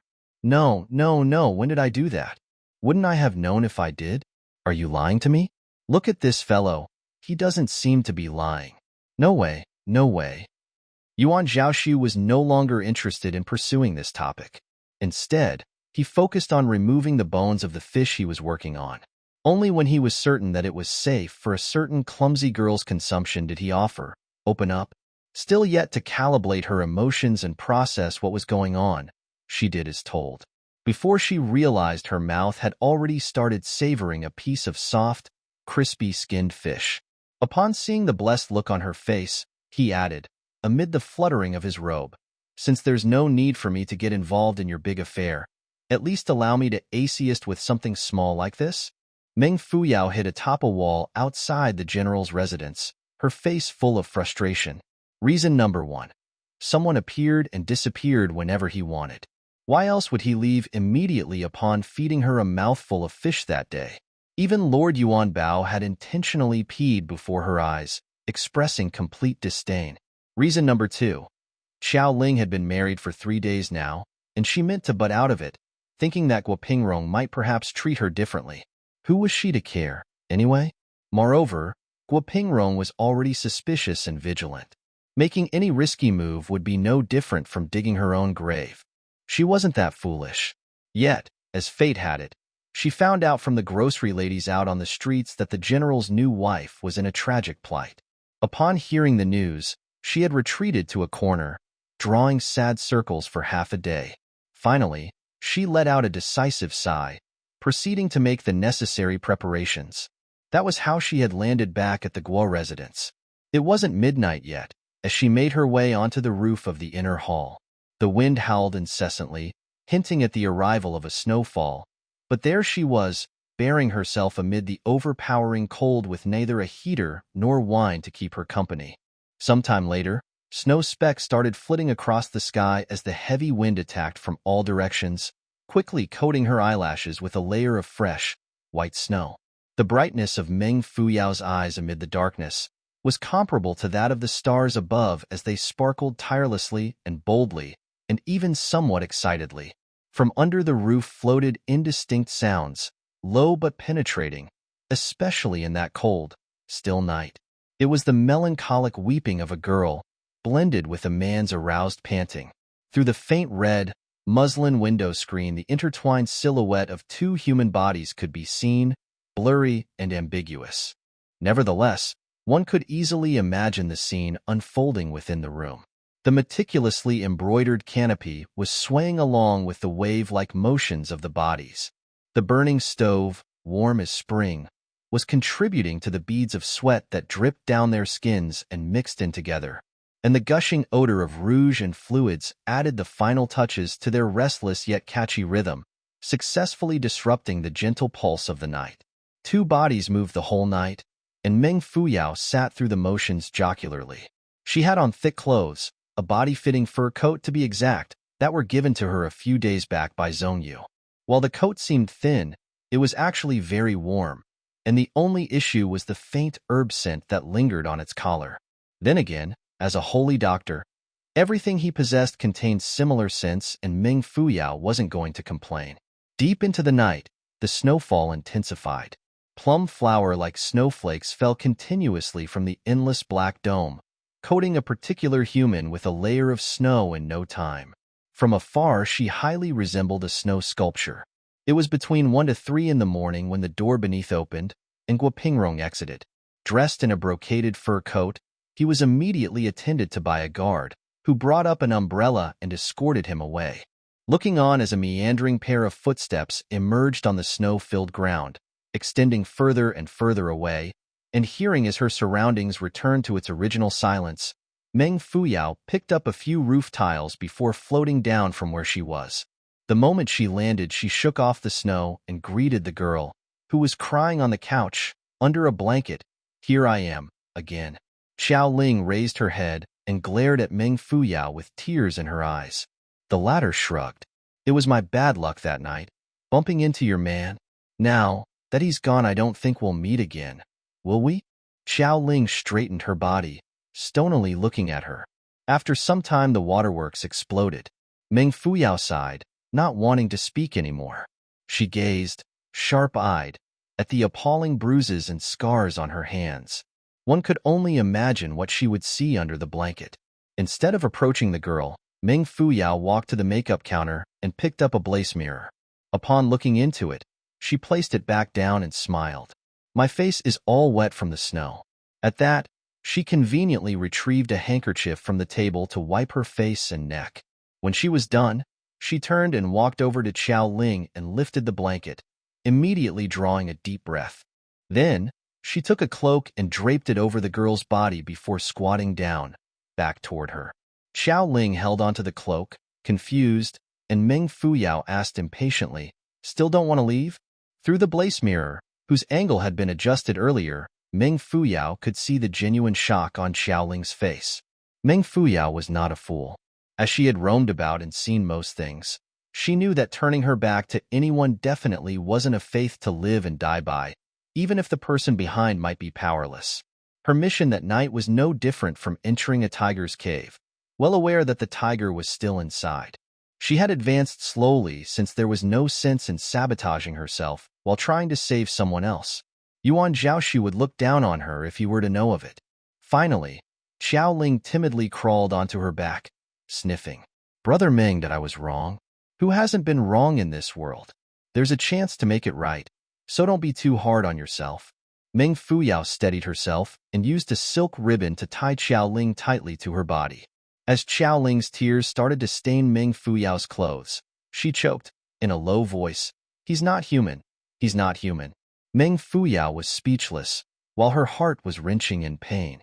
Any guard she had had against Xiao Ling was wiped clean in that moment. The wounds on her body were clear indications of the suffering she had gone through. There was no way anyone could go that far simply to gain the trust of an enemy. She sighed, reaching a hand out to pat Xiao Ling's shoulder. "You've been here a few days. Familiar with the paths?" "I've been locked in here all this while," she informed, shaking her head between sobs. "Oh," Meng Fuyao uttered, and as she was about to exit from the path she had entered, Xiao Ling continued, "But I heard the old woman's attendants mentioning that there aren't many guards within the residence since the general himself is a strong man. I think the southern hall is more heavily guarded than the eastern garden, where most people are residing. There's a back door that we can take, its path leading right out of the residence." "Why did they tell you all these?" Meng Fuyao turned to ask.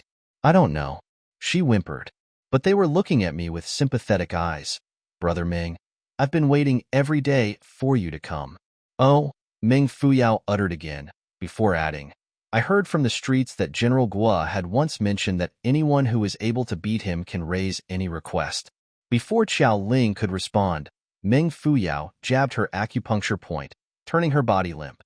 She kicked the door open, dragged a chair over, and jumped onto it. "Come to fight me, Guo Pingrong." Clap, clap, clap. Applause sounded from amid the darkness as Guo Pingrong emerged from a corridor corner. "What good ears you have, and how bold of you to challenge me." Meng Fuyao laughed. "You've been waiting long enough for me, so why would you have gone far? You were going to sneak attack me, weren't you? After all, how many people have had the honor of pulling your pants down? You're going to come at me no matter what." Guo Pingrong's face changed. He had always been a haughty and petty man. Having his pants pulled down before his soldiers was undoubtedly the most humiliating experience of his entire life. Now that Meng Fuyao was publicizing it, he could feel his anger boiling. "I knew it was you." He inhaled deeply, his face hard as steel. He flicked the edge of his robe to the side and sprinted forward like a shooting star.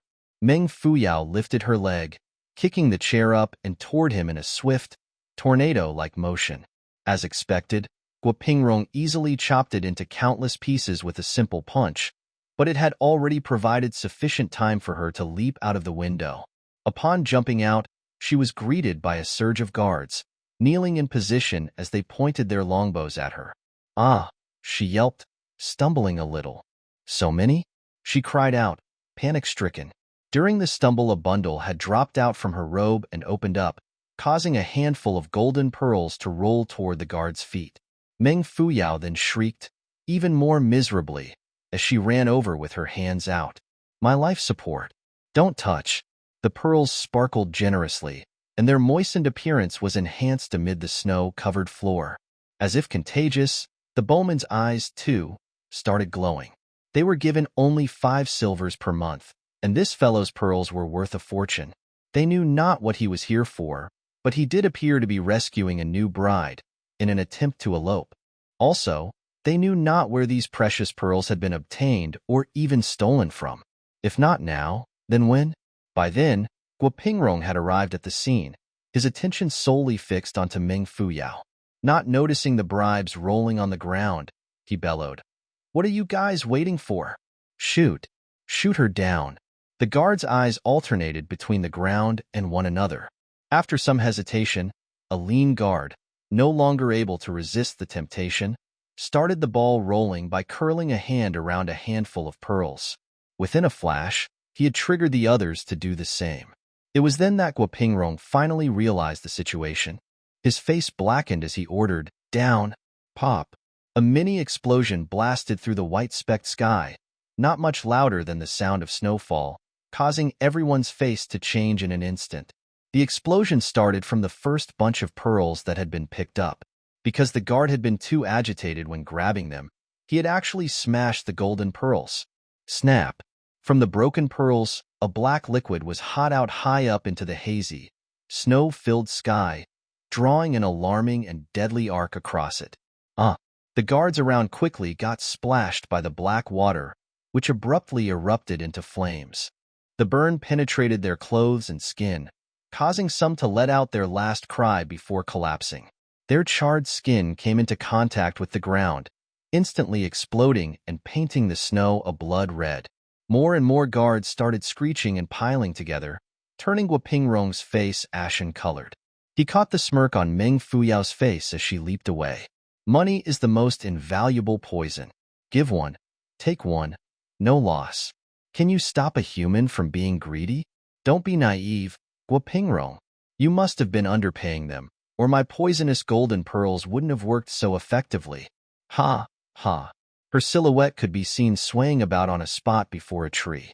Instead of fleeing, Meng Fuyao shook her legs vigorously, crossing her arms and looking provokingly at him.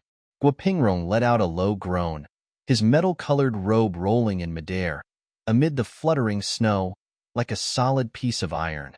Within a second, he was pressing forward, and only then did Meng Fuyao scram. Guo Pingrong reached the spot before the tree and looked up, only to see a painting hanging in the tree.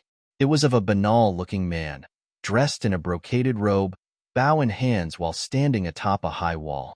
His top was eye-catchingly lavish, but his pants were nowhere to be found, or rather, they were resting around his skinny ankles, below 2 hairy bow legs. Guo Pingrong couldn't breathe. Blood rushed to his head and chest all at once, turning his vision black. He let out an explosive roar, like never before. His growl sent shudders across the night, but it hadn't managed to throw the smile off Meng Fuyao's calm face. Aim for a person's face if you have to hit someone. Leave a scar if you have to insult someone, that was her life motto. Guo Pingrong glared at the absolutely insulting painting, no longer able to contain his anger. He extended a balled fist and sent a punch, tiger-like and ruthless, right through it. Another sky-splitting explosion sounded, producing a ball of smoke that rose from the tree. Like a dragon, the smoke coiled and bound itself around Guo Pingrong's arm. Fragments of paper and flesh splattered everywhere, and those around the tree were instantly thrown into a layer of ash and dust. Guo Pingrong's shriek broke the silent night, and a wild dog started barking from afar. Within the painting hid an explosive, which Guo Pingrong's ferocious punch had activated, leading to his arm injury. Meng Fuyao's series of plans had succeeded, from taking the guards down and diverting Guo Pingrong's attention to hiding a bomb within a beautiful painting, which had his plan provoked a heavy punch from him. In that moment of explosion, Meng Fuyao hesitated no further. She gave him the finger and burst into maniacal laughter. Then, she fled westward with Qiao Ling still safe on her back. Dashing through the icy snow grains sent a comfortable wave of shock through her facial features. Despite having a fully grown girl on her back, Meng Fuyao only increased her speed, flitting through endless houses and leaving those suffocating cries and smoke far behind. A series of untidily arranged houses appeared before her. She looked around and noticed an abnormal-looking wall behind the courtyard. There seemed to be a few mini doors, so she dashed over without wasting any time. No guard was patrolling around in the courtyard, so it was absolutely silent all around. Flights of stairs extended toward the hall, whose end appeared deep and dark like a gigantic mouth. At its extreme end hung a horizontal board that vaguely flickered under the moonlight. Because it was so far away, Meng Fuyao couldn't make the words out. She squinted her eyes and slowed down her pace, wondering, what is this place? Doesn't look like the servant's house. Before Meng Fuyao could finish her thoughts, she felt the area behind her ears go numb. She felt as though the blood within her body had come to a standstill, and that she was losing consciousness bit by bit. Even the snow in the sky was spinning and zooming in at great speeds. Before long, she toppled over like a boulder. She could hear a voice, but it was becoming distant as if covered by 3 layers of cowhide. Nevertheless, she could distinguish that it was Qiao Ling's cries. Her cries contained panic, guilt, helplessness, and grief all at once. Sorry, he promised to treat me better if I capture you. Please let me live my life. Another voice, even more distant, drifted into her ears. It belonged to Guo Pingrong, and it contained complacency and an air of evilness. How dare you trespass the festival hall? This matter must be made known to the crown prince. Your whole family will be beheaded. At that, he paused for a moment before continuing, somewhat surprised. Did the crown prince make his way here from the Shangyang Palace? Is anything the matter? Why the rush? Has there been unrest in the southern border again? Silence. Amid Meng Fuyao's limited consciousness, she could identify Guo Pingrong's demonic laughter and the removal of clothing articles, one after one, from belt to sword holder. Like the tiding of waves, those sounds seemed at times close and at times far. Just right. I'll enjoy myself first before charging you and letting His Highness deal with it. Every single object swayed back and forth within her hazy line of sight, layering over one another and morphing non-stop. Amid her distorted vision, she caught sight of a man, pants half unbuckled, holding onto his bleeding palm and approaching her with a sinister smile on his face. His smile was devilish and gloomy, his face askew. Beneath his slitted eyes was a widely opened mouth that resembled a deep, dark cave, in which his sparkling white teeth resided. The ongoing whimpers of Qiao Ling annoyed Meng Fuyao. She struggled to reach for the needle that had been pierced into the back of her neck before jabbing it backward. The whimpers stopped, and the man opposite of them was shocked. "You can move?" he exclaimed, quickly striding over to untie and toss Qiao Ling aside before grabbing hold of Meng Fuyao. The princess carried her up and gave the wall a good kick, immediately causing it to shift open with a rumble. A hidden room revealed itself, and Guo Pingrong made his way in. Meng Fuyao's mind was floating, but she hadn't fainted. A vague herbal scent, sharp and fragrant, shot up her nostrils and into her muddled brain. The grains of awareness that had vanished like sparks came flying back and gathering into a pile, gradually forming a complete blueprint. The ripping of garments sounded by her ears, and she immediately felt a cool sensation before her chest area. A pair of warm hands, carrying the smell of blood, leaned over to touch her skin, slightly trembling in the process. Guopingrong had no idea what state of consciousness Meng Fuyao was. His bloodshot eyes were only focused on her overwhelming beauty. The disguise on her face had already been wiped off, revealing the same complexion he had caught a glimpse of that night.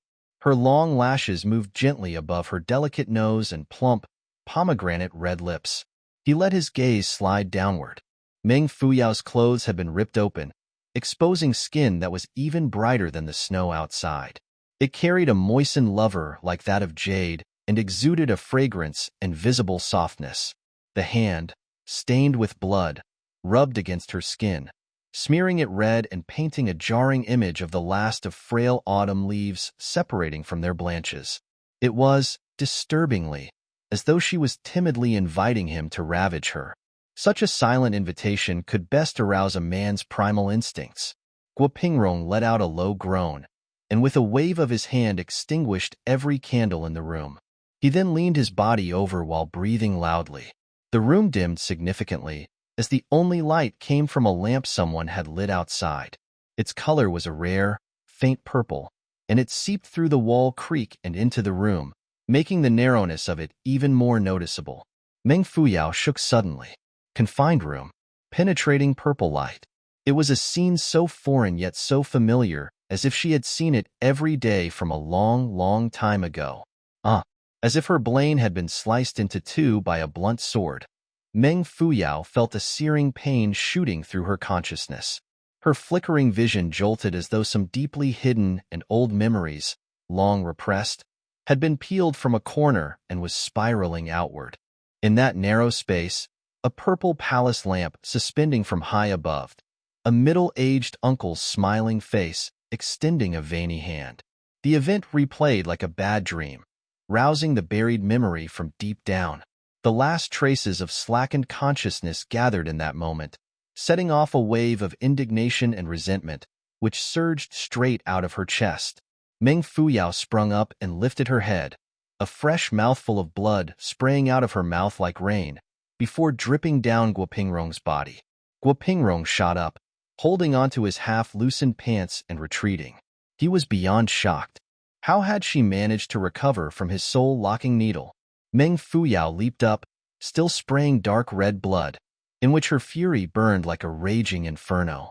Upon lowering her head and catching sight of her unkempt appearance, she immediately threw a glare at Guopingrong. Her eyes were burning hot and menacing, like a red spider lily burning amid a flame and releasing a deadly aura like that from the underworld. She fixed her attention on his expression as if using her eyes like chains. For a split second Guopingrong felt that his soul had been trapped and it was being dragged into heckfire, turning it into ashes. The way Meng Fuyao stared at him brought sweat to his back. He subconsciously reached for a sword while withdrawing 3 consecutive steps. Guopingrong wasn't sure why he had withdrawn. Meng Fuyao's skills weren't necessarily threatening, but it was her eyes that instilled fear in him. He had never seen a gaze so sharp and powerful. Suddenly, a memory resurfaced in Guopingrong's mind. He had seen once such a gaze. It was many years back, where the youthful crown prince had revealed the exact same expression upon hearing that piece of news, causing the knees of everyone present to buckle. He hadn't imagined that he would once again witness such a dark, murderous gaze so many years after that incident.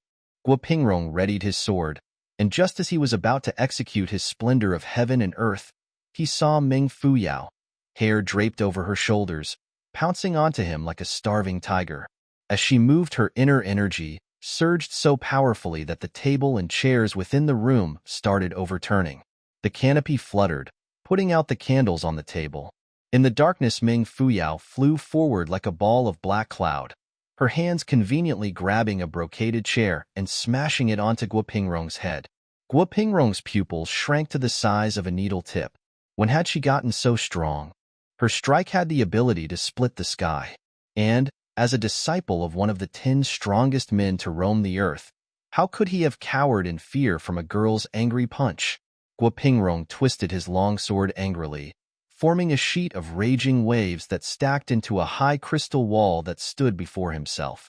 Water spurted out from within the wall with a gentle whiz, transforming into an acute ray that shot, bullet-like, toward her bared chest. Brightness filled the sky as a thread of light swept across the room like a comet, and all one could see was the absolute splendor of immeasurable stars. The light enveloped Meng Fuyao, who let out a scream. Break! She jolted her wrist, and a green ray surged forward, instantly wrapping it in a jade-green glow, which only increased in brightness and solidified into an indestructible jasper pestle. It was the 5th level of the cleaving 9 heavens, luminosity. Meng Fuyao hadn't been able to engage her inner energy in normal days, and now that she had been provoked, she finally unleashed all that she had without regard for consequences. Guopingrong growled, blocking her attack with his sword. He immediately altered his stance, and silk spun continuously from his sword, drawing arcs in the air before binding Meng Fuyao. In the blink of an eye, the two individuals had been entangled. Within the dark room, there was no movement of swords, no exchange of words, and no sound of objects falling or shattering. In fact, the growls from before had dissolved as well, leaving only a vague imagery of 2 figures soaring in the air, so fast that whistles could be heard. Accompanying the visuals was a sprinkling odor of sweat and fresh blood. It was a silent yet intense battle. The slender figure, which was Meng Fuyao, was being forced to free itself by flipping upward time and time again, all while being thrown into a nightmarish recollection of old memories. Her mind was close to being blank, and her only thought was, kill him, kill these frightening memories. 30th move .100 th move .300 th move. Sweat trickled from Guopingrong's forehead, giving it a greasy shine. This woman is crazy. He hadn't seen anyone fighting in this manner before. He hadn't imagined anyone to be able to fight this recklessly in a battle. By now, Meng Fuyao had inflicted 7 bloody wounds on his body, while he had already given her 20, all left by his sword. Guopingrong's muscles and bones had been trained since young, and he was much older than her. The injuries she had caused him were, at that moment, unable to restrain his movements. On the other hand, even with a light graze of his sword across her skin, Meng Fuyao would be losing a lot of blood. Because of that, precisely, Guopingrong became increasingly apprehensive. He was familiar with a human's pain threshold and had specifically aimed for her joints, which should cause the maximum amount of suffering. Under such an attack, any ordinary being would have long lost the ability to battle. Yet, that frail girl, with her extremely powerful energy and tolerance, had proven his belief wrong. What he feared more was the fact that she was only becoming more vigorous, unlike himself. He was losing power, not mentally but physically. It was then that he realized the intention of her humiliating painting, to not just injure his hand, but also to expel his inner energy. The martial art technique he had been cultivating was extreme, which meant that he was more prone to being led astray during the process. Having been enraged time and time again, while possessing an evil existence within his heart, Guopingrong and his inner energy were no longer on the correct path.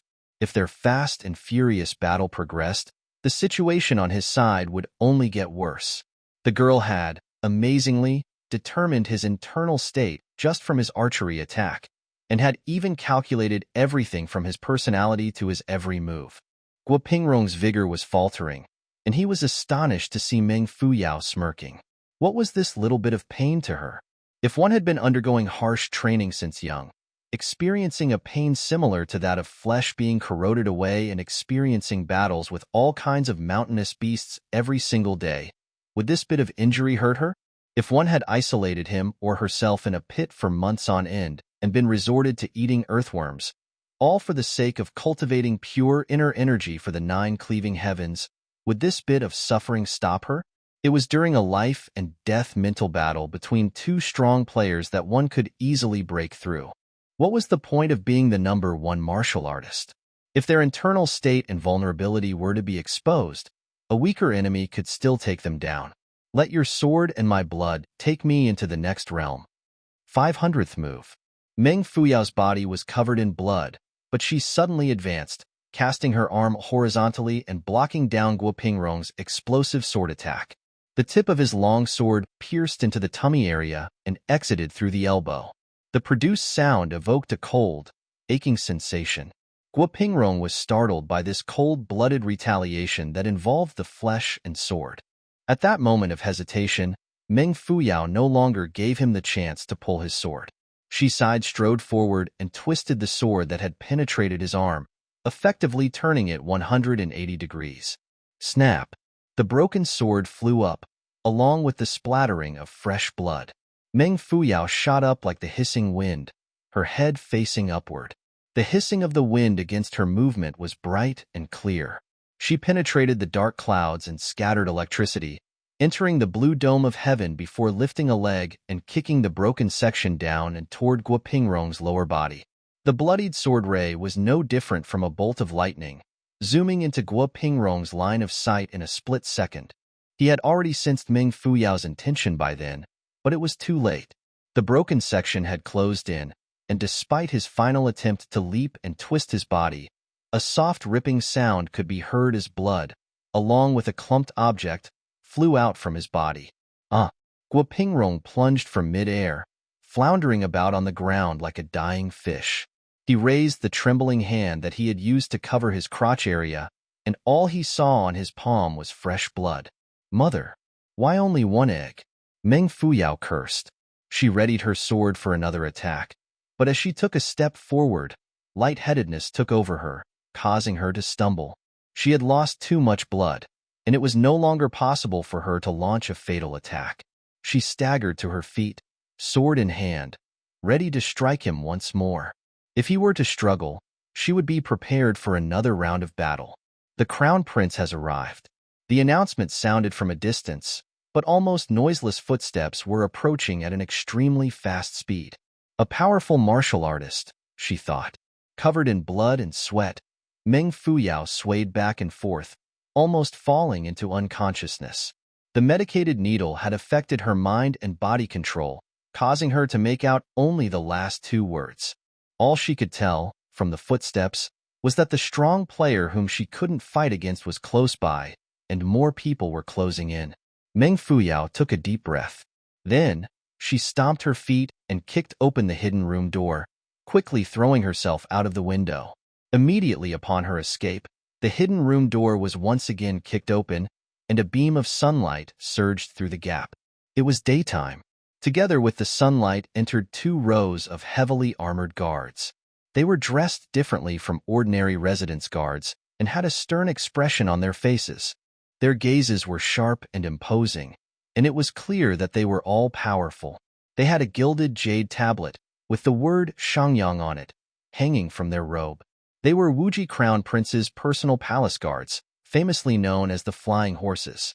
Those guards that rarely engaged in settling trivial matters had come as a whole troop, some pushing the general's guards to a side and inhibiting their movements, while others entering the festival hall. Upon spotting the hidden room, they stood by the door in a formation and in a bowing position. Snow had fallen throughout the night, and the jade trees in the courtyard had their branches carpeted in white and their blood-red plums serving as an embellishment. A slender figure gradually emerged from between the rows of guards. His footsteps were unhurried, but he got to the front in the blink of an eye. His silverish-purple, dragon-embroidered robe that swayed gently with the wind was layered with a silverish-white fox fur coat. On his waist coiled a jasper belt, its lover pure and luxurious, added a touch of spring into this cold winter day. The approaching gentleman had a mask covering half of his fair, gem-like face. Under his ebony hair were 2 eyes, whose brightness was enhanced by the light reflected off his coat. They were ocean-deep and gleaming and could easily duck the soul out of anyone with a simple gaze. This was the man whom even the most arrogant, stern, and superior palace guards highly respected and were willing to bow down for. As the world's hero and a royal emperor-to-be, he enjoyed the nation's worship and adoration. At the age of 15, He had started to assist in national politics and had successfully brought Wuji Nation to its utmost glory, such that no one from the other nations, no matter how capable, had dared oppose or rebel. Zhangsun Crown Prince, Zhangsun Wuji. That very Crown Prince of Wuji had traversed through the cold, snowy night to arrive here. Nevertheless, he remained graceful and clean, and even the snow covering the path he had crossed was intact. The heavy snow from the previous night had moistened the stairs leading to the festival hall. While the guards went forward to greet him, Zhangsun Wuji did not stop to receive them. Instead, he waved his sleeves and instantly reappeared inside the hall. The captain stood outside, stiffly turning his head behind and observing the crown prince's back. Since the day had begun, he had felt that the prince was behaving abnormally. While there was no sign of distress on his face, his experience and gut feeling told him that the prince was feeling rather anxious. Those deep eyes, in which the prince had always concealed his emotions, contained a tinge of worry and even anger. As the captain pondered over his thoughts, Zhangsun Wuji had already entered the hidden room. Stopping by the entrance, he placed his hands that he had kept inside of his fur coat down, before scanning across the room and taking in a breath of air. The guards around lowered their heads even more. The room was in a mess. The table and chairs were broken and all over the floor, which was also stained in blood. It was an astonishing sight, to say the least. There also was an object lying in a thick pool of blood, and upon realizing what it was, those present looked away in shock. At the extreme end of the room laid Guopingrong, gaze sluggish, covering his crotch area. He hadn't completely lost the power to battle, but had yet to process the fact that his baby had been sliced off. Zhangsun Wuji flashed a look past that object, his eyes shrinking. He took a slow step forward, but with that simple and unremarkable motion all objects within the room, including the table, chairs, candles, and so on, disintegrated into fine powder before scattering onto the ground. The guards exchanged glances, surprised by what they had witnessed. The objects in the room had long been destroyed and were barely keeping their shapes. Hence, any external pressure could easily turn them to ashes. One could imagine the magnitude of the battle that had taken place hours ago. Every object had been used as weapons and, eventually, destroyed. Zhangsun Wuji was focused on the pool of blood that was on the ground. He brushed his gaze up and down Guopingrong's body, certain that the wounds on his body weren't the source of it. His eyes changed, as though an angry wave had rolled up within them, but it vanished as quickly as it appeared. He lifted an arm, and the guards retreated without a sound. The door closed, allowing only a limited amount of light to pace through, but it was enough to illuminate the fluctuations of his expression. Guopingrong had snapped out of his daze by now, and was kowtowing before the crown prince. "Your Highness, Your Highness." He choked. He leaned over the blood-filled floor, smelling the odor that belonged to both Meng Fuyao and himself. He thought about how the former had, so craftily and aggressively, ruined his life by piercing his own sword, dipped in her own blood, into his vital organ. Trapped in the blood-reeking space, Guopingrong shuddered involuntarily at the thought that his glorious and brilliant life had come to an official end. A beautiful, firework-filled dream had in an instant been crushed. "Your Highness, I need revenge." Through the glossy layer of blood on the ground a reflection of a faint purple robe could be seen, its corner swaying before Guopingrong's eyes.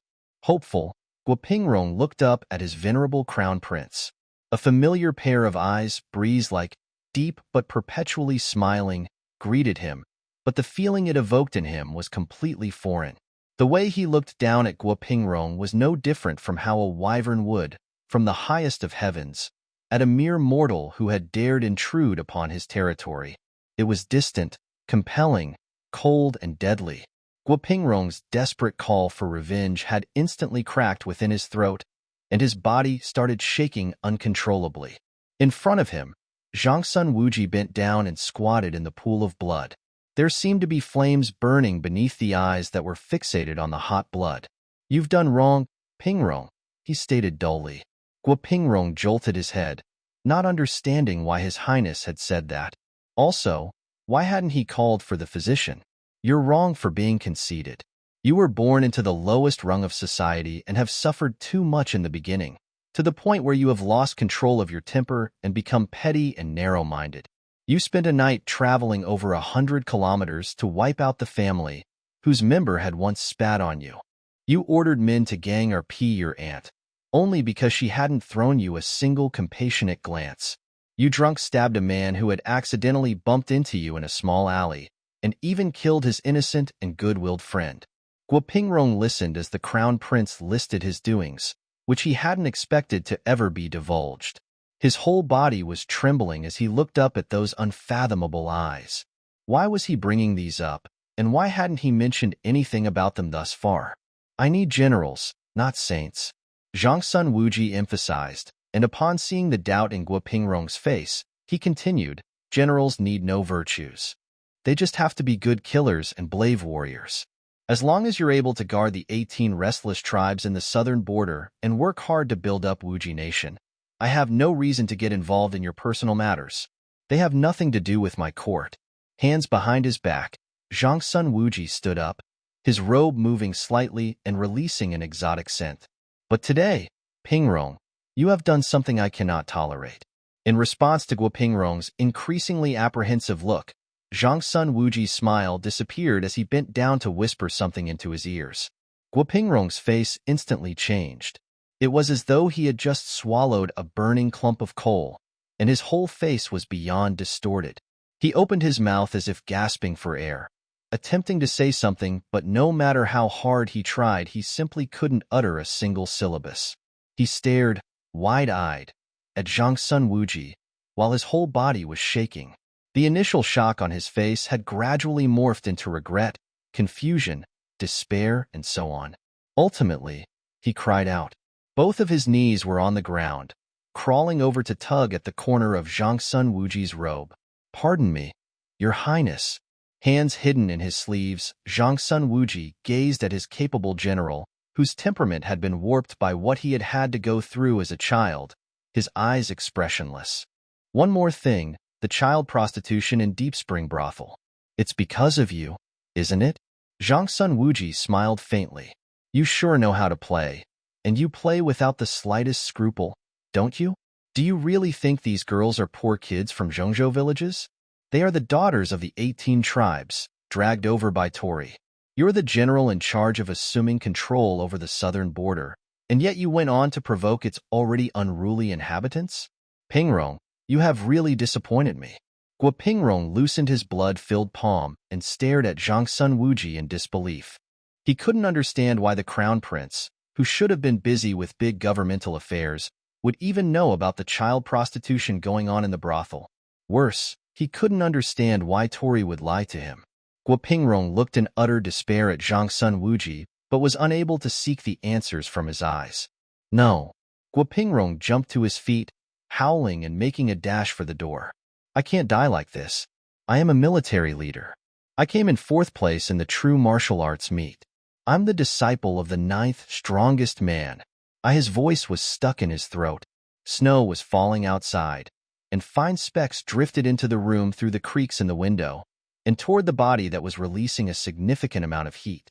Yet, upon closing in, the flakes stopped midway and started falling to the ground, as though there was an invisible wall blocking their path. The sky was bright, its sun rays highlighting a kneeling figure from within the room. A few snowflakes could be seen falling upon a finger, fair and slender, whose tip was in contact with the kneeler's forehead. It was a subtle pose, but the crazy, tiger-like Guo Pingrong was no longer able to advance even a millimeter forward. Guo Pingrong's consciousness had fallen into chaos. There were countless horizontal, vertical, and diagonal lines, weaving together to form a rope. The rope tightened with a creaking sound, squeezing and wringing his memory and clarity until his mind was in a tremendous mess. His body fell a little to the side, the last thread of awareness escaping his head. Master is the 9th most powerful man, and Zhang Wuji offended the wrong person. Before he could complete the thought, he had already collapsed to the ground. Zhang Wuji retracted his hand and rested it against his fur coat. He raised his head slightly to look at the light coming in from the window.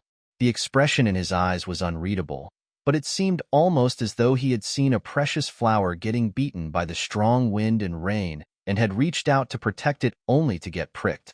After a long pause, he lifted a leg to give Guo Pingrong's body a contemptuous kick. I'm sparing your life, but you're only a puppet from now on. I was against using this method on any of my subjects, but you can be the first. Be honored. He turned around, waving his sleeve, and an imperial guard walked over. Far away, a whole group of residence guards kneeled on the snowy ground, not uttering a word. Without turning his head, he entered his carriage. Before drawing the curtains, he said flatly, pace the order. Yes, there have been abnormal movements within the 18 tribes, so go and regulate the situation. Dissenters shall be punished on the spot. Prince De will now be King Rong, so bestow upon him Rong, Jian, and Lizhou, and have him subdue the southern border. The general will work under King Rong's subordinates to reach peace. Do it within the next few days. Zhang Sun Wuji's gaze shifted. Sweat trickled down the captain's forehead, but he quickly wiped it off before answering, yes. The carriage departed, and a wave of confusion emerged from the captain's eyes. Sometime later, he raised his head to look at the sky. The snow had stopped, but the clouds were stirring energetically. The captain let out a soft sigh, which transformed into a puff that dispersed into the cold air. Something's about to happen. Bang! Meng Fuyao hung from a tree, cold beads oozing from her body, while the branch she was resting on was covered in blood and sweat. The chilly wind blew onto her back, but her chest area was hot as if being burned. She made a flip, with much effort, and started panting for air. She pressed on her chest while moving into a cross-legged position and trying hard to regulate her inner energy. Meng Fuyao felt as though countless fire snakes were slithering on top of one another, and where they paced her channel seemed to catch fire and developing into even more fire snakes. What strange ingredients did that needle contain? It felt like aphrodisiacs, but not really. Yet, there seemed to be something tugging at her desires, but the moment she got excited, her internal organs started to hurt. If there wasn't an overpowering herbal scent lingering on her collar to keep her alert and allow her to regulate the cleaving 9 heavens inner energy to suppress the pain, she would have lost all control long ago. Having gone through such an exhausting battle, it wasn't surprising that her injuries were severe and difficult to endure. Amid her hazy consciousness, Meng Fuyao broke into a daze, vaguely noting that she had underestimated Guo Pingrong. He was the disciple of a worthy man, and his serious lack of morals did not determine his abilities. She had come prepared and with caution but barely scraped by. Meng Fuyao had taken all kinds of precaution against him and focused all her attention on him instead of the victim, whom she had dropped her wariness toward out of sympathy. Actually, she had her misgivings about it, hence deactivating her acupuncture point. However, what she hadn't expected was for that girl to keep the needle in her mouth and make a move on her upon their arrival at the festival hall. Nevertheless, it was a blessing in disguise, as her all-out battle with Guo Pingrong had allowed her to undergo another breakthrough. What she couldn't understand was how the thin, poison-dispelling fragrance pouch, specially blended by Zhongyu and known to cure many types of poison and even aphrodisiacs, was unable to fully quell the effects of Guo Pingrong's needle. Mother, Meng Fuyao cursed, barefoot doctor, remote doctor, quack. Darkness took over her vision in a flash. Someone was close by, and Meng Fuyao immediately struggled to get up and grab hold of her dagger. The person stopped before her, his appearance ordinary and languid. He turned out to be the black-cloaked man who emerged by Yuan Zhaoxu's side from time to time. He looked at her hesitantly with a regretful expression. He had been ordered to protect this lady during his master's isolation, but had lost focus along the way due to an accident, causing her to get into trouble. He was standing before her, but dared not go closer as her cheeks were a peachy pink, clearly abnormal. He stood there for quite some time until a whizzing sound of the wind was heard from behind. He whipped his head around to see a man in white emerging from within the darkness and looking calmly at him. The man in black exhaled and bowed. "It's good that you're here, sir. Leave it to me." Zhongyu assured and had the man in black leave, before walking toward where Meng Fuyao was. Meng Fuyao set her gaze downward, half-consciously making out that the man before her was a familiar person. At that, She hopped down with a grin on her face before extending a hand to push him. You, get away from me.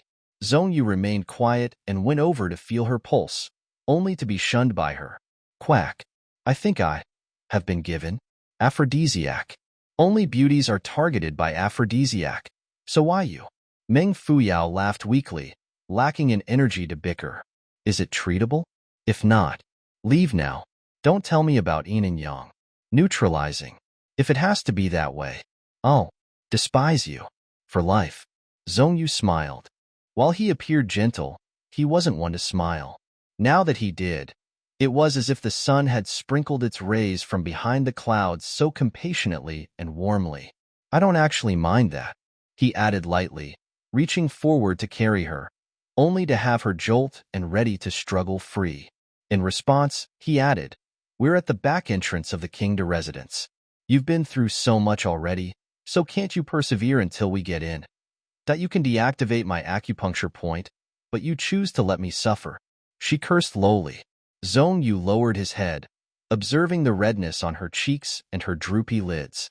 It was possibly the most beautiful combination of willows and peach blossoms in spring, and jade clear water and lotus pond in summer. He savored the sight before him, his usually steady hands slightly trembling. Meng Fuyao opened her eyes abruptly, and her gaze was bright and limpid, like the stream whose every grain of white sand was clearly visible. Zhongyu no longer said anything.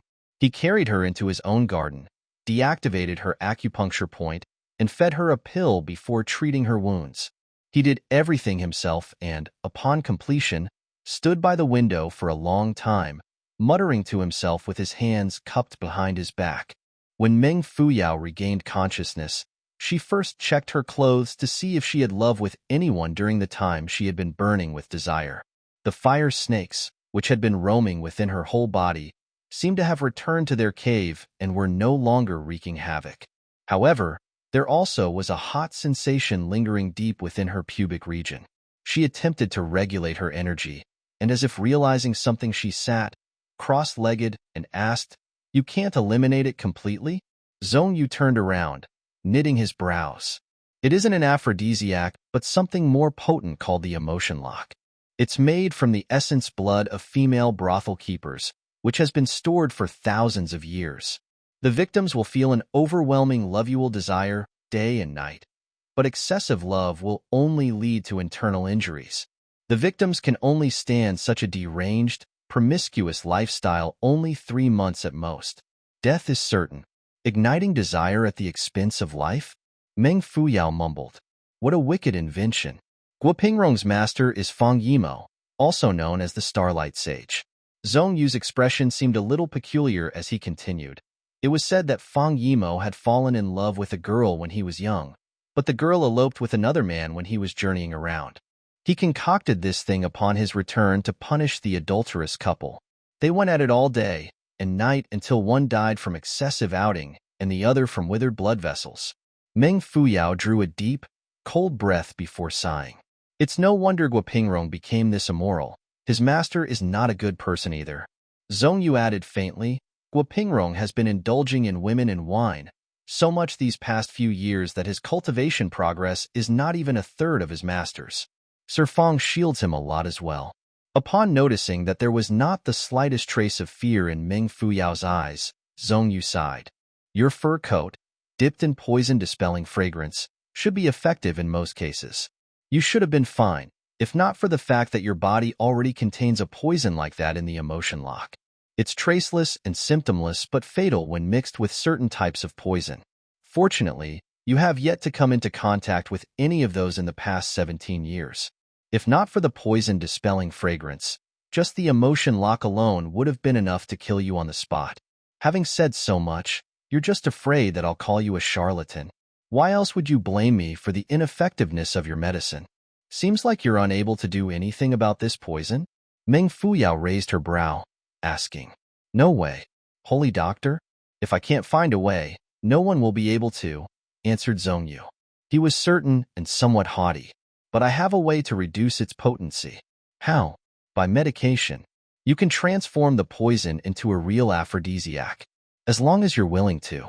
Before Zhongyu could finish his sentence, Meng Fuyao started putting on her shoes and getting off the couch. Zhong Yu let out a bitter laugh, only continuing when she had reached the door. There's one more way. Since it is a mix between aphrodisiac and poison, it can be converted into either one. However, as long as the poison remains in your body, you can't get aroused, or you'll bleed from all 7 apertures, resulting in death. Take your pick.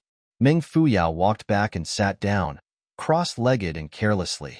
Is there a need to ask? Zhong Yu stood by the window, looking at her, his face basking under the bright sunlight. His pale complexion and lips appeared whitewashed, as if heavily troubled. A long time later he asked, You sure? Meng Fuyao waved. Don't be so wishy-washy. Do you really think you won't fall in love your whole life?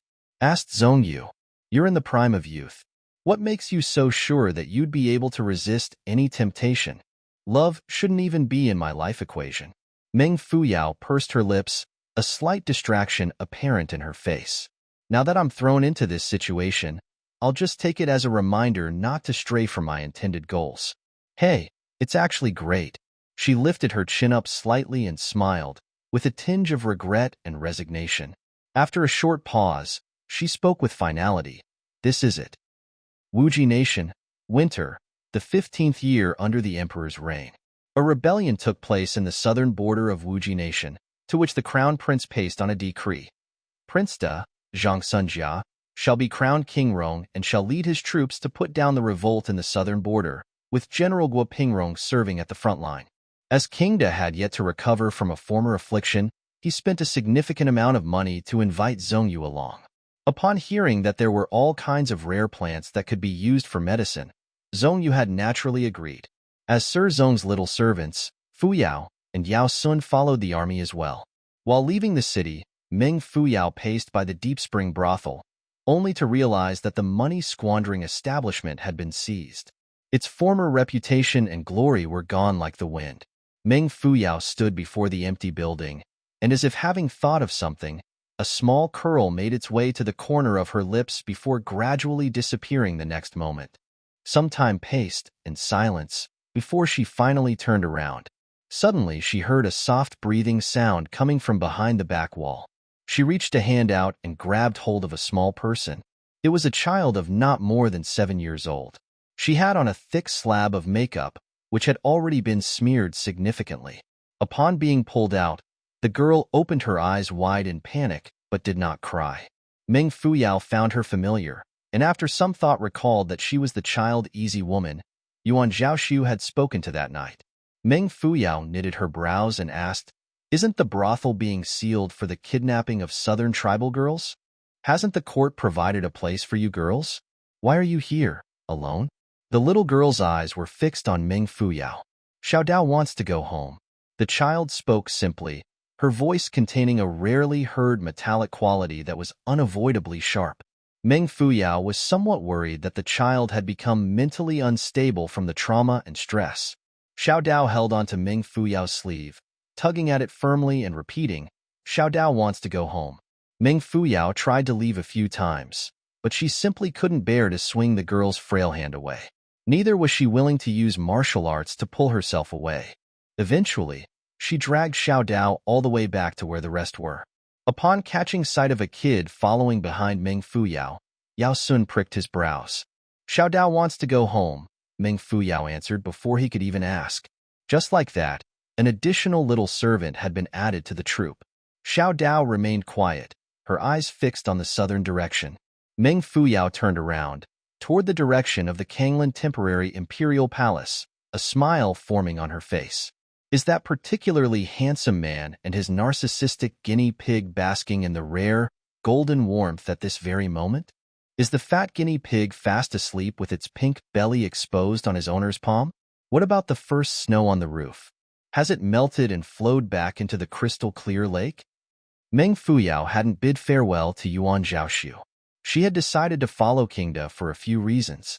Firstly, King Da was going to handle all matters regarding the southern border and its neighboring land, which included the issuance of clearance medals. Secondly, she was still looking for a chance to obtain the antidote from Guo Pingrong, whom she had heard had become a whole different person. Thirdly, she wanted to stay away from Yuan Zhaoxu. She wasn't supposed to involve herself in matters of the heart. Since her transmigration, from feeling anxious to accepting reality, she had undergone a choppy mental journey. Now that her heart was calm, it became apparent that she was willing to live in seclusion and to battle against time and luck. Meng Fuyao was going to reach the apex eventually, as long as she pressed on. Nevertheless, life was inevitably mutable. Such changes, coupled with an irresistible stroke of luck, had approached her, and she had already foreseen the outcome those would bring. She wasn't going to let years of perseverance and dreams go down the drain because of trivial matters. Meng Fuyao hoped to extinguish the spark between them that Yuan Zhaoxu hadn't completely ignited.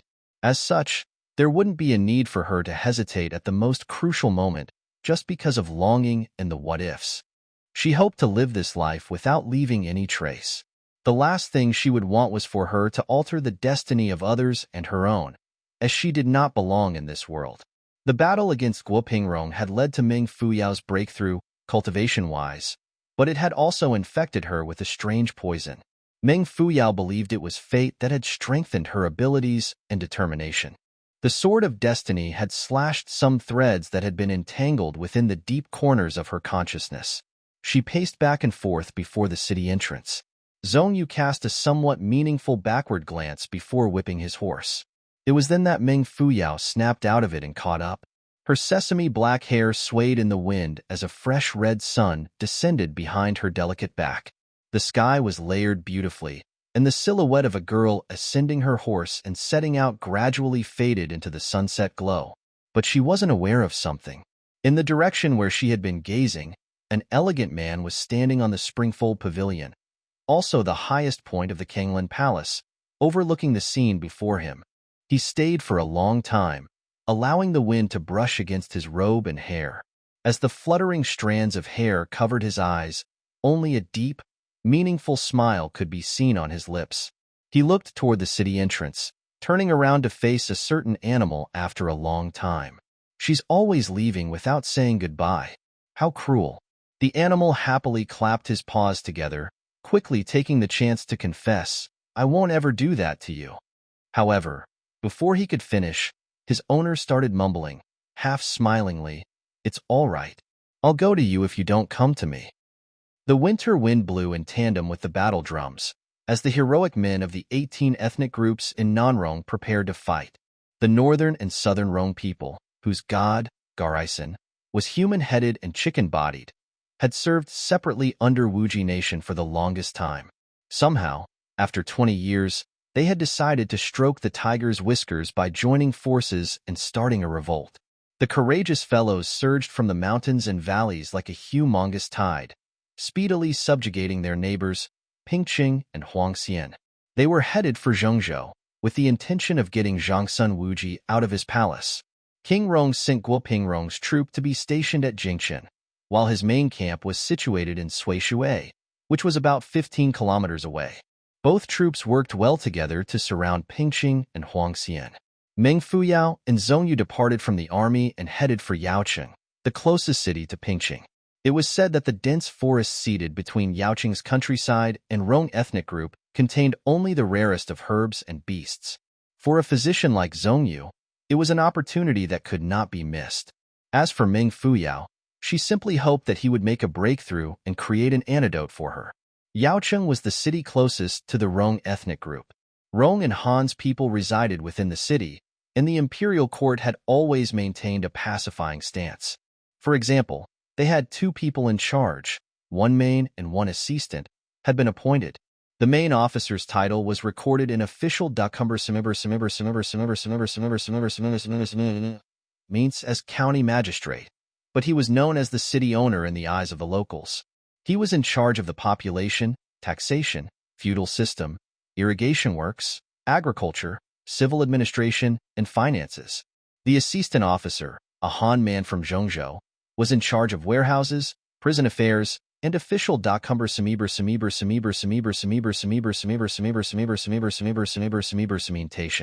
It seemed that Rong's people held the highest position and power, but they dispatched the highest administrative general to lead a defense troop, 3,000 in strength, to Baiting village, located 10 kilometers away from Yaocheng. Concerning the formidable and unpredictable Rong tribe, Wuji Nation's imperial court had handled them with both grace and threats, depending on the situation. A lot of thought had been put into every move. Even before their arrival, and before the locals guided Holy Dr. Zong toward Yaoqing, Meng Fuyao had already drawn a beautiful imagery in her head. Lovely, peaceful, and ground full of multicolored and patterned flowers. However, upon stepping into Yaoqing, Meng Fuyao drew a deep breath of cold air. The streets, on which charred houses sat upon, were dilapidated. There were trampled flowers scattered all over the mud, along with half-grown people who walked about in their colorful pants. Their snow-bright machetes swung freely behind their waists as they pushed and shoved through the crowd. Their eyes were viciously darting about, as though they were going to crush even a rock that could potentially block their paths. The fellow countrymen, on the other hand, had a look of fear on their faces as they tried as much as possible to avoid eye contact with the burly fellows. The air was filled with a deadly aura, its tension akin to that of an almost erupting barrel of gunpowder. There was nothing but danger. Upon entering the city, Meng Fuyao and gang instantly felt the cuttingly hostile look that was being hurled at them. The inns and restaurants weren't open to foreigners, and while Meng Fuyao and Zong Yu could enter with Kingda's keepsake, they disliked the lack of freedom. They had planned to seek accommodation in a household, but no one dared to rent a space to them. It was late at night that an old couple finally took them in. That night, the duo had a simple yet decent meal in the house. The old couple's son was slow-witted and inarticulate, while their daughter-in-law was pregnant and almost due. Under an oil lamp, the couple continuously offered their guests food, smiling brightly. "It's nothing much, but please help yourselves." Meng Fuyao sat before the table, full of cracks and black mud, and held onto her bowl, falling into a daze. 17 years. It had been 17 years since she had sat down and enjoyed a family dinner.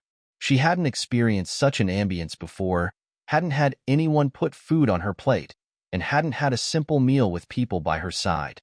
The old Taoist priest had only forced her to practice. During the 10 years of being his disciple, Meng Fuyao had never had a proper meal. The warm memories of her past life had dispersed far beyond the horizon and behind the clouds, ultimately blown cleanly away by the breeze that followed after. There was an instant where she seemed to notice the lady's hands turning into a pair of slender, veiny hands. It was her mother. The illusion was quick to vanish, and Meng Fuyao was still sitting before a small table in a stranger's house, looking at someone else's family reunion. She stared at her food-filled bowl, feeling a sudden urge to cry. Despite lowering her head and focusing on her food, a drop of tear fell into her dish. With her chopsticks, she grabbed the affected piece of vegetable and prepared to taste her own tears. Yet, another pair of chopsticks flew forward and picked it away. Sir Zong had been standing by the window and eating his own dish when he approached the table, not seeming to mind the fact that the piece of vegetable had been in contact with her chopsticks. He unhurriedly took it away, saying, "There's a worm." Meng Fuyao remained quiet, looking on as he awkwardly picked another piece of vegetable and placed it into her bowl. "You're too fat. This is good for slimming down." An odd expression formed on her face. "Can't you use kinder words? Making yourself look bad for no reason." Tears moistened her eyes, her pearl-black pupils appearing especially loverous under the dim light and the thick, frosty sky outside. Zhong Yu's hand stopped in mid-air as he turned his gaze toward the moon outside the window. His eyes wavered, his side profile looking rather lonesome. He was like a firm and upright bamboo, rustling in the air upon being beaten by the autumn wind.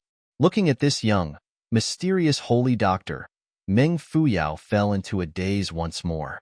In spite of his glorious accomplishments and status, Zhong Yu was probably feeling lonely inside.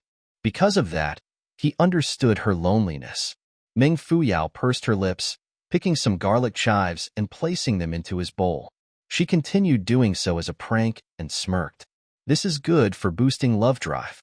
In face with a shameless woman, the sharp-tongued man could only step down gracefully and pretend not to have heard anything. He lowered his head and continued his meal, no longer caring about the hygiene of it. Meng Fuyao only focused on her own food and hadn't taken notice of the subtle smile that started to form on Zhong Yu's lips. The duo stayed on for a few days, and Meng Fuyao had already gotten familiar with the family. She had also started appreciating the times she had brought Xiao Dao along to pick herbs with Zhongyu, before returning home to enjoy a simple meal and family time. These little activities were making her life amid the southern border revolt rather interesting. However, Meng Fuyao's fate wasn't ideal, and she never had the fortune of enjoying prolonged peace. One day, on the streets, she heard a commotion and decided to take a look. A few households had started hanging colored ribbons on their doors. The occupants seemed to be packing up and locking the doors, as if ready to flee. Shocked, Meng Fuyao questioned, "What happened? All these colors are making this city look like a colony." She pointed at the colored ribbons, adding, "What are these? Flags of all nations?" "Stop joking, little brother," someone muttered softly. "It's the symbol of revenge by the Rong people. The doors of those who have offended them will be hung with these ribbons. It serves as a warning for non-involved parties to refrain from visiting them in order to avoid accidental injuries." Seriously? Meng Fuyao narrowed her eyes. Aren't the Rong and Han people getting along amiably? Why all this now? The so-called amiably depends on circumstances.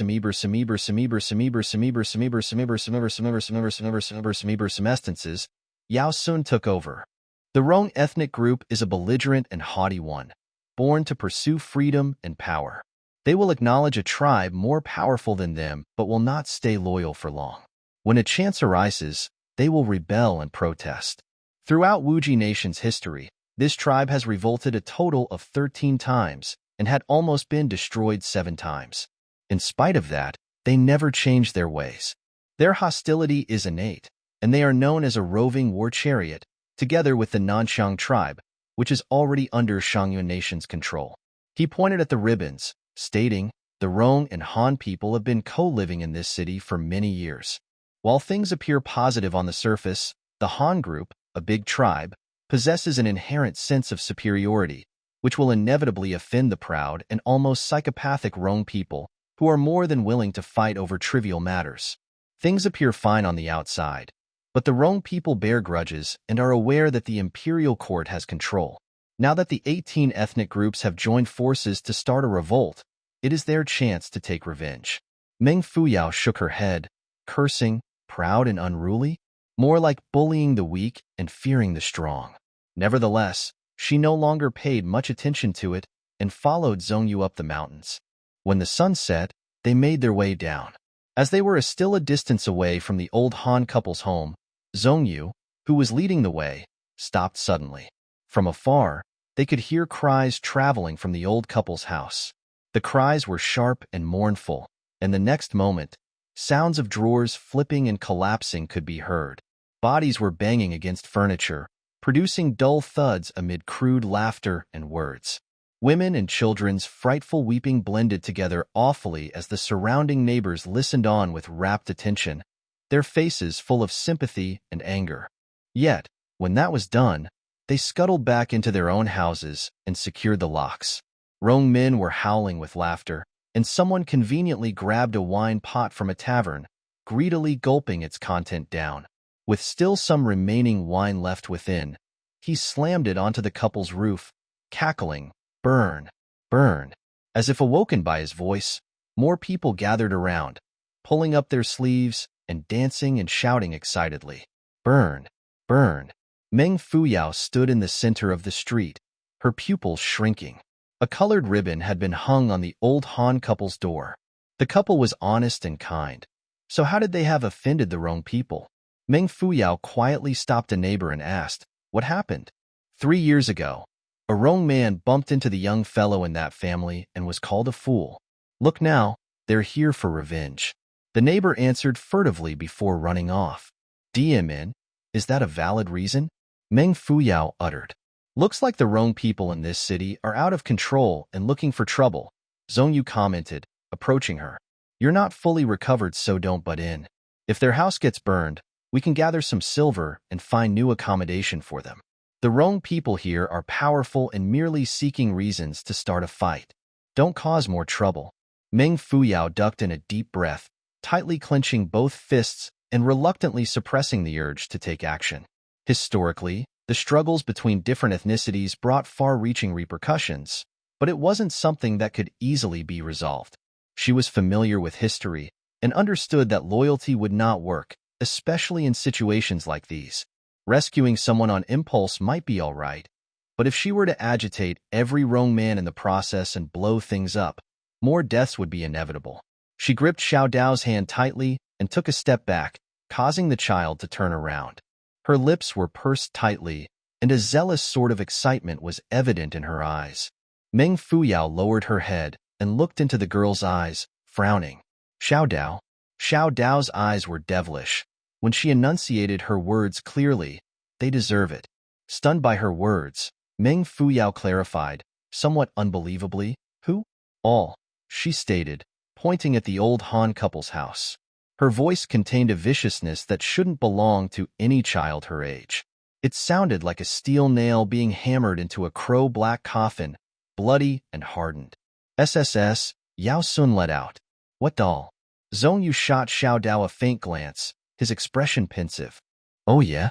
A slight smile appeared on his face as he reached out to pat Xiao Dao's shoulder. Not knowing why, the girl looked at him as he calmly and warmly extended his hand. His fair, slender hand was quickly stopped by another hand. Meng Fuyao had grabbed him, and she raised her brows, looking straight into his eyes. Just a slip of the tongue, not deserving of a death sentence. One's words reflect one's thinking, Zhong Yu replied unwaveringly. She's too dangerous. His tone was simple, but his expression meaningful. Meng Fuyao looked up, feeling her chest tightened. His face read, too dangerous to keep by your side. This evil-tongued man actually cared about her, and Meng Fuyao was moved. Nevertheless, she did not let go of his hands and simply kept her willful eyes on him. Zhong Yu's snow-white sleeves slid down slowly as sweat trickled down Meng Fuyao's forehead. Meng Fuyao's hands were still in midair as she added, she's still a child and has no strength. I can't do it. Just let me do it then, Zhong Yu said, his eyes cold. You're strong, intelligent, and decisive, but you're too kind and soft-hearted. Haven't you gotten yourself into trouble for trusting Xiaoling? You know the dangers of saving her, so why did you do it? How are you going to survive in this predatory world?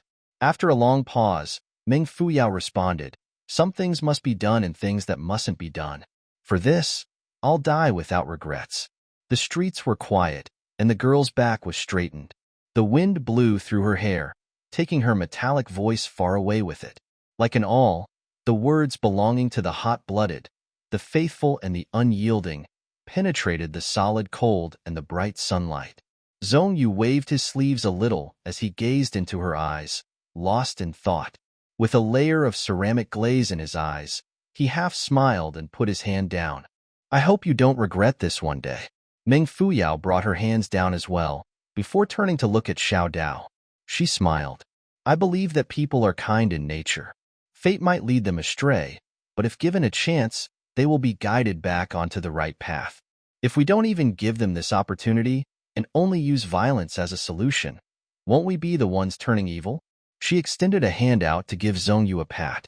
Don't worry, I know when to take action, and will be firm when need be. Spare no one. As if in agreement with her sentence, a group of men yelled from behind them, followed by the anguished wailings of a woman. Don't touch my child. Bang! Half a door behind them had been smashed onto the street center, almost hitting Xiao Dao while raising a layer of dust into the air. Meng Fuyao pulled her to safety before turning back and seeing the other half of the door hanging loosely from its frame. The image resembled that of a toothless cave mouth. From inside the door crawled out the daughter-in-law, her clothes stained in blood. She attempted to climb over the doorstep time and time again, but to no avail, eventually collapsing from the lack of energy. Behind her stood a group of gloating Rong men, watching her apathetically with their arms crossed. A Rong man, almost 3 meters tall, pursed his lips tightly while holding onto his machete. Blood was still dripping down it, forming a snake-like trace on the ground. He followed behind the squirming lady, and each time he made a step forward he lifted his machete slightly, picking and ripping at her garment. Her torn clothes fluttered like butterflies as the pregnant lady struggled to push herself forward. More rips appeared on her garment, and more skin became exposed, looking like specks of bright snow. Pieces of cloth and drops of fresh blood reached the ground, igniting the beasts in those wild, primitive men. Her belly bulged significantly as her child was almost due. She tried hard to protect it and crawl forward without hurting it, not daring to crawl with her belly facing the ground. She could only have it facing the sky as she moved her body inch by inch. The wrong man wasn't rushing her either. He simply cut off her clothes, one piece after another, with each step taken. A short while later, the lady's clothes were completely torn. As she was in the final stages of her pregnancy, faint green veins could be seen on her fully bare belly. The wrong man howled with laughter. "Look at your daughter-in-law and your grandkid, old man.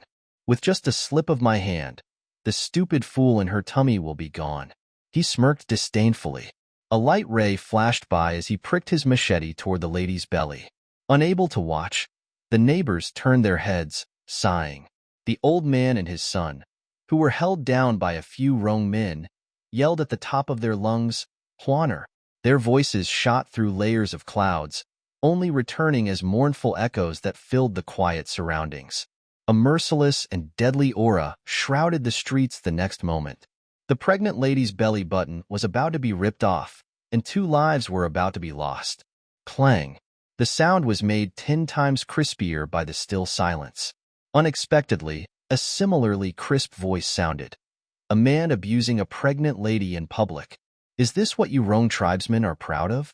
Already scared out of her wits, the pregnant lady felt an incoming gust of wind, followed by a ticklish sensation above her head. When she opened her eyes, she saw that a few strands of her hair had been sliced off by the machete, falling to the ground. She lifted her head and spotted 2 clean, powerful fingers pinching onto the end of the blade, which was only a centimeter away from her belly. Again, the streets were dead silent as people fixed their eyes on those fingers, which had easily subdued the steel blade, no longer allowing it to sink further in spite of great efforts made by the wrong man. The wrong man stared at those fingers, his gaze slowly moving up to a set of an umber-black robe, and then to a meager-looking youth. Meng Fuyao. Some things must be done, and some things mustn't be done. Certain things must be endured, and certain things mustn't be endured. There was a limit to some things. She wouldn't be Meng Fuyao if she had allowed this brutal man to kill an unborn child, and under the eyes of everyone present at that. Upon seeing the astonishment and ominous look in his eyes, Meng Fuyao took a deep breath. "Get lost," she growled. Snap! She viciously broke the blade, conveniently tossing its broken tip backward, evoking a painful cry immediately after. She had successfully struck another wrong man, who had been sneaking up on her. With a broken blade plunged in the back on his hand, the wrong man soon collapsed with a wretched wail. Garrison is watching. Where has this death-seeking fellow come from? The tall wrong man howled, pouncing forward with his bare arms while ferociously waving his fist. He was a martial artist. Unfortunately, Meng Fuyao was her opponent, and such moves weren't effective against her. Meng Fuyao let out a cold smile and placed both hands behind her back before leaping forward. It took her just 1 step to land on the corner of the other section of the blade, sending it into the air in a spiral before flying straight at the man's bowl-sized fist. While retracting his hand in panic, the wrong man produced a strong wave of airflow, which diverted the incoming blade and ducked it right toward his nose. Blood dripped down the wrong man's nose as a bulge slowly emerged on his forehead. He stumbled backward. Zhongyu had been standing quietly by the side, and upon seeing that Meng Fuyao had subdued him without doing much, a look of praise flashed across his face. Not only were her skills extraordinary, but she was also extremely witty. While she hadn't risen to the top, the seat right at the top would eventually be hers. Meng Fuyao proceeded to help the lady up before feeling for her child's pulse. She nodded comfortingly, adding, "You can no longer live here. Every city in Wuji Nation has a home shelter built for the homeless and the suffering.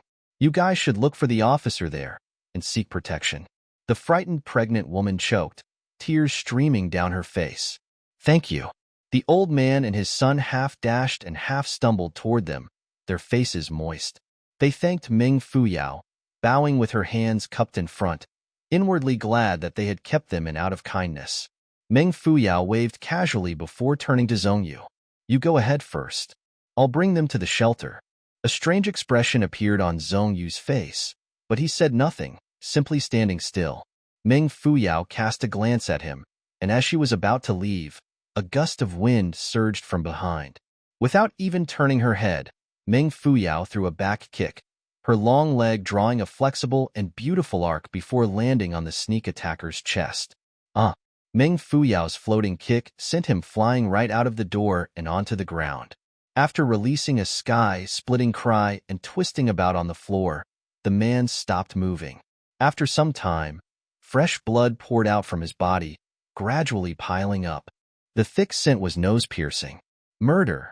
A shout filled the air, stalling Meng Fuyao, who was already moving away from the scene. She turned around to look at the big fellow lying in a pool of blood, before walking over and flipping his body. There was a half-penetrated blade on his abdomen. It was the same blade that she had plunged into his companion's hand previously. That fellow must have extracted and tossed it to the ground. It seemed that she had unintentionally thrown the man right onto it and killed him. Not right. Meng Fuyao inspected the blade, and her heart jolted. The wrong man, whose hand she had injured, had tossed it flat onto the ground. Had someone shifted the blade's position? She shot her head up, catching a glimpse of a suspicious figure that was forcing its way through the crowd. Meng Fuyao sprung to her feet, ready to make chase, when more Rong men surged forward, eager to take revenge. They blandished their long swords, chanting, "Murderer! He's killed Han Muti. Grab him! Grab him!" Countless long swords were raised, directing the sun rays right into her eyes like water jets, drowning the youth amid the crowd. Their voices spread outward forcefully, penetrating the houses and streets. The citizens started becoming frantic as well. Doors started to slam shut as neighbors warned one another, "Don't leave your house. Something big's about to happen." The people who were standing close to Meng Fuyao had fled instantly, declaring loudly, "I don't know her. I don't know her." Some even smoothened their sleeves while retreating and shouting. In an attempt to please the angry Rong men, "Brothers, this fellow has killed a fellow Rong brother, violating the sanctity of garrison. We will not take it lying down. Let's go inform the magistrate." The streets were clamorous, suddenly turning into a boiling pot of kanji. Meng Fuyao tossed the corpse back onto the ground and smirked. "All living things. All living things." Zhongyu stood motionless by her side, adding, "It's the wrong time to lament about living things. You need to still the situation." He spoke simply, but Meng Fuyao's eyes lit up. To prevent more violent outbursts and deaths, she would have to stop the news from spreading to the rest of the Rong men within the city, and do so, she would have to kill every Rong individual present. The wind rumbled as weapons were being raised. A calamity awaited Yaoqing the moment these Rong men, who formed the biggest ethnic group within the city, started rebelling. As Meng Fuyao imagined the outcome, her facial expression changed. A web-like blood wisp emerged from the bottom part of her eyes as she abruptly lifted her head. A batch of Rong men whizzed forward with machetes in hand, only to see the slim youth's eyes turn deadly. If the earlier look in her eyes was akin to a sharp, unsheathed sword, the look she was giving at that moment was like the very same sword but bloodied, one that had taken a life and become a true killer weapon. Through her eyes, they saw determination and death. Meeting her gaze, the man leading the team felt his heart twitch as he subconsciously retreated with a shout. His movement was so sudden that those behind, unable to slow down in time, slammed into him, causing a huge fuss to break out. Before the commotion died down, Meng Fuyao made a move. She flung her sleeve backward, charged toward them like a missile. Meng Fuyao moved so quickly that her body created a black arc while shooting through the air. Before those around could even register that presence, she had already entered their circle and raised her blade. Shing! In a flash, the blade ray spread like a white rainbow under the pale sun, pouring down onto the heads of everyone. Thrust, jab, pierce, split. Body reclined, elbows out, leg forward, low kick, trample.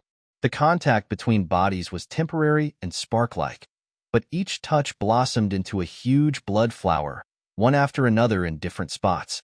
Her posture when dashing into the crowd was like a black hurricane, pacing through the fort made of long swords and muscles. Wherever she paced, a blood rain occurred, and the way she thrust and retracted her blade was extremely fast. To her, there seemed not to be a difference between cutting lives and cutting grace. There was a time to be decisive and to attack, or even kill. When threatened, Meng Fuyao would not give herself time to hesitate. This was a noiseless massacre. Every strike of her blade was targeted at their acupuncture points, preventing them from uttering a sound to alarm more citizens. The oppressive and frightening sound of the blade entering flesh echoed dully as dead bodies collapsed one after another. Such silent deaths only evoked more fear and dread. Upon the 30th death, those holding a sword put it down and retreated. Those attempting to flee stood, stunned, on the same spot. Those rolling up their sleeves and getting ready to ace started to tremble, their pants evidently moist, and those who were peeping behind their doors shifted their gaze away, sticking their back against it and realizing how much cold sweat they had Ever since her transmigration, Meng Fuyao hadn't killed that many people, or that kind of people. Nevertheless, she showed no mercy. As a time traveler, she wasn't familiar with the different ethnic groups, but she understood that soft-heartedness wasn't meant for a chaotic time as such. Killing was at times the only way to prevent more killings. She did not mind losing some blood to halt the eruption of a blood catastrophe within the city. 3 Rong men had finally snapped out of their daze and gotten ready to flee when Meng Fuyao lifted a leg and aimed for their heads like a black cloud. She landed in front of them and seized the machete from the man closest to her before tossing it behind. Like a crispy, twisted dough, her sword flew toward the 3 of them, who were fleeing in the same direction, effectively pinning them to the ground. The man furthest away was removed from the blade due to the force, and he staggered a little before collapsing into a gutter by the side of the road and dyeing it red with his own blood. Not only was the gutter dyed red, but the whole stretch of the street had also turned red. Like twisting and meandering snakes, blood flowed messily across the limestone ground. The spectators froze all over the street like statues while Meng Fuyao stood amid a large pool of blood, looking up at the sky and sighing. Then, she rubbed her hands against her sleeves before sheathing her sword carefully. In normal cases, she used 3 types of weapon. The mini dagger hidden in her waist area or sleeves as it was good for a sneak attack or self-defense. The long whip that was tied around her waist, which was good for escaping from an enemy without killing him. Lastly, the sword she carried behind. She had only used it twice, for mace killings. The sword, Destiny Rebellion, was given to her by the old Taoist priest, whose face was grave when he had shared that it contained a huge secret. Meng Fuyao hadn't uncovered the secret, but the sword was indeed a high-grade weapon, as sharp as the gaze a killer gave when facing an enemy. Layers of scale like clouds had already overtaken the sunlight. Yao Sun and Zhong Yu's subordinates, who were busily distracting passers-by's attention at the alley mouth behind Meng Fuyao, let out a prolonged breath. The massacre had them sweating cold buckets, and even the way they looked at Meng Fuyao had changed. The old Han couple was lying motionless and speechless on the ground. Zhong Yu, who had made no interventions but stayed close behind Meng Fuyao's back, a vital position, was as calm as before, and he even smiled. My turn. He moved forward and retrieved a small bottle, sprinkling its content all over the corpses. The wounds on those bodies instantly expanded and released a sizzling sound as the flesh gradually melted and the bones softened, eventually turning into a pile of bone fragments that were scattered into the air by a pacing breeze. An individual's whole trace of existence in this world had vanished in a flash. The old man dashed over, hurriedly dragging Zhong Yu and Meng Fuyao away. Leave quick. These Rome people often wander about outside. A group of them is coming this way. Meng Fuyao helped the pregnant lady up, saying, they will surely look for you when they're unable to locate their companions. Come with me. Zhong Yu had planned to ensure that no trace of corpses was left behind before leaving, but he suddenly knitted his brows, his face turning pale. He reached a hand to his chest, and a servant immediately rushed forward to provide support. It was only upon the departure of the female butcher that those in the alley finally woke up from a dream-like state. They glanced left and right with faces as white as a sheet. Their eyes were full of indescribable fear. They started rubbing the blood stains off themselves and dispersing. Upon reaching their houses, they shut the doors tightly, even using heavy rocks to fortify them. The residents had, out of instincts, avoided getting harmed during the time of danger, and they were prepared to remain silent concerning the situation Meng Fuyao had caused. They were going to keep everything deep within their heart until the crisis was really over. Was it really over?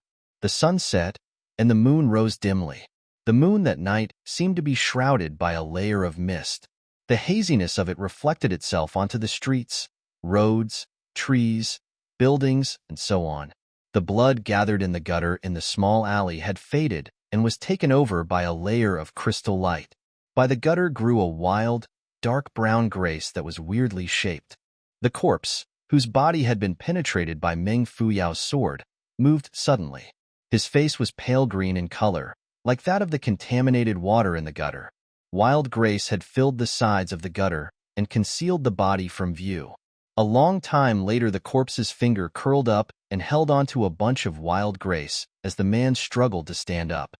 He gasped for air, slowly crawling out from the muddied water. The blood and sludge that covered his body slid down as he moved. A sinister-looking wound was visible on his back.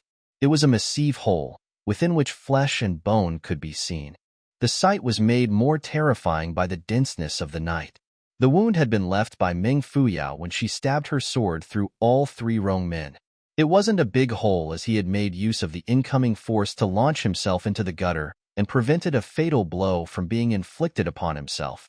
It was Zhongyu's bone-scattering herb that had expanded the size of his wound. As for the discontinuation of the herb's effect and the fact that he hadn't disintegrated into the air like the rest of his brothers, Zhongyu would easily attribute it to the strangely shaped grace. Hooked grace was the biggest nemesis of the main ingredient found in Zhongyu's bone-scattering powder. Such grace usually grew on cliffs, but now that it had appeared by this gutter, it must have fallen into the water and into his body when the man plunged in with an open wound. As such, it had stalled the decaying of his flesh. Zhongyu seldom used this powder of his, and one of the rare occasions in which he did, it had been rendered ineffective by an antidotal grace. Just like that, the Rong man had escaped from the massacre like a fish from a net. Fate was at play. Fate wanted the tightly woven secret net to rip and leave a gap for an uprise. It was to fulfill a particular girl's destiny. The man took deep breaths under the dimly lit moon, the silverish water illuminating the indignation and viciousness on his face. Waist bent, he staggered from tree to tree and slowly made his way out of the alley. On the limestone ground were two bloody and mud-stained footprints, extending further and further away. As the moon set, Meng Fuyao led the pregnant lady to the official institution of the magistrate, Old Sir Su. They had planned to head to the shelter, but the deputy couldn't take them in without a written order produced by the mayor or magistrate. Left without an alternative, Meng Fuyao could only take them to the office, which was just as well since Zhongyu and she were supposed to pay the mayor a visit anyway. However, the doors were shut. After a long series of knocks, a bailiff walked out lazily, mumbling, "Knock, knock, knock. What time is it already? If master wakes up, he'll teach you a lesson." Not wanting to start a fight with the showy snob, Meng Fuyao calmed herself before speaking. "Hi, sir. I'm here to report that this family has been bullied, and their house has been burned. Please allow them a spot in the citizen shelter. Fights between the Hans and Rongs are not our business to take care of. Go back, Shu." Before she could finish her sentence, the bailiff's face changed, immediately waving them off. Stunned, Meng Fuyao asked angrily, "Not your business to take care of? Is that your stand or the mayor's? Are you a fool?" The bailiff questioned, evidently amused. "He doesn't live here. He has his own mansion in the eastern part of the city.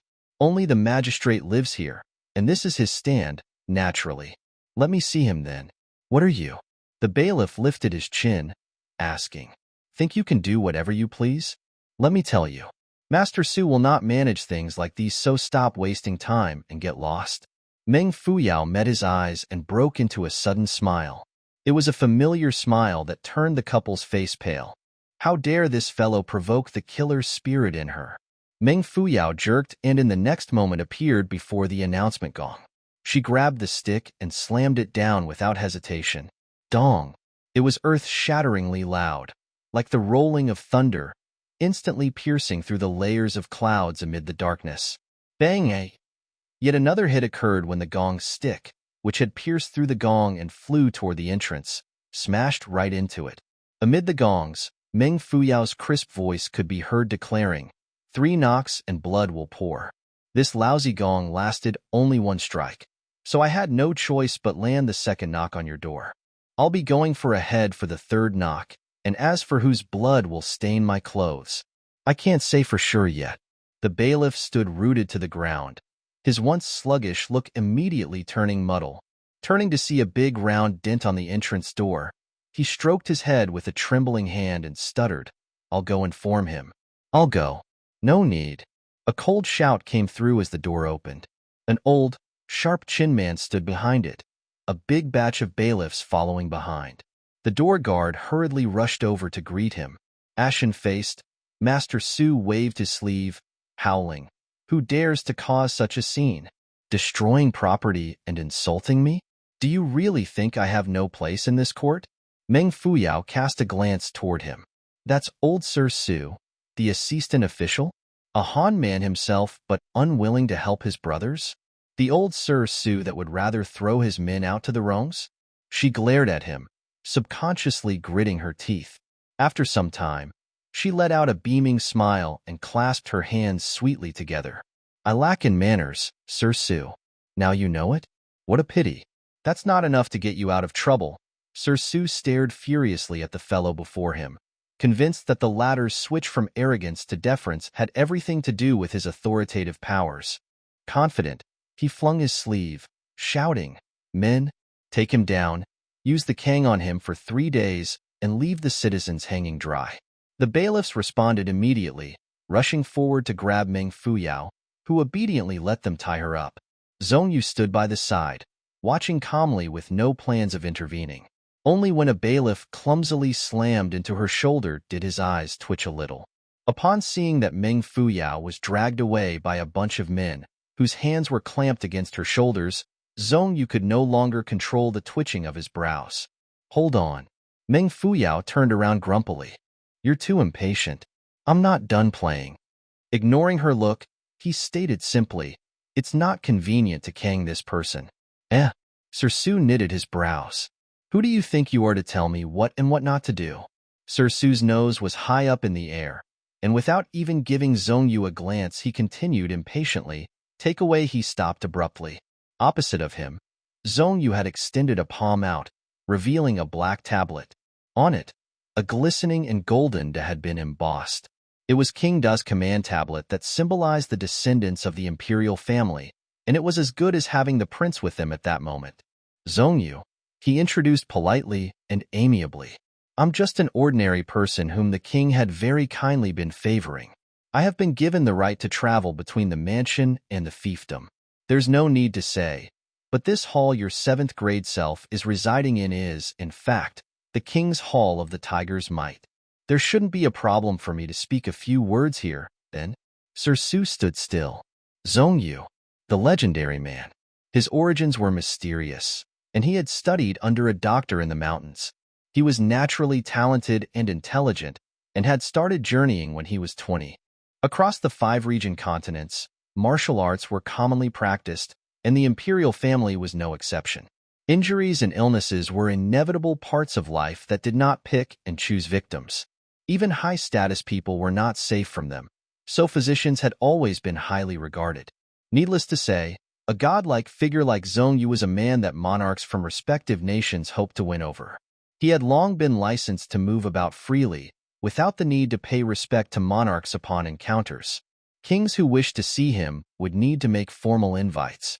Countless lives had been owed to him, and while he was merely a physician, his status was no lower, or even higher than that of a prince. If Zhangsun Wuji was a god like in the field of politics, Zhongyu was the equivalent in the field of medicine. The former took land, power, and lives, whereas the latter saved lives and cured illnesses. A man like Sir Su couldn't normally get close to Zhongyu, and for him to be looking right at the clean-looking youth, dressed in a snow-white robe, he was lost for words. Zhongyu smilingly pointed at Meng Fuyao before asking courteously, "Can you let my friend go?" Dada, yes, yes. Sir Su hurriedly ordered his men to release her. He had wanted to let Meng Fuyao go, but she did not comply. Shunning the men, she asked, "Why are you untying me? I want the king. Move aside. Don't untie me." No. Meng Fuyao shamelessly dodged their hands, determined to stay tied up. Kang, how are you going to hang the citizens dry if you let me go?" She sneered and jumped through the door and toward the inner hall. "Where's the king? Quick, let's not waste time." Helpless, the bailiffs let go and looked pleadingly at Sir Su. After a long time, Sir Su walked over to Meng Fuyao and personally untied the ropes. "Little fellow, I have been rude. Please don't take offense.